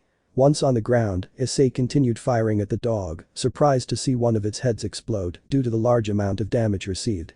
Lunging at the dog with his sword first, Issei began to attack the head on the right with a series of powerful and rapid thrusts, making the most of the available time since he could feel more ice stalactites approaching and he would soon have to retreat if he wanted to avoid ending up embedded in one of them. Moving from side to side while retreating, Issei continued firing at Cerberus, who due to the damage received, could only receive the bullets that had already removed the ice that covered its body a while ago. Pushing off a wall, the white-haired man launched himself directly at the dog, which was then charging head-on, trying to catch him. Splitting the right head with an upward slash, Issei delivered a powerful kick to the lower jaw of Cerberus's central head, forcing it to retreat extremely hurt and in pain. "Cerberus. It's impossible that you're human," said Cerberus, looking at the white-haired man who stood in front of him as if nothing had happened. Issei. "Well, the truth is, not even I know," said Issei, since his body was a strange mixture since he was part demon, part dragon, part human and part devil, but as the days passed, the white-haired man felt how the human and demon parts of his body began to disappear. "Cerberus. In any case, you have proven your worth. You are worthy of my admiration. Harness the power of my spirit to continue on your path. You have my blessing," said Cerberus, before his body disintegrated into multiple shards of ice, leaving behind a single glowing blue orb that floated freely towards Issei. The white-haired man took the orb, which after a slight flash transformed into a 3-bar nunchaku made of ice, but this ice was extremely hard, almost like a diamond itself. After looking at the weapon in his hands, Issei began to juggle it, spinning it in his hands on the tips of his toes, ending with the 3 bars of the weapon extended. "Issei.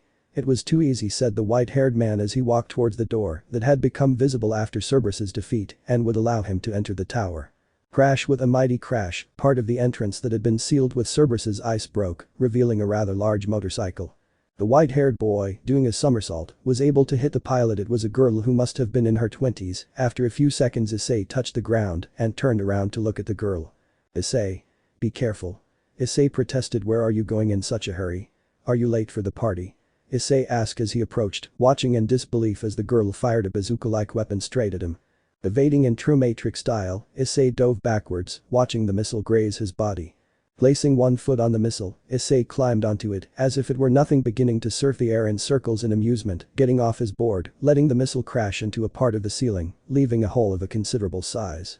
Issei turned around, looking at the hole the girl had gone through, smiling widely. "Issei. "It was a good idea to come here for some fun. Things are getting more and more interesting," said the white-haired man as he walked slowly towards the door.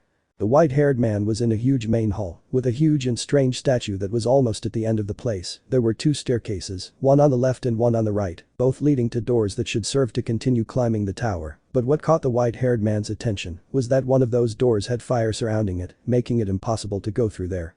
After contemplating the place, Issei began to climb the stairs on the right, and after advancing through it, he entered through a blue door. On the other side he found a small group of pride. Without wasting time, Issei launched himself against them using Cerberus with skill and style, hitting with it in all possible angles. His adversaries who were overwhelmed by the speed and technique of the white-haired man, who simply swept them away like a hurricane. All the spectators were amazed at the great performance that Issei was having using a weapon that he had just obtained. This fact only reaffirmed the great talent that the white-haired man possessed both for handling weapons and for combat. Once the hallway was clear, Issei continued on his way and entered a room. In the center of it, the boy could see some strange statues that began to come to life as he approached them. The thin physical build, with 6 limbs, 2 legs and the rest in arms to hold 3 bows from which they loaded energy arrows that they began to launch towards the white-haired man.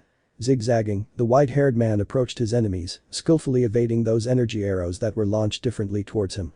Issei thought that the fact that those strange creatures attacked like that was due to the fact that they only had one eye, so they must not have good depth perception, and thanks to this, they threw more than one arrow, hoping that one of them would hit him. Jumping between his 3 enemies, Issei began to hit them quickly and accurately with Cerberus, since thanks to its design, he could hit faster and at the same time in different directions. Easily eliminating those creatures, the white-haired man jumped back, seeing how several arrows strongly stuck in the place where he had previously been. Looking both ways, he spotted 2 more creatures, one on each side. Lunging after the one on his right, the white-haired man delivered a deep stab to the center of its body, sweeping the blade of his sword to the right, splitting his enemy in 2. Annoyed, Issei had to step aside again as another round of energy arrows was launched at him from his back by his remaining enemy. Issei. Very well. You've already had enough of me. You and your shitty attacks. I'll show you how to use ranged weapons. Roared the white-haired man, unholstering his pistols. Aiming straight at his target, charging his guns with demonic power, Issei fired 4 crimson shots that resembled laser beams more than normal gunfire, disintegrating the creature's body. Issei. Isn't there anyone else who wants to throw more shitty arrows at me? The white-haired man asked angrily, since although he had to admit that he was having fun, these creatures were getting to be quite annoying.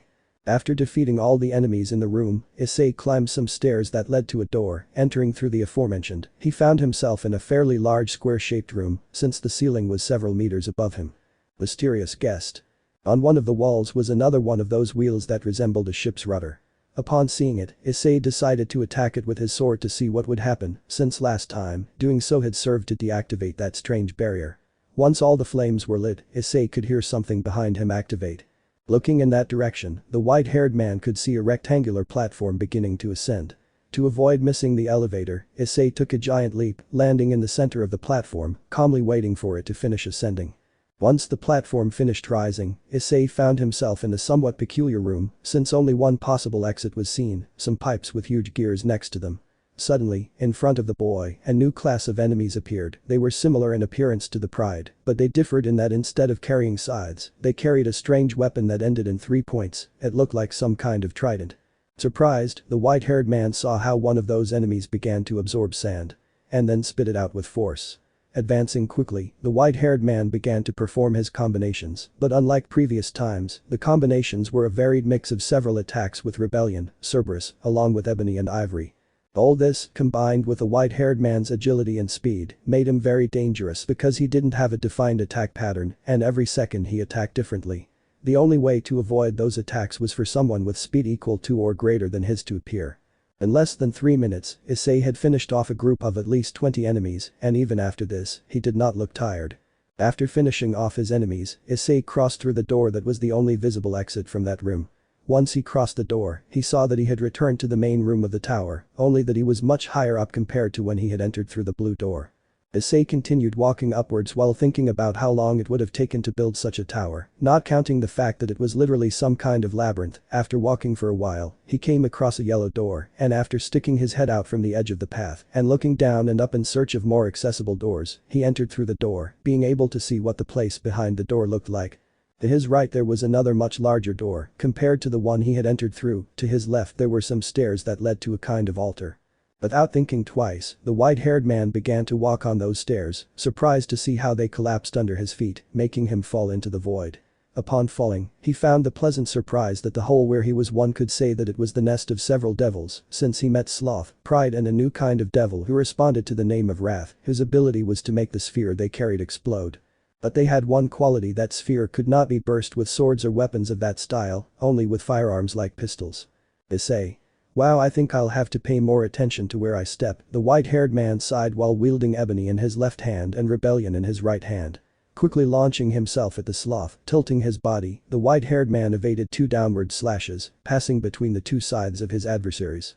Kicking the sloth on his left in the ribs, the white-haired man made a space suitable for fighting more comfortably. Attacking with a frontal thrust, passing through the sloth on his right, pushing back, passing through another devil of the same kind, continuing his thrust until he felt the tip of his sword hit the wall.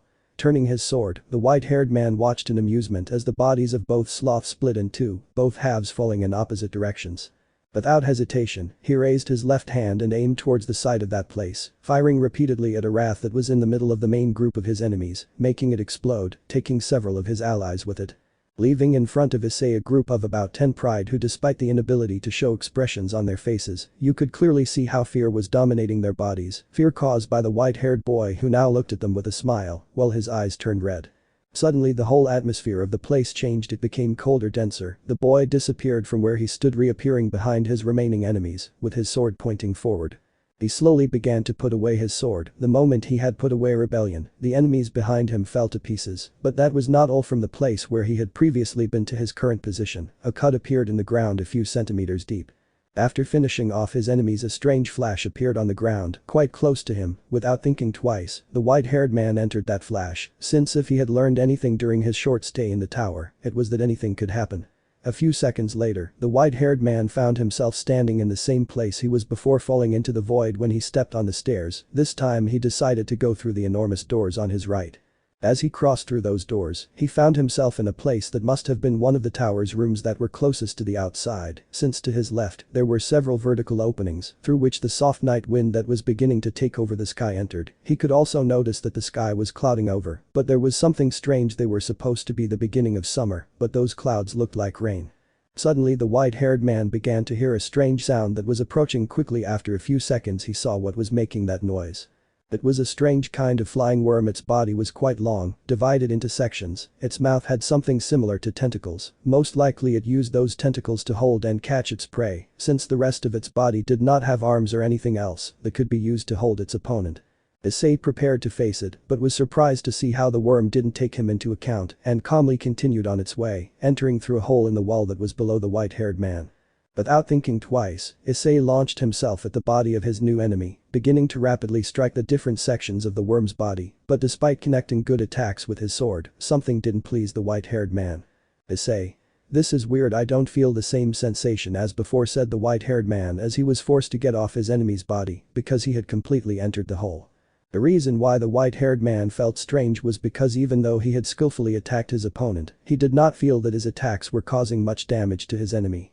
Looking into the hole, the white-haired man could see that the worm was coming back, but on the sides of its body, it had some flashing purple spheres which separated from their creator and headed directly towards the white-haired man.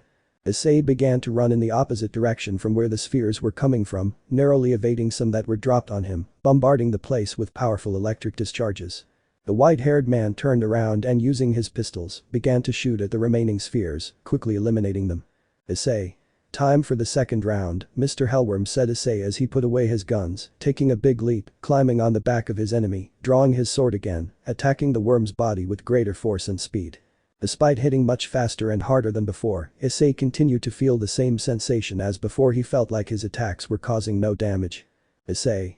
Very well. I'm tired now. Exclaimed the white-haired man, irritated. I was hoping to use this in another situation, but it's logical that with normal attacks, I won't be able to defeat you quickly, and I let you continue entering those tunnels. It would take me much longer. The white-haired man's muscles began to tense. Let's see how long I can use it for Devil Axle. After exclaiming this, Issei disappeared from the place. The next thing that could be observed was how the body of the enormous worm was shaken and hit hard. Multiple and deep cuts became visible along the body of the worm. They were perfect and clean cuts, in a straight line, although in some places the cuts crossed each other, mostly forming multiple X, and from the aforementioned cuts, blood began to gush out. Suddenly his body began to cut into segments that when they touched the ground fell apart into smaller pieces. This process started from the tail and went towards the head. After a few more seconds, the worm with a heartbreaking roar of pain ended up falling apart, leaving on the ground remains of flesh and multiple blood stains. After a few seconds Issei appeared, putting away his sword. He began to look at the palm of his right hand with a smile. Issei. Perfect, I did it. Exclaimed the white-haired boy happily, starting to walk around the place towards a much smaller red door. After crossing the door, Issei found himself in a rather small room. So far it was the smallest he had ever been in. The white-haired man could see a rectangular opening in the wall, where there was a strange object that seemed to be made of metal. Taking the object, Issei saw there was a gold plate with a message carved on it. The message read, "Planisphere, an astronomical device that shows the eternal void. Its energy is said to be time." Stowing away the object now identified as a planisphere, Issei took a quick look around the place without finding anything interesting, so he decided to go back the way he came.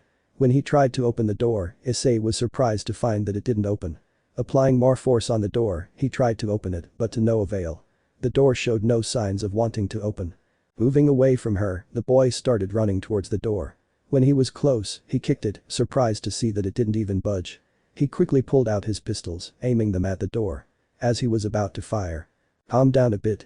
Looking over his left shoulder, the white-haired man could see a harlequin with an extremely long aquiline nose, dressed in a purple suit with feathers on the sleeves and a scepter in his hand.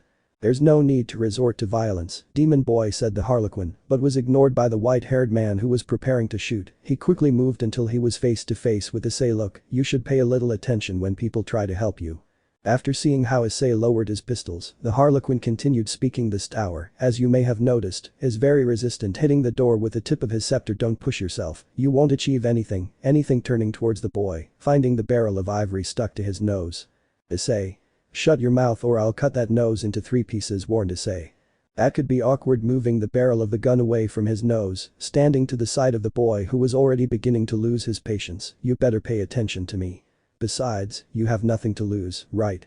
My name is Jester." The harlequin introduced himself with a bow, "and I know a few interesting things about this place. That over there is the generator that supplies power to the entire sector." Approaching a strange rocky-looking machine that was next to the door. "To open the door, you'll have to use your skill with that machine." As Jester continued speaking, Issei looked at his ivory, extremely bored, since nothing the harlequin said interested him. "Jester? Do you understand, boy, or should I draw you a sketch?" "Ha ha ha ha." The harlequin began to laugh but was interrupted by Issei, who made him dance by shooting at his feet. "Issei. Get to the point if you don't want to keep dancing," recommended Issei, watching as the guy in front of him fanned himself with his scepter. "Jester? Well, the truth is I'd prefer a close dance with your sword. May I have this piece, miss?" Jester asked while bowing. The white-haired man put away his pistols, took out Rebellion, attacked with a downward slash, but something happened. The harlequin disappeared and the attack hit the aforementioned generator, opening the door. "Jester? Prize." Jester's voice was heard. Issei quickly began to search for his owner and found him standing upside down on the ceiling of the room. "Jester? Your greatest skill is destroying. Don't forget, boy, write it down on your hand just in case." "Ha ha ha ha." The harlequin laughed, but again the white-haired man began to shoot at him, forcing him to retreat further and further until he disappeared from Issei's side as he crossed through an opening in one of the walls. Once Jester had disappeared, Issei put away his ebony in clear annoyance. "Issei. Understood.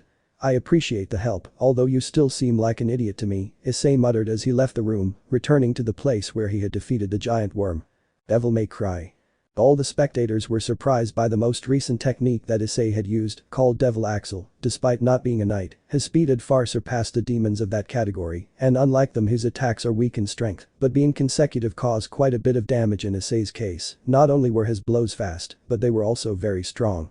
Also for their part, the girls felt a little disgusted since Ryu told them that the worm that Issei was fighting was actually an intestinal parasite from an even larger animal, added to the appearance of the worm that responded to the name of Gigapet. But while everyone was surprised by the display of the white-haired man's skills, Ryu clenched his hands tightly. Just seeing Jester on the screen was enough to make him want to go to that tower and eliminate him, but he had to trust Issei. He was sure that he could end all this chaos. The white-haired man was walking again through the place where he had defeated the worm, but he found something in his path that definitely wasn't there before. That something was a stone fountain, a little bigger than himself, with strange stone creatures decorating its edges. Inside the fountain, specifically in its center, there were 3 small replicas of human skeletons from which blood began to flow, starting to fill the fountain. Jester. Thanks for destroying the lock for me, demon boy, and welcome to hell. Jester's voice echoed throughout the place. I have a welcome gift for you, don't be ungrateful and accept it, we're friends now, aren't we? Jester's voice grew fainter and fainter until it finally ceased to be heard. As it did, blood slowly trickled down the edges of the fountain. Reaching the strange statues that decorated the fountain itself, as the blood touched them, their eyes glowed. The statues came to life, shattering the fountain. The creatures now flying around the place seemed to be made of blood. They had bat-like wings, long tails, thin, legless bodies, and grotesque faces with eagle beaks for mouths.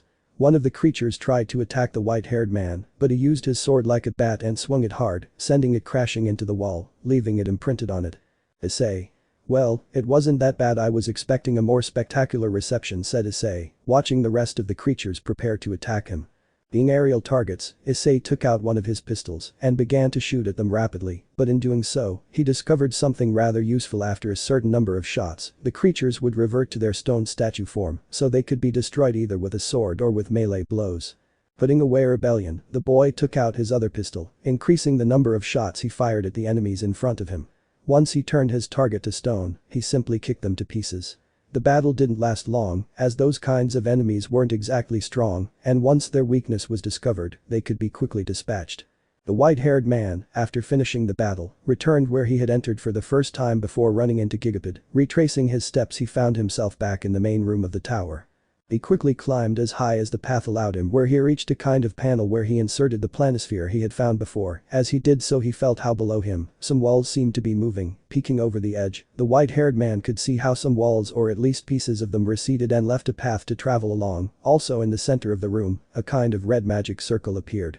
Walking down at a quick pace, the white-haired man went to investigate if there was anything interesting on the new path that had been unlocked. Once there, he found a strange object similar to a trident, but differed slightly from the aforementioned type of weapon. On the object, there was a gold plate with another message engraved on it. The message read, Vajura, a replica of an ancient weapon used to control lightning. It is simply an ornament. Looking at Vajura's form, the white-haired man had an idea of where he could go. Starting to run, he headed towards the room where he had met the annoying enigma. Once there, the white-haired man went up some stairs and advanced along a short corridor that had armor on both sides. At the end of it was a kind of mechanism that had 3 holes. Inserting Vajura, he waited to see if something happened, but nothing happened. Seeing that nothing had happened in a civilized manner, the white-haired boy kicked the base of the mechanism incredibly. It moved a few centimeters, lifting the cage that was in the center of the room and preventing the boy from reaching the object that was on a stone pedestal. Reaching the pedestal, the white-haired boy took the object and read the message on top of it. The message read, Spirit of Steel, the essence of a powerful and fearless soul. This man feared neither hell nor oblivion. Suddenly he felt the object in his hand emit a sort of weak pulse, as if it were indicating something to him. Moving the object in different directions, he felt the pulse it emitted become a little stronger or weaker. Curiously, the pulse became stronger if he went along the path he had taken previously. Walking and walking, he found himself again in front of the place where there had once been some stairs. At first he thought of going through the door behind him, but as he moved away from the place where the stairs were, the pulse decreased in intensity. That is, he had to go where the stairs had been. Gathering momentum, he took a great leap to try to reach the other side, but halfway there he began to fall. The white-haired man was already preparing to fall back into the devil's nest at the bottom of that hole. He was enormously surprised to see how he was literally standing in the air, without the need to use a magic circle or anything similar. He was standing on something that many would say was nothing and was even invisible to his eyes, but the sensation in his feet didn't lie, he was standing on something solid. Without wasting time, he took advantage of the invisible path to cross it, walking quickly. He would have done it by running, but he didn't know how wide or long that path was, so that way he could have time to react if he happened to step on something empty. Once on the other side, he found some kind of door with an opening in it. After a few seconds, he inserted the Spirit of Steel into the opening, watching with satisfaction as the door sank into the ground, revealing a more normal blue door. After crossing the door, he found himself in a room a little darker than the previous one and much colder. Examining the place, the white-haired man could see a platform that he assumed must work as an elevator, since behind it, on one of the walls, there was another one of those wheels that resembled the rudder of a ship. He quickly began to hit it with rebellion. Once all the flames were lit, Issei could hear the platform being activated, so in a few seconds it would begin to rise. Without thinking, he stood on the platform and a few moments later, it began to rise, taking the white-haired boy to a new level of the tower, but as he was rising, groups of pride and sloth jumped into the elevator and began to attack the white-haired boy. Suddenly the elevator stopped and began to descend. It seemed that it had a weight limit. The boy quickly began to eliminate the devils in front of him, since if he didn't, he wouldn't be able to continue climbing. His attacks consisted of strong thrusts with rebellion and kicks that threw his enemies off the platform. Once the extra passengers had been eliminated, the platform began to rise again, reaching a place where there was an opening in the wall that allowed access to the outside. Upon exiting, the white-haired man noticed that he was on one of the edges of the tower and that he was several meters high, since the air felt much colder compared to when he was at ground level. Looking to his sides, he saw how the path that led to the left was blocked by a series of debris, and due to the practically non-existent space to maneuver, going there was not an option. Heading to the right, he reached an area where he had more space to move, where there were also 2 red doors made of metal. Seeing no other way, the white-haired man entered through the aforementioned doors. The boy entered another room, but unlike the others, this one showed signs that several battles had taken place there, since there were a large number of broken weapons, various bones corresponding to different subjects scattered on the floor, multiple debris accumulated in the corners of the room. The closer he got to the enormous steel doors, the amount of the aforementioned elements increased. On both sides of the door there were 2 large statues with swords in their hands. These statues simulated the fact that they had their swords buried in the ground. 1. Brother, look. After so long, we finally have company. Hearing that voice, the white-haired man fixed his gaze on the top of the statues, where he saw 2 pairs of eyes, one pair was blue and the other was red. 2. I see. This time the voice came from the statue on the right. 1. What if we entertain our guest? 2. You're right, we have to be good hosts. 1. What do we do? While the 2 creatures on the statues were talking, a certain white-haired man was beginning to lose his patience, since all he wanted was to pass, but with so much chatter, he couldn't even hear his own thoughts. 2. Let me think, we have to come up with a good strategy. Issei. Buff. The white-haired man sighed as he moved from side to side. 1. Brother, our guest just sighed. The blue-eyed creature spoke. 2. Sigh. And what is that? Asked the red-eyed creature. 1. It's something humans do when. Issei. I'm tired. Exclaimed the white-haired man. Are you never going to shut up? In case you haven't noticed, your guest wants to pass, so you can all move out of the way. 2. Well, our mission is to defend this door, said the red-eyed creature. 1. Indeed, so we can't let you pass, finished the blue-eyed creature. Both creatures jumped towards where the white-haired man was. Looking at them, the boy noticed something quite curious. Despite having a rather stocky body, the enemies in front of him were missing their respective heads, and said heads seemed to be at the tip of the handle of the swords they wielded. Issei. This day couldn't be any weirder. The white-haired man sighed as he took out rebellion. Caught off guard, the white-haired man had to dodge 2 downward slashes from the brothers, watching with a grimace as a shockwave was triggered as each attack hit the ground. Moving on to the attack, the white-haired man attacked the red-haired brother with a frontal thrust, surprised to see how the aforementioned brother withstood his blow with a fierce block. Stepping to the side, he narrowly dodged a horizontal slash from the blue-clad brother. Issei. At this rate we'll never finish, said the white-haired man, activating his Devilbringer while his eyes turned red. Throwing a right hook, the white-haired man managed to break the red-haired brother's block, taking advantage of those seconds to deliver multiple stabs that sank into the aforementioned brother's torso.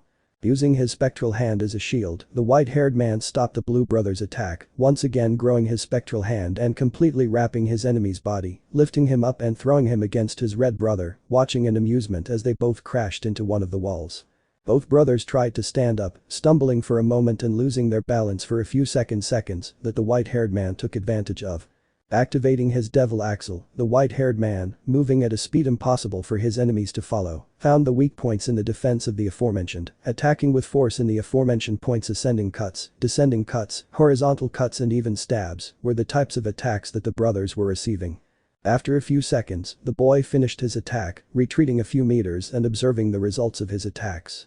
The bodies of his enemies were in terrible condition, riddled with deep cuts that had apparently torn off considerable chunks of flesh, as he could see some bones. Suddenly, he saw the body of the red-haired brother fall heavily to the ground, dropping his sword. The remaining brother, to Issei's surprise, took his deceased brother's sword, joining both swords by the tips of their handles, forming a double-bladed, serrated-edged sword. Rising vigorously, the remaining brother launched himself at Issei, attacking with rapid slashes that produced wind and fire. That new skill in his enemy's swords caught Issei's attention, since he could cover his swords with energy, but not give it any elemental affinity, but that was not an excuse to let himself be defeated. Issei. Let's even things up, said the white-haired man, taking out his transcendental sword, managing to block and counterattack with greater ease, compared to when he only had rebellion wielded. Blocking a diagonal slash, the white-haired man delivered 2 diagonal slashes in response to his enemy's attack. Watching as he retreated in pain. Issei. It's time to try something, said the white-haired man while relaxing his breathing and focusing on his objective. From one moment to the next, the white-haired man disappeared using his devil axle. The next thing that could be seen was how the body of the remaining brother began to shake violently. After a few seconds it could be seen what was causing that. It was the white-haired man who was using his starburst stream quickly hitting the body of his enemy. But there was something different. The aforementioned technique was being executed at a much higher speed than it should have in normal situations. This was because Issei was also using his devil axle. After about 30 seconds of continuing to cut his enemy's body, the white-haired man stopped, watching as the remaining brother fell to the ground and the sword separated, falling to the ground, stabbing into him. Issei was about to go on his way, but then. 2. Don't go. Listen to us. We've been waiting for a long time. Surprised, Issei turned around and saw how the red sword was speaking. 1. Yes, an eternity. The blue sword spoke this time. 2. Waiting for someone more powerful than us. 1. To someone who could brandish us. 2. My name is Anai. The red sword was presented. 1. Anai Rudra. Followed the blue sword. Anai Rudra. Take us with you, we will be of great help to you. Both swords said at the same time. Hearing that, Issei thought about it for a few seconds. Issei. Okay, but with one condition. Anai Rudra. What is it? We will do whatever it takes. Issei. Shut up, the white-haired man indicated. Anai Rudra. You command, as you wish, both swords answered. Issei took both swords and began to make several cuts in the air, watching them used as the blades of the swords were covered in fire and wind respectively, joining both swords, forming one, spinning on itself, produced a small whirlwind of fire. Separating both swords, launching slashes of wind and fire with considerable force. Anai. Impressive, Anai congratulated, but hearing the voice of the sword, the white-haired man collided the heads of the swords against each other, producing a small metallic noise. Issei. I told them to be quiet, said the white-haired man, looking at the swords without receiving any response. That's better. In another of the many places and paths of the tower, there was the special guest, a girl of about 20 years old, with black hair, suffered from heterochromia, since she had one green eye and the other reddish-brown. Her clothing consisted of a short white shirt that showed her abdomen, a short brown skirt with several compartments to carry weapons and ammunition magazines necessary to reload said weapons. Under her skirt she wore sports shorts. She also had boots that reached up to her knee. This guest was currently fighting against a group of pride. Despite being a normal human, she had great mastery of firearms such as pistols and machine guns, not to mention the fact that despite carrying a weapon of considerable size on her back, she moved quickly and agilely within the spaces between her enemies, evading with skill and elegance, showing that in addition to being quite fast and agile, she was quite flexible. To finish off his enemies, in the mouths of two pride he left two humble gifts, a pomegranate in the mouth of each one. Quickly stepping away, the girl watched as her enemies disappeared in a huge explosion, leaving only their ashes. After that, the girl continued her way to the highest floors of the tower, as she was looking for someone in particular. Family reunion. Note. First of all, I want to wish you all a Merry Christmas. I hope you eat a lot and that you also celebrate the birth of our Savior with your loved ones. Also, be careful with drinks and gunpowder. Without further ado, let's begin. Arkham.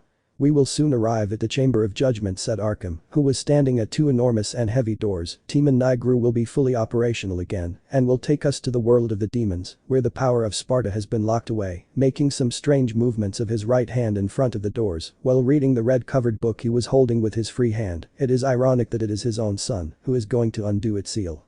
But the thud, the doors began to slowly open. Arkham stepped aside and let Virgil, who was standing a little further back, enter the next chamber first. Virgil stopped at the entrance because even though he wasn't looking, he knew Arkham was looking back as the special guest had re-entered the tower. Virgil. Are you that worried about that woman? Virgil asked without bothering to turn around. Arkham. What are you talking about? Arkham asked seriously. Virgil. Why didn't you kill her? Virgil asked. Because she's your daughter. Did paternal love prevail over your desire for power? Arkham quickly approached the boy to confront him, but in doing so, he made a grave mistake.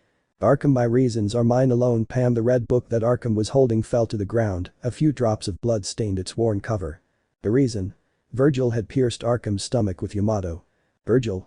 To advance in your study of black magic, you sacrificed your beloved wife and became a demon, said Virgil. Well, he watched Arkham do his best to endure the pain. That's why I thought you would be useful to me. But I was wrong, pushing the blade of his katana even further into Arkham's body. No wonder you haven't reached your goal. Arkham? And what about you? Arkham asked, blood trickling from the corner of his lips. You are also an incomplete being. The demonic blood fights against the human in your veins. Virgil?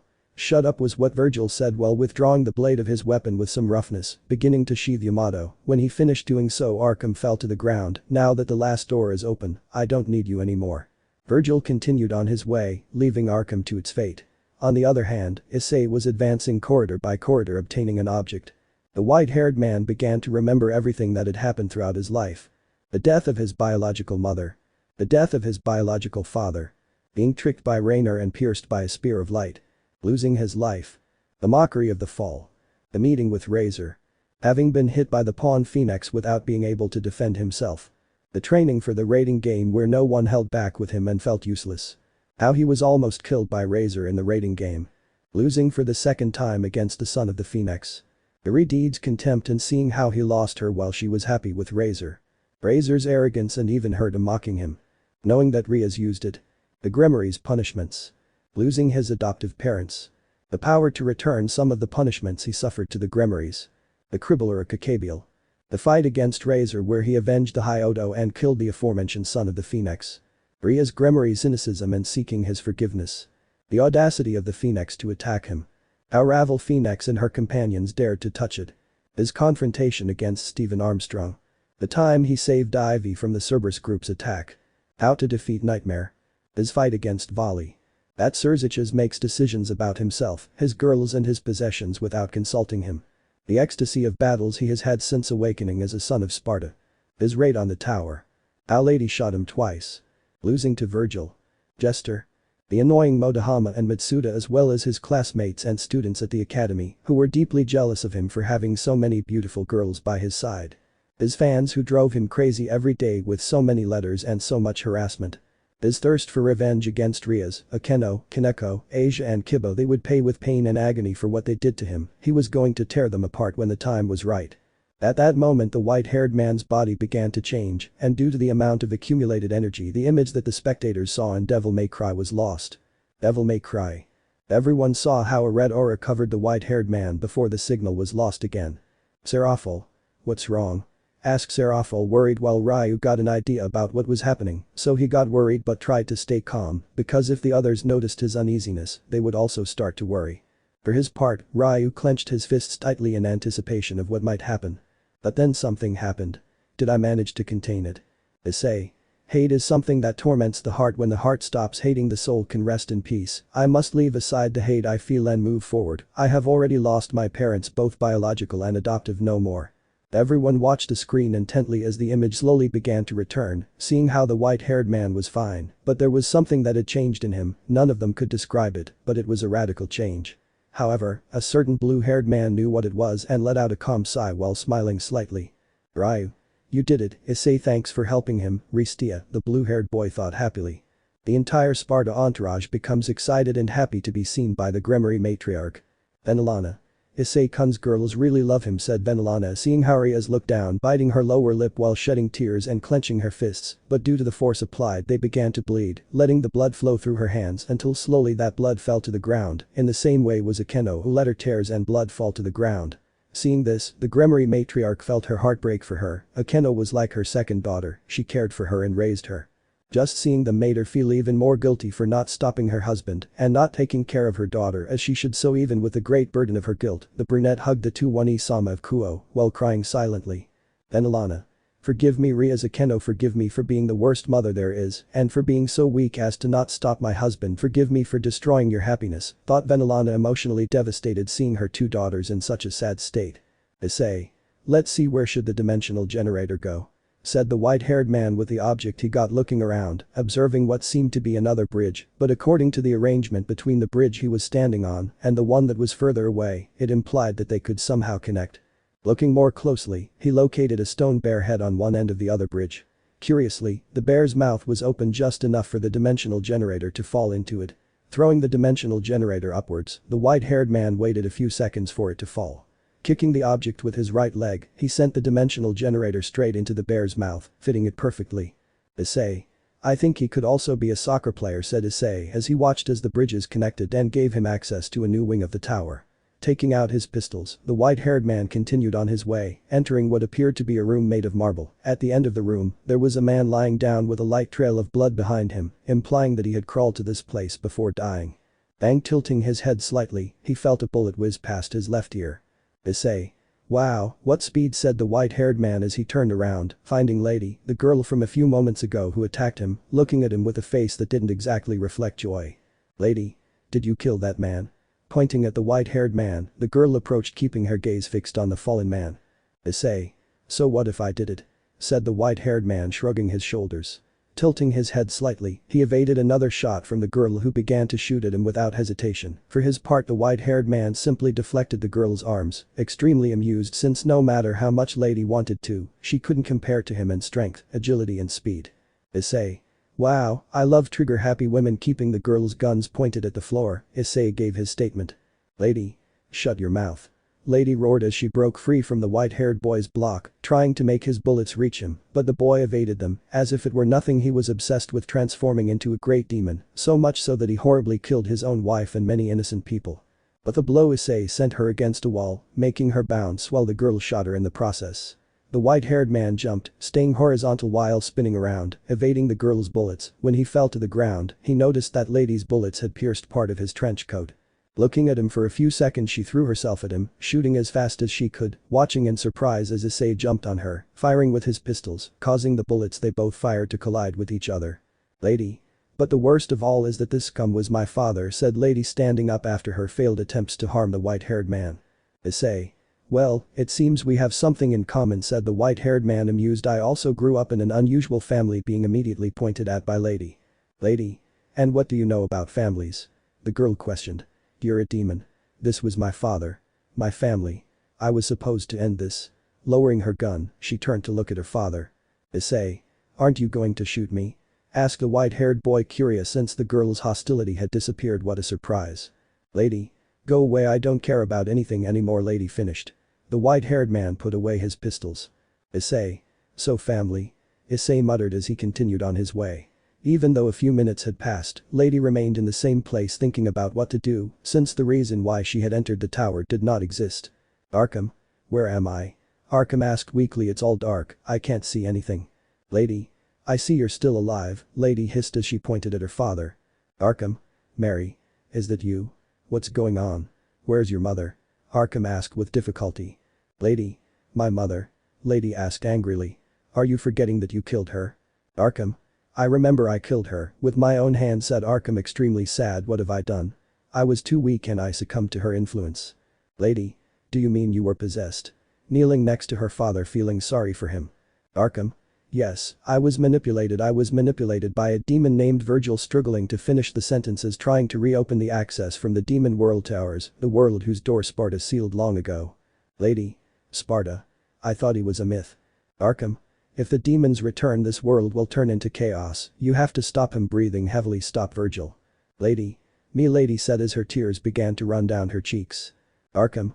You are so wonderful, just like your mother, said Arkham as he lightly touched his daughter's face while extending his hand towards the sky, letting it fall after a few seconds as his heart stopped. Lady. Father. Father. Exclaimed the girl, trying to get her father back, starting to cry because even though he denied it, it hurt her to see her mother die that way. Taking the red-covered book, she placed it on her deceased father's chest and on the aforementioned free the man's hands, but then she remembered the name of the one who had manipulated her father, Virgil. Taking up her weapons, Lady set out to hunt down the demon named Virgil. Issei. Well, we could do it the right way, but we're in a hurry, said the white-haired man, leaning on a heavy block of stone. A few minutes later, finally Issei reached the next station, where he came across some stairs that led to two huge metal doors. Beneath the aforementioned stairs, a lava pit could be seen, fed by lava flowing from what appeared to be pipes buried within the rock. Opening the heavy doors, the white-haired man entered what appeared to be some sort of torture chamber, as the ceiling and walls displayed multiple objects used to torture people or other beings.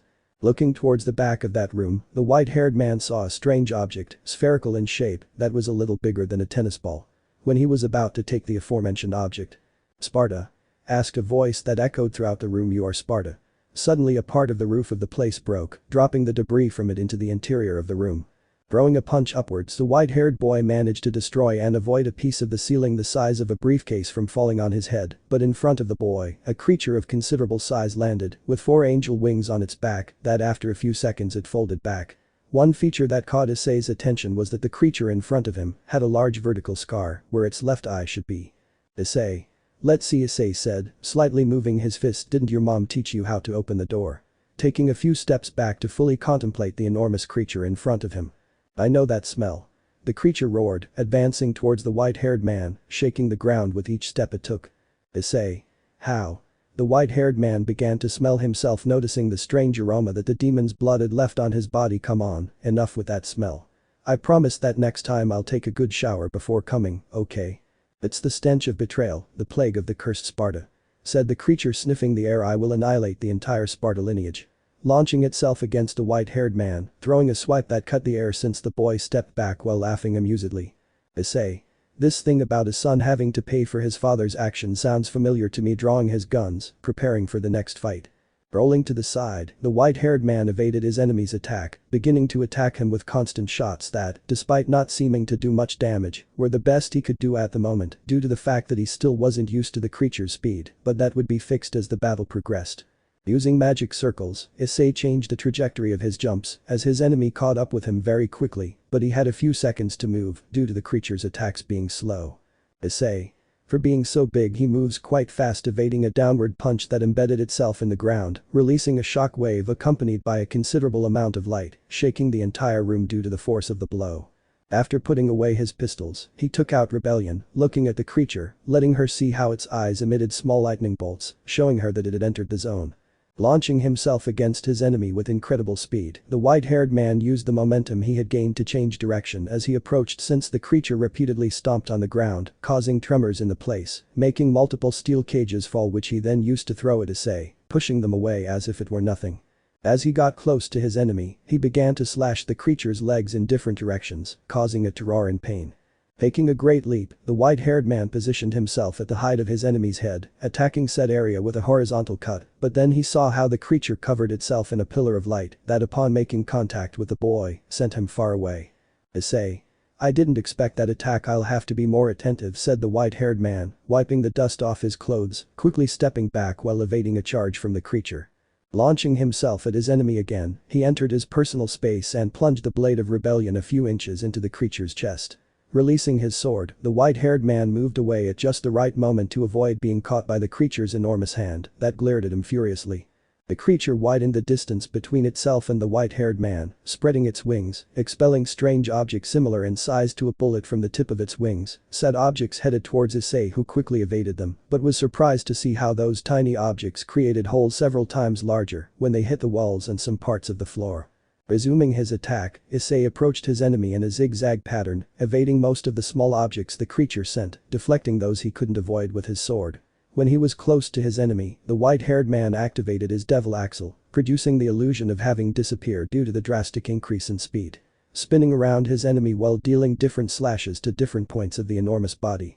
Suddenly he saw how the creature tried to reach him with an elbow. This surprised him, since at the speed with which it moved, there would be very few who could respond to it, and this creature was not within that group, so it must be trying to get ahead of its movements.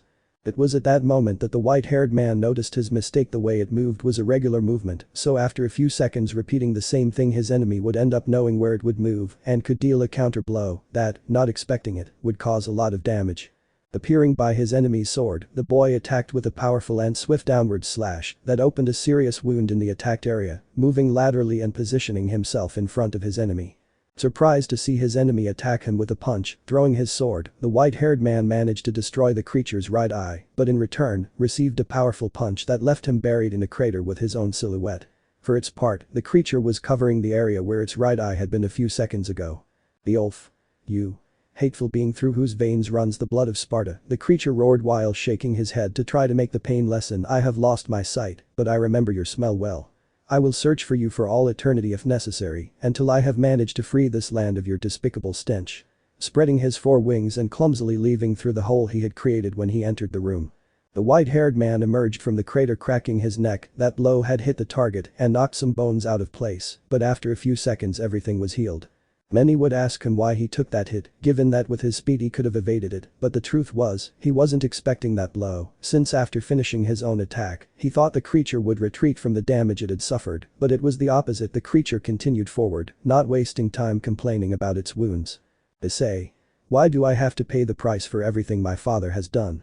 Issei complained while wiping the dust off his clothes, please leave me alone. After seeing that the battle was over, the white-haired man approached to take the object that was on a kind of altar that said Neo-Dimensional Generator. The aforementioned generator was a crystal sphere with something similar to violet rays fluctuating inside it. Upon taking the object, dark violet rays began to run through Issei's body, completely numbing him, causing him to fall to his knees on the ground, extremely dizzy. Jester. It's incredible. Not even the demon boy can stand it, said Jester appearing next to the white-haired boy, but the boy removed him from the chest of his outfit and placed him at his height, pointing ebony at the Harlequin's nose. Hey, you're not going to shoot me, are you? Because then I would die, you know. Issei.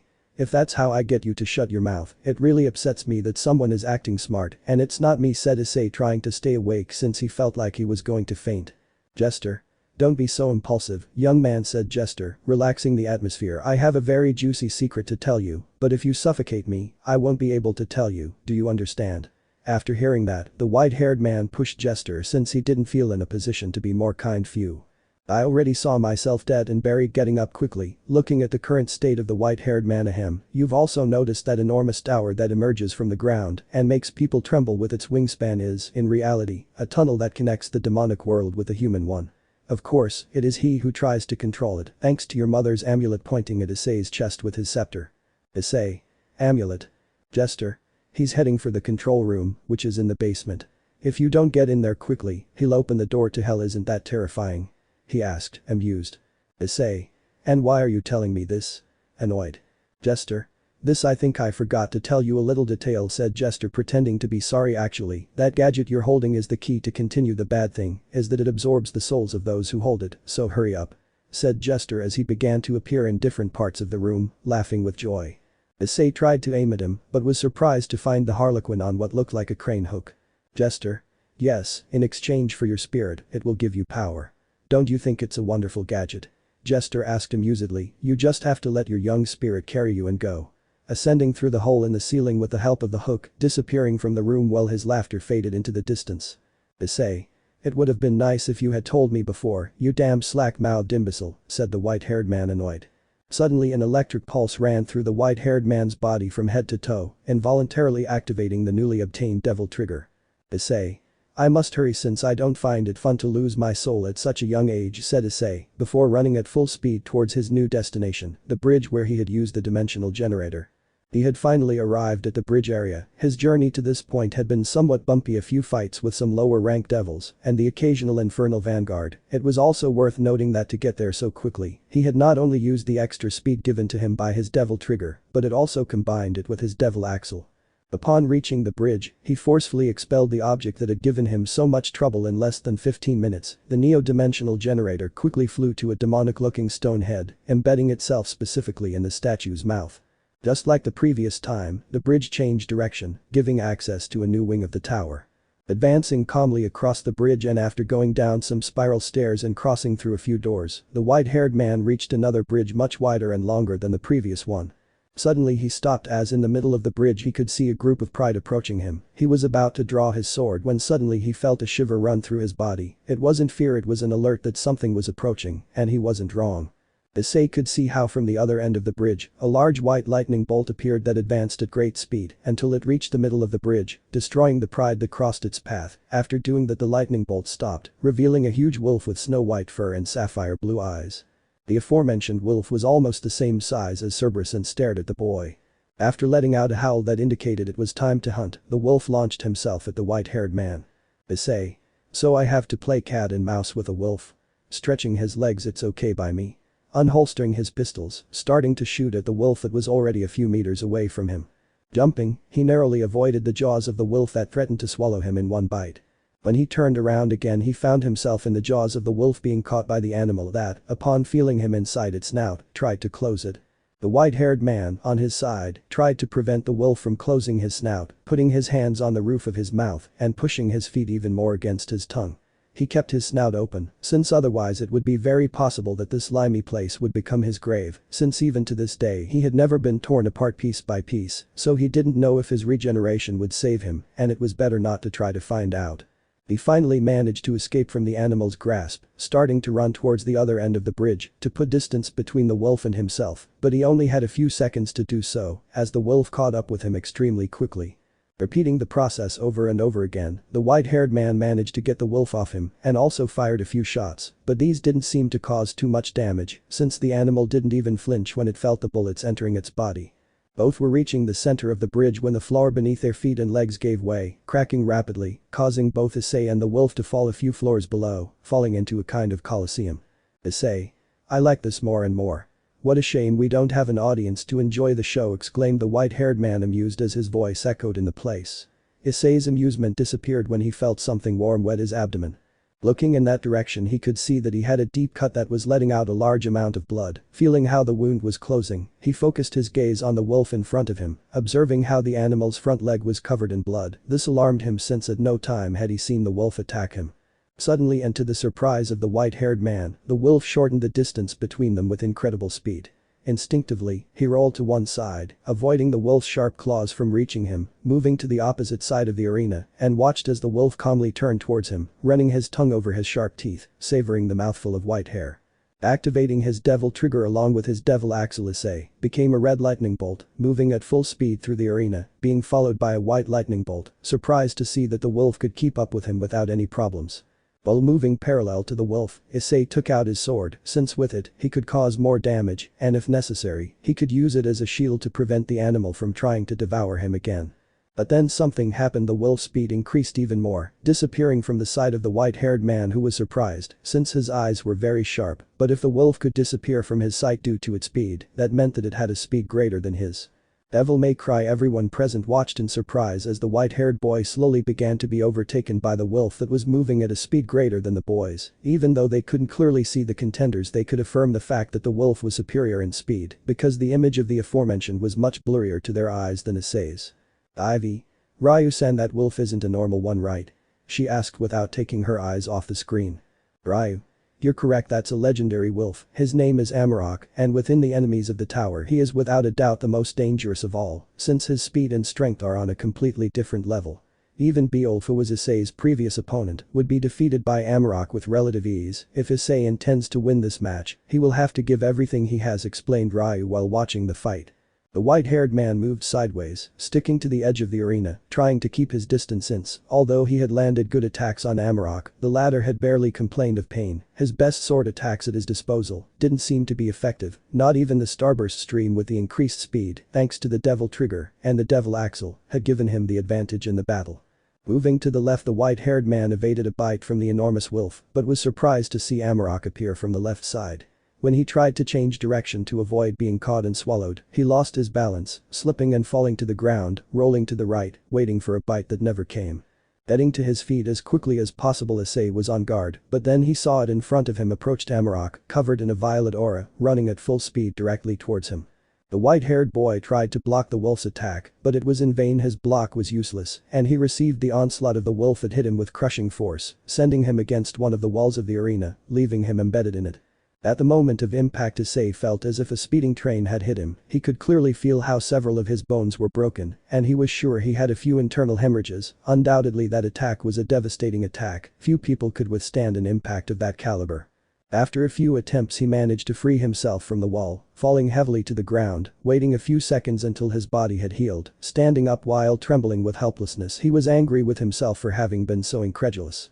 While his power levels made him someone to be feared, it didn't mean he was invincible, and Amarok had shown him that, but if he wanted to be stronger and get back to his girls, he had to overcome the legendary wolf. Issei. I'm not the best, I did everything I could, but it wasn't enough. Is this all I am? There must be something more, he thought, full of frustration. I have to be more powerful. While he was immersed in his frustration, something inside Issei began to awaken, something that had remained dormant for more than 12 years, something that could give him victory, or that would mean his self-destruction. It's the only way I can protect Sarah-chan and the girls. I must be stronger to be able to face him and defeat him. Clenching his fists tightly. "I have to be stronger," exclaimed Issei with all his strength. A strange red aura erupted from the area of Issei's heart, subsequently covering the boy's entire body, and after a few seconds it transformed into a huge flashing pillar of crimson light that illuminated the entire area, and due to the energy that was being released the area began to shake. Everyone in the tent shuddered at the aura they were sensing. It was something surprising. "Seraphol. That aura is from Issei-chan," said Seraphol, surprised since despite being so far from the tower, she could perfectly feel the white-haired man's aura, almost as if she were next to him. "Ryu. That's right, Seraphol-sama, this aura that we are feeling right now belongs to Issei, finally awakening your true devil trigger, congratulations, Issei," said Ryu, thinking this last extremely happy. "Grafiya. Ryu, don't know when will you tell us what that strange appearance that Issei don't know adopts on some occasions is?" Grafiya asked, intrigued. "Ryu. I'll tell them when Issei returns, since there's a big difference between seeing him through a screen and seeing him in front of you." Finally the pillar of light dissipated, revealing Issei's new appearance. It was certainly a demonic appearance, but it was much more intimidating than the appearance he had before with his devil trigger. Issei's new appearance was somewhat strange. His arms and legs gave the impression of being some kind of reptile. His feet had 3 toes with claws, and his hands, despite keeping their 5 toes, also had claws, only smaller compared to those of the feet. His head seems to have pointed edges in his beard and had 2 plates, one on each side of his face of red color that separated in the middle of the head, revealing his hair that has a xenon white tone and ended in a cone. His chest had cracks like the rest of his body. The lower part of his trench coat was divided into 3 parts, giving it the appearance of insect wings. Issei stared at the wolf that once again covered itself with a violet aura and launched itself towards him, trying to attack him. The boy on his side just stood there, extending his arms forward and waiting for Amarok to arrive. The moment both contenders met there was a great release of energy, followed by a powerful shock wave that began to create cracks in the floor, but something incredible happened. Issei, despite receiving the onslaught of the wolf, was only dragged a few meters, but he had done it. He had managed to stop the crushing onslaught of Amarok only using his hands. Applying force, the white-haired man began to force the enormous wolf back, separating himself a few centimeters and landing a powerful punch right between the eyes, causing Amarok to retreat several meters. Satisfied, he watched as the wolf shook its head, a clear sign that it was stunned. Bringing out rebellion, he prepared to resume his attacks, feeling capable of destroying anyone who stood in front of him. Jumping forward, the white-haired man was surprised to find himself just a few centimeters away from Amarok. This fact caught his attention since the force he had applied in that jump was not to get close so quickly, or at least it was the force he usually used in most of his attacks. He had to learn to regulate the strength and speed of this new devil trigger. Unable to stop its advance, he decided to attack with a frontal thrust that Amarok tried to evade by moving to the side, but something strange happened. As he passed with his sword grazing the wolf's skin, he opened a wound of considerable seriousness, causing the animal to let out a deep howl of pain this time. As a result of that wound, Amarok's white fur on the right side of his body began to be dyed a light crimson hue, produced by staining it with his own blood. To fix the small problem of out-of-control strength and speed, the white-haired man began to run across the sand, accelerating as fast as his legs could handle, alternating speeds changes in direction jumps at different distances and different lengths. Once he finished getting used to his new speed, it was time to see how big the increase in strength had been. With his free hand he punched the ground, creating a crater of a decent size, since its radius was much larger than the boy's body. Issei. So this is my new power, opening and closing his left hand. I love it. After finishing the tests, the boy launched himself into the attack at the same time that Amarok began to run towards him. When they were about to collide head-on, both disappeared, causing a powerful gust of wind. Immediately afterwards, multiple impacts could be seen resonating throughout the arena, accompanied by intense but brief shock waves that appeared randomly throughout the arena. The energy released began to affect the surroundings, cracking the walls and splitting the floor. Issei and Amarok finally appeared. Both of them were breathing very labored, but the result of the fight was visible. The legendary wolf had multiple wounds all over his body. His white fur was now stained with his own blood. Some of the wounds were very deep, the most notable of all being the one on his right side that left the animal's ribs visible. But even though he was as hurt as he was still standing, but both he and Issei knew that the battle would be decided in the next attack. The wolf again covered his body with a violet aura, but unlike the previous times the amount of aura was much greater. For his part, Issei covered the rebellion blade with a reddish energy. Both contenders stared at each other when suddenly both launched themselves to finish the fight, meeting in the center of the arena, causing the clash between both energies, causing powerful shock waves, as well as a strong wind that began to whip the place of the battle.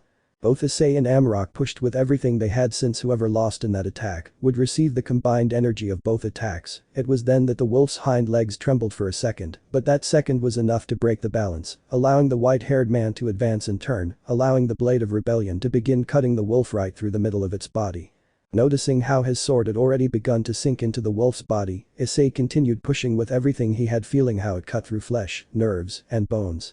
When he stopped feeling resistance to the advance of his sword, the white-haired man stopped, noticing how there was nothing in front of him. Looking back, he saw something that would have frozen anyone's blood. Behind the white-haired man was Amarok's body split in two, but he also saw how the remains of the deceased wolf began to shine, transforming into a sphere of light that flew towards the white-haired man, remaining in front of him. Putting away his sword and deactivating his devil trigger, Issei took the sphere, being covered by a brief glow that disappeared after a few seconds, revealing two very bright silver gauntlets. Their design was similar to that of a wolf, and their fingers looked like the claws of that kind of animal. He could also notice that these were quite thick and a little heavy, but nothing that was a problem for him. Starting to advance towards the exit of the arena, Issei prepared to continue his journey, but suddenly a huge piece of the ceiling came off, falling directly towards where Issei was. Watching the huge piece of debris approach, Issei got into a fighting stance, waiting for the object to enter his range of action, covering his body in a violet aura. Issei. Crushing Fang. Crushing Fang, exclaimed the white-haired man as his right gauntlet impacted against the enormous object, pulverizing it in one blow. Wow, these gauntlets really have devastating power. Continuing on his way with a huge smile on his face. Without knowing it, having released all that energy, Issei had awakened a being from its deep sleep that was in the space between dimensions, and said being had focused its attention on the white-haired boy, so they would soon meet. Virgil had finally reached the chamber containing the seal Sparda had made to prevent the devils from continuing to enter the human world. The chamber itself was somewhat peculiar, as the ceiling featured many demonic-looking stone heads staring down at the ground, their position giving the impression that they were watching Sparda's twin. Looking around, he spotted what was the circular altar that held the seal, with a small pond of water in the center of the altar. As he approached the center of the altar, a small tremor caused him to turn around, and he found himself staring at an angry Beowulf. Beowulf. I found you, Sparda's offspring. I told you I wouldn't forget that putrid stench. Beowulf roared, slowly approaching Virgil, who, due to the smell of Sparda blood in his veins, thought it was Issei. You'll never be able to escape from me, no matter how fast you run. Jumping while unsheathing Yamato, Virgil evaded Beowulf's attack, landing on the aforementioned's back and slowly sheathing his katana, letting the devil know that he was not the one he was looking for, since he fought differently. Beowulf. You're not the one I met before, but that smell, are there two of them? Did that scum Sparda have two sons? After saying that, a thin vertical line and another horizontal line appeared on his head. When Virgil finished sheathing his katana, Beowulf's head fell to the floor, split into four parts. Jumping, the white-haired man got off the devil's body, watching him used as he collapsed to the ground. From Beowulf's body emerged an orb of white light that flew to Virgil's right hand, covering the Sparda with a glow that after a few seconds faded, revealing that now his arms were covered by silver gauntlets that radiated light. His legs were covered by boots that had 3 claws where the fingers went, and like the gauntlets, these radiated light. Looking at the devil's body, Virgil approached him, lifting the heavy body as if it were nothing with an uppercut, appearing above the body while delivering a downward kick, splitting the body in two, as if it were nothing. After a few minutes getting used to his new acquisition, Virgil approached the center of the altar where he took the 2 amulets that belonged to both him and his brother. Unsheathing Yamato, Virgil prepared to add the final ingredient to break Sparda's seal. Issei. Not so fast, he said, arriving at the zone. The time has come, don't you think? Virgil. If he said with his sword ready, shall we begin, brother? Issei. Oh, of course. Issei versus Virgil and the battle with Arkham. Note. The zone ability is a fictional ability that only the Sparda possess in this fic. It consists of where the field of vision increases as well as the senses that react. I only say this in case you are wondering what it is. Moments before closing his left hand around the blade of his katana. Sliding the weapon down, he cut his left palm, letting the blood that gushed from his wound fall into the pool, dyeing the water a crimson red. Cleaning his katana, he resheathed it as the wound on his hand closed, waiting for the seal to break. Issei. Crushing Fang. Those words echoed through the halls of the tower, accompanied by strong but brief tremors. The cause of this was Issei with his newly named Bloody Fang, which was what he had called the gauntlets he had obtained from his fight with Amarok, baptized under that name in honor of the bloody battle he had had with the now deceased legendary wolf. The reason why he preferred this weapon in that part of the tower was because he had encountered a new kind of enemy. It was a kind of large demonic chess pieces that moved by themselves. Until now he had only encountered what would be the pawns and bishops, but being made of stone made them a perfect target to be destroyed with Bloody Fang. After destroying the last pawns that were in the place, Issei entered a room where he found another light circuit that he had to complete to get something, but what that something was the surprise. After taking a look and leaving the circuit correctly, the white-haired man was able to access a small room where he found a small object called Orichalcon, and that according to an inscription on the altar where it seemed that it was used to open the door to the judgment chamber where Virgil was currently located. Issei. Well, I think I got the key, said Issei, putting the Orichalcon in his pants pocket, starting the way back to where the door that gave access to the aforementioned chamber was. Meanwhile in Devil May Cry the image had been lost again, everyone was starting to get tired of that problem, since they didn't know who or what could be causing it, but Ryu knew that if the image was lost, it was because the two sons of Sparda would face each other again, since in the places where Issei was at the moment, there shouldn't be any dangerous enemies. Virgil. Why isn't it working? Virgil exclaimed, annoyed to see that the seal hadn't been broken, nothing had happened, what's missing? Do we need to shed more blood? Issei. You seem grumpy, said Issei, who after a short walk had arrived at the camera, looking at his brother amused. Virgil. Issei, Virgil hissed, preparing to unsheath Yamato. Issei. So my mother's amulet serves as a key to open the door to the demonic world, Issei said, pointing towards the reddish water that was in the center of the altar. Little brother, you are a genius. Virgil. Well, it's quite the opposite, said Virgil, following Issei with his eyes. Originally it was the key to the demonic world, which was later given to humans in the form of an amulet as a gift. Issei. Look, the truth is I don't care, what I was interested in was finding you, pointing at Virgil with rebellion. Do you have time to play for a while? Virgil. Why not? Making a move to draw his katana. After all, we share the same blood and I can use a bit of yours to undo the spell Dad cast, materializing Beowulf, looking at his brother with a huge smile. Present. Issei. You really take blood ties seriously, brother, Issei said, looking at his sword. If you want it, come get it. After saying that, Issei was about to attack but saw how Virgil disappeared from where he was, instinctively rolling to the side he avoided a downward kick from his brother. I see you got a new toy, Virgil tell me, putting away his sword. He made Bloody Fang appear in his arms. What do you think of mine? Virgil. Not bad, but let's see if you know how to use it, brother. Both brothers launched themselves head-on, beginning an exchange of punches that mostly collided with each other's fists, but those that managed to hit the body caused such great damage that they would make the legs of even the toughest guy in the underworld tremble, since each of those blows shattered bones and turned some muscles and organs into mush that, if it weren't for the regenerative capacity of both, would cause total body failure. Entering Virgil's personal space, Issei landed an uppercut to Virgil's chin, sending Virgil flying as he attempted to land another blow, but was interrupted by a kick to the face, courtesy of his brother, that sent him several meters back. Before he could react, he found Virgil's right fist slamming into his face, knocking the boy down, who slammed roughly to the ground. Quickly standing up, Issei got back into a fighting stance while spitting out some of the blood that had accumulated in his mouth. Both Issei and Virgil stared at each other, both with a smile on their face. Both activated their devil trigger, but unlike other battles in which they have used it, this time they had also activated the zone, made visible by seeing how small rays could be seen from both of their eyes, blue in the case of Virgil and red in the case of Issei.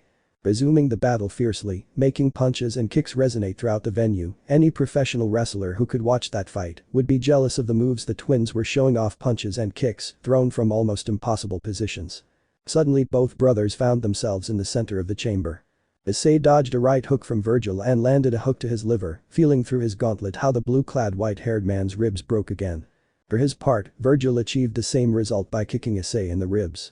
The fight was pretty even until Issei stepped back, not because he was scared or anything like that, but because he was planning to try something. Since the moment the exchange of blows had started, the words that Ryu had said to him during the first months of his training came to his mind. Issei.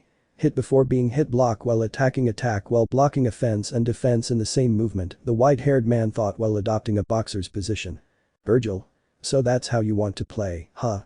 Well, let's do it, thought Virgil, imitating his brother. Issei was the first to attack, getting as close as possible to Virgil while moving from side to side, throwing left and right punches, but to Issei's liking, those punches that, although they were powerful, were slow since Virgil blocked them. Issei. No, it has to be faster, move your head. The white-haired man thought as his speed increased, and therefore the speed of his blows as well, in addition to the strength in them also seeming to increase. I move quickly and alternate my weight, and with the strength of swinging from side to side, I throw blows from both sides. The incessant flurry of blows eventually broke Virgil's guard, leaving the way clear for Issei to strike his brother's head directly with a force that would have taken the head off a normal opponent. After countless hits, Issei launched a powerful left hook straight at Virgil's head, knocking him down with crushing force. Seeing his brother lying on the ground, he stepped back since from now on they would start fighting seriously, although he had to say that he liked the combination of blows he had done at the end. It was undoubtedly an attack that he would add to his varied repertoire of attacks. Virgil. I see you've gotten stronger since our last encounter, Issei said Virgil as he stood up, cracking his neck, putting away Beowulf while getting into position to draw his katana. Issei. I guess it's time we really fight, Issei said, putting away Bloody Fang and taking out Rebellion. Issei was the first to attack, advancing with his stinger. He closed the distance with Virgil, trying to pierce his chest at the first opportunity. For his part, Virgil unsheathed Yamato, creating a kind of vacuum between him and his brother. From that vacuum, multiple sharp wind waves began to advance in a straight line, forcing Issei to move to the side to avoid them. Although many thought that Issei was at a disadvantage by being forced to evade the attack, the truth is that this time he had managed to clearly see all the cuts that Virgil had launched by creating that vacuum, unlike his first fight where he could only see some of them.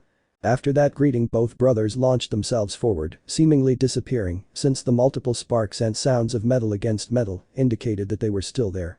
Sparks appeared randomly across the camera, and in a few moments you could see the clear figures of Issei and Virgil, continuing their fight with huge smiles on their faces, as few enemies forced them to exploit their full potential, and both fought to find out which brother was the best.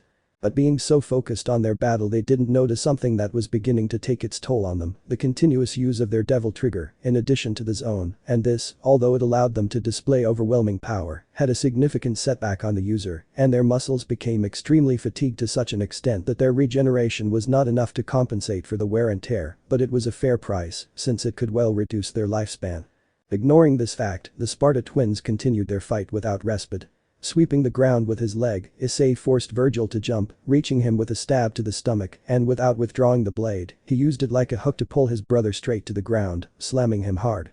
Virgil stood up as quickly as possible, but in doing so he was surprised by Issei, who began to land a large number of powerful and rapid thrusts on his torso, forcing him to retreat. But something else happened: his devil trigger, as well as his zone, were deactivated. His body could no longer maintain the combination of these two states for the moment. He would have to have a good rest to be able to return to his 100%.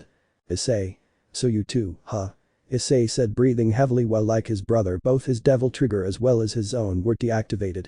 But despite no longer having those two elements active, they both resumed their fight, splashing their blood on the altar that held the seal.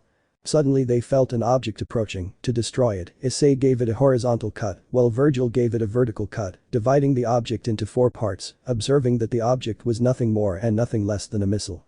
Looking to the side, they saw Lady looking at them with a sour face. Issei. I'm sorry, but this fight is not for girls. Leave, said Issei as he prepared to resume the fight with Virgil. Lady. Shut your mouth. Firing another missile towards where the Sparda twins were, who simply continued their fight without paying attention to her. Seeing herself ignored, the girl also wanted to join the fight, attacking with the bayonet of her weapon and breaking the sword clash between Issei and Virgil. Virgil attacked Lady with an upward slash that was enough to send her flying, jumping towards her with the intention of splitting her in two. When she fell to the ground, the girl managed to barely block the attack, hoping that her weapon would withstand the onslaught of her attacker. Lady. It was you who forced him to, Lady said, trying to prevent Virgil's katana from breaking her weapon in two and therefore her as well. Virgil? You think so? Virgil asked, poor stupid girl, deflecting an attack from Issei, losing interest in Lady to continue fighting with his brother, leaving the girl as a mere spectator of that fight. Both twins received a strong horizontal cut that made them retreat, leaving them on one knee due to exhaustion. Plaff plaff plaff plaff plaff. Someone was approaching, clapping as they observed the situation on the scene. Jester? Bravo, bravo. Said Jester, amused. I never dreamed things would turn out this well. They've been very good. Issei. You again, Issei hissed. Lady tried to aim at the Harlequin, but he was already holding his weapon. Jester, you've been a bad girl, Mary, said Jester as he snatched the gun from her hands and sent it flying so that it fell heavily on the ground. If you do that again, Daddy will have to hit you on your little ass. Jester will have to hit you all, and it will hurt, sang the Harlequin happily. Virgil. Bucking clown. I don't know where you came from, but I do know that you have no place here, attacking Jester with a downward slash, but the Harlequin caught the Yamato blade in his hands, as if it were nothing. Jester. Wow, that was close. But then again, you've taken a lot of punishment today. Right, Virgil? Jester asked amusedly. If you'd been in top form, you'd be Jester's mincemeat by now. Virgil. Damn you, said Virgil tiredly. Jester. You have been defeated, said Jester with a voice extremely familiar to Virgil, who when looking towards where the aforementioned was found the deceased Arkham, because you underestimated the power of humans. Lady. What's going on? Lady asked, shocked to see her father who was supposed to be dead. Arkham? Ah, so innocent, pure and well-intentioned like her mother, so easy to control, said Arkham, as if it were nothing. Lady? Son of a bitch. Lady exclaimed, trying to point at her father, but she was quickly taken by the head by Arkham, who had once again taken his role as jester. It seemed that he would be switching between both personalities. Jester? I'm going to have to put you face against the wall, honey. Slamming Lady's head against the floor, leaving her quite stunned. Do you want to know why you couldn't break the spell? Looking at Virgil, you had both amulets and Sparda's blood, you were supposed to be lacking nothing to unleash evil. Issei. I told you before, it pisses me off that someone acts smart and it's not me, said Issei as he began to shoot at Jester, but the aforementioned evaded the bullets as if it were nothing. Jester? You're hurt and exhausted now, even I can, appearing above Issei, kicking him in the face, making him fall heavily to the ground, give you a beating, changing to his Arkham appearance, the two amulets, Sparda's blood, I only need a key, taking Lady's weapon. Approaching the aforementioned, she sacrificed two elements to neutralize the tremendous power of this tower, her own blood, already immortal priestess, piercing Lady's thigh with the bayonet of her own weapon, letting the girl's blood fall on the altar. She needed you, for her same blood flows through your veins, Sparda's spell cannot be broken without her. Removing the weapon from his daughter's thigh, he transformed back into Jester. Jester? It has not been an easy task, as you can imagine. If any of you had died before getting here, my plan would have gone to waste, explained Jester. I had to turn you against each other, so that you would lose your strength, but at the same time I had to guide you to this place, and make sure you arrived alive. I even had to dress up as a scarecrow. Pointing to his clothes, sweet dreams, Mary, now you can visit your dear mother, starting to laugh loudly with a quick movement. Lady stood up and snatched her father's gun, pointing it at him without thinking. Lady. Test me. Challenged the girl. Jester felt as Issei and Virgil placed their respective swords on her back. Virgil. It's time for the clowns to leave the center stage, said Virgil seriously. Issei. The show's over, buddy. Issei completed. Arkham. Impressive, I could expect nothing less from the lineage of the legendary demon, praised Arkham, but I'm afraid you're forgetting something. Virgil, the spell is broken. Can you imagine what's about to happen? He asked with a slight smile. The reign of chaos begins. After saying that, the whole place began to shake, the demonic statues that made up the ceiling retreated to the sides, and the thin white lines that formed the design of the altar were dyed red as the altar itself began to rise. Sweeping the floor with one leg, Arkham knocked down his three adversaries, throwing them off the altar as he watched from above. Arkham. Wait a little longer and you will witness the birth of a new god. I will attain the power of Sparda. Arkham exclaimed as he continued to rise with the help of the altar, which, as it ascended, began to alter the geography of the tower's upper levels. Due to the tremors, the ground beneath Virgil gave way and made him fall to the last levels of the tower that neither he nor Issei had visited yet, but when he fell he left behind a rather valuable object. Normally Virgil would have been able to avoid falling, but when Arkham sent him out of the altar, he hit his head and was knocked unconscious. In Lady's case it was more or less similar. The ground beneath her feet gave way, but when she was about to fall she was caught by Issei. A few minutes had passed since Arkham had reached the top of the tower. For their part, both Issei and Lady looked up, trying to see how high the aforementioned altar was, and therefore where Arkham was. Issei. Are you going to go for him? Issei asked seriously. Lady. Yes, I must end his life. Issei. Well, forget that idea, because you are no match for him.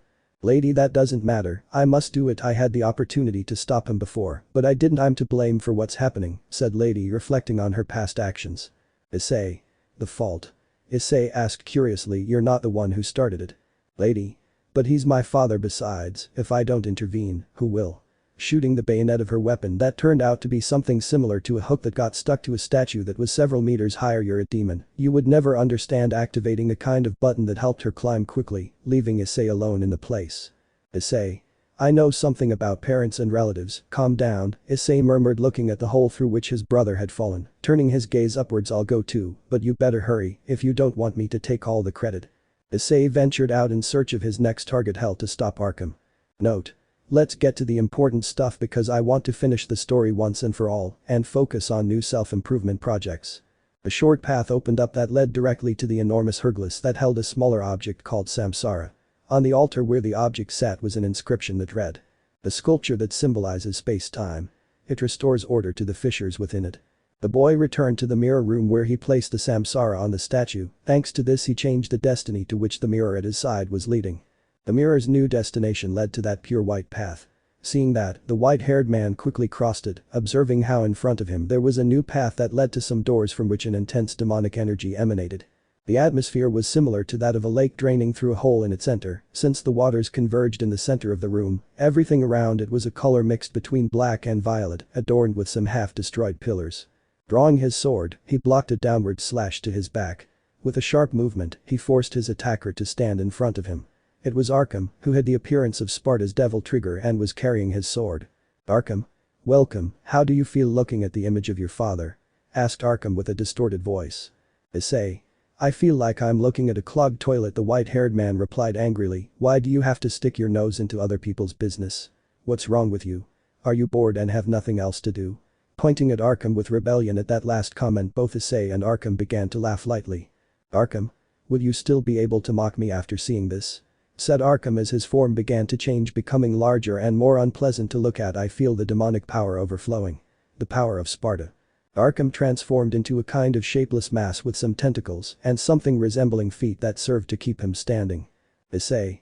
No way, friend, my father wasn't that ugly," Issei protested. "Don't you see how handsome I turned out?" Looking with a smile at his reflection in the blade of his sword. "It doesn't matter, the fact is that form suits you better." Preparing to fight, the main course of the night has arrived. Starting his attack, the white-haired man took out his pistols and riddled Arkham's body. Because the bullets were loaded with demonic power, his body apparently exploded and separated into much smaller, leech-like creatures. Using Kalanan, the boy opened fire on the leeches, watching with a smile, as with each missile he fired, he made each of those animals explode. Once all the smaller parts were destroyed, that disgusting mass that was now Arkham emerged from the waters, attacking Issei with one of its tentacles that sent him several meters back. Unbecoming of its size, Arkham advanced with great speed, trying to pierce Issei's head with one of its tentacles, whose tips looked like spears made of the best steel in the world. Expelling a wave of power, Issei made Arkham retreat, standing up while with a serious look he activated his devil trigger, while covering the blade of his sword with dark crimson energy. In a burst of speed he approached Arkham and began to cut him in various points of his body with cuts and stabs in all possible directions. Although the aforementioned tried to defend himself, his movements were too slow to react against the attacks of the white-haired man. Attacking with a downward diagonal slash, the white-haired man hit Arkham's body squarely, stepping away while deactivating his devil trigger, watching as his enemy's body began to split in two, but when it was about to separate completely, it came back together as if nothing had happened. "Arkham? Don't bother yourself, no matter how strong you are, you're nothing more than a half-breed. You can't defeat a pure demon, even less if it's the incarnation of Sparda." Extending one of his tentacles that took the appearance of a hand at its end, trying to reach Issei, but suddenly that hand was cut off as if nothing but Issei hadn't been responsible for that attack. Looking up at the top of a pillar, Issei saw his twin brother who had his katana unsheathed. "Damn you. Arkham. I have come to claim my power. You will not be able to control it." Pointing at Arkham with Yamato jumping, he stood in front of Issei and pointed his katana at him. "Issei. Look how good, making a spectacular entrance to steal the spotlight from me," Issei protested. "Virgil? Well, I think there's more than enough for both of us, huh?" Virgil asked amusedly as he threw Arkham the hand he had just severed. "Issei. The truth is yes, ready?" Then both twins began to walk towards Arkham with a serious look. That wretch had not only used them, but had also meddled in matters that were none of his business. "Arkham? Do you think you can defeat me? Defeat the power of your father, Sparda? Virgil? You should have realized by now that you can't control that energy," Virgil replied, shaking his finger. "Issei. You're wasting your time," buddy, added Issei, pointing his sword at him. "I'm afraid we'll have to teach him the hard way." Both twins launched themselves against their common enemy, each on their own side. Issei on the left and Virgil on the right. Each attacked with their own style. Issei used a combination alternating between shooting and attacks with his sword, while Virgil limited himself to using his trusty Yamato, inflicting a large amount of damage to Arkham's body. Arkham's body once again separated into those leeches, hoping to have some time to recover, but he didn't have it, since with a quick draw and sheath of his katana Virgil swept away all the leeches as if they were nothing. "Virgil? Do you think I'll let you breathe after you dared to use me?" Virgil asked seriously. For his part, Issei severed several parts of Arkham's body by launching several crimson energy cuts that cut his body as if it were a knife through hot butter. Both brothers prepared for an attack on each side.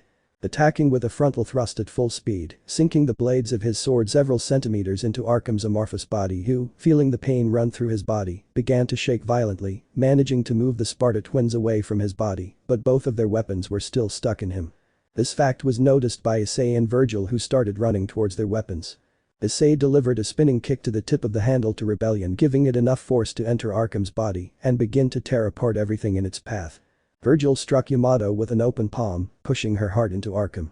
Both swords collided inside Arkham and continued their path to the other end, going out with speed directly to the Sparda twins, but with the small detail that they had exchanged weapons unintentionally.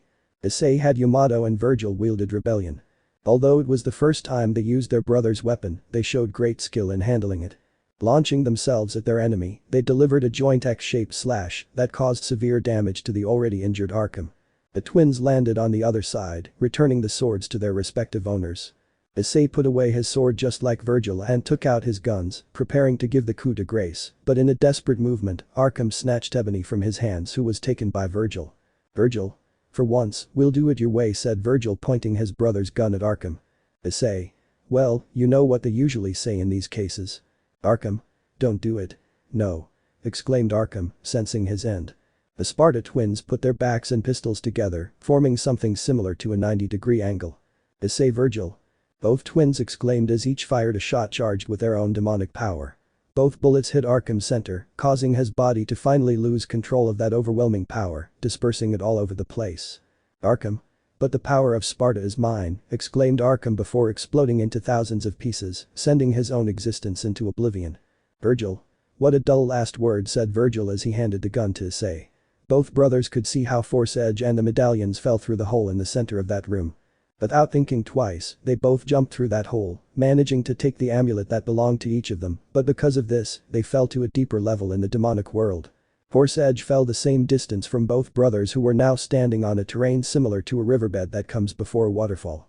Virgil was a second faster and managed to take the sword, forcing Issei to retreat since he knew that his brother was quite dangerous with all kinds of weapons. Virgil? Give me that, said Virgil, demanding Issei to give him the silver medallion. Issei. Not in your dreams. You already have one, Issei answered, hiding the medallion behind him. Virgil? Well, I want yours too, Virgil hissed as he pointed at Issei with Force Edge. Both brothers advanced in parallel, forming a circle with their movement. Issei. And what will you do with all that power? Come on, tell me, Issei said, prepared for any hostile movement from his twin brother. No matter how hard you try, you'll never be like our father. Virgil? You're wasting your time trying to convince me. Virgil exclaimed, running towards Issei, attacking him with a downward slash. Issei for his part did the same, so that confrontation ended in a draw with both brothers, stopping the blades of each other's swords with their free hand, bathing the blades of said weapons with each other's blood. Issei. We are the children of Sparda, his blood flows within both of us, but above all we are the heirs of his spirit. Issei exclaimed, breaking the tie, pushing Virgil a few meters away, and my spirit tells me that I have to stop you. Virgil? Haha, Virgil laughed lightly. After a few seconds that laughter turned into complete seriousness. Unfortunately, it seems that our spirits differ in that, brother, I need more power. Placing his fist in front of his face, squeezing it tightly. Issei. We are supposed to be identical twins, Issei said, a little sad about how the situation had ended. Virgil? Identical? Don't make me laugh, Virgil replied, preparing to fight. Finally I had arrived. The moment had come where both Sparda twins, carriers of the blood of legend, would define who had the greatest strength to fulfill their goals and aspirations. The fight that, although there were no spectators, would go down in history. Both brothers prepared their swords. Although they had other weapons at their disposal, they achieved their greatest performance in combat when using the swords that their father created for their exclusive use. The first to attack was Virgil, who disappeared in an instant and reappeared behind Issei while sheathing his katana. Issei quickly moved to the right, briefly managing to see some vacuum bubbles, which contained Yamato's cuts, advancing in the direction where he was moments ago, hearing the characteristic sound of the katana blade cutting the air.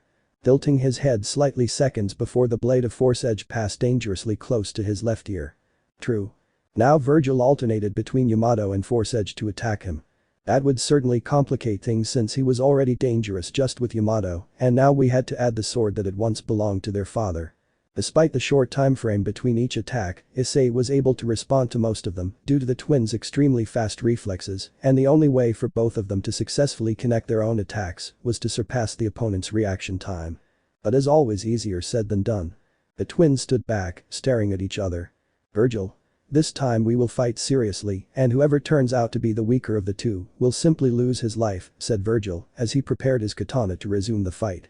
Both Issei and Virgil closed their eyes, opening them after a few seconds, revealing how their eyes emitted blue rays. Both had entered the zone again. From 1 second to the next, both Issei and Virgil appeared in the center of that river that flowed into a waterfall a few meters behind. Due to the force of the collision between the two brothers, a strong wind whipped the place for a few moments, making the water that was beneath the two white-haired men jump into the air. After breaking the balance between the clash of their swords, they began to perform a wide variety of cuts at a dizzying speed. For anyone who saw the exchange of attacks, they would only be able to see how the Sparda twins moved their swords in simple movements, while multiple sparks jumped around them, indicating that they were launching more attacks than what was seen with the naked eye. For both combatants, however, these attacks seemed to be executed in slow motion, allowing them to respond precisely to each other's attacks. Appearing from Virgil's flank, Issei attacked with a stab to his ribs, aiming to reach his brother's liver, as the damage he would suffer from this attack would take several seconds to regenerate. He would use these seconds to continue connecting his attacks.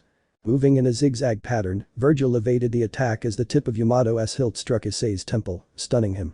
He delivered a spinning kick to the white-haired man in the red trenchcoat's chest, sending him flying several meters back. He watched with a smile as he landed heavily in the water. "Come on, stand up, this is just the beginning," Virgil said, waiting for his brother to get to his feet. Using his guns, he repelled the demonic energy swords that his brother threw at him. This spell was called Sword Spell. This technique allowed the user to create bluish western swords made of pure energy and use them as desired. Whether it was to create a certain number of swords that rotated around them or to attempt to skewer a target and even use it as a means to close in on the enemy. In an instant both brothers disappeared. Showing how sparks flew at multiple points in the place, indicating that their weapons had collided there. After a few moments they reappeared.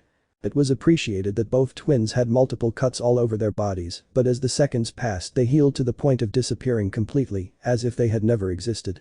Suddenly Virgil closed the distance, appearing in front of Issei, stabbing the Yamato blade into his brother's body in a rather compromising area. Virgil? How did he know? His brother's face reflected annoyance and a little anger. Looking at the place where he had stuck the blade of his katana, watching as the blade was stuck several centimeters into his brother's crotch.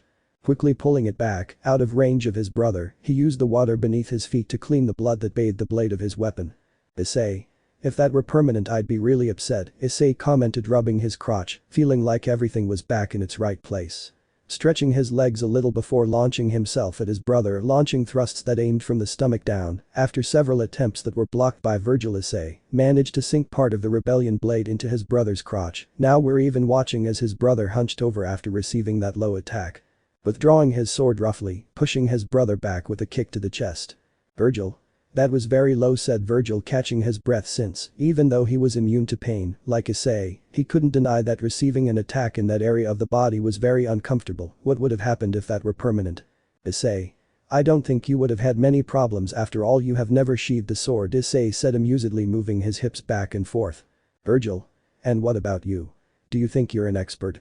Virgil replied seriously. Issei. I can't call myself an expert yet, but unlike you, I've already enjoyed the pleasure that the body of a girl you love and she loves you back can offer. Besides, you learn something new every day, right? Issei said, cracking his neck. Issei. Virgil. Aye, the twins exclaimed, activating their devil trigger.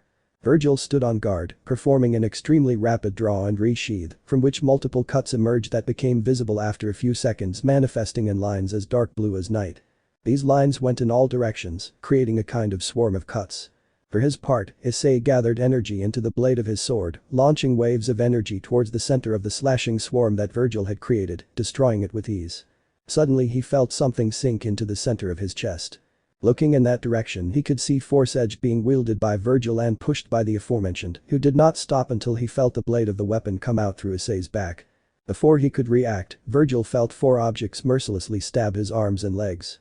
These were the swords of victory that Issei had obtained by defeating Belphegor, a rogue demon. Snapping his fingers, Issei made the aforementioned swords emerge from his brother's body and limbs, beginning to fly around the place, and after a few moments they attacked Virgil again, digging deeply into Virgil's back, digging in such a way that their tips slightly protruded through the aforementioned chest. Issei. You're not the only one who got new toys, Issei said, amused. Both twins withdrew their weapons from each other's bodies and separated a few meters before resuming their fight at breakneck speed. Avoiding a horizontal slash from Issei, Virgil attacked with a frontal thrust that sought his brother's chest, specifically his heart. Thanks to the fact that both were in the zone, their field of vision had extended. Due to this, Issei could capture the necessary information about his surroundings and that of his attacker. Moving laterally, he managed to evade that dangerous thrust that if he had received it, the damage would have been considerable. Immediately after having avoided that thrust, he swept the ground with his leg, causing Virgil to lose his balance. But when he was about to pierce the abdomen of the aforementioned with Rebellion, he saw how Virgil disappeared from where he was and reappeared several meters back. Launching themselves forward again, both Issei and Virgil began once again to try to disarm each other by means of the cuts and thrusts they performed, but due to the speed and constant friction between Rebellion and Yamato, the blades of the weapons began to take on an orange color because the temperature of the steel was increasing due to the aforementioned elements.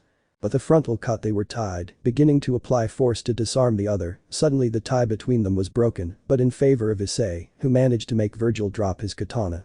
Attacking with a vertical slash, but to his surprise his attack was stopped by Virgil using force edge. Faced with this fact, Issei summoned another of his favorite weapons, the Transcendental Sword. Striking one of his brother's sides with the tip of the Transcendental Sword's handle, breaking Virgil's defense, and before he could take any action to defend himself, Issei attacked him with his Starburst Stream, increasing the speed of his slashes by using his Devil Axle. This lethal combination lasted for more than 2 minutes, where Issei did not stop at any time since he knew that if he did Virgil would counterattack him with more force, since that was how they both fought. If the opponent hit you hard, you had to hit him with double the force. He finally stopped his attack, but not before making sure to break all the ribs on the right side of his body with a powerful kick, feeling the bone fragments pierce his liver. Due to the force of the kick, Virgil rolled several meters backward, where once he stopped he began to vomit a large amount of bloodware.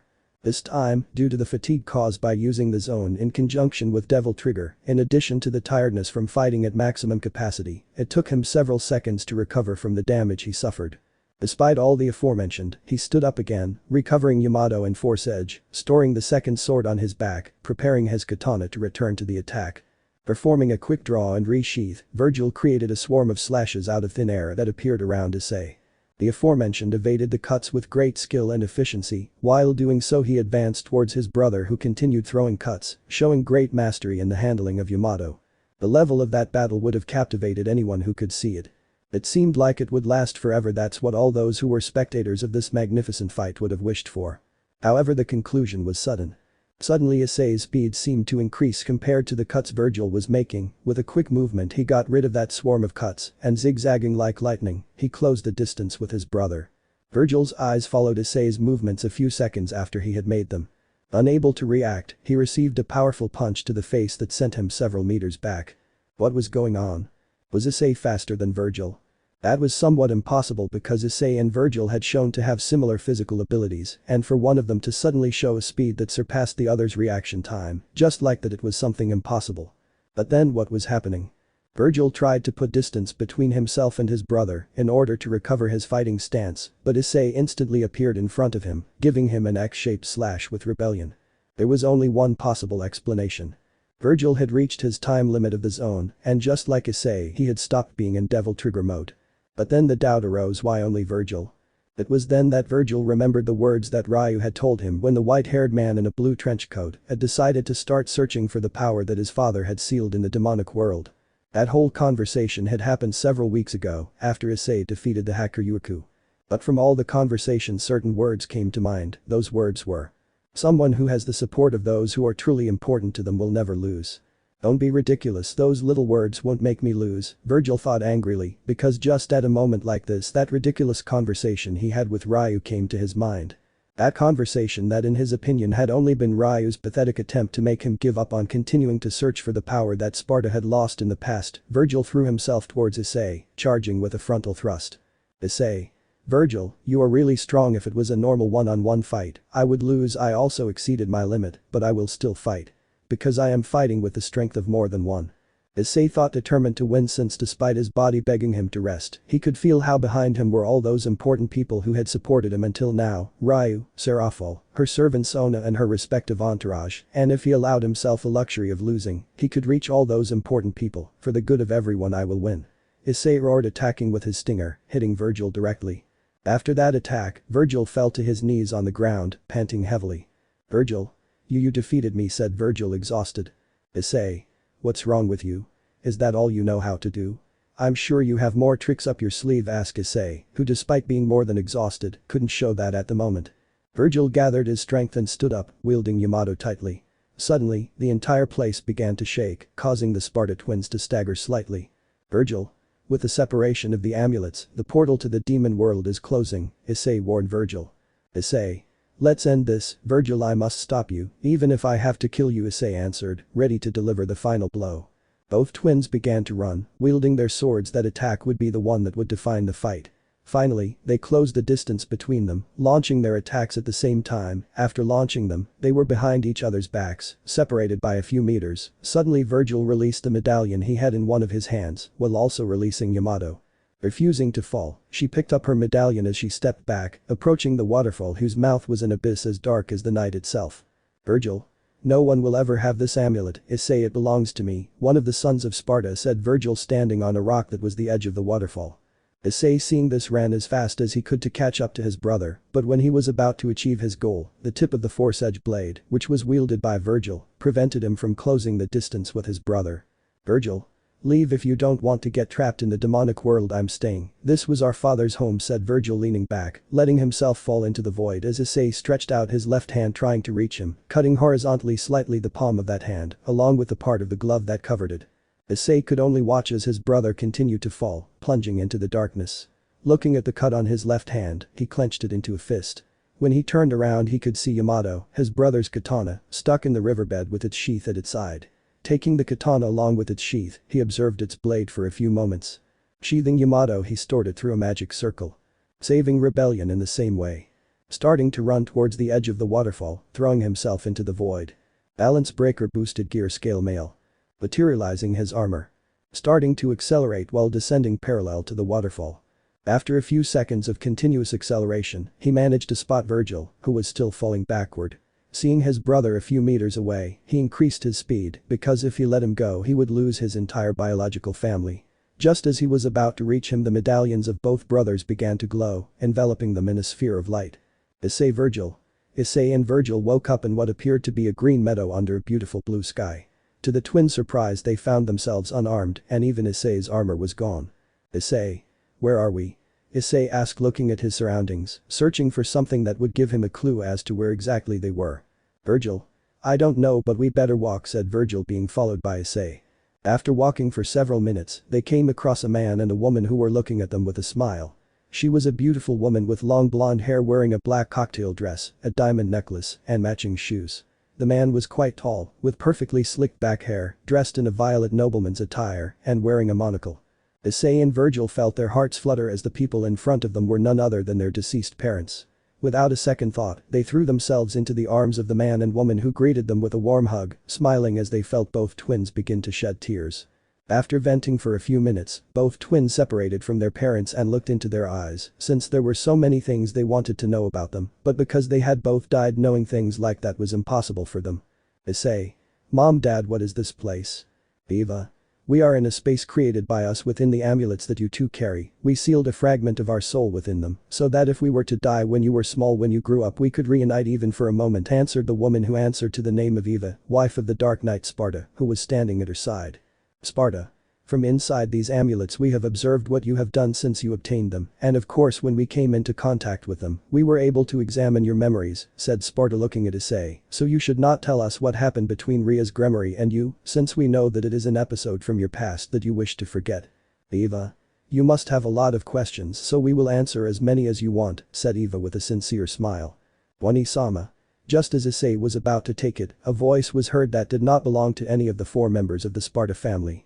The aforementioned turned around to find a beautiful blonde woman dressed in a white robe, approaching, running towards where Eva was, who went to meet her. As with Issei and Virgil, the blonde woman began to cry as she buried her face in the chest of the Sparda twins' mother, only she cried more intensely than the aforementioned. Eva. It's been a long time since I saw you, Gabriel-chan, Eva greeted, caressing the blonde hair of the woman identified as Gabriel. Gabriel. I've missed you so much, I thought you were dead, Gabriel said haltingly due to crying. Eva. Gabriel-chan, I am dead. What you see in front of you and that you are hugging right now is only a fragment of my soul that I sealed in this place so I could talk to my children, Eva clarified, causing surprise in Gabriel. Separating herself from Eva, the woman turned around. She saw two white-haired boys who were practically identical. The only difference between them was their hairstyles and the clothes they were wearing. Gabriel. So they are your children? asked Gabriel, receiving an affirmation from Eva. It is a pleasure to meet you. I am the Seraph Gabriel. Issei Virgil. The pleasure is ours, the Sparda twins answered, bowing slightly.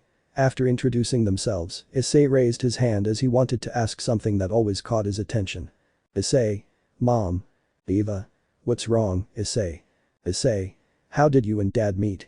At that, the older white-haired man and the blonde blushed while looking elsewhere, laughing nervously. Sparda. I think it was during the faction war. At that time, I was fighting against Kakabiel, Shamhaza, Barakiel, Armros, Sahariel, Penemu and Tamiel, but unfortunately, there were some humans on the battlefield. Eva. After that, I didn't hear from him for the rest of the battle, but I burned his face and aura into my memory. I never told my father that I had met the Dark Knight Sparda. I took a strong interest in him after seeing him fight those demons that came out of the Team and Nigru, but saving me and seeing him fight like that for humans made my heart beat strongly. Well, I felt a great warmth. I didn't know what that feeling was due to, but what I did know was that I wanted to see him again. The war ended with the death of God and the Mayu and of course the fall of the two celestial dragons that were sealed in the sacred gear, explained Eva. Virgil. But you were there. Why didn't you help the factions defeat the celestial dragons, father? Virgil asked. Sparda. That was a matter for some brats and none of my business, Sparda replied coldly. Virgil. I understand. Eva.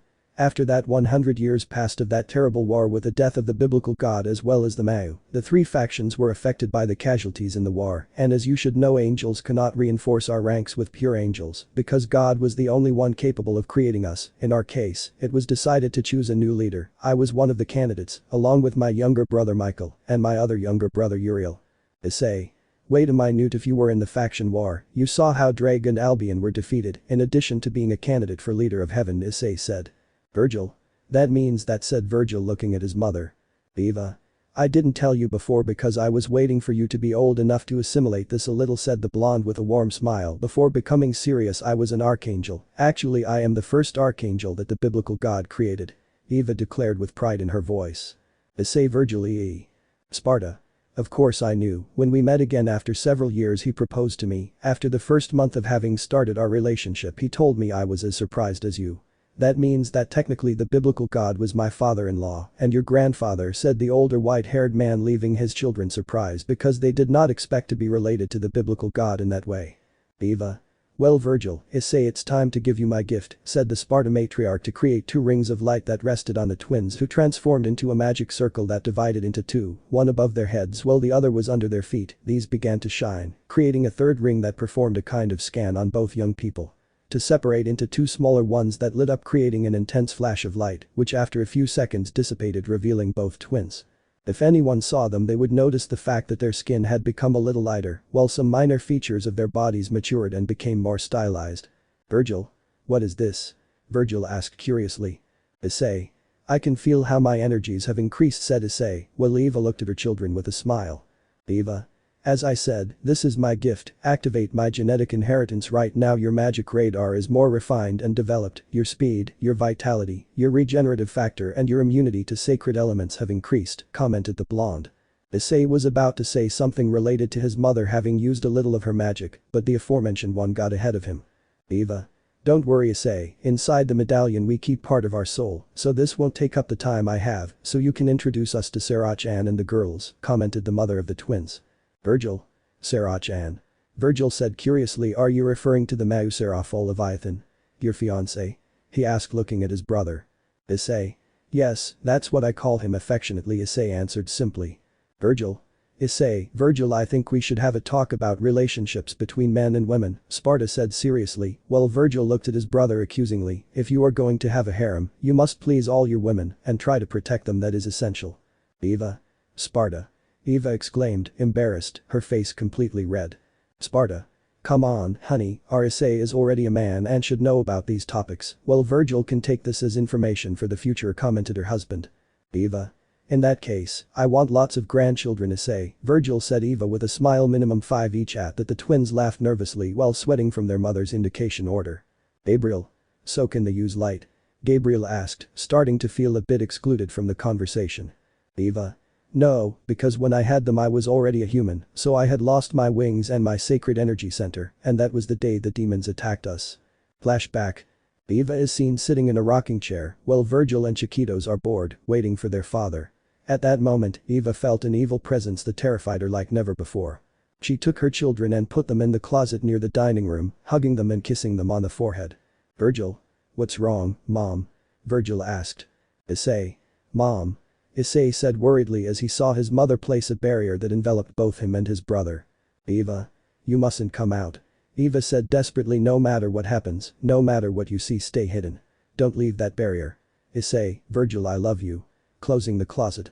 The twins opened the door slightly, watching as their mother took a sword and fought against a being that seemed to be made of light, watching in horror as a sphere of energy pierced their mother's heart. Virgil held his brother and covered his mouth, while both cried helplessly. After mortally wounding the blonde, the being of light left. At that moment, the Dark Knight and Ryu rushed in. Ryu. We arrived late, said Ryu, clenching his fists to the point that they began to bleed while he looked away, crying. Sparda. Eva, said the white-haired man, shedding tears. Eva. Sparda. Sparda. What happened? Eva. A strange being came and attacked us. Sparda. And the children? Eva. Issei and Virgil are fine, I hid them in the closet. Sparda. What was that guy like? Eva. He was a being of light that had 3 eyes. That answer froze Sparda. His aura began to increase exponentially, showing great anger and bloodlust. I have little time left. At that moment Ryu appears with the twins, who were still crying because they saw their mother dying. Eva. Issei takes care of Virgil. Virgil takes care of Issei, said her mother. Issei. Virgil. Yes, Mom, the twins answered. Eva. These years I lived with you were the best of my life. I don't regret having left everything to be by your side and having had this beautiful family. Sparda. I'm also happy because after so much time we were able to see each other again and have a family. Eva. Sparda. Issei. Virgil, I love you, said the blonde. Sparda. And will you, said the white-haired man, so that Sparda would give his wife a kiss, even though it would be the last one, watching as the blonde closed her eyes forever. Eva. Eva, said the Dark Knight, taking a breath and exclaiming with all his might of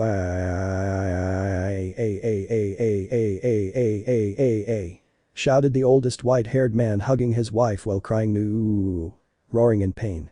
Virgil. Mom. Virgil cried while hugging her mom. Issei. Mommy, mommy, mommy, mommy.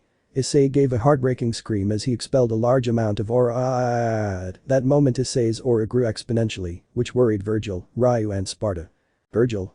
Calm down, little brother, said Virgil, crying. Sparda. Issei, please, you must calm down, I don't want anything to happen to you, please, son. Sparda said, hugging his wife like his son.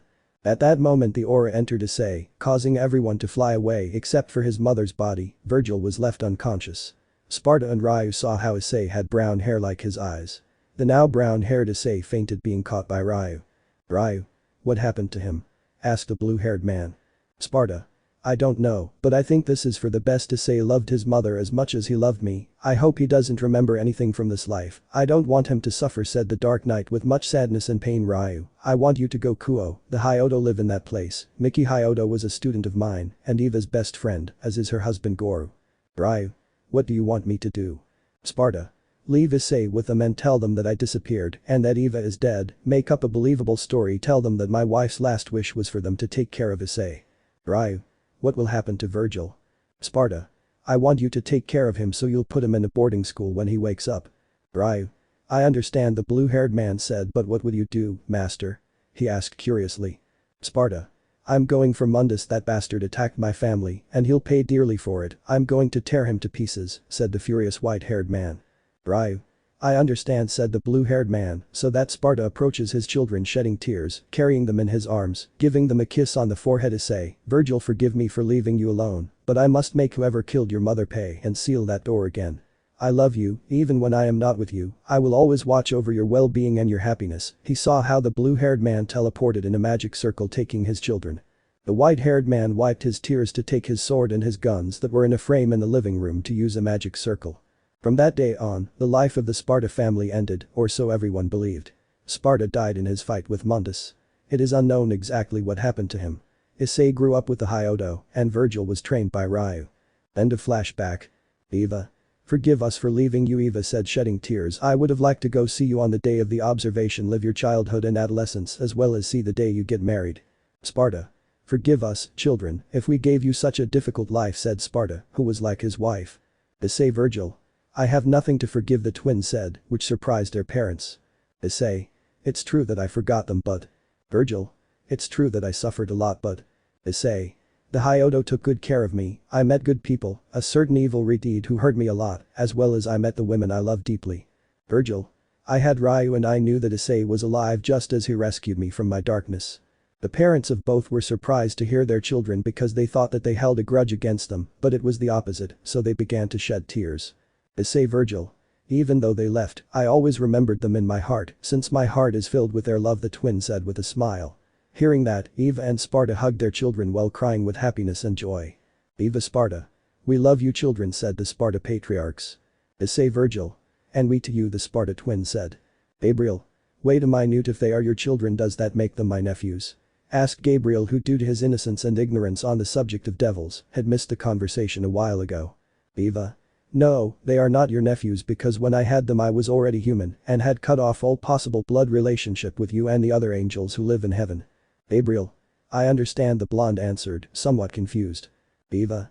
Gabriel-chan, I will ask you not to tell anyone about everything you have heard here, as well as the existence of Virgil, since that is something that the inhabitants of the world must discover on their own.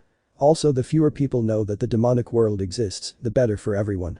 After that, Gabriel's figure began to fade from the place. Well, it's time to seal that tower and return to the world where there is light, said Eva, spreading her 12 angel wings of energy, just as Sparda spread his demon wings, while the twins imitated them.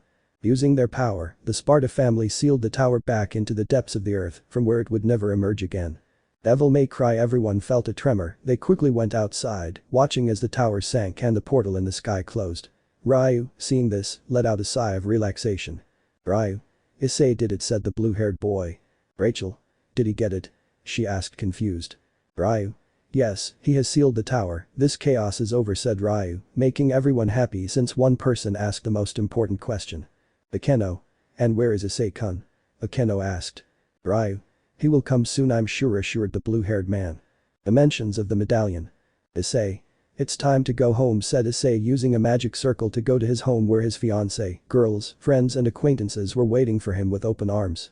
Second floor of Devil May Cry, the white-haired man arrives at his house in a magic circle with his family, but he noticed the fact that Virgil had disappeared, taking Force Edge with him, which he found strange since Yamato was still with him, and he doubted that Virgil would leave without her. Issei. I think they're outside, how about making a stylish entrance, said the white-haired man. Eva. Sounds fun, said Eva, so that her son would use a spell that makes light while using a magic circle, since with a glow they didn't notice this. Outside of Devil May Cry. At that moment a glow appeared in front of the Gremories, Citri and Sparda. At first they thought it was some emissary from heaven, but they changed their minds when they felt the aura of someone they knew. Suddenly two white-haired men and a blonde appeared. The younger white-haired man who stepped forward had white hair, dark blue eyes, and fair skin that gave him a foreign air, as if he were from the Scandinavian countries. He had the bearing of a high society person. All the girls blushed when they saw him, but there was one girl who stood in front of the white-haired man. It was none other than the fiancée and queen of the Dark Knight's son, Seraphil. When they were face to face, the brunette didn't say anything because she was enthralled with the boy in front of her, but when he saw that his girlfriend didn't say anything, the white-haired man smiled at her, so she threw herself at him with a smile while shedding tears. Seraphil. Ice-chan, said the brunette, making everyone come out of their surprise. Everyone? Issei. They all exclaimed since he did not look like the Issei who had gone to the tower. They immediately saw his hair as well as his eyes with a carefree, confident and simple look. Instantly the Sparda went to Issei. Ivy. Ice, you look excellent, she said, blushing. Rachel. Wow, Issei, you look so, she said, blushing. Delina. I bet, completely drooling. All the Gremory were delighted as well as enraptured by Issei's new appearance, since his skin was something sublime because in the part where it was in shadows, his skin looked white, while where the light hit him, he had white skin, a little touch of peach, while his hair did not clash, and his eyes gave him a magnetic attraction, plus his princely bearing that was now more noticeable. All the girls were almost bleeding from the nose and drooling, while they have a strong blush. Venelana, Lady Citri and Grafiya had an obvious blush due to the white-haired man's new appearance. At that moment everyone noticed that the white-haired man came with company. On the left side was a blonde with a very sensual body. Big breasts, narrow waist and sensual hips, being that her body was of a symmetrical and stylized structure, added to a youthful beauty, so I could say at first glance that she was barely 17 to 19 years old. She also had the air of a very charming mature woman. Her skin was white as snow, plus her beautiful blue eyes like the sky. On the right side of Issei was a man identical to Issei, but a little more muscular and taller than the aforementioned white-haired man. You could say he was an older version of Issei of more than 20 years. The Citri, Gremory, Surziches and Grafiya were surprised as if attracted to the two people who were with Issei. The men by the blonde and the women by the white-haired man, so much so that they were in a trance until Saji reacted. Saji. Hey Issei, your sister is very pretty said the blonde. Momo. And your brother is not far behind, he is very attractive said Momo. At that, the white-haired man held back his laughter because he found it funny that they thought they were his brothers, causing some to frown in annoyance. Eva. Ara, what a nice comment said the blonde, slightly blushing, while putting a hand on her cheek. Sparda. Thanks for the compliment, the white-haired man said politely. Sona. What are you laughing at? Issei she said somewhat annoyed. Issei. Excuse me hahaha, but they are not my brothers the white-haired boy replied trying to calm down. Serafal. So who are they? She asked somewhat jealous but with great curiosity as she watched her king take a breath to speak. Issei. Gremories, Citrus, Surziches, Grafiya-san, Serach-an, Lilith, girls I present to you Eva Sparda and the legendary Dark Knight Sparda my biological parents, said the white-haired man mother, father, they are the patriarchs of the Citri and Gremory clans, with their daughters and their servants, the Mayu Surziches Lucifer and his servant Grafiya Lucifuge, but at such a statement, everyone was in shock.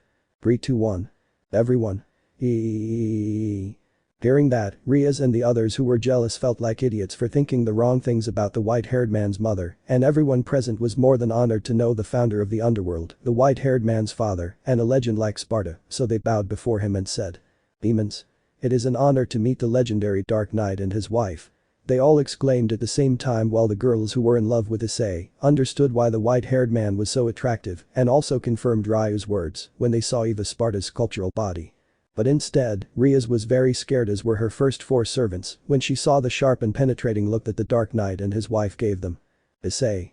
Mom, Dad I present to you my servants as my harem said the white-haired man. Sparda Eva. So it was serious. The Sparda leaders said. Issei. Yes answered the youngest son of the Dark Knight, did you think I was joking? Eva Sparda. Actually it was like that, but now her parents answered surprised. Issei. Well, let me introduce you, this is my Helena Douglas Tower. Helena. Nice to meet you, father, mother said the aforementioned nervously, excitedly and respectfully. Issei. My bishop, Isabella Valentine alias Ivy. Ivy. Nice to meet you, father, mother said the aforementioned nervously, excitedly and respectfully. Issei. My horse knight, Rachel Douglas. Rachel. Nice to meet you, father, mother, said the aforementioned nervously, excitedly and respectfully. Issei. Finally I present to you the Mayu Levitan, my fiancée Serafal Citri, said the white-haired man while taking her hand. Serafal. Nice to meet you, father, mother said the aforementioned nervously, excitedly and respectfully, while bowing to her in-laws. Eva Sparda. The pleasure is ours, said the white-haired boy's parents. Eva. Serafal-san, and girls said the blonde. Girls. Why yes. Akasama the brunette and the others asked very nervously so that the blonde would hug the girls and the brunette, which surprised them. Eva.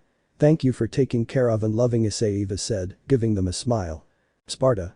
I ask you to take good care of Issei and love him for me he is one of the most precious things I have said the legendary Dark Knight to hug the Sparda servants. Girls. Yes, we will take good care of I said the Sparda maids. Eva Sparda. Also if you have to punish him, do it, said Eva and her husband, causing the younger white-haired boy to laugh nervously because his mother had given them the green light to correct him. Issei. I also present to you the Gremory leaders and their daughter along with their servants, the Citri leaders and their daughter as well as their servants, one of the Mayu Surziches Lucifer and his servant Grafiya Lucifuge the white-haired man presented, and the Dark Knight along with his wife, stood in front of Surziches so that the white-haired man extended his hand, which surprised the Redeed as well as those present. Sparda. Surziches Gremory, I have seen everything through the thoughts as well as the eyes of my son said, the Dark Knight being that Rias became even more nervous because there was a possibility that he knew what she did to Issei. I have also read Ryu's thoughts. You along with my future daughter, Ajuka Astaroth and Falbium Glaciolabolas, have done a great job replacing the previous Mayu and have kept the world as I imagined, except for the stupid law of arranged marriages, if possible. I would like that absurd law to disappear. I created the underworld so that those slaves and workers who are now nobility lived in peace and had a home when the demonic world was overthrown, but I am deeply ashamed of what they have turned my creation into I no longer belong to this world so I ask you to do that for me so that no more tragedies happen, said the Dark Knight as he looked at the younger Redeed who felt a chill run down her back violently. Surziches. It will be so, Sparda-sama. I will convey your message to my comrades and the underworld. I am honored by your words, said the Redeed, shaking the hand of Issei's father, being a great honor for him, while his parents felt proud. The blonde went to see the Citri patriarchs to take Lady Citri's hands. Eva. Lord Citri, Lady Citri, I entrust my baby to you, Eva said. Watch over him in my place. I will always be with him, but they need paternal figures. I know it is selfish, but said the blonde, to be interrupted by the brunette. Lady Citri. There is no need to apologize, Eva-sama, my husband, and I promise to take care of him. After all, Issei-kun is our son-in-law, but with your request, I promise to make him become a good man and watch over his safety as well as his happiness for you. Eva. Thank you, really, thank you very much, said Eva, more relieved. Sparda. Lord Gremory, Lady Gremory, I think you have been too gentle with your daughter. She is too naive and stupid. In short, she is a spoiled girl who does not know the world, so she can be easily deceived. I know I'm getting into matters that I should not, but I do it because of the spirited past that exists between our children, said the Dark Knight. The Gremory patriarchs clenched their fists because it was true they had spoiled Rias too much, but that would end very soon. I suggest you be even stricter with her and give your daughter a corrective so that she learns from her mistakes and does not fall into them again, but you will also have to punish the servants. They failed by not stopping their mistress, so they followed the same path as Rias-kun. Zeoticus. We understand, Sparda-sama, and we accept your suggestion. Rias will be punished, said the older Redeed seriously. Sparda. I understand. I leave it in your hands, Lord Gremory, said the older white-haired man. Venelana. Zeoticus. Thank you for your trust. Eva. I'm truly sorry for the situation you're in, Lady Gremory, said the blonde. Venelana. You can call me by my name, Eva-sama, said the brunette kindly. Eva, I understand you should be more attentive to your daughter. Your son is already older, but Ria-san is still young. Venelana-san, try to guide her the best you can. Venelana. I thought I was doing the right thing, but with what happened, I'm not sure if I'm a good mother, said the brunette, giving a hurt look so that Eva would deny her words. Eva. You've done a good job. Look at your son. It was just that you neglected your daughter. You should be much stricter with her, more than you are now, and open her eyes so she can differentiate between truth and lies, recommended the blonde. Venelana. I understand and thank you for the words, Eva-sama. Eva. It's nothing, Venelana-san. After several minutes of conversation, everyone present watched with great sadness as Sparda and his wife began to fade into particles of light. The time they had available was over, and it was time for their souls to finally rest in peace. Everyone turned to see Issei, who, after seeing how his parents finished disappearing, left the tent to contemplate the night sky. Everyone present followed him. Serafal stood on Issei's left side and began to imitate her fiancé, observing the city sky. Issei. We are safe for now, but I'm afraid that the problems will return soon, very soon, said Issei while looking at the sky, dropping two solitary tears that quickly ran down his cheeks. Serafal. Are you crying? Serafal asked when she saw that the white-haired boy's cheeks were slightly wet. Issei.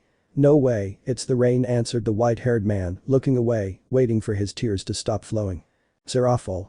But it stopped raining a while ago, the brunette murmured, checking with her right hand that no raindrops were falling. Issei. Devils never cry, clarified the white-haired man, logically lying since he had proven a long time ago that one possessed the ability to cry, but he said that because in front of other people he must seem as if he were invincible, and that feelings like sorrow and sadness had no effect on him. Serafal. I understand, maybe, somewhere, there is a devil who cries for the loss of a loved one, don't you agree? Issei. Maybe so. I'm after Devil May Cry night. Issei was sitting in the main hall at his desk as usual, while the girls went to change to give him a surprise. At that, a magic circle opened, revealing the red-haired and jet-haired women from the Gremory clan. Issei, seeing them, sighed tiredly and stood up. Issei. What do you want? Akeno. Issei-kun, we really just want to find your forgiveness, she said, shedding tears. Rias. Issei, please, I regret everything I did to you, she said, falling to her knees, starting to cry. Forgive me, seriously, forgive me. Issei sighed tiredly and then took Ria's hand, making her stand up, and then wiped the tears from both of them. Issei. I forgive you, what he said surprised both of them, who felt their hearts beating strongly. I know you made a mistake, and believe me that even if I want to continue hating you, I simply can't. That's why I forgive you, because deep down I have forgiven you, he said, making Rias and Akeno begin to shed tears of happiness. Akeno. Really? Issei. Yes, but they will have to earn my affection once again. Rias. Yes, she said very happily, opening a portal from which they both entered with great happiness, leaving a white-haired man. Issei sighed as he was about to go up the stairs, but something happened. A strange portal opened in front of him. It wasn't a magic circle, it was something much stranger. From that portal emerged a dark-haired man dressed elegantly. You're Issei Sparda, right? Issei. Who are you? he said seriously and in a fighting pose. Calm down, I don't want to fight, in fact if I hurt you your father will surely kill me. Issei. My father? Do you know Sparda?